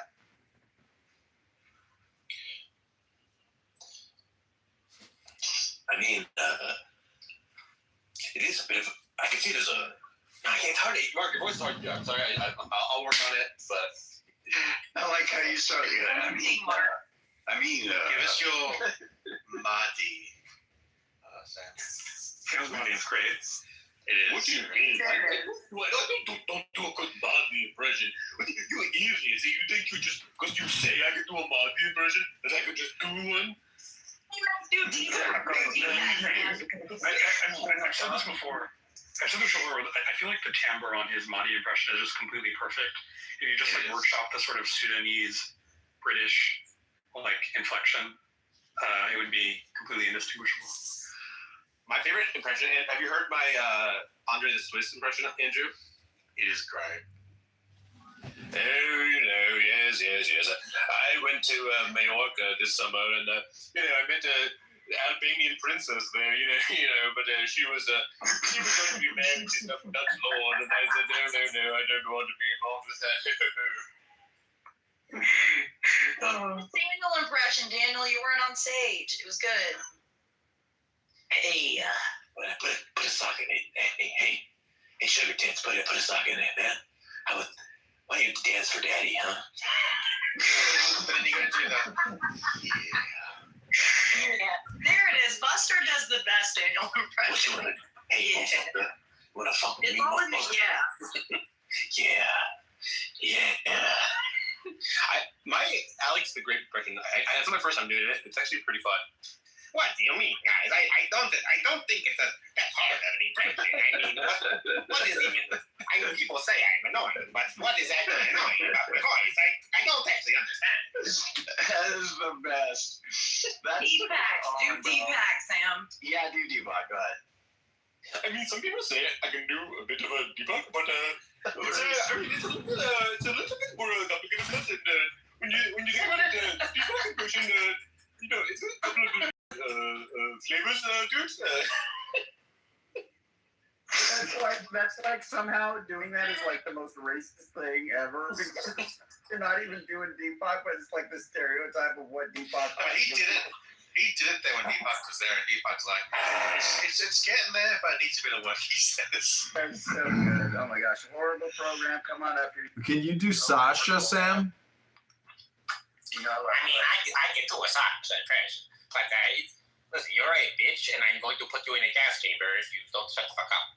Well, that's like Sasha. Do me, Sam. That's Sasha. Do me. That's Sasha mixed with Alex the Great. That sounds a little dirty. What you just did, Sam. I mean, I don't. Yeah, you're right. Alex Grave in there. You're right. I've destroyed the atheists on TikTok. You guess who that is? Who destroyed the atheist? I destroyed the atheist on TikTok. Oh, that's Matt Adams. Well done. Yeah, there you go. Well done. Yeah, speaking of that, Sam, do Tom Rabbit. I haven't heard Tom Rabbit I don't remember what he sounds like. Yeah, that's fair. It's on YouTube. There's plenty on YouTube. What about Sam? He has a very characteristic and distinctive voice. I mean,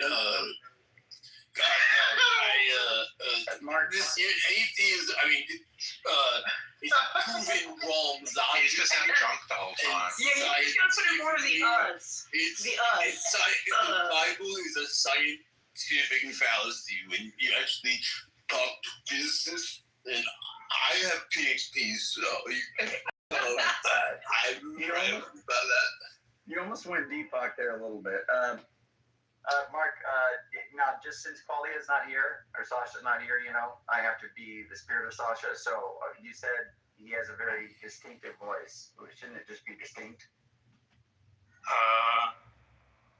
No, I think they're both valid. Andrew, can I ask you a question? Can you tell us the difference between a fact and an opinion? Thank you. No, hold on. If you can spell the word ask and then pronounce it. Sorry, I meant to say ask. Can you tell us the difference between a fact and an opinion, Andrew?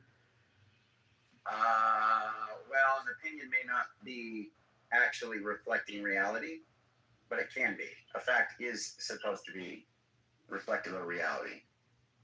That's the difference. Who here agrees with Andrew's description of opinion versus fact? I was trying to clap, but it didn't let me do the clap thingy. Oh. Clap. So, hey, kitty. Clap your titties together. Get those puppies out. You clap them together. The sorry puppies are out, Daniel. Sure thing. Thank you, Buster. versus his voice is very distinct grammatically. Okay. All right. Andrew, why did you ask me to do an impression of me? I don't understand what. I thought you're not going to bring me up in this conversation. So wait, Andrew, is the difference between... Mark didn't see. This is why you don't challenge Mark, because he's a gangster. Andrew, He's in part of the Jewish cabal for a reason. Andrew, fool me once, shame on me. Fool me twice. Shame on me. My impression of who? I want to hear Sam do his impression of you, because I think you speak very well. Okay. But Sam, or Andrew, I'm just asking. Isn't the subjective reality just everybody's opinion, and the objective material world is the facts? And so everybody who uses all these words and subjective opinion projections, they're really just, it's communication, but it's not real. That's how Andrew does talk in terms of vocabulary. Thank you for that. But when you say things, music, if what you say reflects reality, I think then that's like, I mean, if you say something about reality and it's like, it reflects that, then you're saying something that's objectively true. I know, but if you say that Jesus Christ was the manifestation of God and saved mankind, and he's coming back, and there's going to be a nuclear apocalypse, and it's all in the book of Revelation, people might say you're delusional and schizophrenic. Well, they might say that.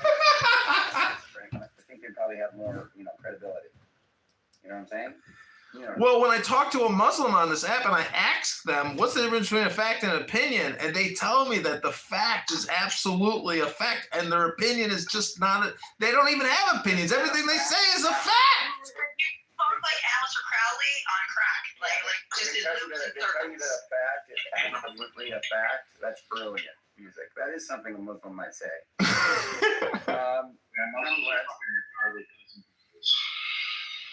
Horrible, what's on your mind today, buddy? And why is your mic muffled like usual? And what is that jargon in your profile? My LLM, horrible LLM. Okay. If you guys cared enough, you would understand. I've been doing literal replays. I started coding everything from the ground up. Oh. Okay. Okay, usually I did that like Horrible 5 paid me years money ago. because he lost a bet to me in trivia. Andrew, did you know about that? He paid you? Yeah, but I won in math. So. Did he actually? We did a bet on general trivia, and I cleaned his clocks. It was like 10 to 4. But did he Final pay score. Yeah, he did pay me. That's unusually honorable for a clubhouse person. Yeah, I paid him Very in nice. sessions.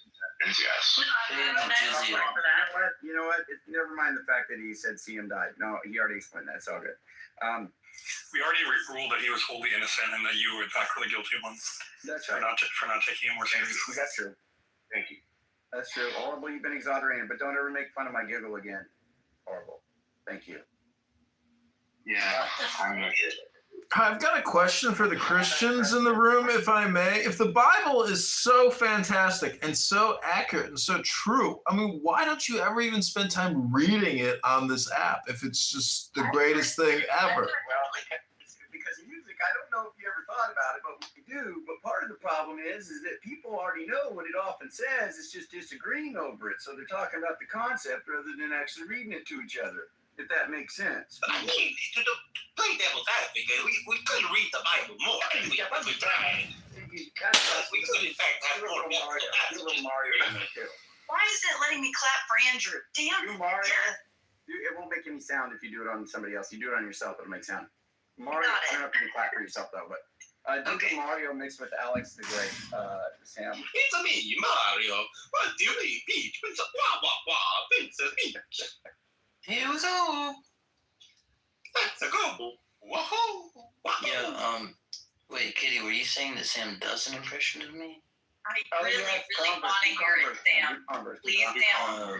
Wait, that might. Okay, yeah. I don't know. Get ready, Congress. Get ready. Okay. Go ahead, Sam. I didn't know Sam could do that. He can. Go ahead, Sam. Hold on. Oh, I see. Yeah. So you think everything exploded from nothing, and then nothing exploded into everything, and then life, and then now we have libraries. Yeah, that makes a lot of sense. Slow it down and make it more like precise and direct. It's got to be a little slower. But I did that last part was actually pretty good when you're like, yeah, that makes sense. That was actually pretty good. There you go. Yes. That was a good one. Yeah, I say that all the time, don't I? No. But you, Converse Kill. Yeah, I see that all the time. That makes sense. So it's like low and rumbly. It's like. Yeah. Okay. Yeah. Now you got. That's. Don't confuse it with Daniel. Now you got to do. Go ahead and do. Just work on it, Sam. You got to practice. We're talking about practice. We're talking about practice right now. You got to do Caleb. Oh, Caleb. That's interesting. Yeah. Some voices are harder than other voices. They're kind of nondescript, you know. That's the thing. Caleb, what is Caleb? There's not a lot. There's not a lot. He's like. Yeah, it's hard to do Caleb. Yeah. Wait, are you saying Caleb or Caleb? I have both of them. Rabbi Caleb. Caleb Jackson. Yeah, Caleb Jackson. Yeah. He didn't make sense. Ooh, somebody do Rob. Can somebody do Rob's impression? That's kind of hard. All right, so McZed is like, what do you mean? Got it. Right. I can hear it in my fucking head. I could definitely hear him in that. Right. Right. Self-wonder again. Say something about your Peter pocket or whatever you said. Hey, your little hey, sugar tits here. I'm gonna take my cannoli and put it inside of your gorgonzola wrap, if you know what I mean. The Dark Knight. It's so instantly dirty. Hey, it's me, Basil. Yeah, that's Daniel. Daniel, can you talk? Hey, you're absolutely insane. I can't do McZed. I can hear it though. I feel like I could do McZed if I practice, whereas I don't think I can do some of these voices. Can you do an Andrew? Yeah, you can do it. Hey, Baba, welcome to the stage. Hey, KKK Lover 666. What do you think about this? Well, we've done Andrew's impression before. You've included the fish. Like what the fish? Fish. Gotta do Sully again. Do Sully. Do Sully one more time. No, I didn't say that. I didn't say that. I did not say that. Oh my God. Yeah, you want to hear Sasha? What's Rob's speaker sound like? Rob's speaker is like. Sasha is like. Very British, very matter of factly, and angry. No, angry. Voice South African. You know what Sasha is? No, Sam. Just to do Sasha, you need to think about those guys that have been smoking a long time and they have that little thing in their neck, and then they, I guess not to do this. By that. I Sasha is pretty good. I mean, it's a little bit out of the range. I smoke 30 packs a day. I think I can do Sasha. So, my name is Sasha. I can do it. The voice of Sasha. Rob speaks with more anger. Can you do Kitty, Sam? Sam, can you do Kitty? No. Oh God.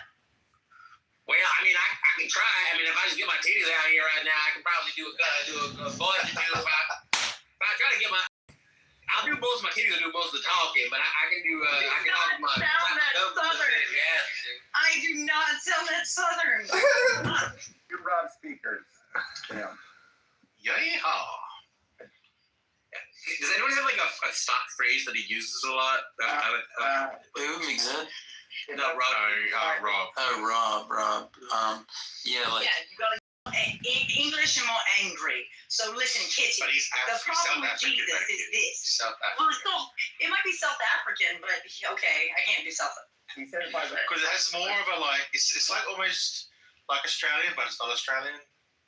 And yeah, but it's angry. So let me tell you exactly what I'm going to explain to you, Kitty. The reason with your God is like that. But no, like if I wanted your opinion, I would give it to you, or something like that. There you go, Andrew. and it's more like could be like a Kiwi, like if I wanted your opinion, I don't know, it's too Kiwi now. Want your opinion, then I'd ask another Muslim. You know, Gavin. That's not shut your mouth, Andrew. That's not gonna work. Gavin has the best. Nobody makes fun of Shut Gavin. your mouth, you filthy atheist. Shut your mouth. Shut your The mouth. debate was actually really good because there was a time, it was in the Q&A time, there were some people talking. He's like, And Cora. he's like, He goes, shut up, woman. yeah, he's like, what? It's like, what? Why don't you just shut your mouth? What? Who are we telling to shut up? I don't know why we always tell each other to shut up. When we get Alex in here, you about I never knew I could do his impression so well. That was like probably it's surprisingly, because I actually thought that was going to be really hard, but you actually nailed it. Like it was like I mean, it's more of a state of mind. Crimsonite's more like quiet and creepy. Yeah, Crimsonite's going to be like, and I am creepy, and I speak in this low voice, and all love Crimsonite, by the way. Yeah. Oh, come on, pop-up shop. You're going to want to do pop-up shop. You're going to want to talk. Actually, you're going to want to talk. You're not only going to want to imitate pop-up shop, but you also want to talk to him as though you are Alex the Great, because he's. What's up? Hey, man. I just went through something before we start the question. I want to ask a brief question. You could be an auctioneer, just so you know. But go ahead. Hey, brother, I was in the room, and it's like I noticed I was in the room with different people when I was in the room earlier on today, but they wasn't as ignorant. So with this being said, I asked a question on with Jesus Christ, with the Almighty and the Father. I asked, do they believe in Jesus Christ? And they said yes. I said, do you believe Jesus Christ had a father? They said no. And I said, oh my gosh, but it's not done. I said, okay, you don't believe Jesus Christ has a father. So I said, when he said, God, Father, you have forsaken me, who was he talking to? They said, that's in my book. I said, okay, cool. But I did not ask again a question. I said, but then it is confirmed that you believe in Jesus Christ. So I said, wow, how can you believe in Jesus Christ and don't believe that he has a father? That means you do not believe in the Bible. They said, yes, we do not believe in the Bible. So I said, okay, now, how can you believe in Jesus Christ and you do not believe in the Bible? You do not even believe that he has a father. How can you believe in Jesus Christ? That's a great question. What kind of God do you have now? Who's your God? Because you believe in Jesus Christ, so obviously you don't believe in the Father that created him. So now you must have a God that you believe in. Who is this? Who's your God? You were talking to Muslims. I guess so. Muslims will just tell you that Allah revealed who Jesus really is. Right. Yeah, and that the first century source documents of the Bible aren't actually reflecting who Jesus is. That's basically what they'll say. They'll say that the documents at the time did, but they've been corrupted since then. So Jesus. And they have the actual reveal where. But what happened is that these people don't understand that Jesus was the only one that was a divine being, where he was born through the Virgin Mary. And I try to get it detailed down to that context. And you know what the question is? I'm surprised because based on what they tell me, is like you would think they would disagree on that. They agree. Yes, we believe that he was born through the Virgin Mary. Did you ever see the movie The Virgin Mary? No. A non-Southern way that I know how. Did you ever see the 1950s movie called The Virgin Mary? I don't know what's going on right now, but Hello? Hey, listen, Sam's going to do a impression of you in the future, Pops, that's going to knock it out of the park. So, Papa, you got to keep in mind that Muhammad split the moon in half, according to that. And donkeys fly. Well, but do you understand that, Papa? So they do believe in miracles. They believe that that Muhammad was being told universe to the moon and split it in half. Isn't splitting a moon in half just saying you're having sex with a vagina? Is here. So Right. let me ask you this, and then watch this though. Did Muhammad ever sin? Well, they think that Jesus was sinless, and they say Muhammad. I think they say he's. Do they say he's sinless, Sam? I think didn't Muhammad marry like a 16-year-old underage girl? Well, we don't want to talk about that. But oh yeah, let's get like that's why I'm asking that. That's why they say he's sinless. Let's stay on topic here. Get back to the Bible. Jesus. Get back to God's word. See, what people don't accept that. It's sad that we have to get into detail that Jesus was perfect. Jesus was perfect. It's my understanding that they think that Muhammad is like the perfect man to be like model your life after. I don't know if that means that they think he's sinless. It just means that he's like the best one yet. How can he be best if we don't know if he's sinless or anything? We have to know these things because Jesus was perfect. Yeah. Jesus was perfect down to the fact that he don't have a physical father. His father's in heaven. He's perfect in all forms that no man can be. He's perfect in the flesh and in the spirit. Man can't be perfect. God said be perfect. God said be perfect. Isn't that just like your opinion or something? Pop-up shop? Opinion? I don't know what opinion means. I'm talking facts. Exactly. Most people don't know what opinion means. I question all these other religions, and that's why I don't. And I have to really like apologize to the Christianities, even though I argue with them. I think I need to argue with the Jews, the Muslims, and then, I mean not the Jews. I need to argue with the Muslims and what other religion don't believe that Jesus has a father? Because there's no way. The Hindus, the Buddhists. Christianity, like Christianity. No. See, Christianity. They see Christianity believe that Jesus is God. Right. Some of them. That's the reason I said it like that. Right. Because at the end of the day, they follow Christ. Right. But Catholics do not believe that Jesus is God. Right. Catholics is the Son. Right. Sometimes when I sit there arguing here and whatnot, sometimes I argue with. Right. First of all, anything. Because at the end of the day, I remember arguing about the Jews, even though Jesus was a Jew. Right. A Christian, why he didn't become a Catholic? As far as that. Substance, where Daniel would have yelled at me if I talked like you right now. Did you guys like my McZed impersonation there? I just kept saying right. But notwithstanding, hey, pop up, shut up. My question is what part of Christianity, especially Catholicism, would you say that when it says in the scripture, I and the Father are one? And come up. Right. For Thomas. You said I am the Father and one. Are you trying to call Jesus the Father as well?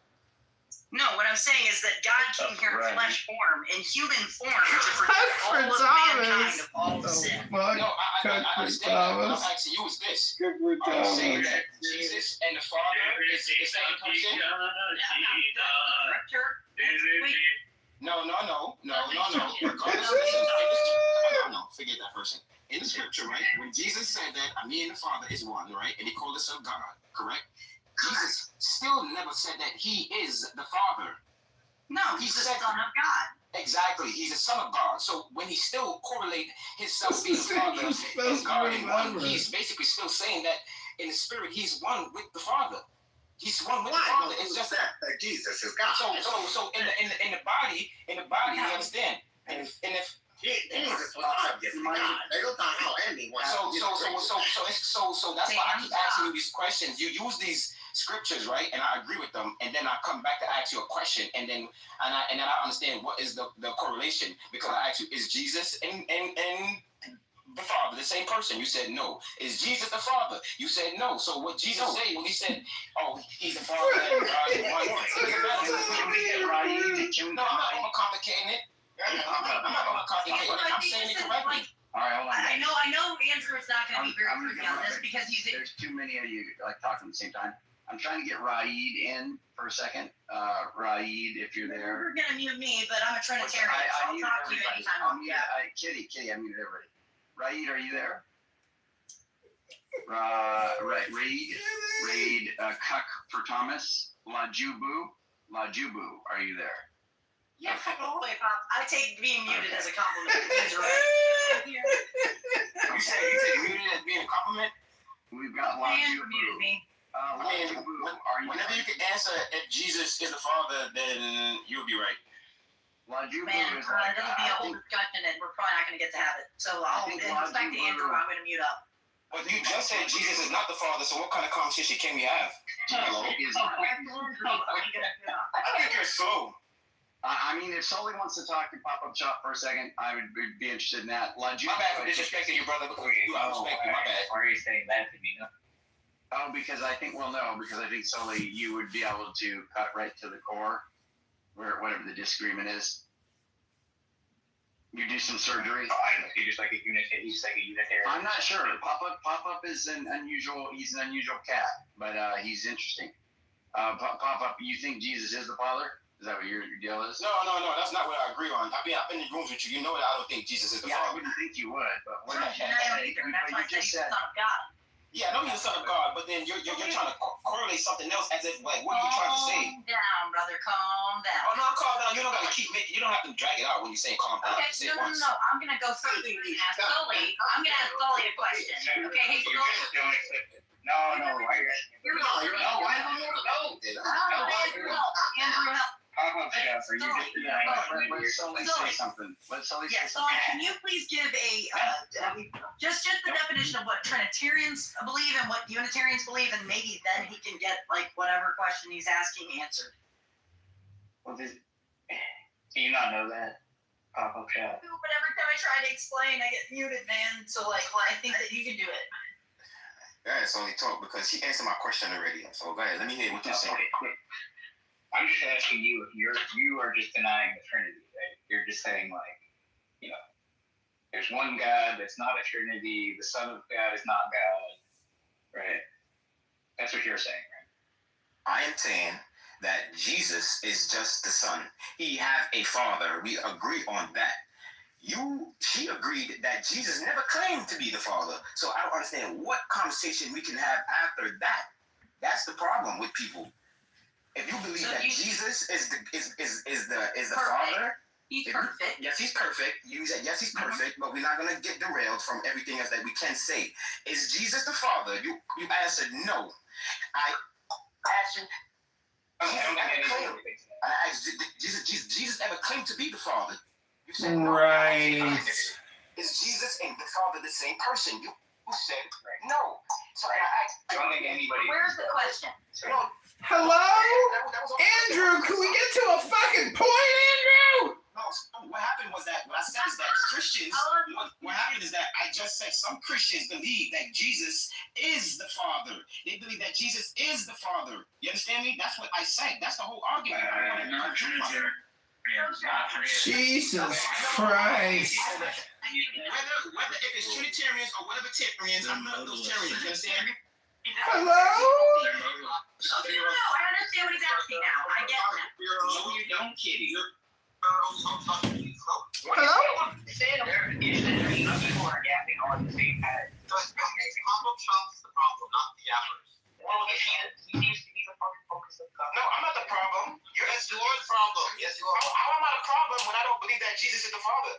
You just fucking gibberish, bro. You fucking just elaborate. No, I'm not gibbering. All I did was I said that Jesus is not the Father and he has a Father, right? Okay, Other things was that before the gibbering starts again, because I'm going to continue. All I'm saying is that some Christians believe that Jesus is the Father, and you're telling me, no, I'm not Trinitarians, I don't know whatever. I don't care who they are. I'm not religious. I'm not Christians. So at the end of the day, you're shut up. Tell me to shut up. Yeah, you're not a Christian. I don't know that you're talking about that anymore. No. You know what I'm talking about. You're telling me that some Christians don't believe that Jesus is the Father? There's like these heretical sect of modalists who think that. It's like, I've never even met anybody who thinks that. All right, Sully, do you believe that Jesus has a Father?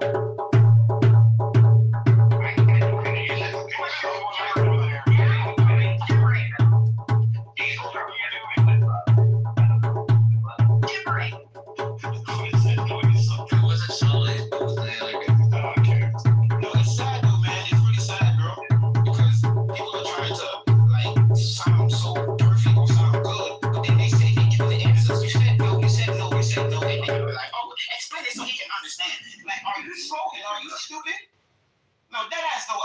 stupid. Which one? What are you even I talking don't even understand what are you doing? Someone move it down, please. Jesus Christ. You're a fucking retard. You're trying to fucking throw water.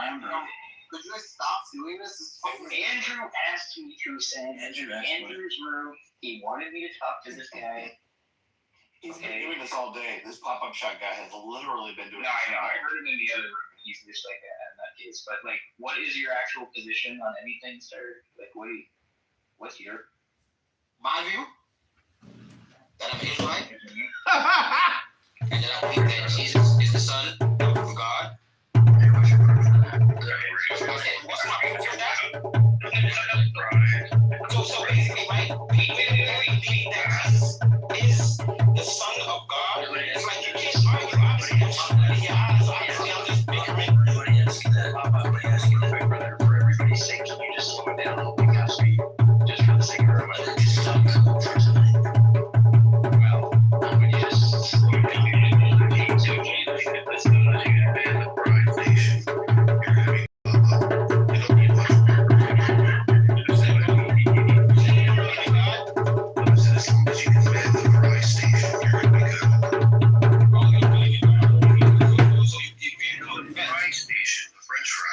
So you get cooked, so you don't believe in God. Okay. So matter of fact, all right. So let me ask you a question. Hold on. No, wait. Who is your God? Where's your God from? Slow down, bro. You just gotta slow down. The Nigerians, the Africans, or people who are athletes. And then you had like a very small amount of like Black Americans that were there, but our school was not very diverse at all. And the Black Americans were all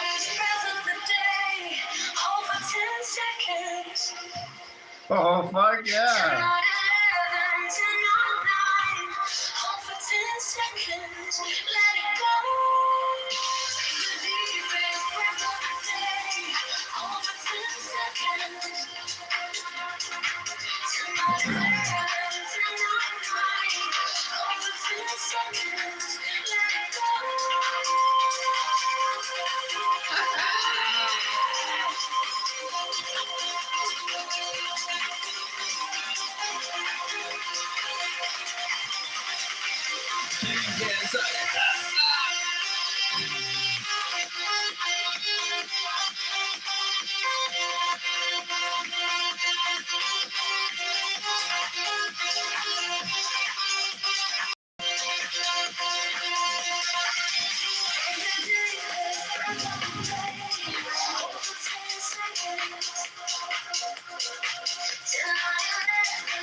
Take the deepest breath of the day. Hold for 10 seconds. Till not 11, till not 9.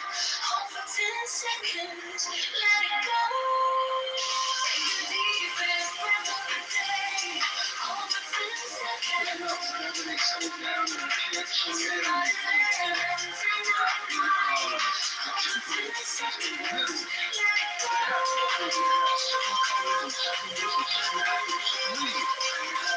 Take the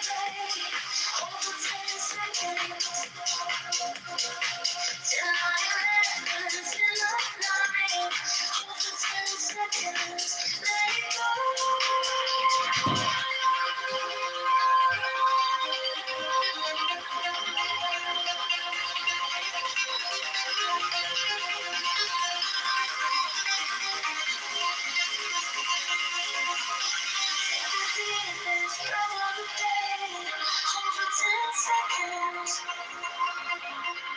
Till not 11, till not 9. Hold for 10 seconds.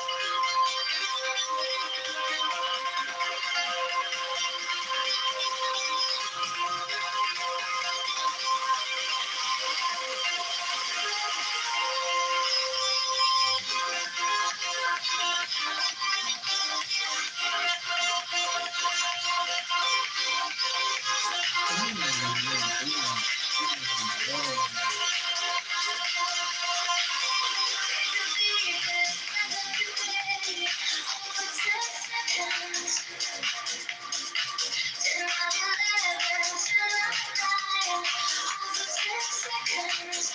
it go.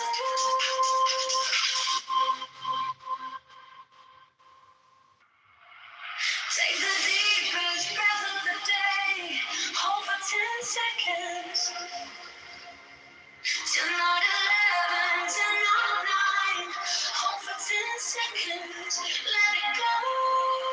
Take the deepest breath of the day. Hold for 10 seconds. Till not 11, till not 9. Hold for 10 seconds. Let it go.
Take the deepest breath of the day.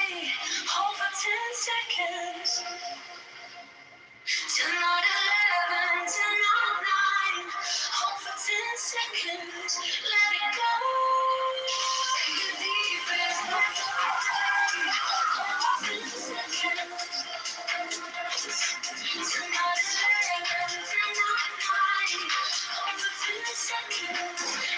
go.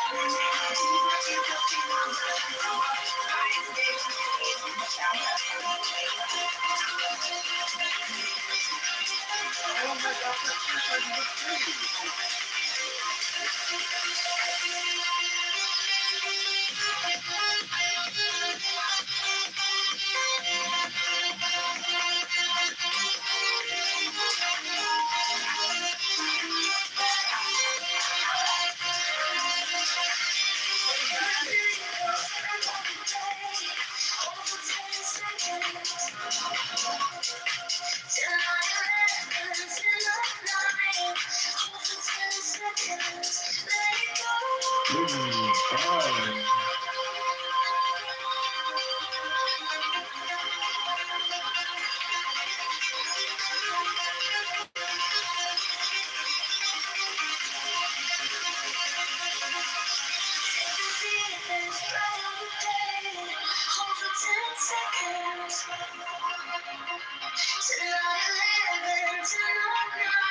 Take the deepest breath of the day.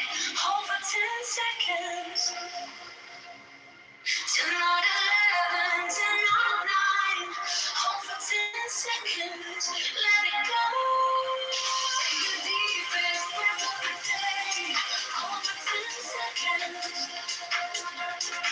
Tonight 11, tonight 9. Hold for 10 seconds. Let it go.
Take the deepest breath of the day.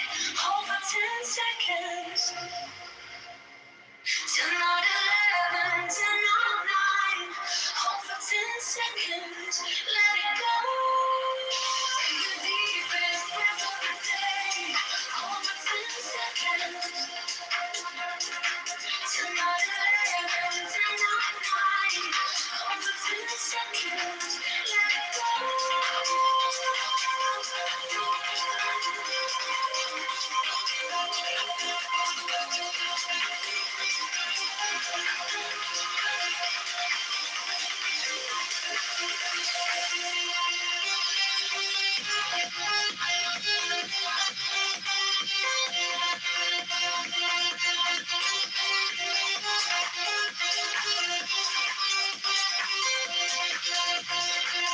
the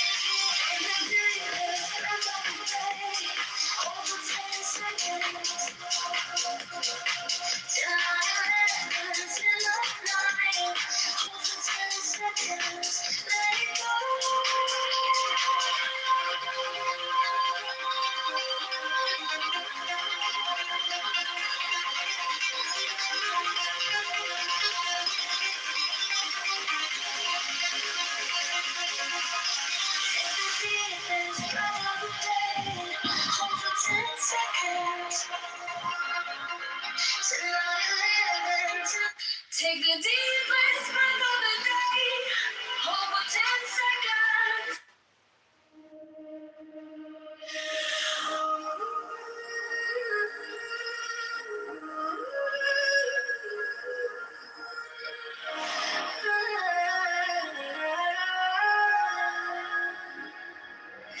Take the deepest breath of the day.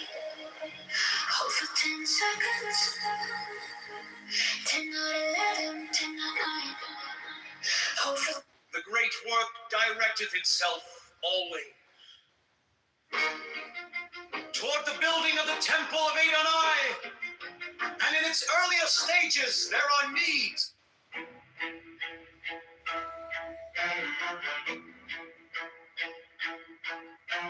Mine is the substance of all that cometh into manifestation through the thought or word or action of any of mine instruments. Never shall they who remain deluded by the illusion of separateness become clear shadows for the outpouring of will, until all the follies of thine and mine are cleared out by the irresistible downpouring of my power.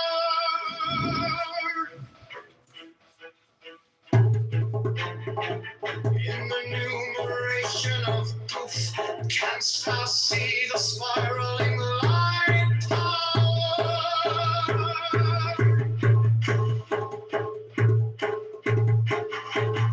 Looking through the mouth of the eternal, and lightning flashes, thunder roars, and thunder hath been from time immemorial.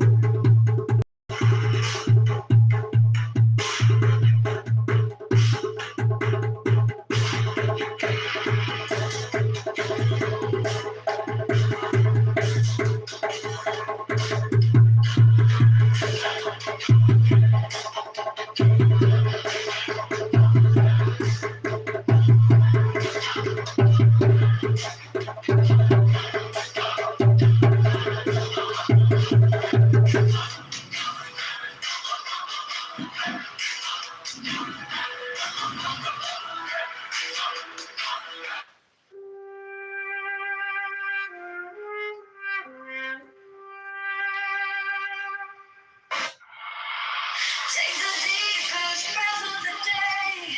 Hold for 10 seconds.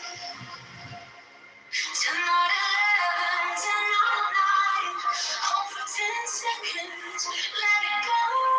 Take the deepest breath of the day. Hold for 10 seconds.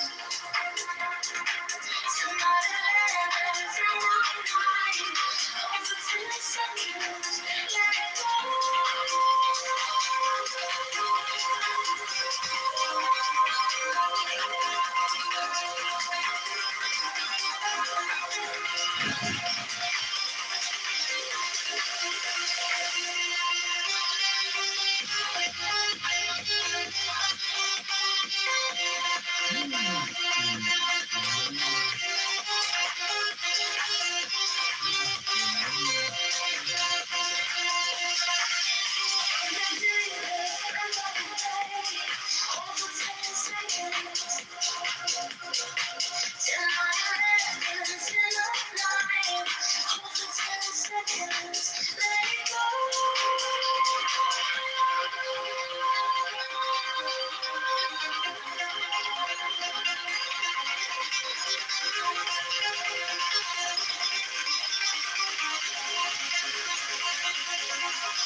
Take the deepest breath of the day. Hold for 10 seconds. Till not 11, till not 9. Hold for 10 seconds. Let it go.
Take the deep breath of the day.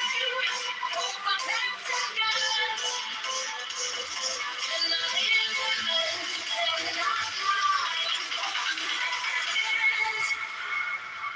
Let it go.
This guy doesn't really get.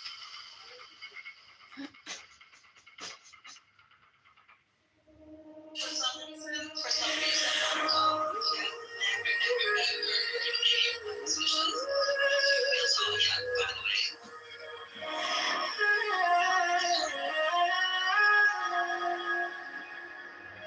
take the deepest breath of the day. Hold for 10 seconds. 10 out of 11, 10 out of 9. Hold for 10 seconds. Let it go.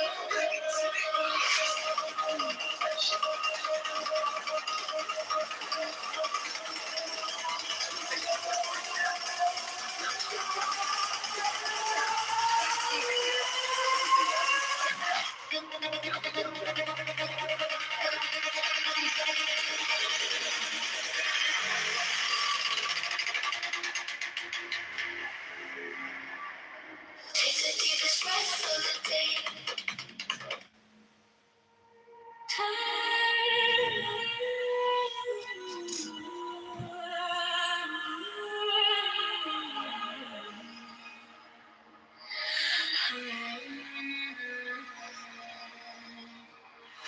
Take the deepest breath of the day.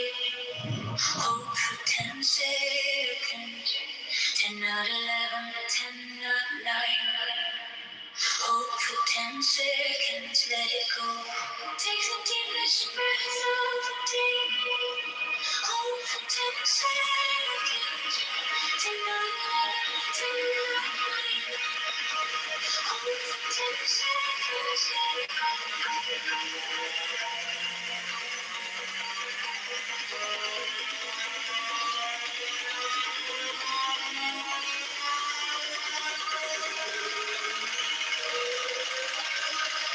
The great work directeth itself always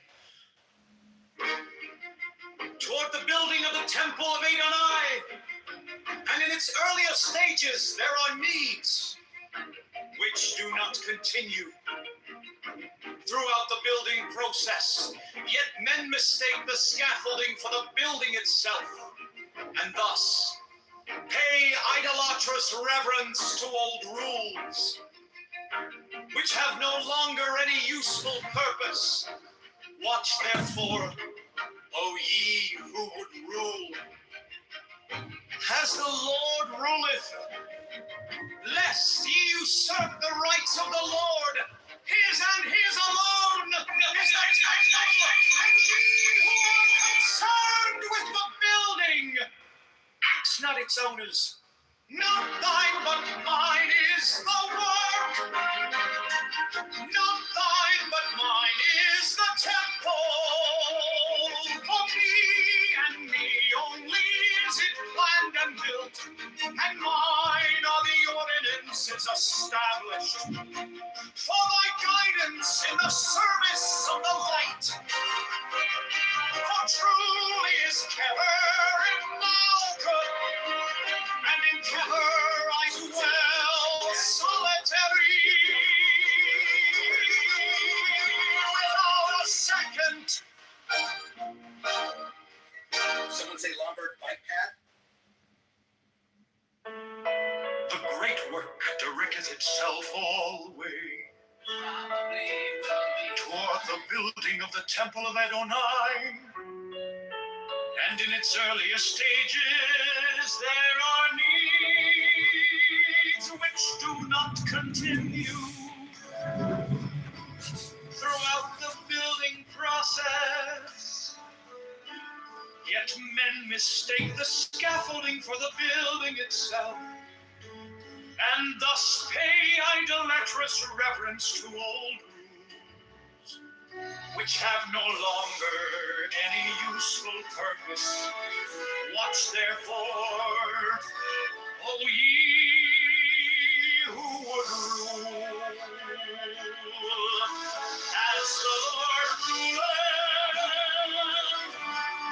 lest ye usurp the rights of the Lord. His and his alone is the temple, and ye who are concerned with the building, tax not its owners, not thine but mine is the word,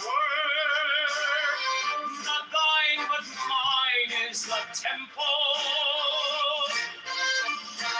For me and me only is it planned and built, and mine are the ordinances established for thy guidance in the service of the light. For truly is Kever in Malkuth, and in Kever I dwell solitary, without a second.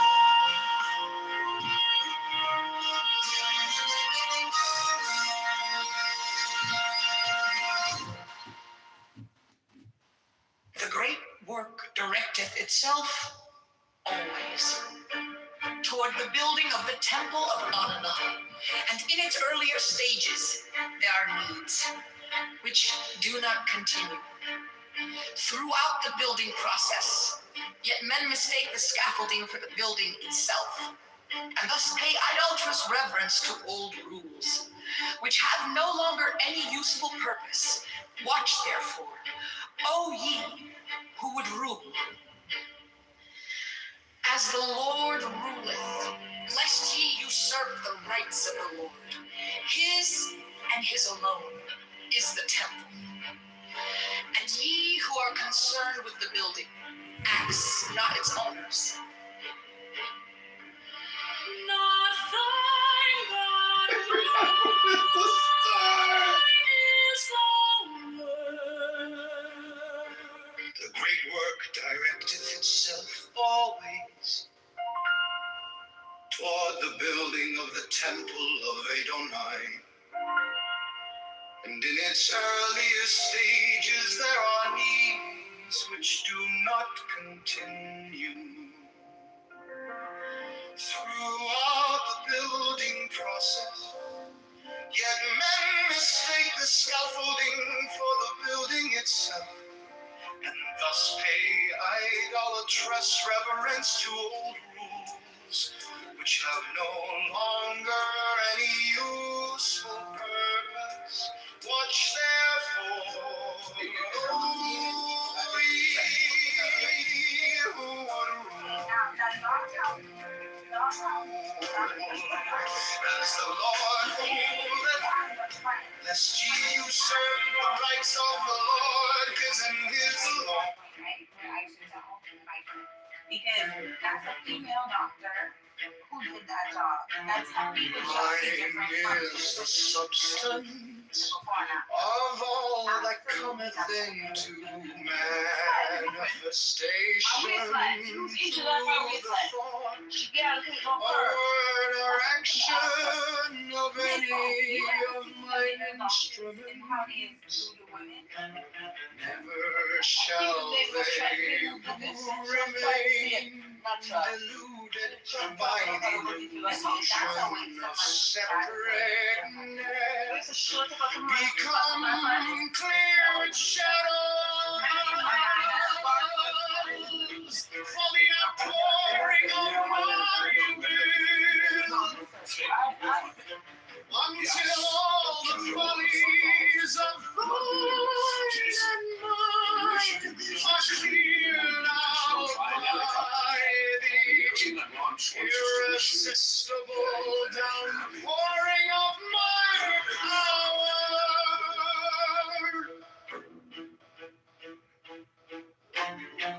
In the numeration of goof, canst thou see the spiraling light tower?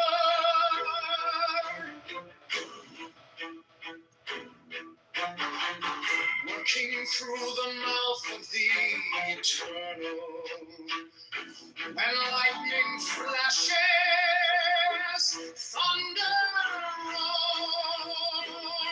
roars. I guess they told you last week about coming to Pritzker and referring to colleges, Chicago, you concerns that him continue to talk about whether it's accurate or not. He's going to visiting Chicago and tourism. It would be nice to see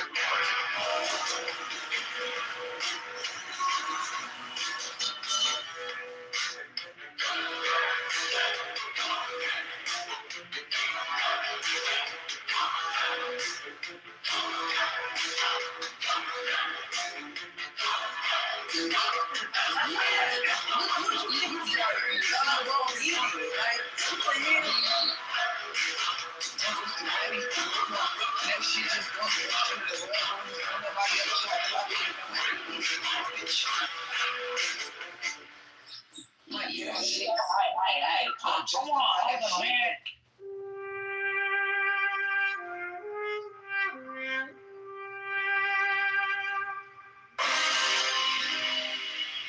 Mine is the substance of all that cometh into manifestation through the thought or word or action of any of mine instruments.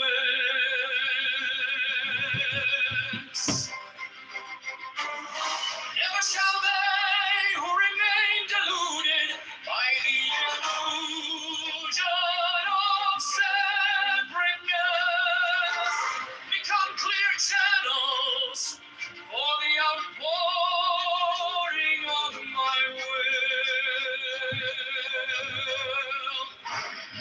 Until all the follies of thine and mine have cleared us by the irresistible outpouring of my power. In the liberation of God, canst thou see the spiraling light power? Hurry through the mouth of the eternal, the lightning flashes, thunder rolls, and brother and dear. From time immemorial.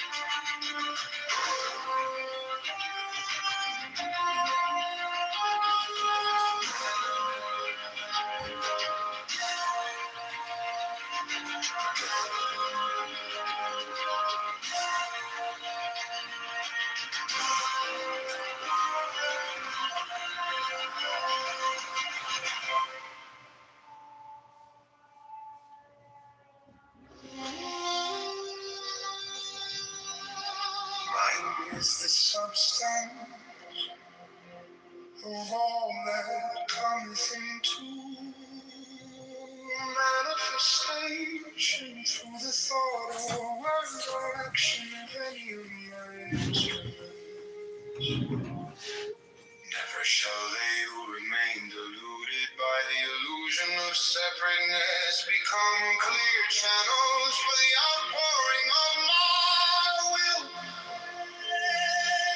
Until all the follies of thine and mine are cleared out by the irresistible downpouring of my power. In enumeration of golf, canst thou see the spiraling light power working through the mouth of the eternal?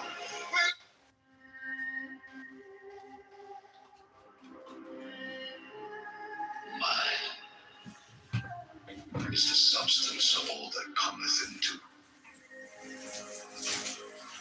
manifestation through the thought, word, or action of any of mine instruments. Never shall they who remain deluded by the illusion of separateness become clear channels for the outpouring of my will, until all the follies of thine and mine are cleared out by the irresistible downpouring of my power. In the numeration of Goth canst thou see the spiraling light power working through the mouth of the eternal. When lightning flashes, thunder rolls, and thunder hath been.